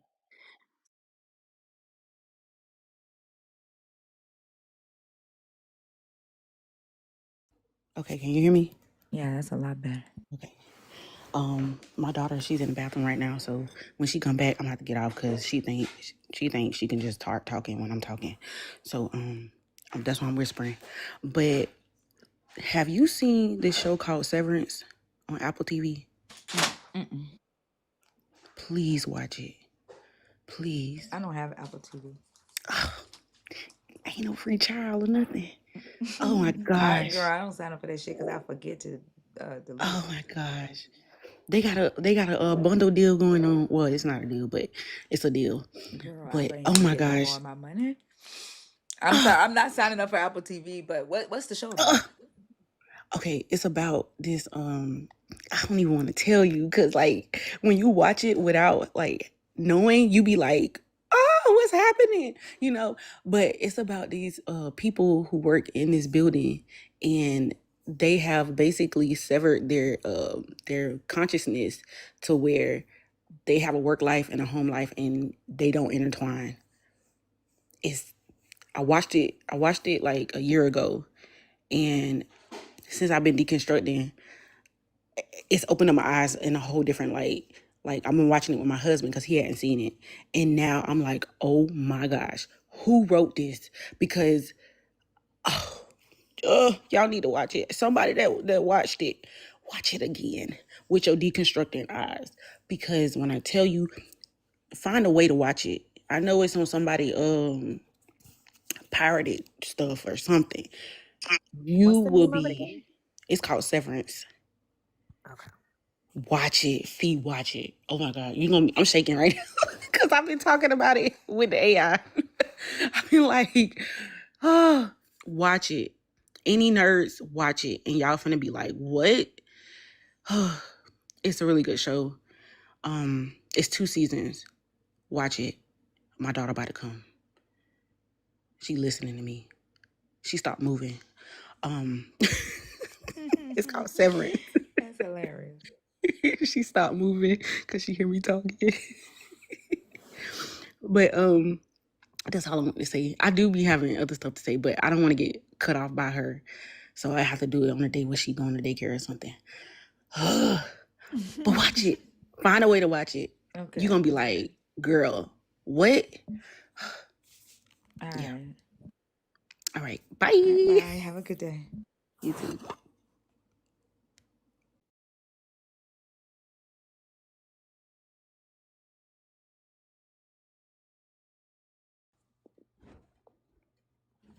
Hey, Sleepy.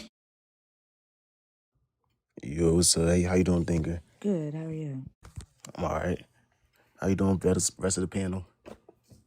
Hey, Sleepy. Good morning. Morning fee. I think also either sleep or at work. What are your thoughts on the topic? Disappointed and embarrassed. I once believed. Absolutely.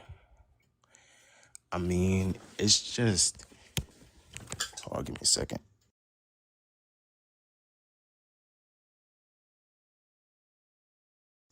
It's just. Where do I begin? Um,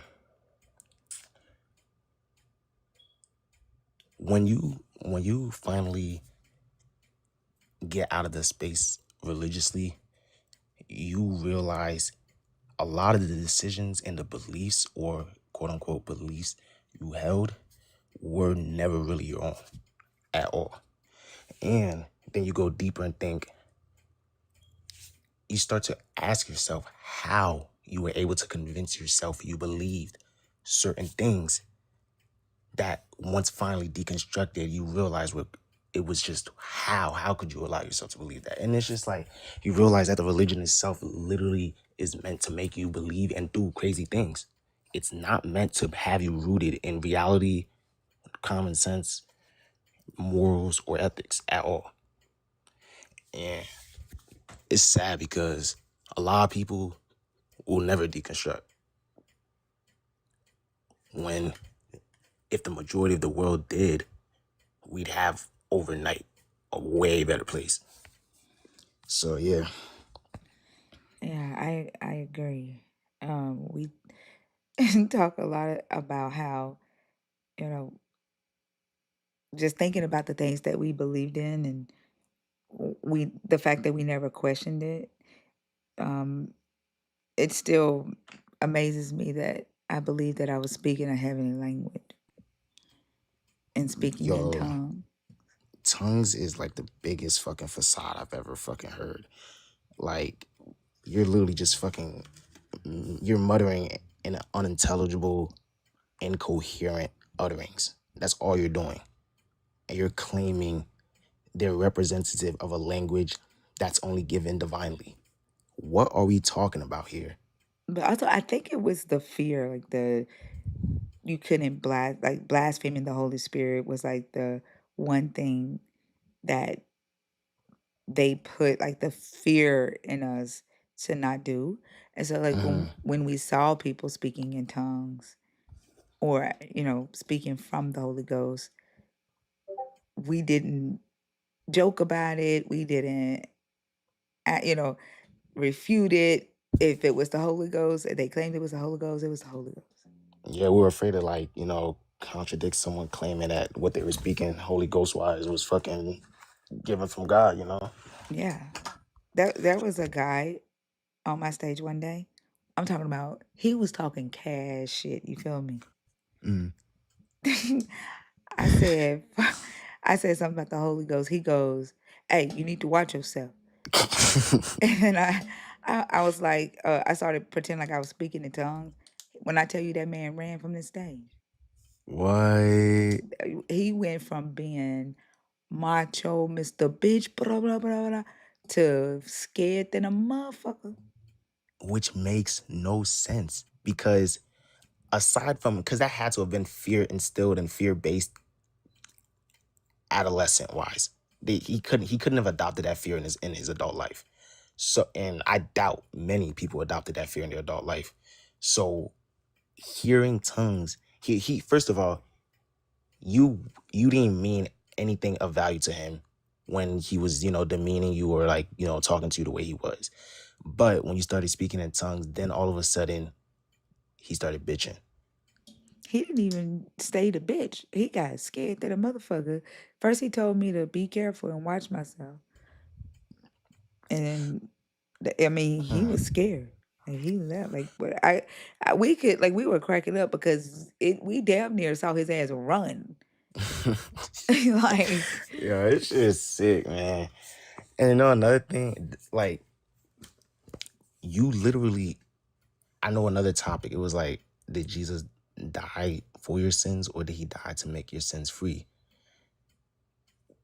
And that's another thing I'm so disappointed about and embarrassed about from once believing. It's because it's so evident and apparent, smack in your face once you deconstruct that the religion is a religion so that you can do bad things, be a bad person, and follow people giving you bad advice, making you think it's under the advice of God, so you can do these things, not knowing that it's literally fake. It's from a God that's fake.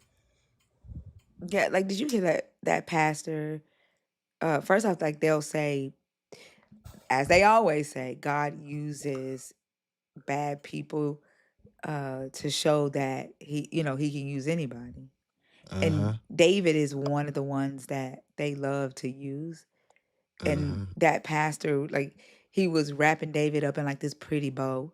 And as we ask him questions, he he was getting stuck because the reality, like the truth of the story, doesn't match what he was preaching. At all. You And know, and that's it's what they do crazy. in church. You'll see these countless stories of changing people and then utilizing them.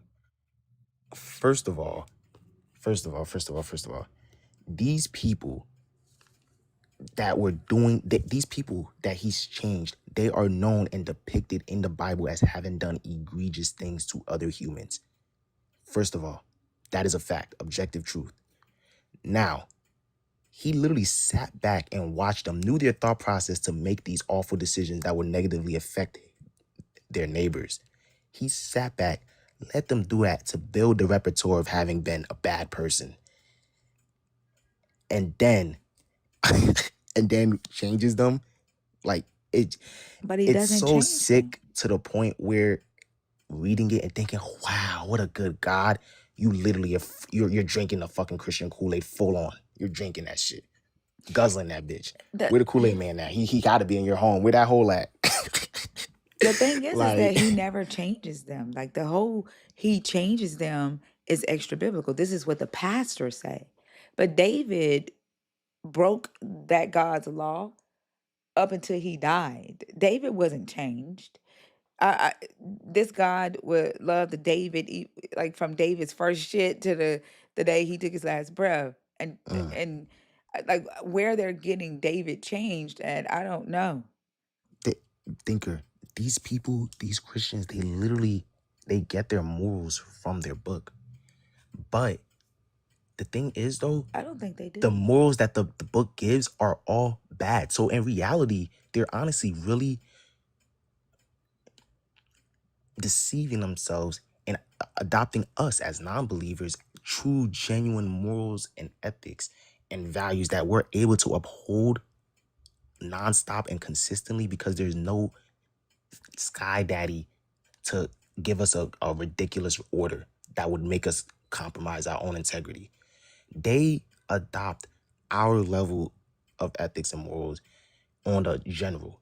And then it's apparent when they do the bad shit that they do, it's derived from their Bible. When they have the bad opinions that they have, when they have the judgmental opinions that they have, when gays are suddenly bad, when this is suddenly bad, when this group of people is suddenly they don't have as much right to access of resources as I do.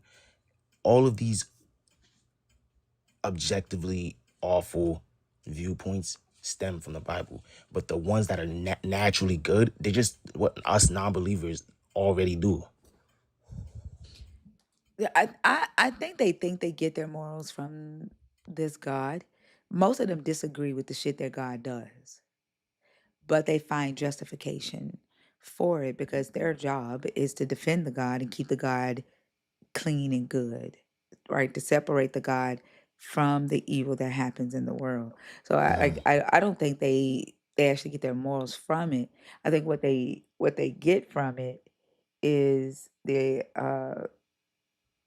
idea of chosenness, right? Where the chosen, it's okay for the chosen to not be held accountable for the bad that they do, Yeah.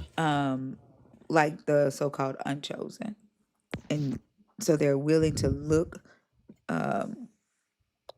or to forgive or turn the other cheek when those with power, status, fame, wealth,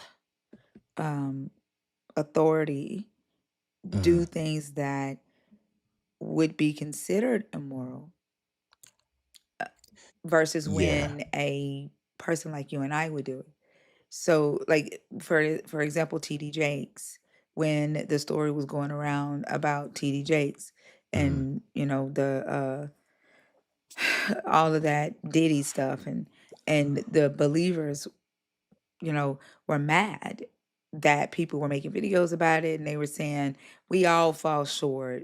He's a man of God. That's Hmm. God. God is gonna deal with him. Like that's not our place, right? They were making excuses Yeah. for him.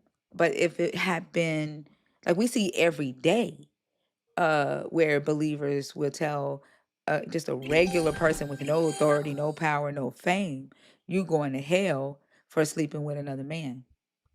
Yeah. It's just. Where the story comes out that TD Jakes was doing it, and it's we all fall short, right? Like the chosen, which have which would be considered the elite of society, gets more grace. The more chosen you are, the more grace you deserve. And one thing, like we were reading the other day where Paul says, did the law come, the law sin abound in grace? Hold on. It was Galatians 5, I think it was. Like this is that chosen shit. I think hold on. And I think that like they don't recognize that their religion is based on elitism. It is completely elitism. Like every reference in the religion from the time period it was referenced from is a direct nod to it. It's like the things literally said in it came from the humans, the men of that time period. It didn't come from a God. It wasn't God inspired. The words, if you look at them themselves, which is why they have traits of a quote unquote God that isn't all good, despite explicitly saying in the book that their God is love and all good, and countless examples contradictory to it, is because the words were made by men and the ideas were inspired by men from start to finish. There was no divine God involved in the process at all. But however, I will say the people of that time back then had to have been insanely intelligent because the way they adopted this system and knew they had to have known. The way they knew it would affect and manipulate people down the line.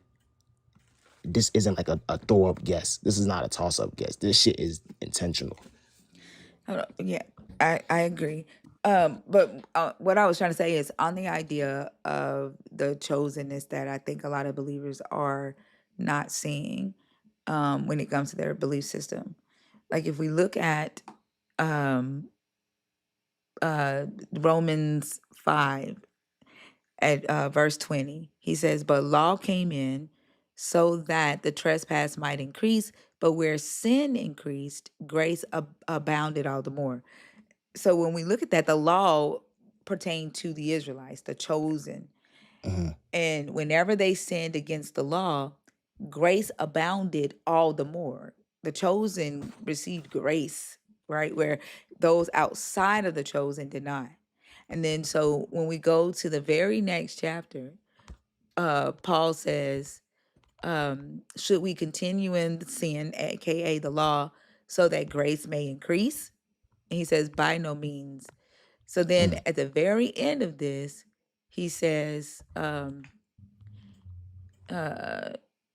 see, I think it's verse, I don't know where it says free and where he says where grace may abound.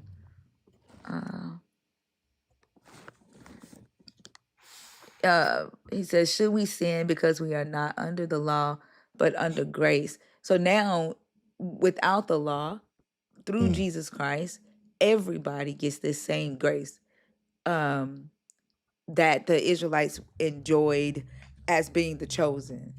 Does that make Mm. sense?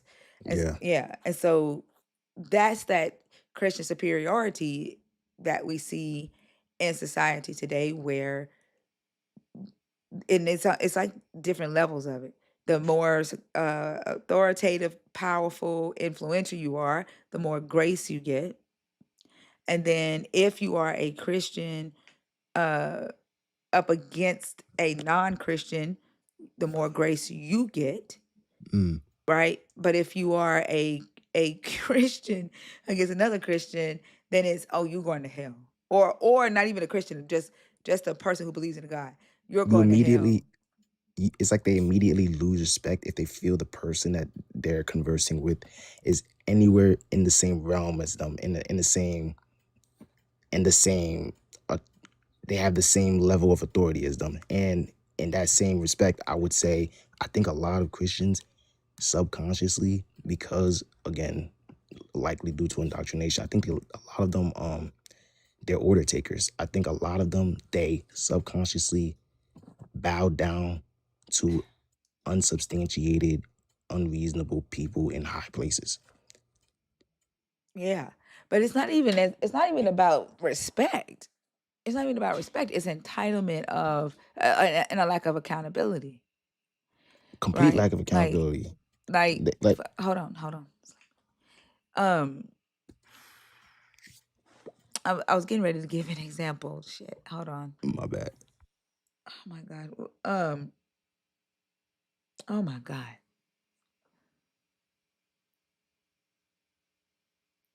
Oh shit. It done slipped my mind now. I apologize. It's But okay. yeah, if maybe I could try to push it. No, hold on. They okay. Actually, yeah. Hold on. Maybe it'll come back to you. Yeah, hold on. We were talking about the hierarchy, the lack of accountability, and how Christians will look and say,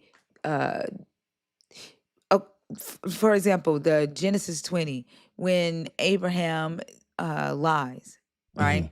Abraham lies to the Abimelech uh, in order to, I guess, save his life.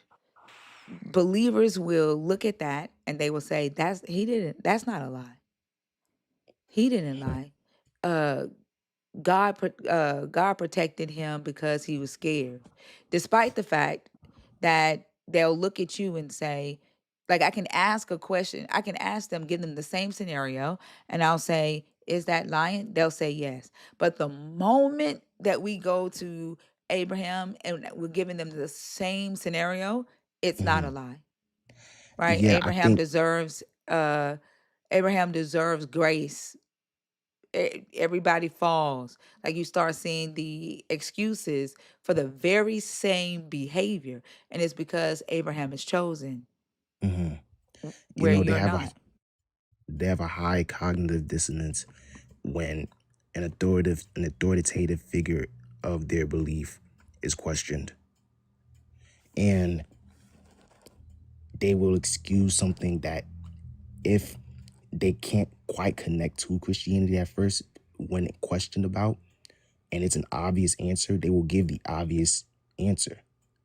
Then when you tie it back to how it incriminates someone of their belief, boom, their logic switches up. Logic in general goes out the window for them. And then they start trying to play mental gymnastics with you, gaslight you, make you feel like the explicit lies or other transgressional sins depicted in the Bible should be interpreted a different way or are being misinterpreted despite explicitly being stated. And it's just so awful. Yeah. To MJ, I think he was talking about like the people who put it together, because they did like some the fact that it's still around, it was very manipulative. I wouldn't necessarily say they were smarter, they were definitely more devious, more manipulative. Diabolical. Yeah. Did you have anything else, Sleepy? No, not at the moment. Well, thank you for coming up, okay? Of course. All right, have a good one. You too. Take care, panel. Take care, Okay, Sleepy, guys. go ahead.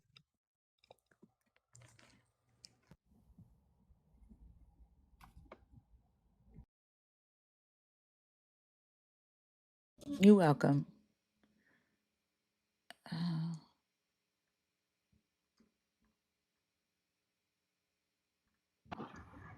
You too?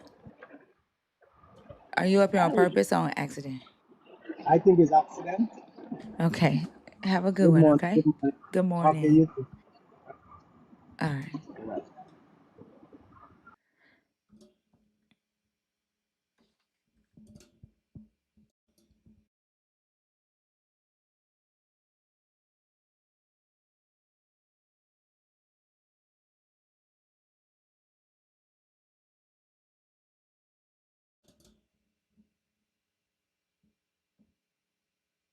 All right. Philosopher, I do not do philosophical discussions.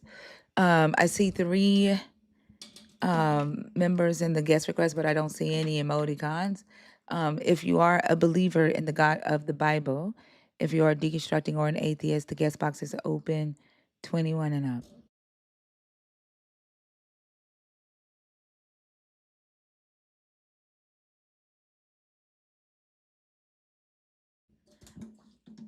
I think, Fee, remember we was talking the other day about how the church misinterprets Romans 5 and Romans 6, the end of Romans 5 and Romans 6. Yeah.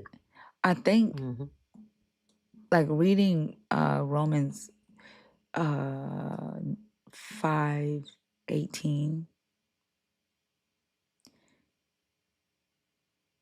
Actually, I think Romans 5:20, where he says the law came so that the trespass might increase, but where sin increased, grace abounded all the more. The fact, because I was wondering the other day, like, why is Paul saying grace abounded all the more with the law when they sinned against it? Like, because I thought grace came with Jesus. Is that what you were taught, that grace came with Right. Jesus? Right. Yeah. But the chosen got grace when they sinned. Those outside of the chosen did not. And so, Interesting. yeah. And so now that Paul is saying, when he says, so that just as sin reigned in death, so grace might also reign through justification leading to eternal life through Christ Jesus. So now those that become a part of the Israelite cult, they get the same grace the Israelites were already getting as the chosen, because the chosen were already getting grace. But how did they get grace prior to Jesus, though? The chosen, well, Yeah. Yahweh excused their shit anyway. Like, think about what David did. David didn't have to pay for his sin, like True. according to the law. But Abimelech was held accountable to the law. Abimelech was going to die had he touched Sarah. So who are the chosen in their mind current day? I Or think is there no European. distinction anymore? So so Israel is the chosen under the Yahweh covenant. Under Jesus' covenant, it's the Europeans. And then the foreigners that become Christians are spiritually chosen, like they're grafted in. Doesn't make, because it's two covenants. The first covenant is with Yahweh and the Israelites. The second covenant is with Jesus as Yahweh, the Israelites, and the Gentiles, the European Gentiles. Interesting. So this is like when they switched out Aunt Viv in The Fresh Prince of Bel-Air, and we're just Yeah. not supposed to notice it. Yeah. Wow.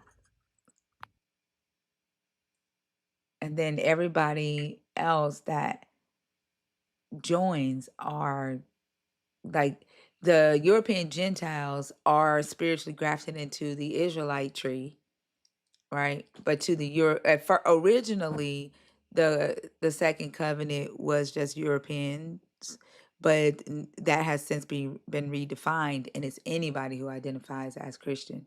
But white Christian nationalism still holds that Europeans are the chosen of Jesus.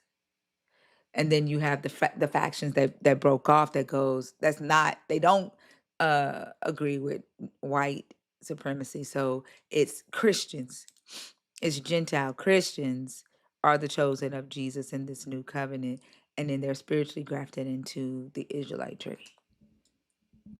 So if Yahweh never verifies like who's supposed to get which role, then like how do they not see that because now you've got the Black Hebrew Israelites saying the BHI is saying that it's them, they're the chosen people, and they're putting other folks in different roles. The God doesn't clarify, so how can it's crazy to me. But that's what I think Sleepy was saying earlier, how you don't even think to ask these questions. You don't even think to, well, if this group says that, no, this is referring to them as God's chosen people and all of the perks that come along with it, I don't know why they don't realize that that's a problem for them. I think because they all make excuses for it. So that, like, one would think that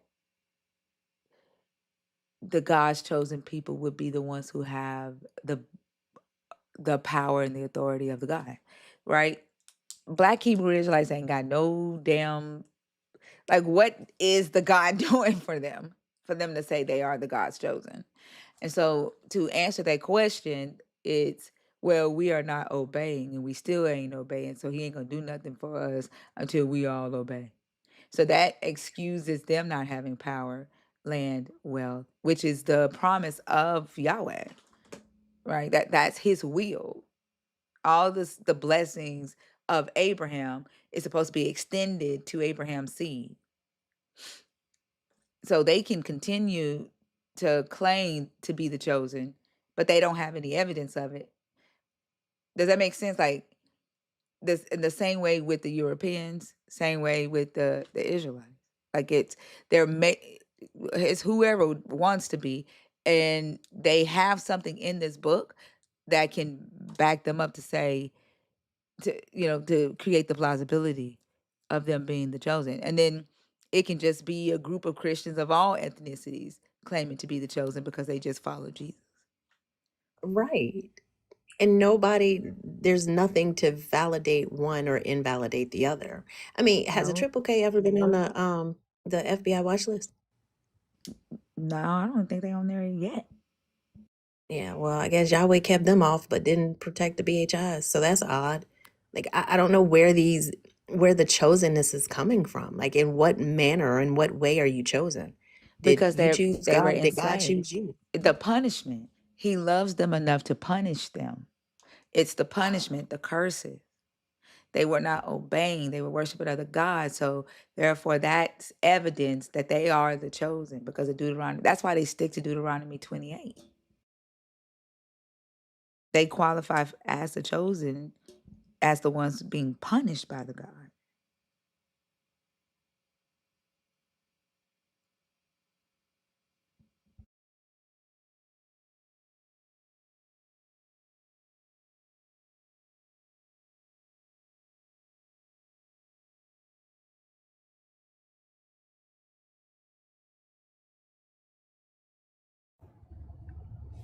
Yeah, because of the 400-year thing. They say it as they read Deuteronomy 28 and they completely ignore the fact that Deuteronomy 28 is a conditional speech. If you do this, you'll be blessed. If you do this, you'll be cursed. So they completely ignore the blessings, the fact that there is a group of people on this earth that did do the will of Yahweh, which was to go throughout and conquer, build kingdoms, and acquire land, indoctrinate people into the cult of Yahweh, that appear to be reaping the blessings, right? They completely ignore that. And they identify as those that were enslaved, those that were on ships, those who, children are not blessed going in, going out. They see themselves in the curses, so they go, oh, we're the chosen, and we're cursed because we're bad. We disobeyed. We deserved it. We were slaves because we left our first love. We worshiped other gods, and they identify that way. KK? Hello? Yes. Sorry, I had a phone call in. How old are you? I'm 32. Are you a believer in the God of the Bible, deconstructing, or an atheist? I'll throw you for a whirlwind, and I'd consider more deconstructing believer, but still believer, but deconstructing. Okay, 1 second. Take notes. There's no fucking way I sound like a black Hebrew Israelite. I don't think black people are the Israelites in this book. Ain't no fucking way. What are your thoughts on the prompt? So the deconstructing part's my favorite part because that means that I'm talking to people that actually value a true understanding. So if there's anything to deconstruct, then there is deconstruction to look at. And so for me, a big one that I caught on was I But asked a question. so the topic isn't deconstruction though. The prompt says, ex-believer now atheist, disappointed and embarrassed I once believed. Yeah, I resonate with that because of the way I believed of pretty much what y'all are talking about, how it was like what it is. And so I was also disappointed and embarrassed that it kind of follows blindly this sense of something that seemed so secure and at that point in time wasn't even made sense. It was just like a solid and put it in us. And that's what made it so disappointed and embarrassing because it wasn't even my thoughts. It wasn't even my true it wasn't even a my anything. So no, I'm with the prompt. Yeah. So with that though, but you're saying that you're still a believer. Have you been able to separate your thoughts from the ones that you feel were put into you? Yes. So that's the part I was looking to talk on. Like, what's the difference between the thoughts that you do have that's keeping you as a believer versus the ones that were put into you? What's the difference between them? Yes, ma'am. So a big question for me because that's where I was struggling was how can I feel like I'm deconstructing something but still feel connected to something. So it was kind of one question that kind of put it in me was if I truly believed of God, then how is it possible that I was expected and I made myself believe that God could only rely in one aspect of time and one religion of time? Because, the Bible was written, technically the books itself, thousands and thousands of years ago. Jesus was 2,000 years ago. So if I'm saying that there's a God, then why would I not believe that in a world that was 10,000 years ago, why wouldn't God communicate in that time frame? And so therefore those religions or those practices or those beliefs, why wouldn't those deem accurate as well if God really is a connected source, which is what the Bible, this book says that there is a connection. So that was a big one for me that really took a turning point to still keep me as a believer based on the rabbit hole of my own self of understanding led me to. But I don't want to get there unless you want to speak on it or have any input of what I said or if you've done the same thing. I always love listening to people that are people that don't think they know everything because that's how we grow to know more. And when we were taught to know that this is all that there is, put us in this box, and it's terrible. So I mean, I love this panel. I appreciate that. So are you more agnostic now when you say that you all the other beliefs, or are you putting their God and saying that your God is the same God of the other belief systems? So it kind of what it made it go full circle. So I'm not veering off in a bunch of different ways to answer that one question. I've seen a lot of similarities in different religions. Like I like looking at Zoroastrianism and Hinduism and stuff like that. There's a common denominator that is it starts from the first. So in the Christian Bible, it's the Adam and Eve story. And that's the parts where you were talking about the Bible saying that God punishes and that we are punished. So I look back at that story and I look at it kind of through a different lens than to say, and I don't know if y'all have read the Ethiopian Bible. It adds a little bit more books than the Christianity Bible, but it gives different words to things. So like when you in that book, whenever you eat the apple of when you eat the fruit of knowledge, you gain sorrow. It doesn't say you gain death. It doesn't say you gain all these things. It says you gain sorrow. So sitting with that and the image story of free will and sin and everything, I started re-looking at the aspect of what it was trying to say. So in my brain, it was more or less like God made man in the image and he gave him free will. So it's not a metaphor, but it You're is a taking a metaphor. long road to answer the. So I'm a very direct person. Yeah. If you can answer the question that I asked first and then expand. your thought? Like, what I'm trying to understand is, are you now under the belief that the God of Christianity is the God of every religion?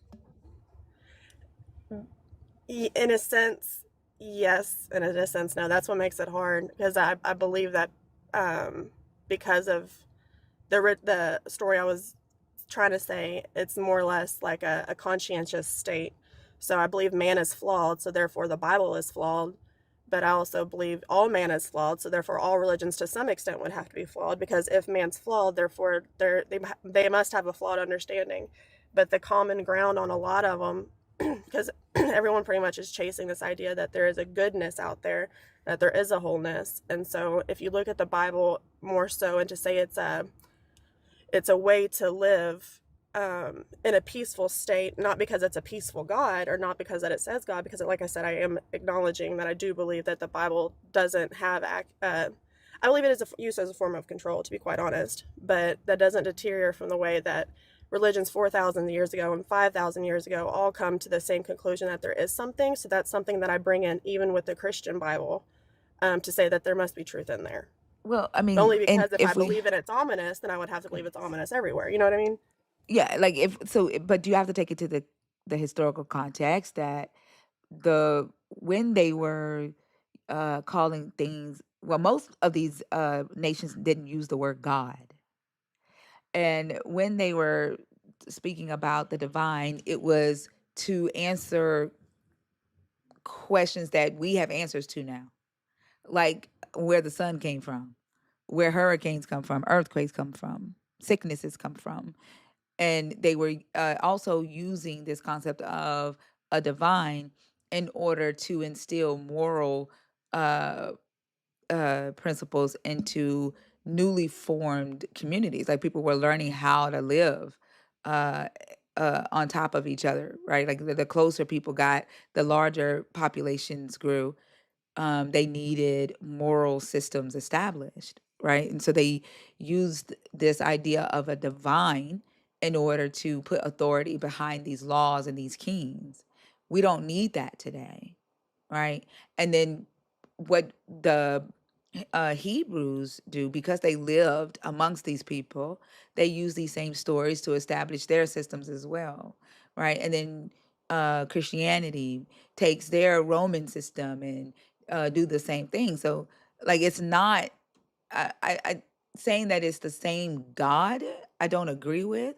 I think using the same strategies in order to form their communities and to control their communities with these rules, by putting the rules in the mouths of deities, because people were more afraid of going against what they believe to be the divine. I think is more so, would be more accurate, right?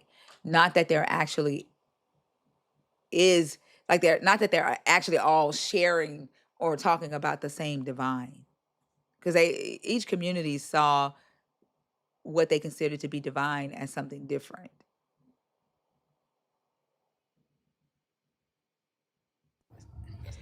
Yeah. So that's where in my perspective, the idea of each one saw something different to be divine made it a different aspect of a story, and I don't know how to say what I'm saying.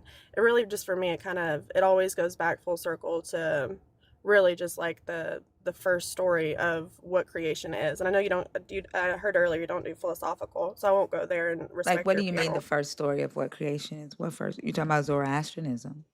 No, so Zoroastrianism, I think it's like the second oldest religion. But no, I was just No, talking I'm about saying in the general. first Like, the first story. What do you mean first story?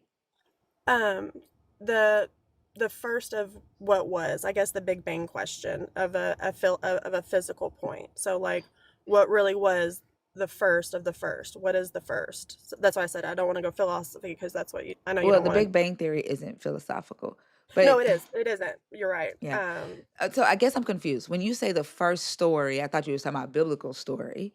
Are you talking about like how to answer um, how we got here? Is that what you're talking about?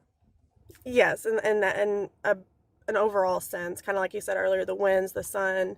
To me, if I'm looking around at everything and it's here, then regardless of whose history book says what was, there was an essential a creation story, even if no books actually depictate it. So that's what I kind of go off coastlining and my perception of wanting to understand. Not as, and that's What do why you I mean there like to was a read. first create? What do you mean there was a creation story? Well, being the Big Bang, there wasn't, and then there was. So just boom, there is, and so therefore, That's not what it in that states, though. moment, do what? That's not what it states, though. That's the problem. Yeah, the Big Bang isn't saying that there was nothing and then boom, there was something. That's not what the Big Bang is saying. Yeah, the evolutional part of like the gases like making to that like matter slowly was created over time through a sense of It's an creation. expansion. Yeah, and it continues to expand. Yeah, but it existed. There was something there. It was never nothing. When you say the creation point, like you're saying it as if there was nothing and then there was something. Okay, so I guess mine more so is the what's the word? Not cognitive, awareness state. So the first awareness state, because I mean, Of of humans? yeah, humans, or the first awareness state of in general, like the form to, like a rock's not aware, a tree has communication and has life, but the question of is if it's aware. Like I said, that's more philosophical, but that is one that I kind of tie in. And I think the reason why I tie it in philosophically a lot is kind of like in the art, how it depicts like it puts God in a cloud and it's like reaching down to man and it's just at the fingertips. And so even in the Bible, it says that, people look up and looking for the messengers of God to come out from the heavens. For me, it's more so on I guess a metaphysics sense, on like a quantum theory field. But so it's kind of like we're assuming God's out there in this touch away moment, when what if it's like that was like a key point to say that it's more I don't know. I guess I know I can ramble. I have ADHD. I'm so sorry. I think it's a conflation, though, right? I think it's a classic category error because theology and these etiological stories try to tell you who and why and rationales behind it. Science doesn't do that. Like science, the Big Bang isn't a story about origins. We use it to make predictions that were later verified, like the cosmic, the CMB, cosmic microwave background, CMBR or something like that, the cosmic background radiation. Like that was postulated, hypothesized, and then later verified. Right? Creation narratives don't generate any testable predictions whatsoever. It tries to tell you, oh, well, this is what God wanted. This is how he did it. This is where it came from. This is the reason he desired this. He really loved us. All of these things are just claims. So I think when people during deconstruction or trying to dive deeper into your belief systems, I think that conflation happens all the time. They're just science and religion will never be completing explanations. They never will be, because one is a system of investigating the world that we can test and have access to. Science explains how physical processes occur. Religion tries to give meaning and purpose to it. So when folks come up here and try to treat those two concepts as rivals, that's a massive category error there, because they're not even seeking to do the same thing. Like religion negates everything before Homo sapiens, right? Like as if the world, specifically Christianity, sets the time period back to like what 6,000, 7,000 years ago. Like when you talk about this point of awareness in humanity, we were humans as Homo erectus and Neanderthals without this sense of awareness that we have today as Homo sapiens, right? As Homo erectus, we had a communication system, but we didn't have languages, right? We were not aware of moral systems, right? We were more animalistic than civilized, right? With the ability to be aware of how our actions impacted other human beings, right? Whether our actions were morally good or morally bad, asking ourselves, why are we here? What's the purpose of life? Why do we die? Right? Like, this is the Epic of Gilgamesh, right? Where uh, Gilgamesh starts to feel his friend Enkidu dies, and he's wondering, like, he's hurting so bad that he doesn't want to feel death anymore. And he starts out on this journey of trying to find the tree of life, and he meets the Noah character, and Noah tells him where he can get the tree of life, and he goes and he gets this fruit, and then this snake comes and takes it and eats it, and he loses it, and then Gilgamesh just has to accept that death is right, and the thing to do is to live life to the fullest while you are alive, because it is a part of life, right? It's the moment that religion typically starts at that moment where uh we we gain the ability to start asking all of these questions, and we are aware of our presence here on earth. Does that make sense? But prior to that, humans existed.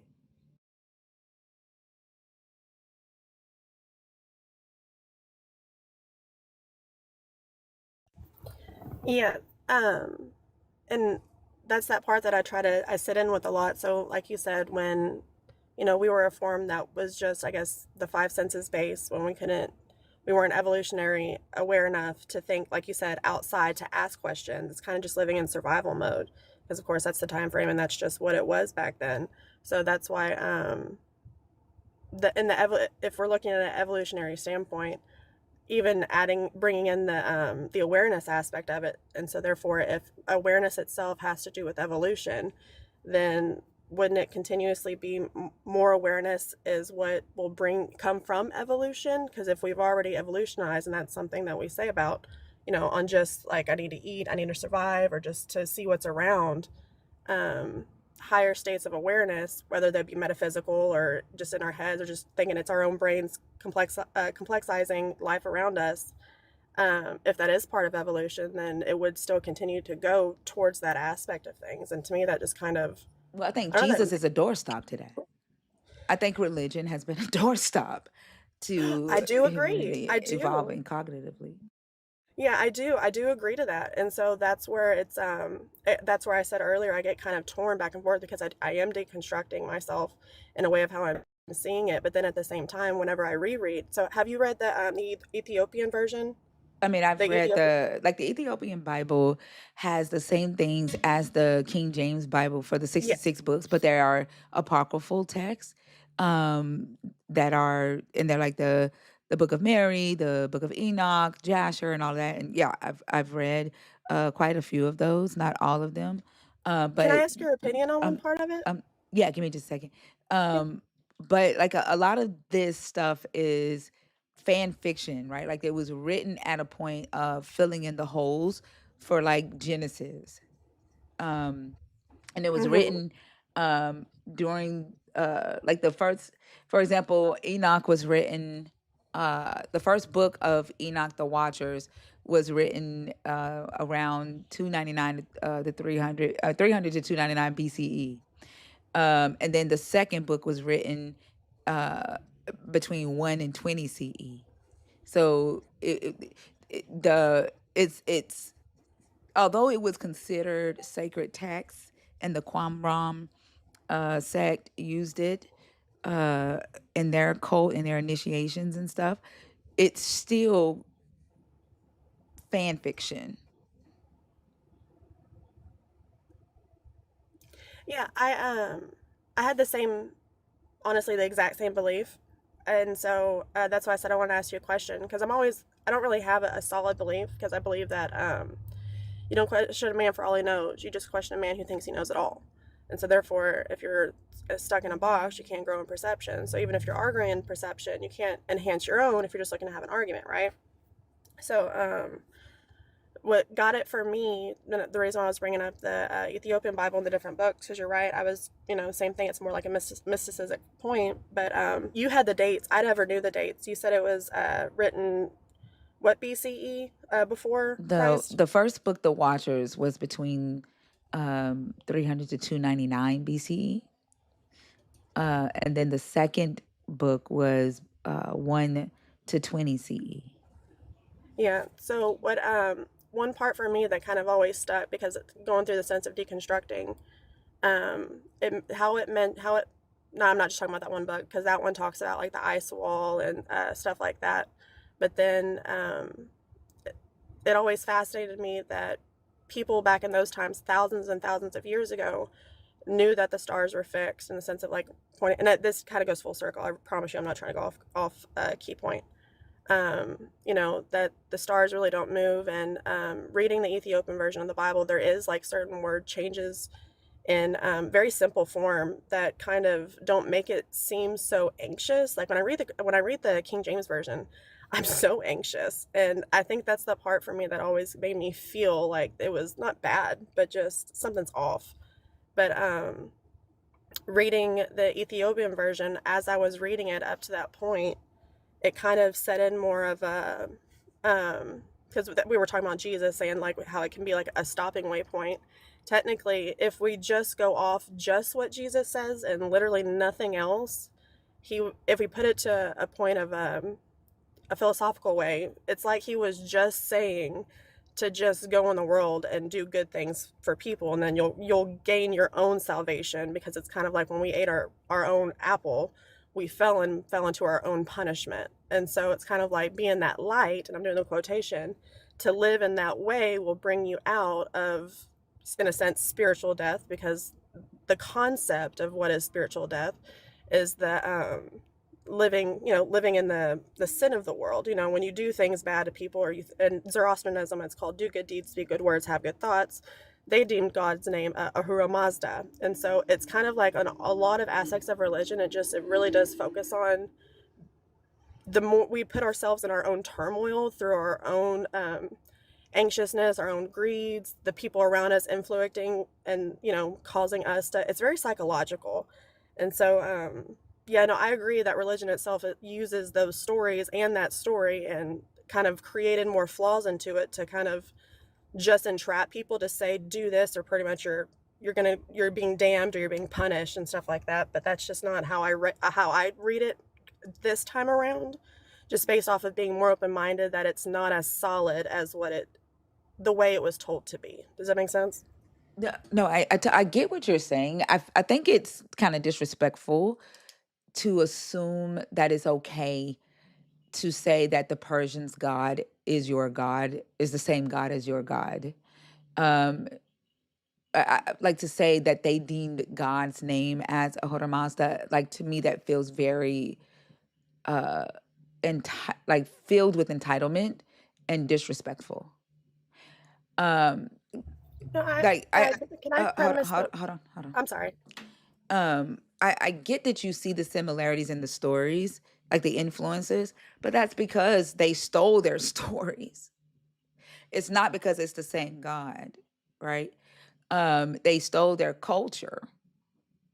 So I think it's disrespectful to lump them all together and claim that they are the same God. But I understand what you're doing. Don't think that I don't get what you are saying. I also, this concept of spiritual death is an extra biblical teaching. Like, there's no spiritual death in the Adam and Eve narrative in the Hebrew Bible. That, again, that comes from another group of people taking another group of people's sacred text and making it their own. Like, and then, like, I guess I'm a little confused when you say, when reading the Ethiopian Bible, if you read Jesus' words, like, Jesus is basically saying, go do good things in the world and then be a good person, and then good will come to you. I don't see that. Like, what is it in the Ethiopian Bible that Jesus says differently in the King James Bible, where you're getting that message? Because that definitely is not Jesus's message in the New Testament, in the Gospels.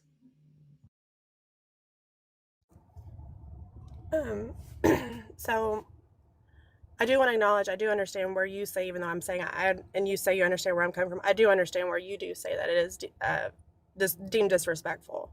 based off of the truth of what man really did do. So I do want to acknowledge, I do agree to that extent, regardless of the reason me saying it had to do with how I said earlier. It did make sense. If I believe in God, why do I believe in God, you know, not being everyone's God? If there is one God, you know, if it's arguing who's the name or who's the proper one, if I believe in a God, then I just believe in the creator that creates everything. So therefore, in my perception, but I do understand the you know, the deem of the social aspect of it, because it was used in very horrific ways all throughout history that does deem it to be inappropriate. So I do want to acknowledge that part. Well, not that But it was used. I'm not talking about how it was used. I'm talking about the fact that the Persians, first off, the Christianity is influenced by Zoroastrianism. mm-hmm. Christianity is influenced by the Mesopotamian religious system. So and the Hebrews were influenced by the Persians and the Babylonians and the Canaanites, right? And they It's really took just been a their stepping text. stone. Yeah. No, it's not a stepping stone. They No, how they it took was it like stone to stone to stone. they went in, they conquered, they knocked down their belief systems and rewrote their narratives to put their deity there. So it's not the same God. No, And I agree. yeah, so we're not talking about how the God was used. We're talking about how the God was formed. The this Christian God, this Hebrew God. Like the story of Jezebel and Elisha, when they're warring, right? They're after Jezebel. That story is about Yahweh. That whole narrative there in Canaan is about Yahweh taking over that part of the Levant, right? Like him cutting down the Asherah poles, going to war with the prophets of Baal, conquering them, and then taking over that land, taking over the people, changing the names. Like if you look, Saul's sons' names ended in Baal, and then when Yahweh took over, the names were changed to match Yahweh as the God, right? And so it's not like I would be very careful with saying that the God of Hinduism is still Yahweh, because it sounds like my Oh God is no, the no, one no. and I only true didn't God. mean Like that. the No, I idea of didn't say I don't believe in monotheism. that. One second, this monotheistic idea. Every nation didn't have that, and so when you say my God is your God, that's still kind of colonizer behavior, because that person may not say it that way, and that person may take that very offensive. That's what I'm saying. Yes. No, I do understand that 100%. Um, yeah, no, that's why I said, as I said it out loud, I did want to acknowledge I can see 100% where that is. So yeah, no, I don't believe that in that extent to say like Yahweh is the God at which other religions deemed and he given a different name. And so that's why it's one way, because that is 100% not factual and completely disrespectful in a numerous amount of ways. But I think the only reason why I mentioned it out loud, and that's why it was complicated whenever it was asked like what my belief is or how I believe, I guess because it's more on a unification sense of what I deem God is. It's not that I make it in each religion. It's just as a personal point, I don't take from each religion because each religion belongs to their own people. But it's kind of like finding harmony in the balance of the belief that I do have, that I do can find it in other places, like Zoroastrianism, like those places. So it's more so of an inspiration, not trying to take. So Right, more of a and I belief think of a solid, but and I don't take it. I don't claim to be a Zoroastrian. I don't claim to be a Hindu. Those are cultural belief systems that are locked in on their form of understanding of what it is, because that's what they know it to be what it is because they made it. And so you can't take from stuff like that and just try to fix it into your own point. So when I brought up Jesus with it, the reason why it's kind of adding it in that way is whenever I read it, for instance, when I read the King James Version, I never understood how God could put authority over man to put authority over more men, kind of like the making kings and slaves. And so, that just seems like a very hierarchical position, that if we're all loved by one, God loves us all by one on the Christianity Bible viewpoint, then why does God do that?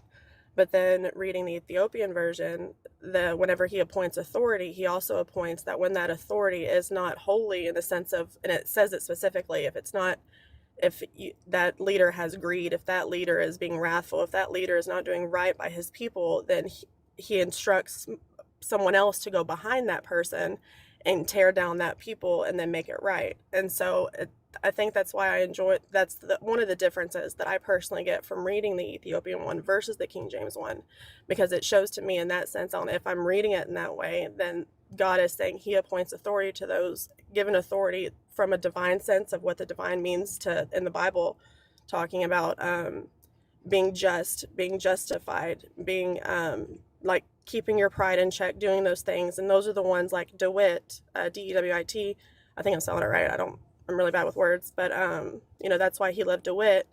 And then I don't know, just all the stories kind of running together. It just I don't know. It makes me think that there really is an overall compassionate love force that wants that to be here, that I think that we as people have to actually do for it to actually be here.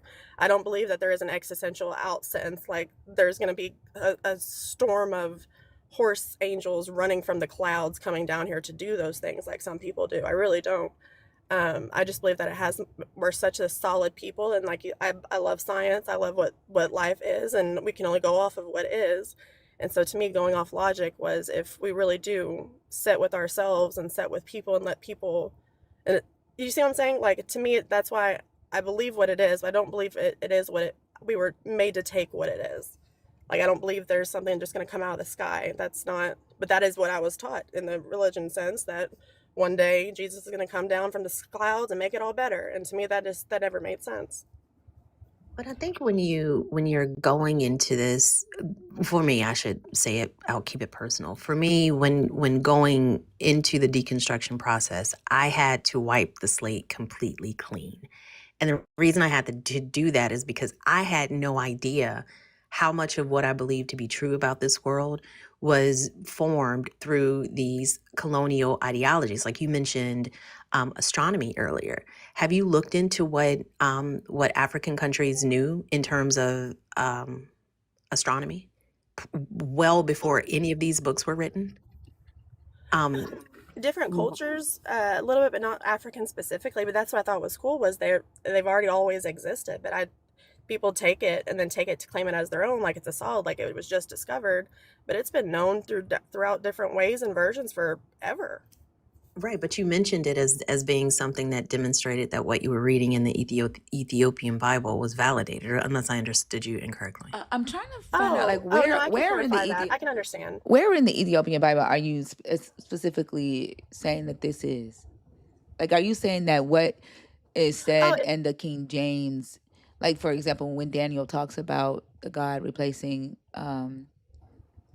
giving his power to who he will, like, are you saying that the Ethiopian Bible and Daniel says something different? Not that it says something. Well, okay, so I do want to clarify what fee, is that right? Fee? It's fee. Fee, yes, I am. So whenever I said it earlier in that viewpoint, I think it's just because I'm scattering, going between different, because like you said, going through deconstruction, you have to kind of like wipe the slate clean. And so for me, that's what I kind of did. And in doing so, it kind of just took me back around after I did that to kind of see things differently in my own perspective. But no, when I mentioned that, it was more so not because it's solid, because the Bible said that, and because of the Bible was written by man, like, oh, that must be right. No, for me, it was, in my head, it was more so realizing all throughout history, not just the book, that it's been set in a constant understanding of astrology, or astronomy, and that part's what fascinates me. And it fascinates me even more in knowing, and like you said, it's been known throughout history through a variety of different ways, even before colonization and everything kind of corrupted the whole system. So that not saying where it came from first isn't the part that matters to me. What matters to me on the deep sense is the fact that that truth has existed throughout so many cultures, throughout so many belief systems. And What because it's truth? always known. Wait a minute. What truth are you talking about? Just, that the stars are fixed. To give a small example, that the stars are fixed, and they gave stories to, the constellations, and those stories align with kind of like a lot of similarities. So that part itself is just fascinating to me because, we're, the 21st century. It's claimed that we're, evolutionized in the sense of, we're beyond what it was. But to me, it's not factual because I don't know what you mean right now. I'm I'm sorry. confused. No, Okay. you're What does saying, the stars is it are me? fixed mean? No, because Yeah, I it's No, like I'm just, she said it confused too. earlier, and I was like, the stars do move. Like, No, they do. Yeah. Right. I meant more constellation wise, like, the Big Dipper, the stories related to those stars. but well, that's just a you story. originally said the stars don't move is what you originally said. Not that you didn't use the word fixed earlier. You said the stars don't move is what you said earlier. Oh, I'm sorry. I guess I should have been more specific. I was referring to the stars that create points of the constellations. So, like, I know they But move, they do move. but I guess I should have been more specific. Yeah, because so what? Okay, so since now we know that they move, what point were you trying to make earlier? That I think that's the point that I'm confused about. Okay. I think what she was saying was To that me, it was back then they knew that, because what she said was back then in this time, those that wrote the Ethiopian text knew that stars didn't move, as if they had some divine knowledge. But no, yes, ma'am, but also no at the same time. Yes to that, but also I because I do like reading about other things, setting in with that knowledge of it's already been done even before that. I looked at it more of an overall view, that whether it was 4,000 years ago in this book or 2,000 or whatever, because it can keep going. Instead of looking at who wrote it, who said it first, I just focus more on the acknowledgement of that those are facts. But I can What are unify you that in the calling facts, deconstruction though? part. No, okay, that's a fair question. The fact of to me, it's more the question of the how. So if we get rid of the Bible entirely, just entirely, how did a group of people 6,000 years ago look like? You know what I'm saying? Like, to put myself in that time point of You talking about the stars? understanding, ma'am. You're talking about knowledge of the stars? In general, because they had more knowledge than that, because they were connected to God and their belief and their cultures and stuff like that. And so for me, like I said, because my ultimate thing going into looking at all that was, if I truly believe that there is a God, that I would think that he talks to a God in general, not the God of the Bible, just a creational consciousness God of whatever that created man, all man, whatever, human. So But acknowledging that, I would think that the people that gain that information, who says that how they gain that information, is just, I deem it factual, because I believe that it can happen throughout all forms of time. And so, because like I said, I only mention the Ethiopian Bible just because I kind of go more off of that, because I prefer it, but it's not like I make it a solid. I don't think it's the one true way, the only true way. To me, that's just, it tells it itself that it shouldn't if you read it in a different way. So when it says, like, when Yahweh, follow Yahweh, and that's the only way you do it, really following Yahweh is all he pretty much is saying that we do it to ourselves, and the greed and the honestly the bad things that we do, and the bad things that we say, and the bad things that we act on. And that's the only reason why I mentioned in Zoroastrianism, because it's do good deeds, speak good words, have good thoughts, kind of coincide with creating bad things in this life. And they do that, and that's why even in the Bible it says they'll do that to the Bible. I think the Bible, in a sense, tells you that they're going to do that in the Bible. And so that's what the idea of discernment comes from. To say that even though I'm reading this and I can say this don't feel right, a person has an internal knowing that something's out of balance. But you said that you deem it right or factual. Like, do you know that Homo sapiens are at least 300,000 years old, not 6,000 or 7,000? No, I didn't know that fact. No. Yeah, like, we've been here for a very long time, longer than any religious text. And there were systems in place before any of this was ever written down, by West Africans, South Africans, Asians. Like people had their own way of engaging with the world around them and answering questions about the world around them. That just because they wrote it down doesn't mean that they got it right. And uh, as we grow and we allow ourselves to explore, and we get answers, or what are perceived to be answers, then what we think we knew at one point in time should be allowed to shift. Like there's no reason we should be looking at 8,000-year-old texts from people during the Stone Age, the Iron Age, the Bronze Age, and thinking that they had more information than we do today. I agree. And I also think that sometimes when we talk about like these ancient texts that refer to a specific time frame, we don't ask ourselves logical questions. Like, think about the other things that were going on this planet during the time that Jesus lived. In China, for example, the Han Dynasty was ruling, and they had one of the largest empires on earth. They kept extremely meticulous records, but they never mentioned anything about the sun standing still, because that's some shit everybody on this planet would experience if it happened. They never talked about a global flood, because that's what something everybody on this planet would experience if it were true. Hell, So Egypt I don't think, even talk about a global flood. right? So if it were true, and I get, wanting to believe the things that you want to believe. I say this all the time. I want to believe that every baby is warm and moisturized and Vaselined up and well fed every single night, but reality shows me otherwise, right? So I can't just choose to believe that.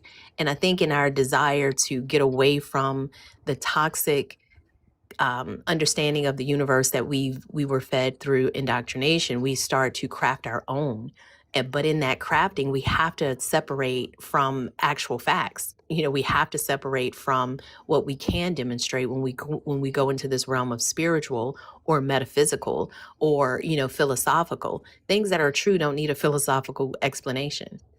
They're valid. They're right in front of us. We can understand it. So I think that the other guest that we were talking to about this whole difference between, moving from a mainstream religion or any Abrahamic faith for that matter into some nebulous spiritual world, like we've got to be really careful about ensuring that we have a system of assessing all claims, even the ones we want to believe.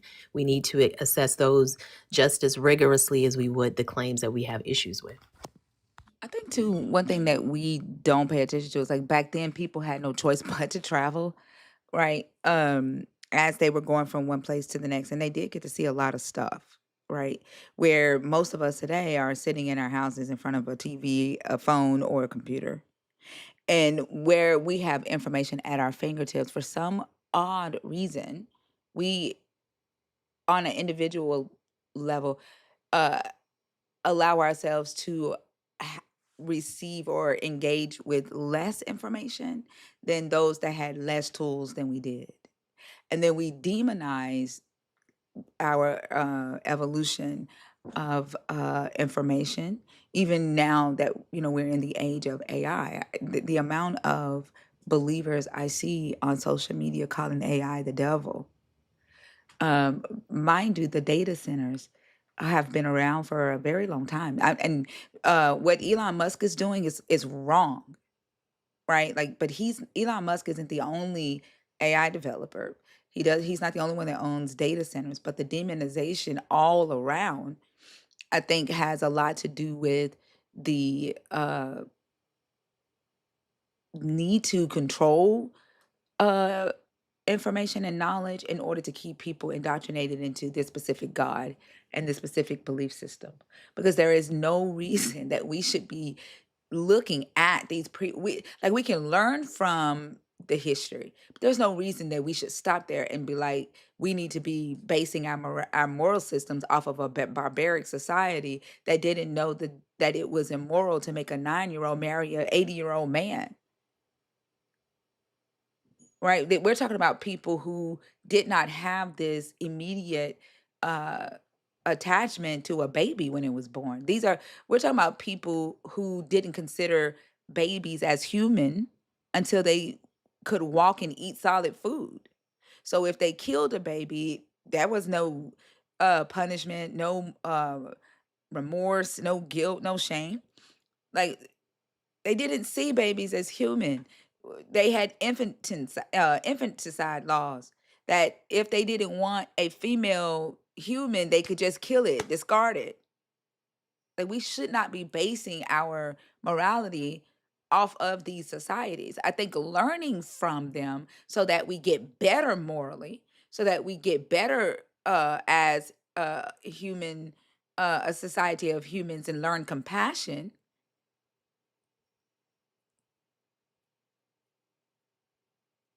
But this idea of a God has had us in this same space. Like, why are we willing to have middle bronze age morals in 2026? And fighting for them too, like fighting to keep them. Well, not even fighting to keep them, fighting to keep the book and the framework that these morals were implemented in, while knowing full well they don't want to live under that shit. As grown ass women on this panel, and as a grown ass man on this panel, we know full well that that age disparity is wrong. Like, it is unhealthy, it is unsafe. You don't do that to children. We know that women are not inferior to men. We know that those things are just not true, but we're still tethered to this book for some reason. This book that does not resolve one problem on this planet. Everywhere Christianity goes, bloodshed follows or precedes. We see that throughout history. We see the harm that's being done in the name of this religion. So still trying to figure out how it can now become the panacea for everything on this planet is diabolical to me. And like, I think because of the dedication to this God, people do go and research other sacred texts, and they look for validation of this God or this moral system in the other sacred text. But no matter whose sacred text it is, we're still looking at the same time period. And then, like, there are times where we will talk to believers about Matthew 15, where Jesus is literally mad at the Pharisees for changing the punishment of children disobeying their parents or disrespecting their parents from death to offering a votive offering to God. And Jesus is saying, you're violating the law of God, you hypocrite. You're making the law of God to none and void. Jesus said those kids are supposed to die. Jesus said that if you dishonor your mother, father, you speak evil, mother, father, they're supposed to die to death. That very conversation is exactly where we are today. Is exactly where we are today. I can talk to so many believers and point out to them that in the Hebrew, that it does not say man shall not lie with man as with a woman. That is a forced English translation. The Hebrew text does not say that. But the believer won't care, because the believer wants to keep that Bronze Age. That ain't even a Bronze Age moral. That's a 10th century, 11th century moral, Greco-Roman moral. And they want to stay there. They're not willing to question and ask, like, what good, like, how long has gay people been here? If we keep arresting them, conversion camping them, killing them, but yet they keep showing up, at what point do we say, wait a minute, this has to be a part of nature? At what point do we say, do we grow, right, and our thinking and our morality, and say that we need to leave them alone and allow them to exist in peace?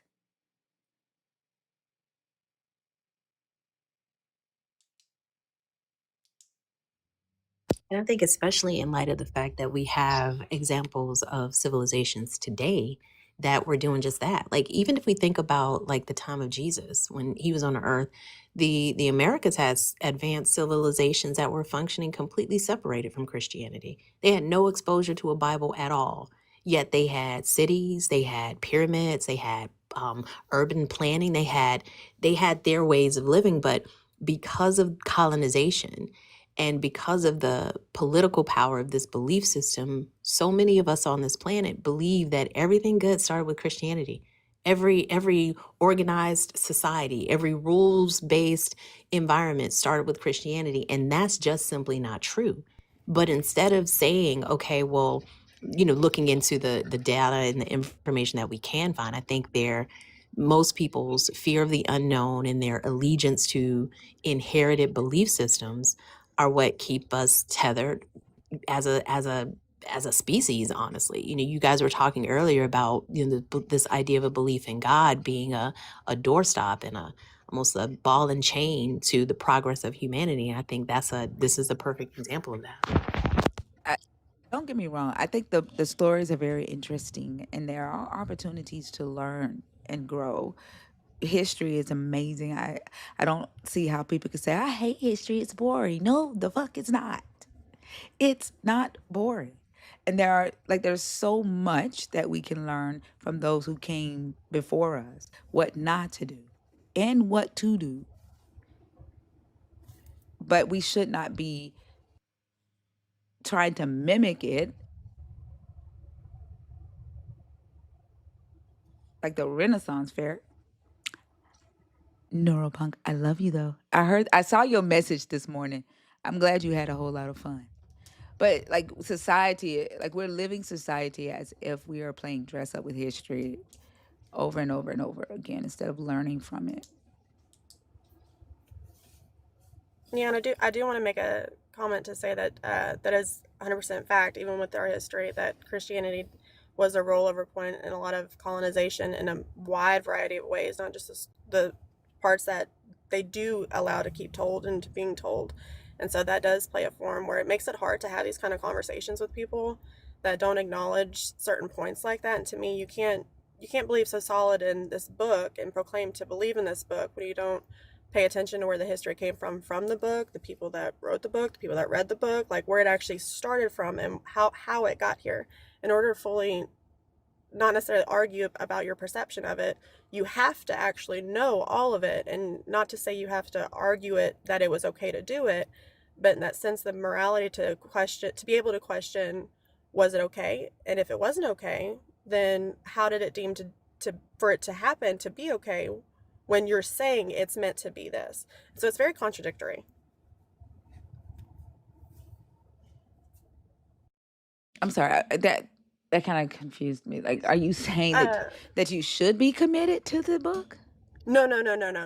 That's why I said at the beginning, I don't have a solid belief with it. It's just, I kind of how you said earlier, you can look and learn always and then grow on your own as like inspiration part. So I'm saying the people that do believe in it solidarily, like that is the one truth, that is the truth, and people need to understand it. Those people that argue that solidness of the book,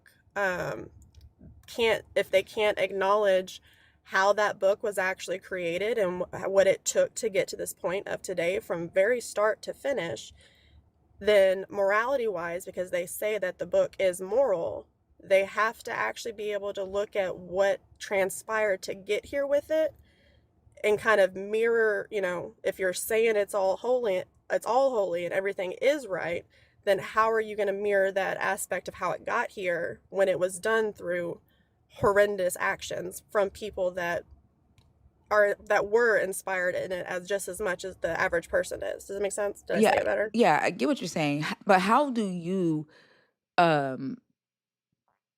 separate the authority of the God? Like I guess I'm confused. Like you say you don't give the text credence, but you look at the Ethiopian and you originally said that you deem something fact if it's in the Ethiopian. You like the way the Ethiopian text reads better than the King James, and the King James is the King's English. I don't know. You have to be reading like a modern day translation of the Ethiopian Bible because that was originally written in Ge'ez. And so I could understand how that translation is easier to read if it's translated in a modern vernacular.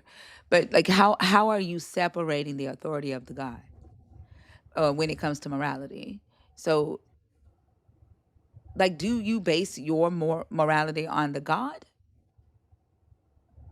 No, not on the God, no. I base my morality off of what I believe God intended to actually be, in the sense of what I see morality to be. So kind of like you said earlier, all of us on this panel knows that anything done to children just is wrong. Like, I don't need anything or anybody to tell me that that's wrong.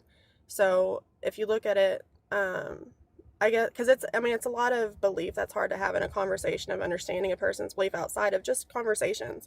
I do want to take a pause to say I'm really, really grateful and appreciative. You ladies have been very respectful, and because obviously I know y'all don't understand what I believe, but y'all talk, y'all communicate. I'm learning things. I've acknowledged that I'm learning things because I haven't heard of certain parts before. But no, how I'm separating it is just for my own morality of what I consider in the sense of good and bad to be. And so if I just look at it on that point, then to me, the question to me, regardless of whether I believe in a God or not, is how does it affect my day to day? What is my life? Because all I have here is life. So instead of just focusing in the clouds of what could be and have that question, because I do live there, I bring that into my reality of my day to day. So I make sure to be humble, not because God tells me to be humble, but because being humble just kind of brings me more happiness. I look to be nice. I look to learn, to grow.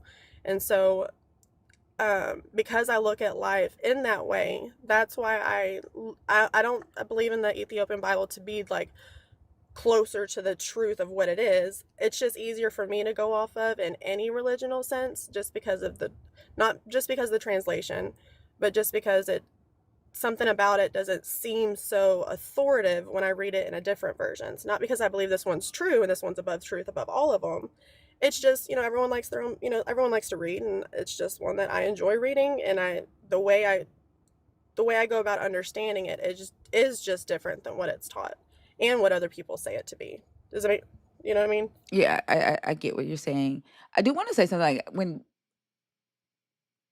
I get what you just said. I think it's more civility than it is respectful. Like respectful to me, like it's a different tone. Like people have to earn my respect. I don't just give it. But I am civil when I talk to people who are civil, when they come on stage. But I get what you're saying. What do you need a God for then? Like, what are you using the God for? That's the part that from my own philosophical viewpoint, that is a question that I steadily have. And that's why I said, if I say I believe in a God, what good does that actually do though in my day-to-day life? Because all I have really is life. So that is a question. So my viewpoint of saying I need a God, it isn't so much of saying I need a God. In my perception, I feel a God, and that's the one I go off of. And that's why it doesn't matter what book it is. It doesn't matter what anyone tells me. I feel a God in a sense of a balance of what I'm supposed to be, in a sense of that's the argument we were talking about of, right and wrong. So it's more of putting a name of an authority figure on the most best beneficial for everyone around me and myself, of just a whole, kind, understanding, everything that it says it's supposed to be, but to me it counteracts. But on my own authority, on my own feeling of understanding that I care about people that don't even, don't care to hear what I have to say, or, just look just to have a confrontation. To me, that sense of anxiousness that is created from two people kind of clashing based off of thoughts, based off of emotions and experiences, and they are validated. And so because of that empathy that I believe so much that they are all validated, that's that feeling I have for me, that I do associate being God, because I don't believe a Bible has to tell me what God is. I don't believe a person has to tell me what God is.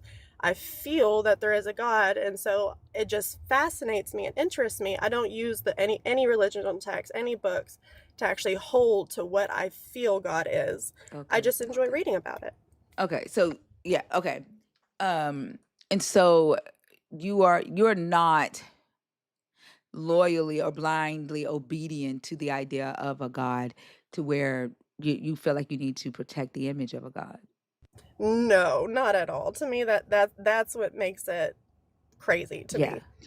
Yeah, I think that's what opens the door for harm to happen and harm to be ignored and advocated for, and that's what allows a lot of these, at least these imperialist cults, to uh, grow and do the things that they've been able to do. And that's typically what we discuss in here, is that loyalty to, a deity. I'm not one who typically goes into. This is one of the reasons why I don't talk to people who are agnostic or identify as spiritual, unless their beliefs can be impact, like we can see and feel the impact of what it is that they're claiming to believe in society. Like, I don't typically go into all of that because I don't necessarily, like, if you like, I what it ain't got nothing to do with me if you just believe that a God exists. You know what I'm saying? Like, if you're not like doing because you believe this God is talking to you and this God is saying, go over there and do this, tell this person this, do this to yourself, right? Uh, Humans should live this way. Humans should be this. Like, that's when it gets very dangerous. But whether for me, if a person believes that they were created by a God and that when they die, they're going to be like sliding in, there's going to be like this Disney World and they're gonna be like sliding on slippery slides, eating freeze cups. Like, they ain't got shit to do with me. And I also Yeah, that's a question solid whether. point. No, you can go ahead and respond, Kay. Oh, I'm sorry. No, I was just agreeing. So if you had something to add on it, the floor is more yours than it is mine. Yeah, I was just gonna agree as well. I mean, I feel like you don't need a God for that, right? Like, I say all the time, like I was saying earlier, like there are things I want to believe that are true about this world that evidence just points to otherwise. And the only thing I can do is show up in a way that represents the thing I want to see. But I don't need a God for that. I don't need a set of rules written by men who didn't know that women were the same as men, that children are valuable, that they are not our possessions, that we don't get to mold them and require their like allegiance and obedience no matter how we treat them. I don't need a book to tell me that, definitely if it was written by people that thought that way. I mean, would an action still be good if no one knew God existed? And the answer is yes. Would it be harmful? Or would it be helpful? I think we can determine that individually. And I think that this need for assigning the decency in ourselves as humans to a God is a way to compensate for the lack of control that we have in the world that we live in. If it's not about controlling others, which most religions are, specifically these Abrahamic ones, if it's about controlling other people, if it's not about that and it's being utilized like for, your own comfort and you're keeping it to yourself, I think we're saying go forth and conquer. But the reality is it's still you making the decision to do the right thing or the wrong thing. And that accountability, every place or pocket that accountability can be placed away from ourselves individually, I think is dangerous. Even motivation. I don't want to do the right thing because I think a God is watching me, even if I don't think that there is an eternal hell. I do the right thing because it's the right thing to do. And I don't want to harm people. I don't want to be harmed either. So I don't know where the concept of this God would help in terms of society on a grander scale. On an individual level, like Thinker said, if you want to go to Chuck E. Cheese in your afterlife every day, do it. Believe that and save your tokens. I ain't got nothing to do Right. with that. But I don't need that. And I think the God idea is extremely harmful because it can be manipulated.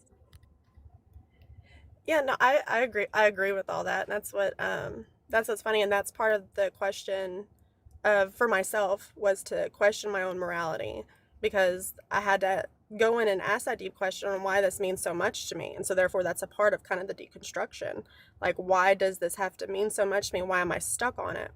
So through that deconstruction, just for myself, because I can only speak for myself, um, for that aspect of it, I had to hit to a point to kind of not believe at all, and I did get to that point where I didn't like nothing else mattered in that sense. Just to focus on myself. This is my life. Make best of what I can, because that's what, in a sense, we're all given life to do that, to do what we do, how we do it in the society that we have.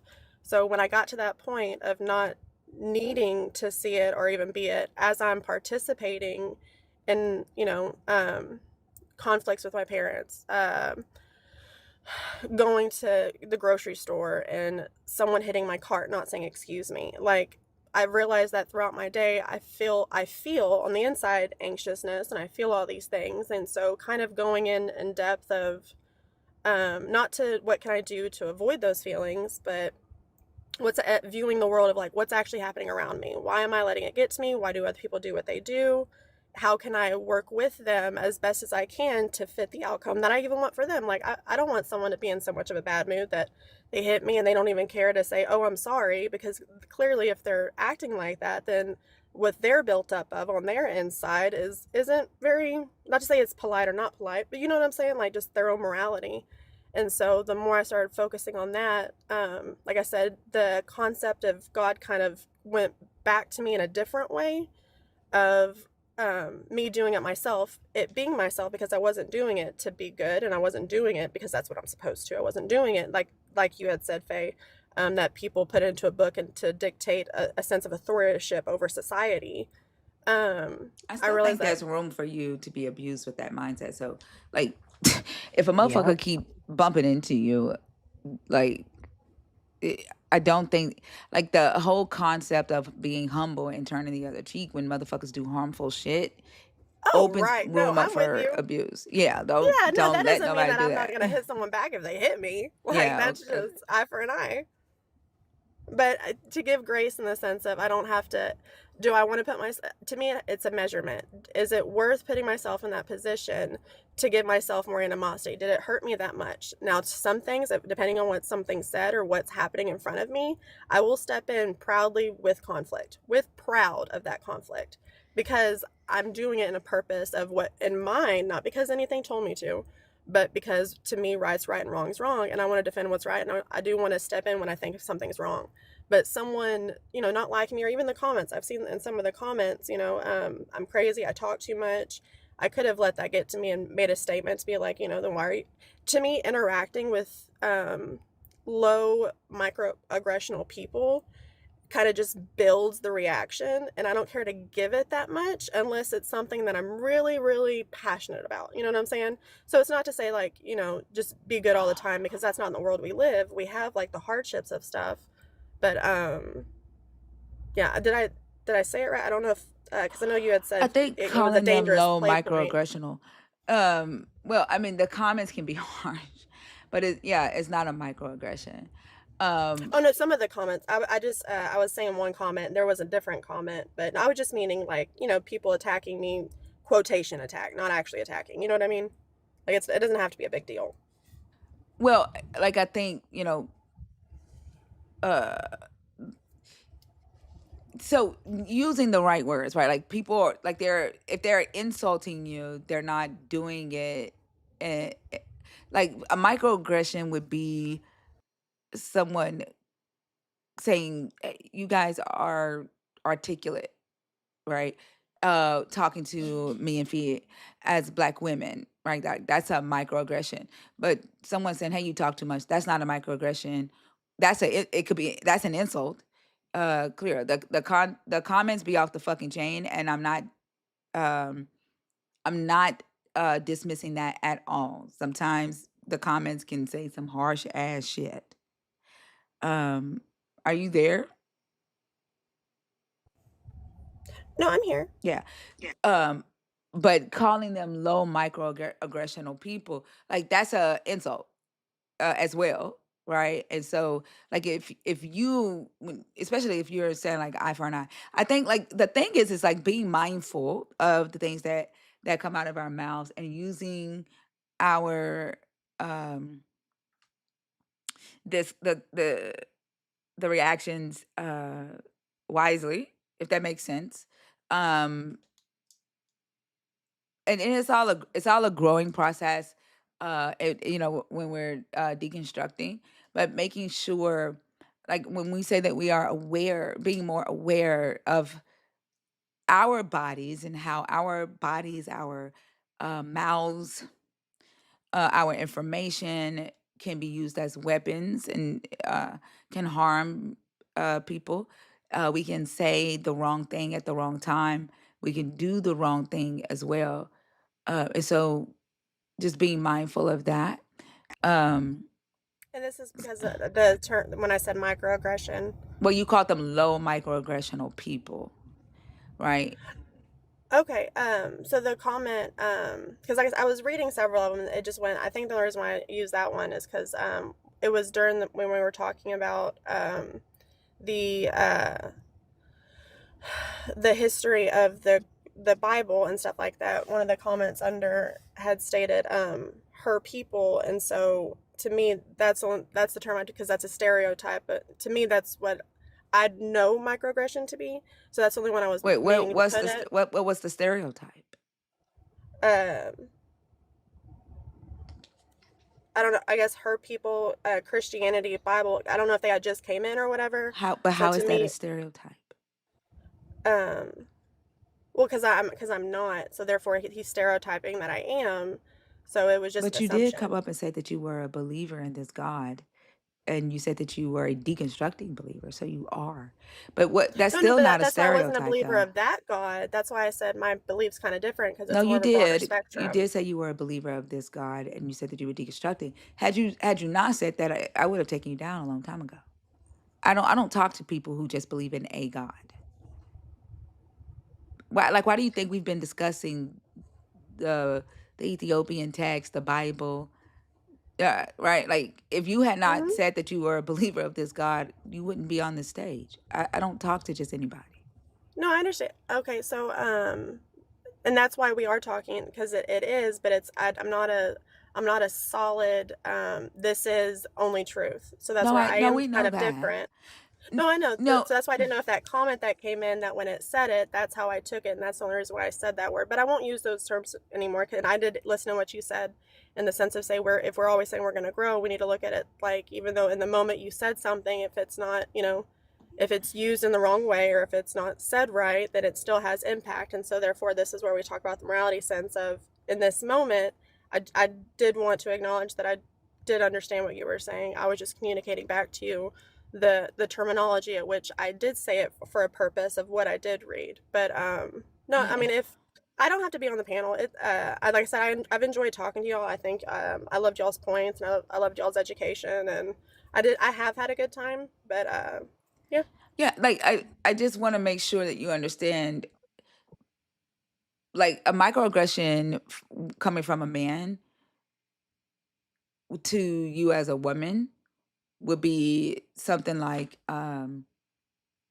to insult you as a woman, uh like saying that you nag, or like you know uh calling you a nagger or something, right? Like that would be a microaggression because it's typically coming from the more dominant group to a more to a marginalized group, right? That would be a microaggression.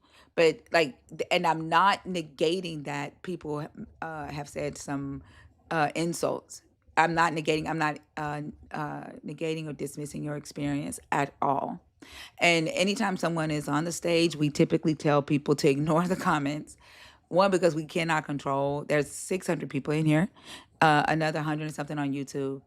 When I'm in conversation with you, I'm focusing on the conversation, and I can't control what 600 adults Oh no, say in and I the wouldn't comments. expect you to. Yeah. Yeah, so I typically tell people to stay out of the comments when they're on stage, because they can be ruthful. Like even towards me. But if I see a comment from somebody that is saying some shit about me, sometimes I ignore them, and then sometimes I'll just say "fuck you, bitch," and then just keep going on, right? Um, but yeah, like just using that. That's what I mean. Like just using the right terminology. It's a growing process, right? You're deconstructing. It's we learn. We know better, we do better. That's the thing. Um, don't take the position of, the being humble, should I say, because again, that puts you in the position of being abused. Um, I think it was a good conversation. It sounded like at first that you were saying that you were leaning more towards being an ominous. I think learn a little bit more about what being an ominous is, because I think ominous says that they find truth in a little bit of everything, not that they unify everything. Um, so I think just continue to ask questions, continue to search. Um, yeah, it was, I also think if in spaces like this, I think it was mentioned, it's over 600 people in here. I don't know how many are on YouTube, but there's absolutely no way that there won't be people who hold positions and opinions about us that don't necessarily align with how we see ourselves. But everyone has the right to interpret the world in their own way, even when we disagree with them. I'm pretty sure folks in this chat, I'm like, I wish Fee would shut the fuck up. Like, she talks too much. And to them, I may talk too much. And they have a right to feel like I talk too much because it's too many words and too much whatever. And that's okay. And I think respecting someone's right to their perspective doesn't require internalizing what they said. I speak the way that I speak. I share my thoughts. Some people will like it, some won't. And that is okay. That doesn't mean that I have to now adjust who I am for their preference, because I think that's what religion does. I think that's religious residue, to have this expectation that the way you want to be received is the only way other people will receive you. And that's just simply not true, because they aren't receiving you through your lens, just like you aren't receiving them through their lens. And I think when we start to break away from these very scripted ways of being and these performative ways of moving through the world, we allow the space. Not only do we allow ourselves space to be who we are, but we allow other people to not like us. And that's okay. They don't have to. There's nobody that is liked by everybody on this planet. That's just not the case. There are some people whose tolerance for certain things is higher, others it's lower, and that's okay. So I think having that goal of turning the other cheek, or making someone behave in a different way, because even in the grocery store cart analogy, you said you don't want for them to be the type of person that would hit your cart. Well, they may not want that for themselves. And I think being willing to recognize that, set your boundaries, and move with the confidence in who you are will put a whole lot less weight on how people perceive you. yeah, like and the mods in here have a rule not to mute people just because we don't agree. Don't mute anybody for calling me bitch. Don't mute anybody for disagreeing with me. I don't give a fuck. Let them talk shit. Yeah. No, and that's how it started, because I'm not rolling over to go back to talk about it, but before the response to the comments were said, that's what I was trying to say of my point of belief, is that I don't need something else outside of me to tell me to do right or wrong, or to want right or wrong for someone else. So because of like what Faye said, I know that I live in a life of my own lens, and other people are continuously living a life of their own lens. So for me, in my own lens, it's hard for me to take everything honestly, actually take it personal, because even though I'm not to say it doesn't take personal, it can take a second to like feel the awareness of someone feeling a type of way about me, but that's because I love how Faye put it, someone else's lens. So It takes why time to entertain a not give a lens that's fuck. just not, ma'am?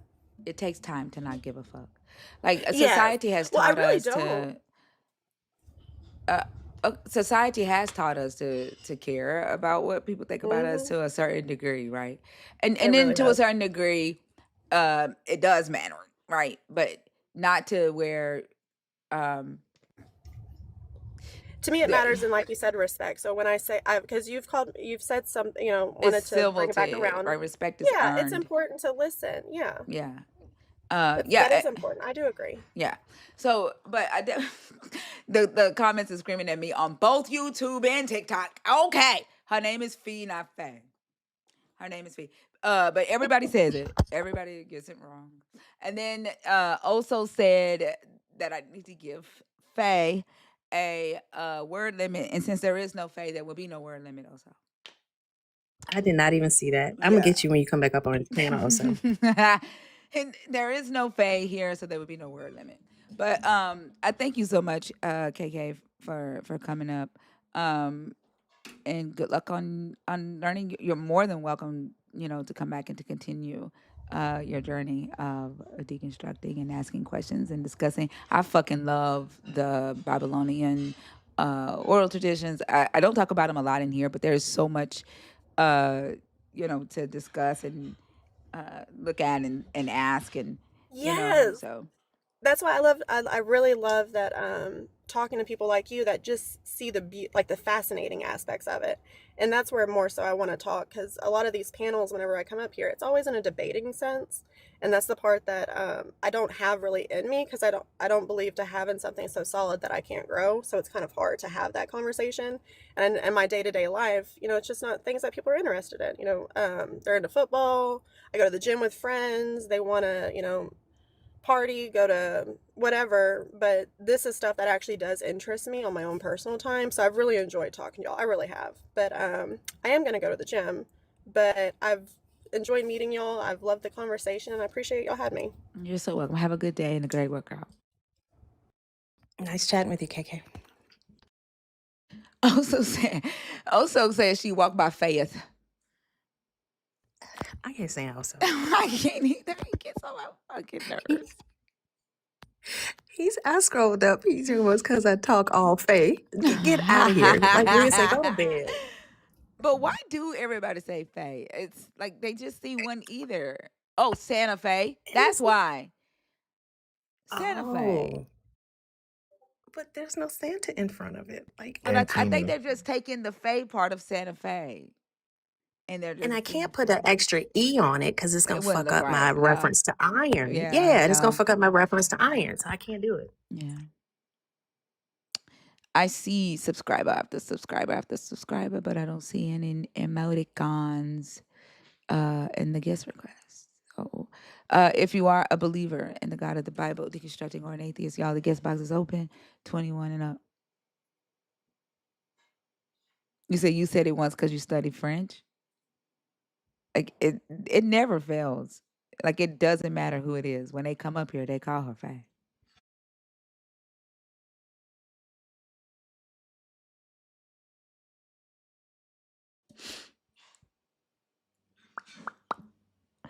Where y'all at? Who goes live today? Mama Bash?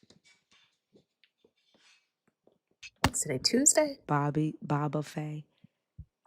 Nope. Yep. Nope. Is it? Yeah. Yep. It's Tuesday. Okay. Nope. Yep. Nope. My ass done went back to Monday. Shit. Trust It's but actually pre-Wednesday. whatever. I got it figured out now. It's too late. Trust but verify. Are you in the request on purpose or on accident? Bye, Prodigy. Y'all, don't forget, on the 26th, I'll be on hosting the Atheist Experience with Trust but Verify, my very first co-host as the main host on of Atheist Experience. So I'm excited. Hey, how are you? Good morning. How are you? I'm excited too. Yeah, I think it's gonna be a good show. So happy to hear that. Yes, I think it is. And I figured, you know what? I should probably actually have a little bit of a conversation with you before that day. Yeah. I've been like watching the hallways so much, and so I'm just really honored to be up there with you. Yeah, I've watched a couple of your lives as well. I like your style. You're straight to the. You're kind of like me, in thought. So I think they will match very well. I think so. Yeah. I watch a lot of your videos though, because you be eating their asses up in your responses. So like you eating them up. Really, also. I appreciate you. You're so welcome. What are your thoughts on like being an being an atheist, a ex-believer, now atheist, like having the conversations that you have? How long have you been hosting lives? It's been about a year now? Or? Yeah, it's going on about 2 years, but I took about 6 to 8 month hiatus when my wife was going through breast cancer treatments. Okay. And so when she went into remission, I was like, okay, let's fire this up again. That was like last May. So it's going to be a year straight last May. But then I started, it was like a year before that. So call it like a year and a half active. Yeah, that's about right. And the conversations, like, how does it make you feel seeing what TikTok is introducing us to? Because it's a different world. Yeah, it is. It's a different world. I mean, say less about that. I've discovered early that TikTok is performative, right? So people are coming up, to talk to me, not just to have these discussions like they would in public, like face to face, but they're having them as an agenda. And so when I realized that, because at first I was doing more of like a street epistemology type, approach.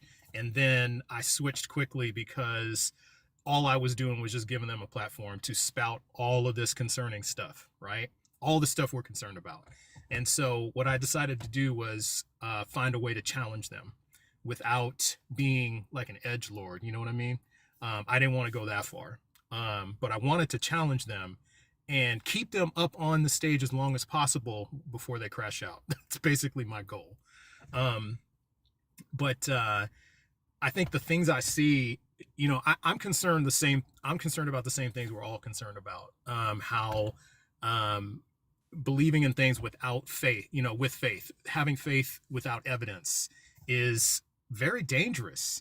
It causes people to say the craziest shit. Like, the other day I was just editing a video last night and I was shaking my head. Like, you go back and rewatch these things and dude was just saying, he straight out said, yeah, if God commands it, it's okay to unalive babies.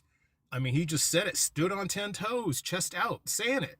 And the fact that that people find this okay to say and are walking around amongst us is extremely concerning to me. Extremely concerning, especially when these same people are voting to take rights away from people, when they're voting to limit women's choices, bodily autonomy, when they're still holding racist ideals and thinking of other people as less than, because of what the themes in this belief are telling them. That's extremely concerning to me. How this belief overall, this religion overall, Abrahamic religion in particular, teach you what to think, not how to think.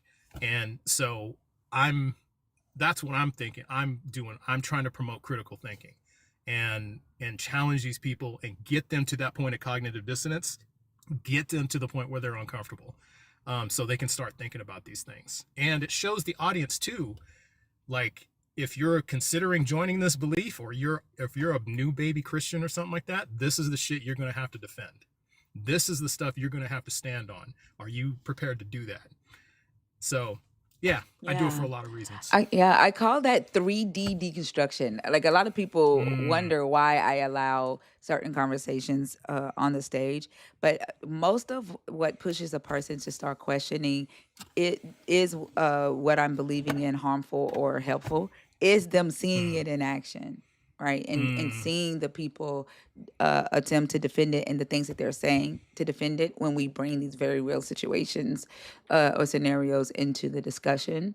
And the other day, I never thought that I would hear this come out of the mouth of a woman who said that she was originally talking about the fruits of the spirit, and which is love, joy, peace, kindness, and all that. And we got to a point of talking about blind obedience to this God. And I asked her, like, if we talked about Isaiah 13 and how the God commands rape, and she said that it's okay to obey that. And I said, but you just talked about the fruits of the spirit. I said, are you telling me that a kind man would rape a woman if your God told them to, as a punishment? And she said, and I said, and he would still be kind? And she said, yes. She said, if he disobeyed, he would be evil. And that's wild to me. Man, that's wild.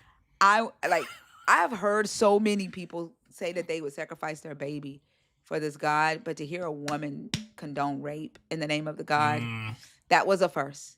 That was a first, like mm, outright. And then say that a kind man would do it and he would still be kind because he obeyed the God.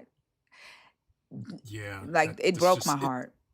Yeah, it's just a yeah, and I have women on my lives do that too. My go-to 2 Samuel, chapter 12, because it can't get around that. I mean, God just having them wives just up and graped by their stepson.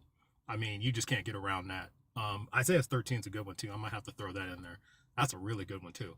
But them just saying, well, they didn't not give consent. Like that's not what this is about. I mean, the fact that he just handed them over.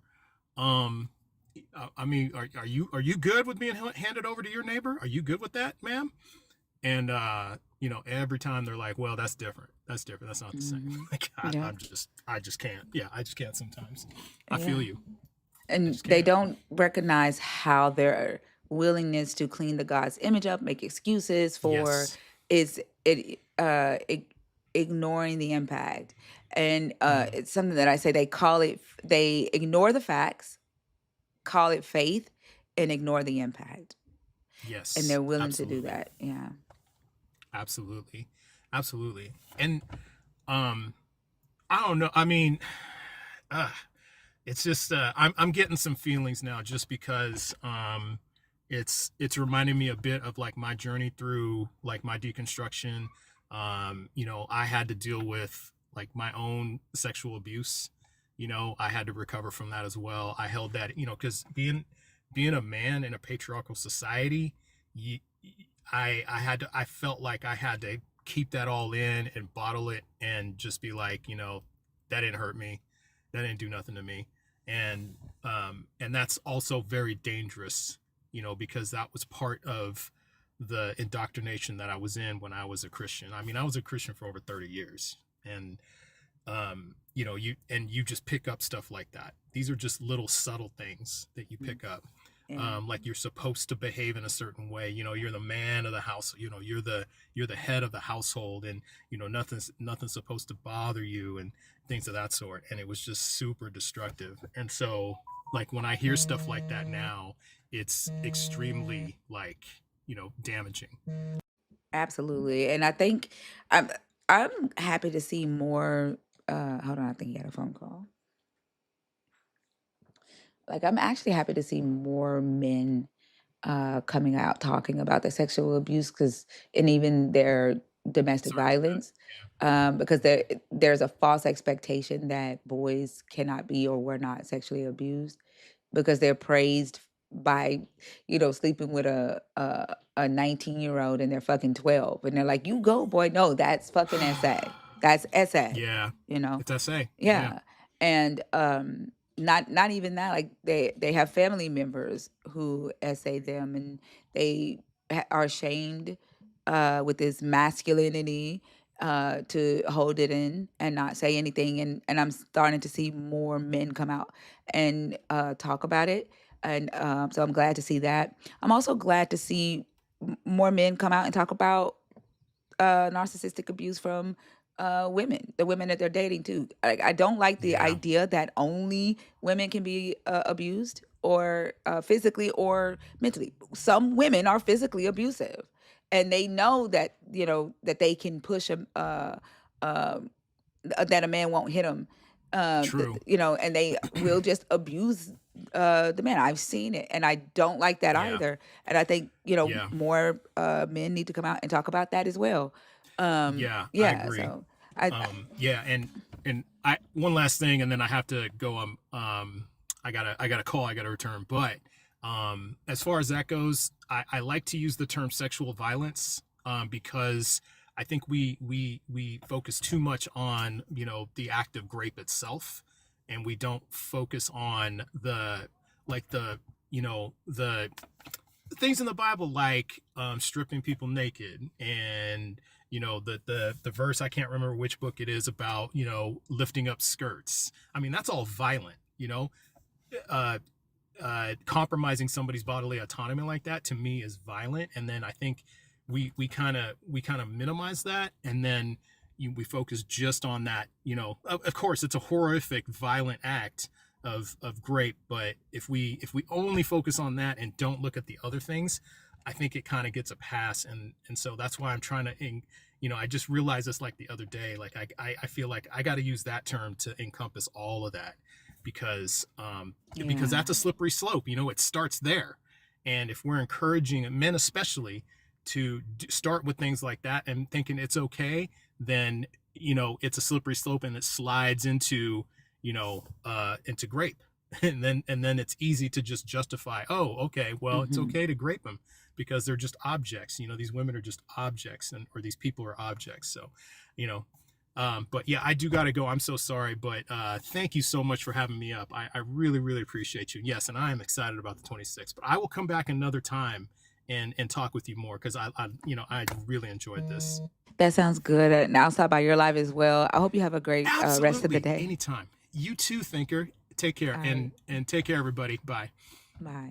Take care, Chaz. Hasta luego. Have a I've nice never day. seen. Yeah, I can't stand Oso.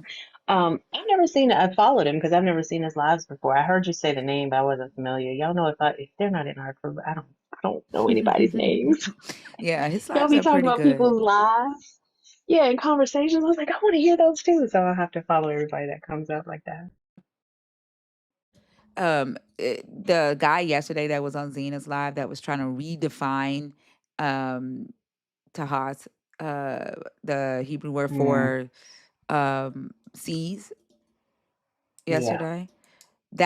Those type of discussions piss me off, because there already isn't a condemnation for rape in that Bible, and for men to be going around trying to clean that up, like, that sends the wrong message. Like completely. And even with like when I asked him, I was like, give me a sentence where that word means something other than forceful.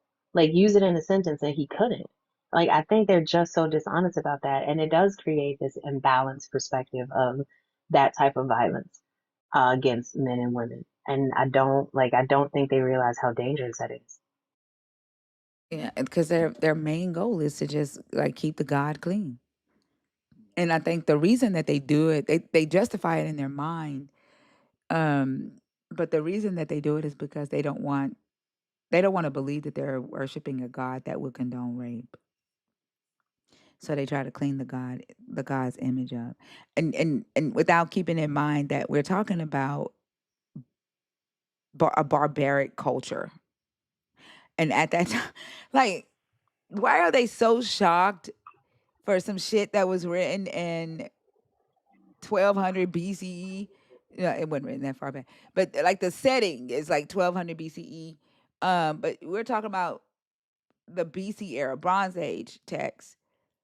They're shocked of the barbarism in the text. That was the culture at that time. And so for them to come up and be like, and I think the reason that they do it is because, again, your omni properties of your Christian God fucks you up every time, because you can't have an all-knowing, all-powerful, all-benevolent deity, all-present deity throughout the ages when barbaric actions exist. Because you got to answer for this all-knowingness, right? And why this all-knowingness condoned this horrible thing. Like, y'all gonna be forever defending this God because of the omni properties.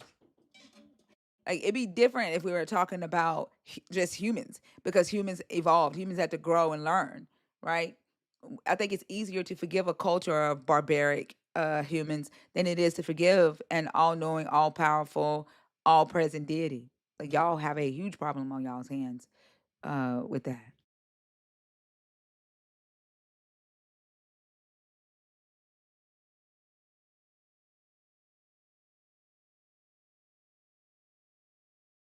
Ruby, are you in the request on purpose? All right, y'all. Are we done for the day? We got about till 10:30. We got 50 minutes left in the live stream. If you are a believer in the God of the Bible, deconstructing, or an atheist, the guest box is open. Hey, Ruby. Hey, good morning. Good morning. I'm excited that you're going to be at the birthday bash and we get to I celebrate am our too. birthday. I never get to do anything, so I'm excited. Yeah, it's going to be a lot of fun. I came up to talk about your prom. What are your thoughts? So, I too am embarrassed, but I think what I am most embarrassed about, and 22 years later, I still have dreams about this. Still, when I was a kid, I think I may have been in sixth or seventh grade, I used to always try and find a way out of physical education class. I hated that. And so I would say I don't feel good, and my gym teacher would tell me no, take a seat or go to the floor. I had to participate. Just trying to find a way out of it anyway. My mom had purchased me a book from the Christian bookstore sometime before this event, and I was reading through it. And within the book, it detailed things that were considered "quote unquote" witchcraft. And on that list was yoga. So I go to school, go to phys ed, and we're doing yoga for this section of curriculum. And I go to my phys ed instructor and I say, I can't do this because it's witchcraft. And he looks at me absolutely dumbfounded and tells me to go have a seat on the bleachers. And now, as an adult, I still cringe when I think about what he may have thought about what had came out of my mouth that day. Absolutely, absolutely embarrassing. But look, don't feel embarrassed. You know there are videos on TikTok where they're still talking about yoga is witchcraft and like literally just focusing is witchcraft. Insanity to me. Absolutely insanity to me. I remember it had to be maybe a month or two ago. I woke up in the middle of the night because I had a dream about that event. It had to have been a couple of months ago. And for it to have been 22 years to have lapsed and it still makes me cringe. Ultimate embarrassing. Hopefully this is healing in some way by actually saying it because I don't think I ever shared that with anyone. A young lady, I don't recall exactly who it was, but someone was up earlier, or maybe it was you, Thinker, who said that when you were a kid, it was something about being embarrassed to have people come over. Oh no, it was a guest about being embarrassed to have friends and stuff come over because their parent would play loud gospel music and things like that. My mom was a similar way, except and this was very embarrassing for me, which resulted in a lot of loneliness in my childhood. My mom had, when we weren't homeless, when we actually had a place to live, my mom had a sanctuary. My mom had a sanctuary Wait, set up hold on, because I thought, wait, where? in the living room. In the living room? In the living room. With the folding chairs and the pulpit and the prayer cloth. What? Did y'all have church in your house? Very, very rarely. If she could get people to come over, she would have church. I would stay in my room because at that point I was old enough to rebel and like kind of not get in trouble for it. And so but Jules said but you win. Oh my God. yes, like she bought a bunch of the fold out chairs and she had them like, and it was never like they were put away and then brought out for the occasion. They stayed there. And we weren't allowed to like kind of hang out in the living room. We weren't allowed to like just be in there. We had to either be in any other place in the apartment other than that area. And so friends would be like, well, can I come over to your house after school or et cetera, et cetera? Can I spend the night? I never had sleepovers. I never did any of those things outside of church friends who it made sense to that we would have a sanctuary set up in our house. And sometimes even then they would be like, what? Um, So my mom's indoctrination and what she did, one, embarrassed the crap out of me.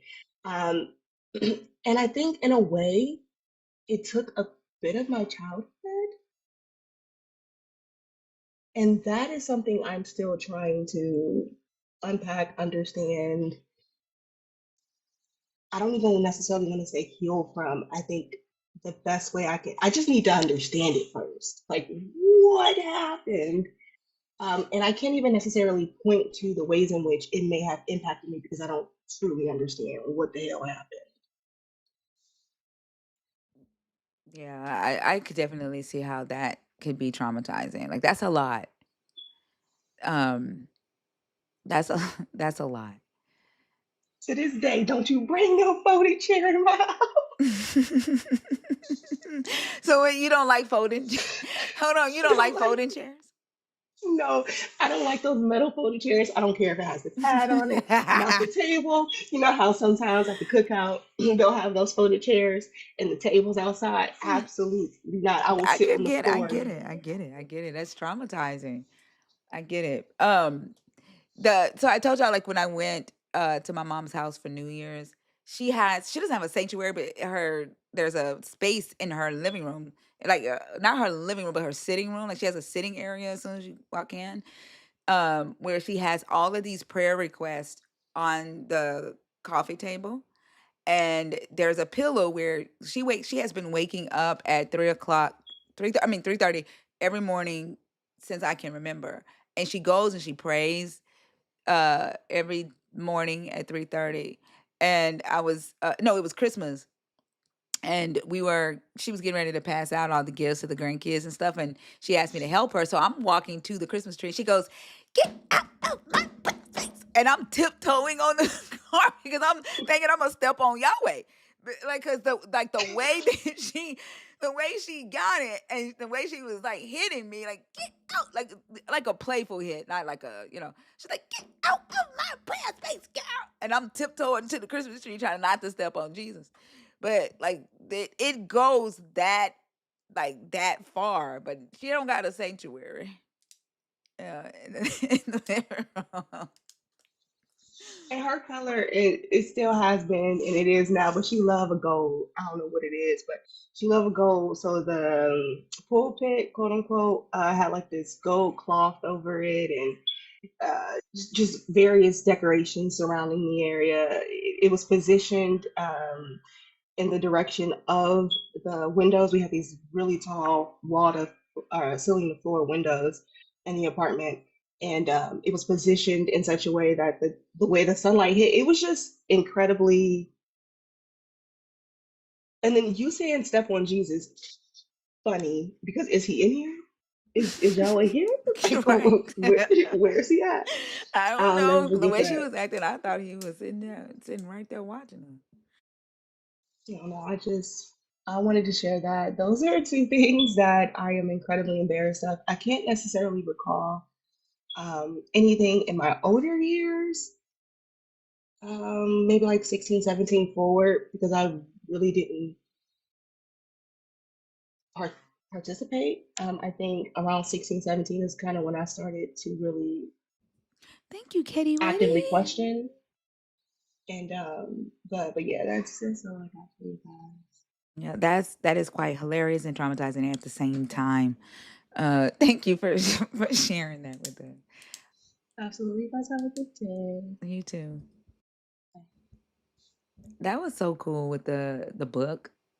Like that was cool. Thank you, Katie Waiting. Yeah, like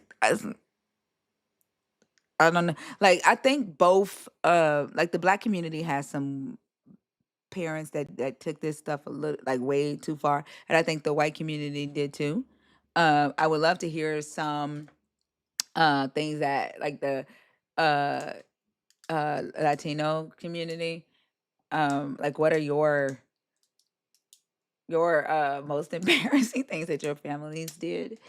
Um the Korean community, who else is indoctrinated into this? The Filipinos, uh Theo, you came up yesterday. You already told us. The who else? What are the Native Americans? Do Native Americans even believe in Jesus? Do they believe in Yahweh? Because I know they are. I've heard that they are allowed to keep their religious systems, but not allowed. Are they allowed to keep their religious system? Huh? I mean, it just depends. They're not really a monolith like that. Um, there are some that like voluntarily are Christian. They usually are a lot less in tune with their kindred, but there are some. I've met a few. Okay. But the ones that stay on reservation are more so, girl. I've met Oh, some this on is the an res that advertisement. I don't also. need that. This is junk mail. Thank you. You say what? I said I've met some on the res that's like that as well. Really? But yeah, that's super depressing because look around you, bro. Look at what this shit costs. Like, this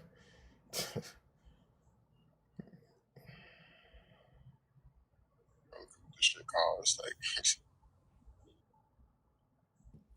Oh, an echo? Just a girl who loves Jesus. How are you? I'm fine. I'm fine. What about you? Oh no, you're a child. what the fuck? Why would you try to do a man voice? Like we wasn't gonna pick up on that. Better discernment. Jeez, you suck at this shit. And then they get right back in the request as if like they didn't just get dropped. Remember, if you are in the fan club or a nerd, if I don't see a nerd emoji, I will not automatically bring you back up. Bring you up. So if you're in the request on purpose, please put a nerd emoticon in the request box. I don't. Who is this? Country Ball?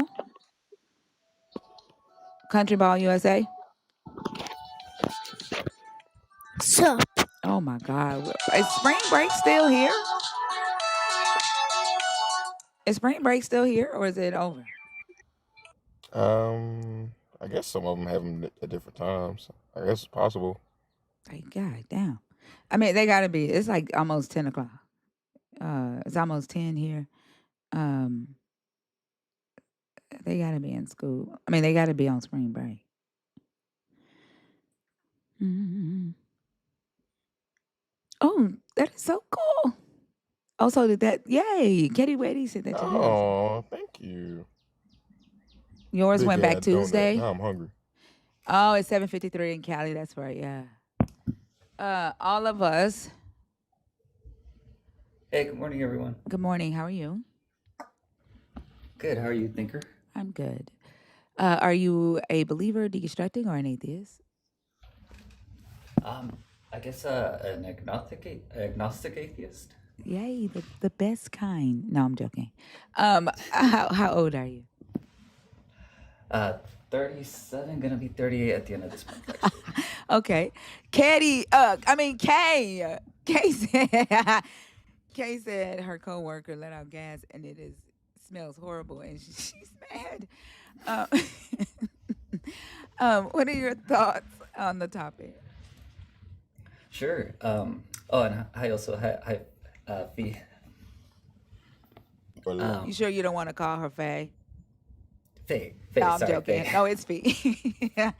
It's Fee. Okay. You got it right. Okay, just making sure. Yeah, no. Follow the live. This is my first time up here, and first live too. So I'm glad I'm up here. But one thing that I wanted to bring up, something that I've been trying to find more information on, and I feel like I'm in the right space to kind of like ask, is more on homosexuality and the Bible.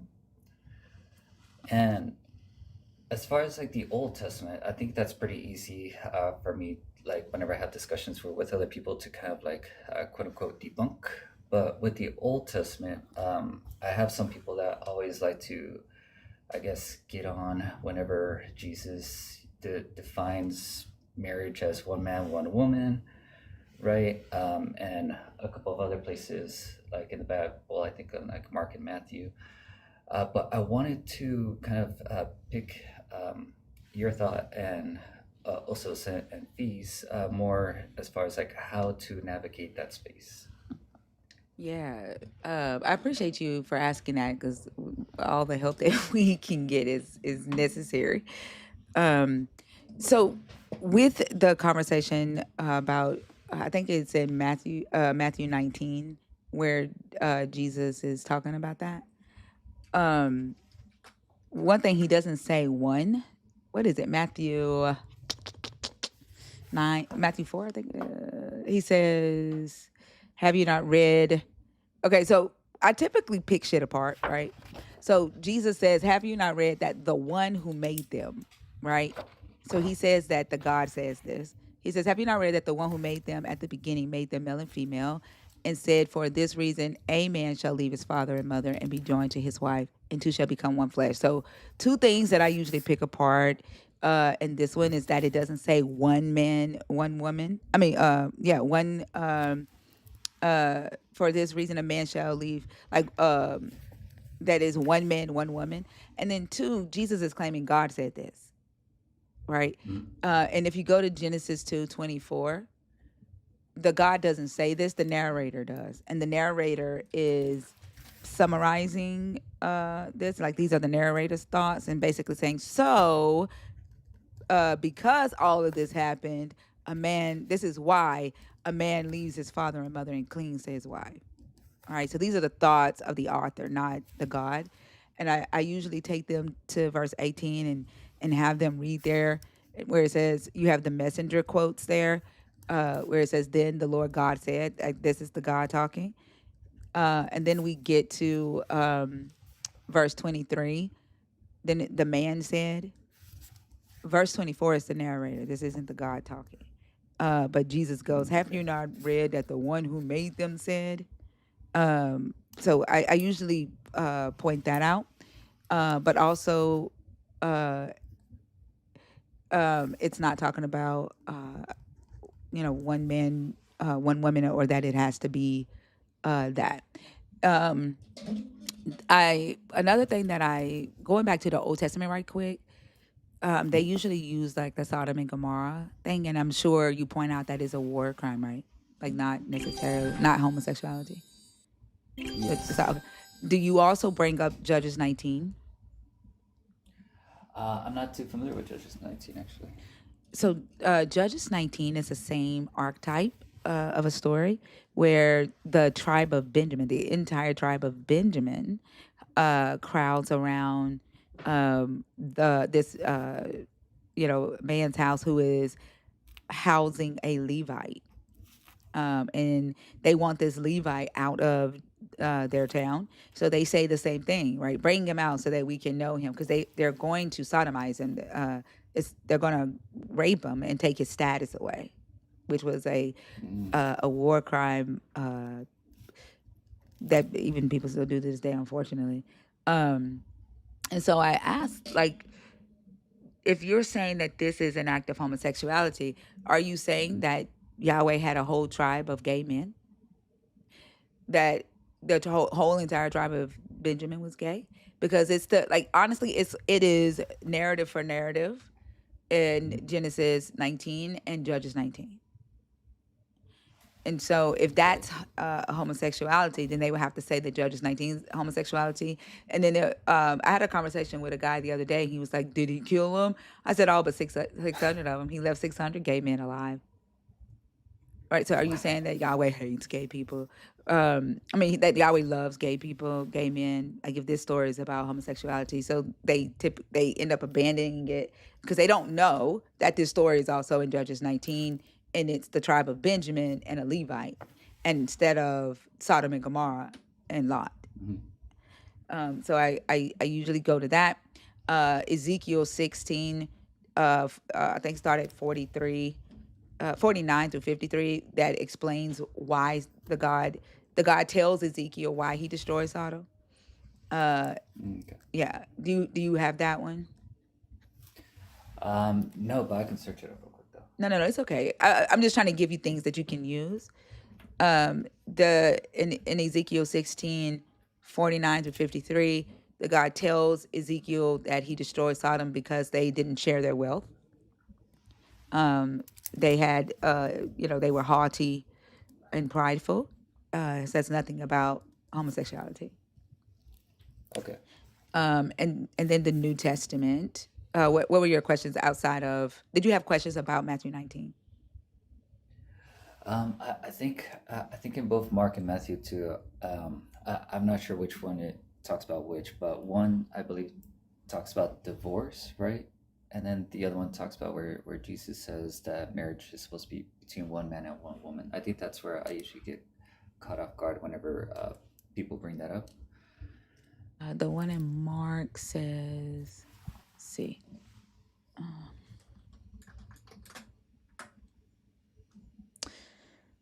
But from the beginning of creation, God made them male and female. For this reason, a man shall leave his father and mother and be joined with his wife, and the two shall become one flesh. So they are no longer two, but one flesh. Therefore, what God has joined together, let no one separate. Yeah, I think it's still like it still doesn't deal with only. You know what I'm saying? Then in the house, the disciples asked him again about his matter. He said to them, "Whoever divorces his wife and marries another commits adultery against her." What do you usually say when they are like, God made Adam and Eve, not Adam and Steve? What do you usually get when they say this? Well, usually at that time, I let them know whether the Old Testament is relevant to them or not, because then they'll be like, "Well, we don't follow the Old Testament," and I'm like, "Well, why are you bringing it up then?" And then they're like, "Okay, but the New Testament says this," and then I'm just like, "Oh, okay." So it doesn't say only, but if a man gets married, right, then that it's just talking about the sanctity of marriage, right? Even when this was said in Genesis, they had multiple wives. They were sleeping with women that were not married to, and that was okay with the God. So, I usually they don't bring this up to me for homosexuality. This is usually for like polygamy and divorce. But when if they do say the whole Jesus said, I usually just take them back and show them that the narrator said that, the God didn't say it, Jesus misquoted, and they don't typically want to contend with that. Because if he's God, he should know he didn't say those fucking words, right? Right. Yeah. Because it was written after Jesus was supposedly gone. Yeah. And then Romans, I'm pretty sure they take you to Romans 1 all the time. Yes. Okay. And what do you usually say when they take you there? So whenever Romans 1, I guess, gets brought up, or any others, I try to also let them know that I think it was David and Jonathan, that had a close relationship, almost kind of like a homosexual one. And let me just remember this. Yeah. One, so just double check. Do you want to talk about the David and Jonathan before we go to Romans, or? Sure, actually, because I know with David and Jonathan, it even said that they kissed, right? I think that the Pharaoh, the king at the time, tried to kill the Prince Jonathan because he found out about them. But that's as much as I know, that I can remember off the top of my head. Yeah, so they had the covenant. The actions that Jonathan performs in 1 Samuel 18 are the same actions that were performed in the ancient Near East for a marriage ritual, and they have a divine covenant. The word that's used there, let me go there in Hebrew.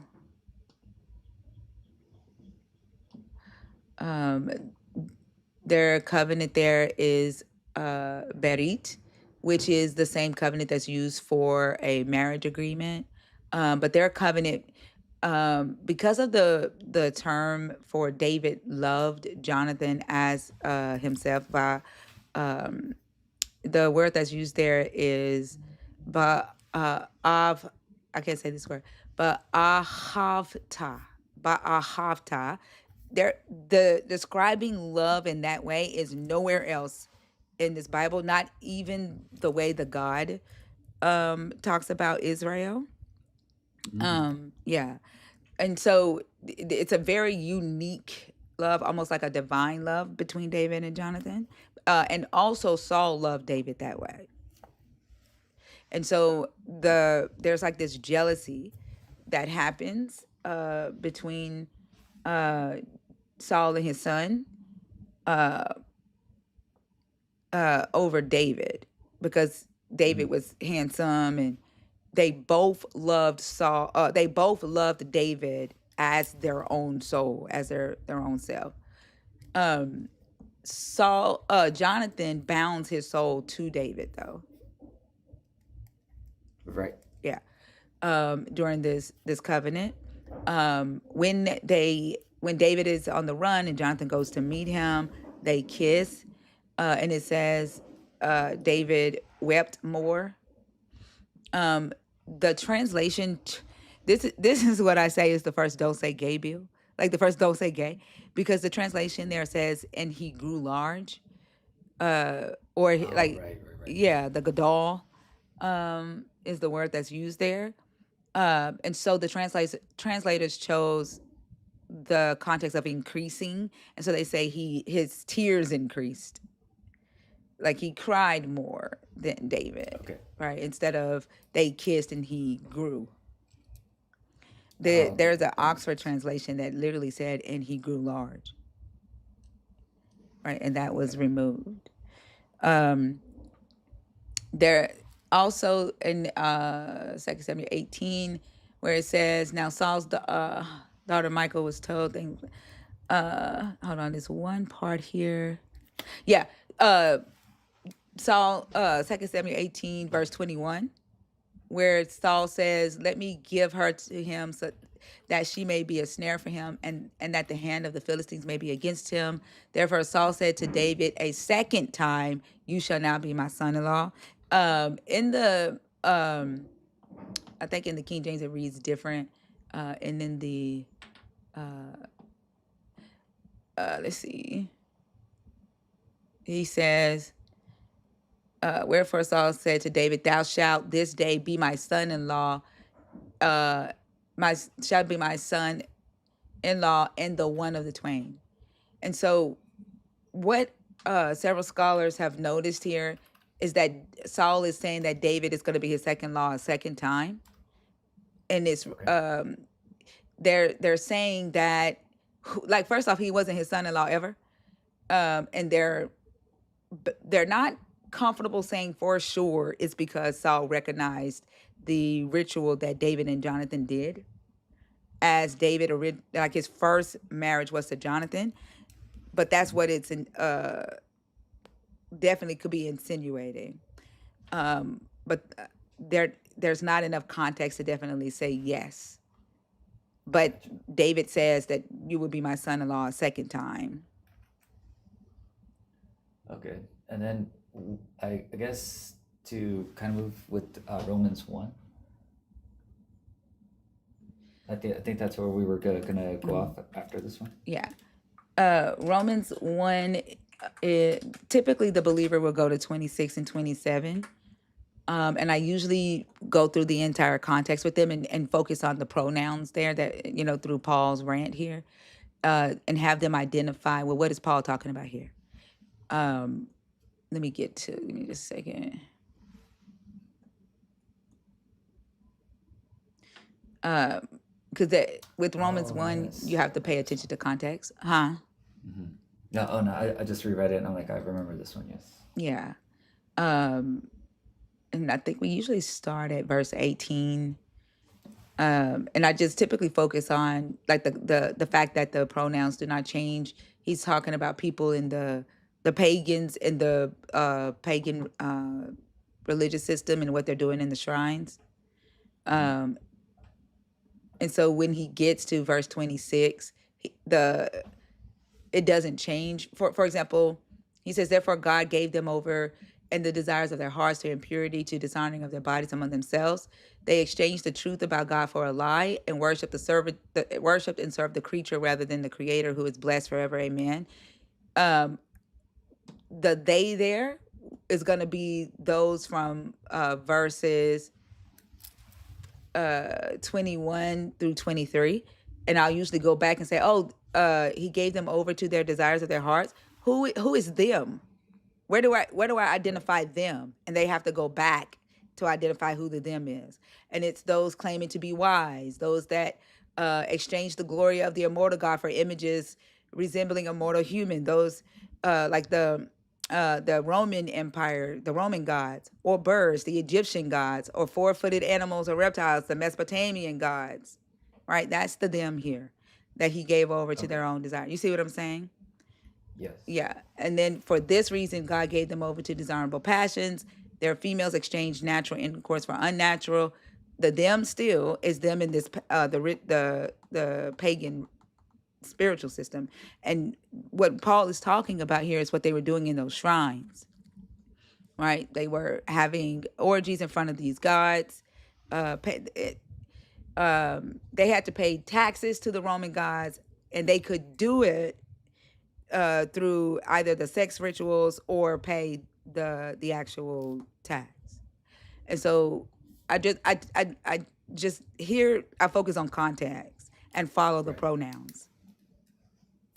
Okay, and that makes sense. And I've been writing a whole bunch of these verses and everything, trying to get as much of everything that you gave me. I feel a lot better. I feel like a lot more prepared. So that way, if that comes up, I definitely know where to start and where to go. But still got a lot more homework to do. So Awesome. If you have any questions, feel free to DM me, and I'd be glad to help. I have a lot of historical articles regarding the atmosphere at that time around homosexuality, and that it wasn't even condemned or frowned upon at the time that Paul would have written this. So yeah, no, and I really appreciate it. I mean, I come from a very Catholic family. I mean, my parents, immigrated from Mexico, and they're heavily still in the Catholic religion. I mean, they're acts directors, they're in the choir. I mean, the whole thing. So, yeah. This also helped me with them and their firstborn gay son. So, Oh, awesome.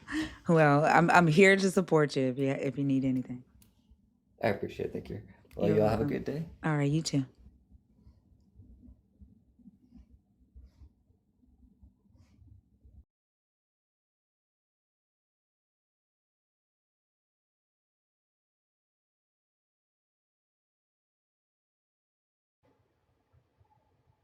Soulflower.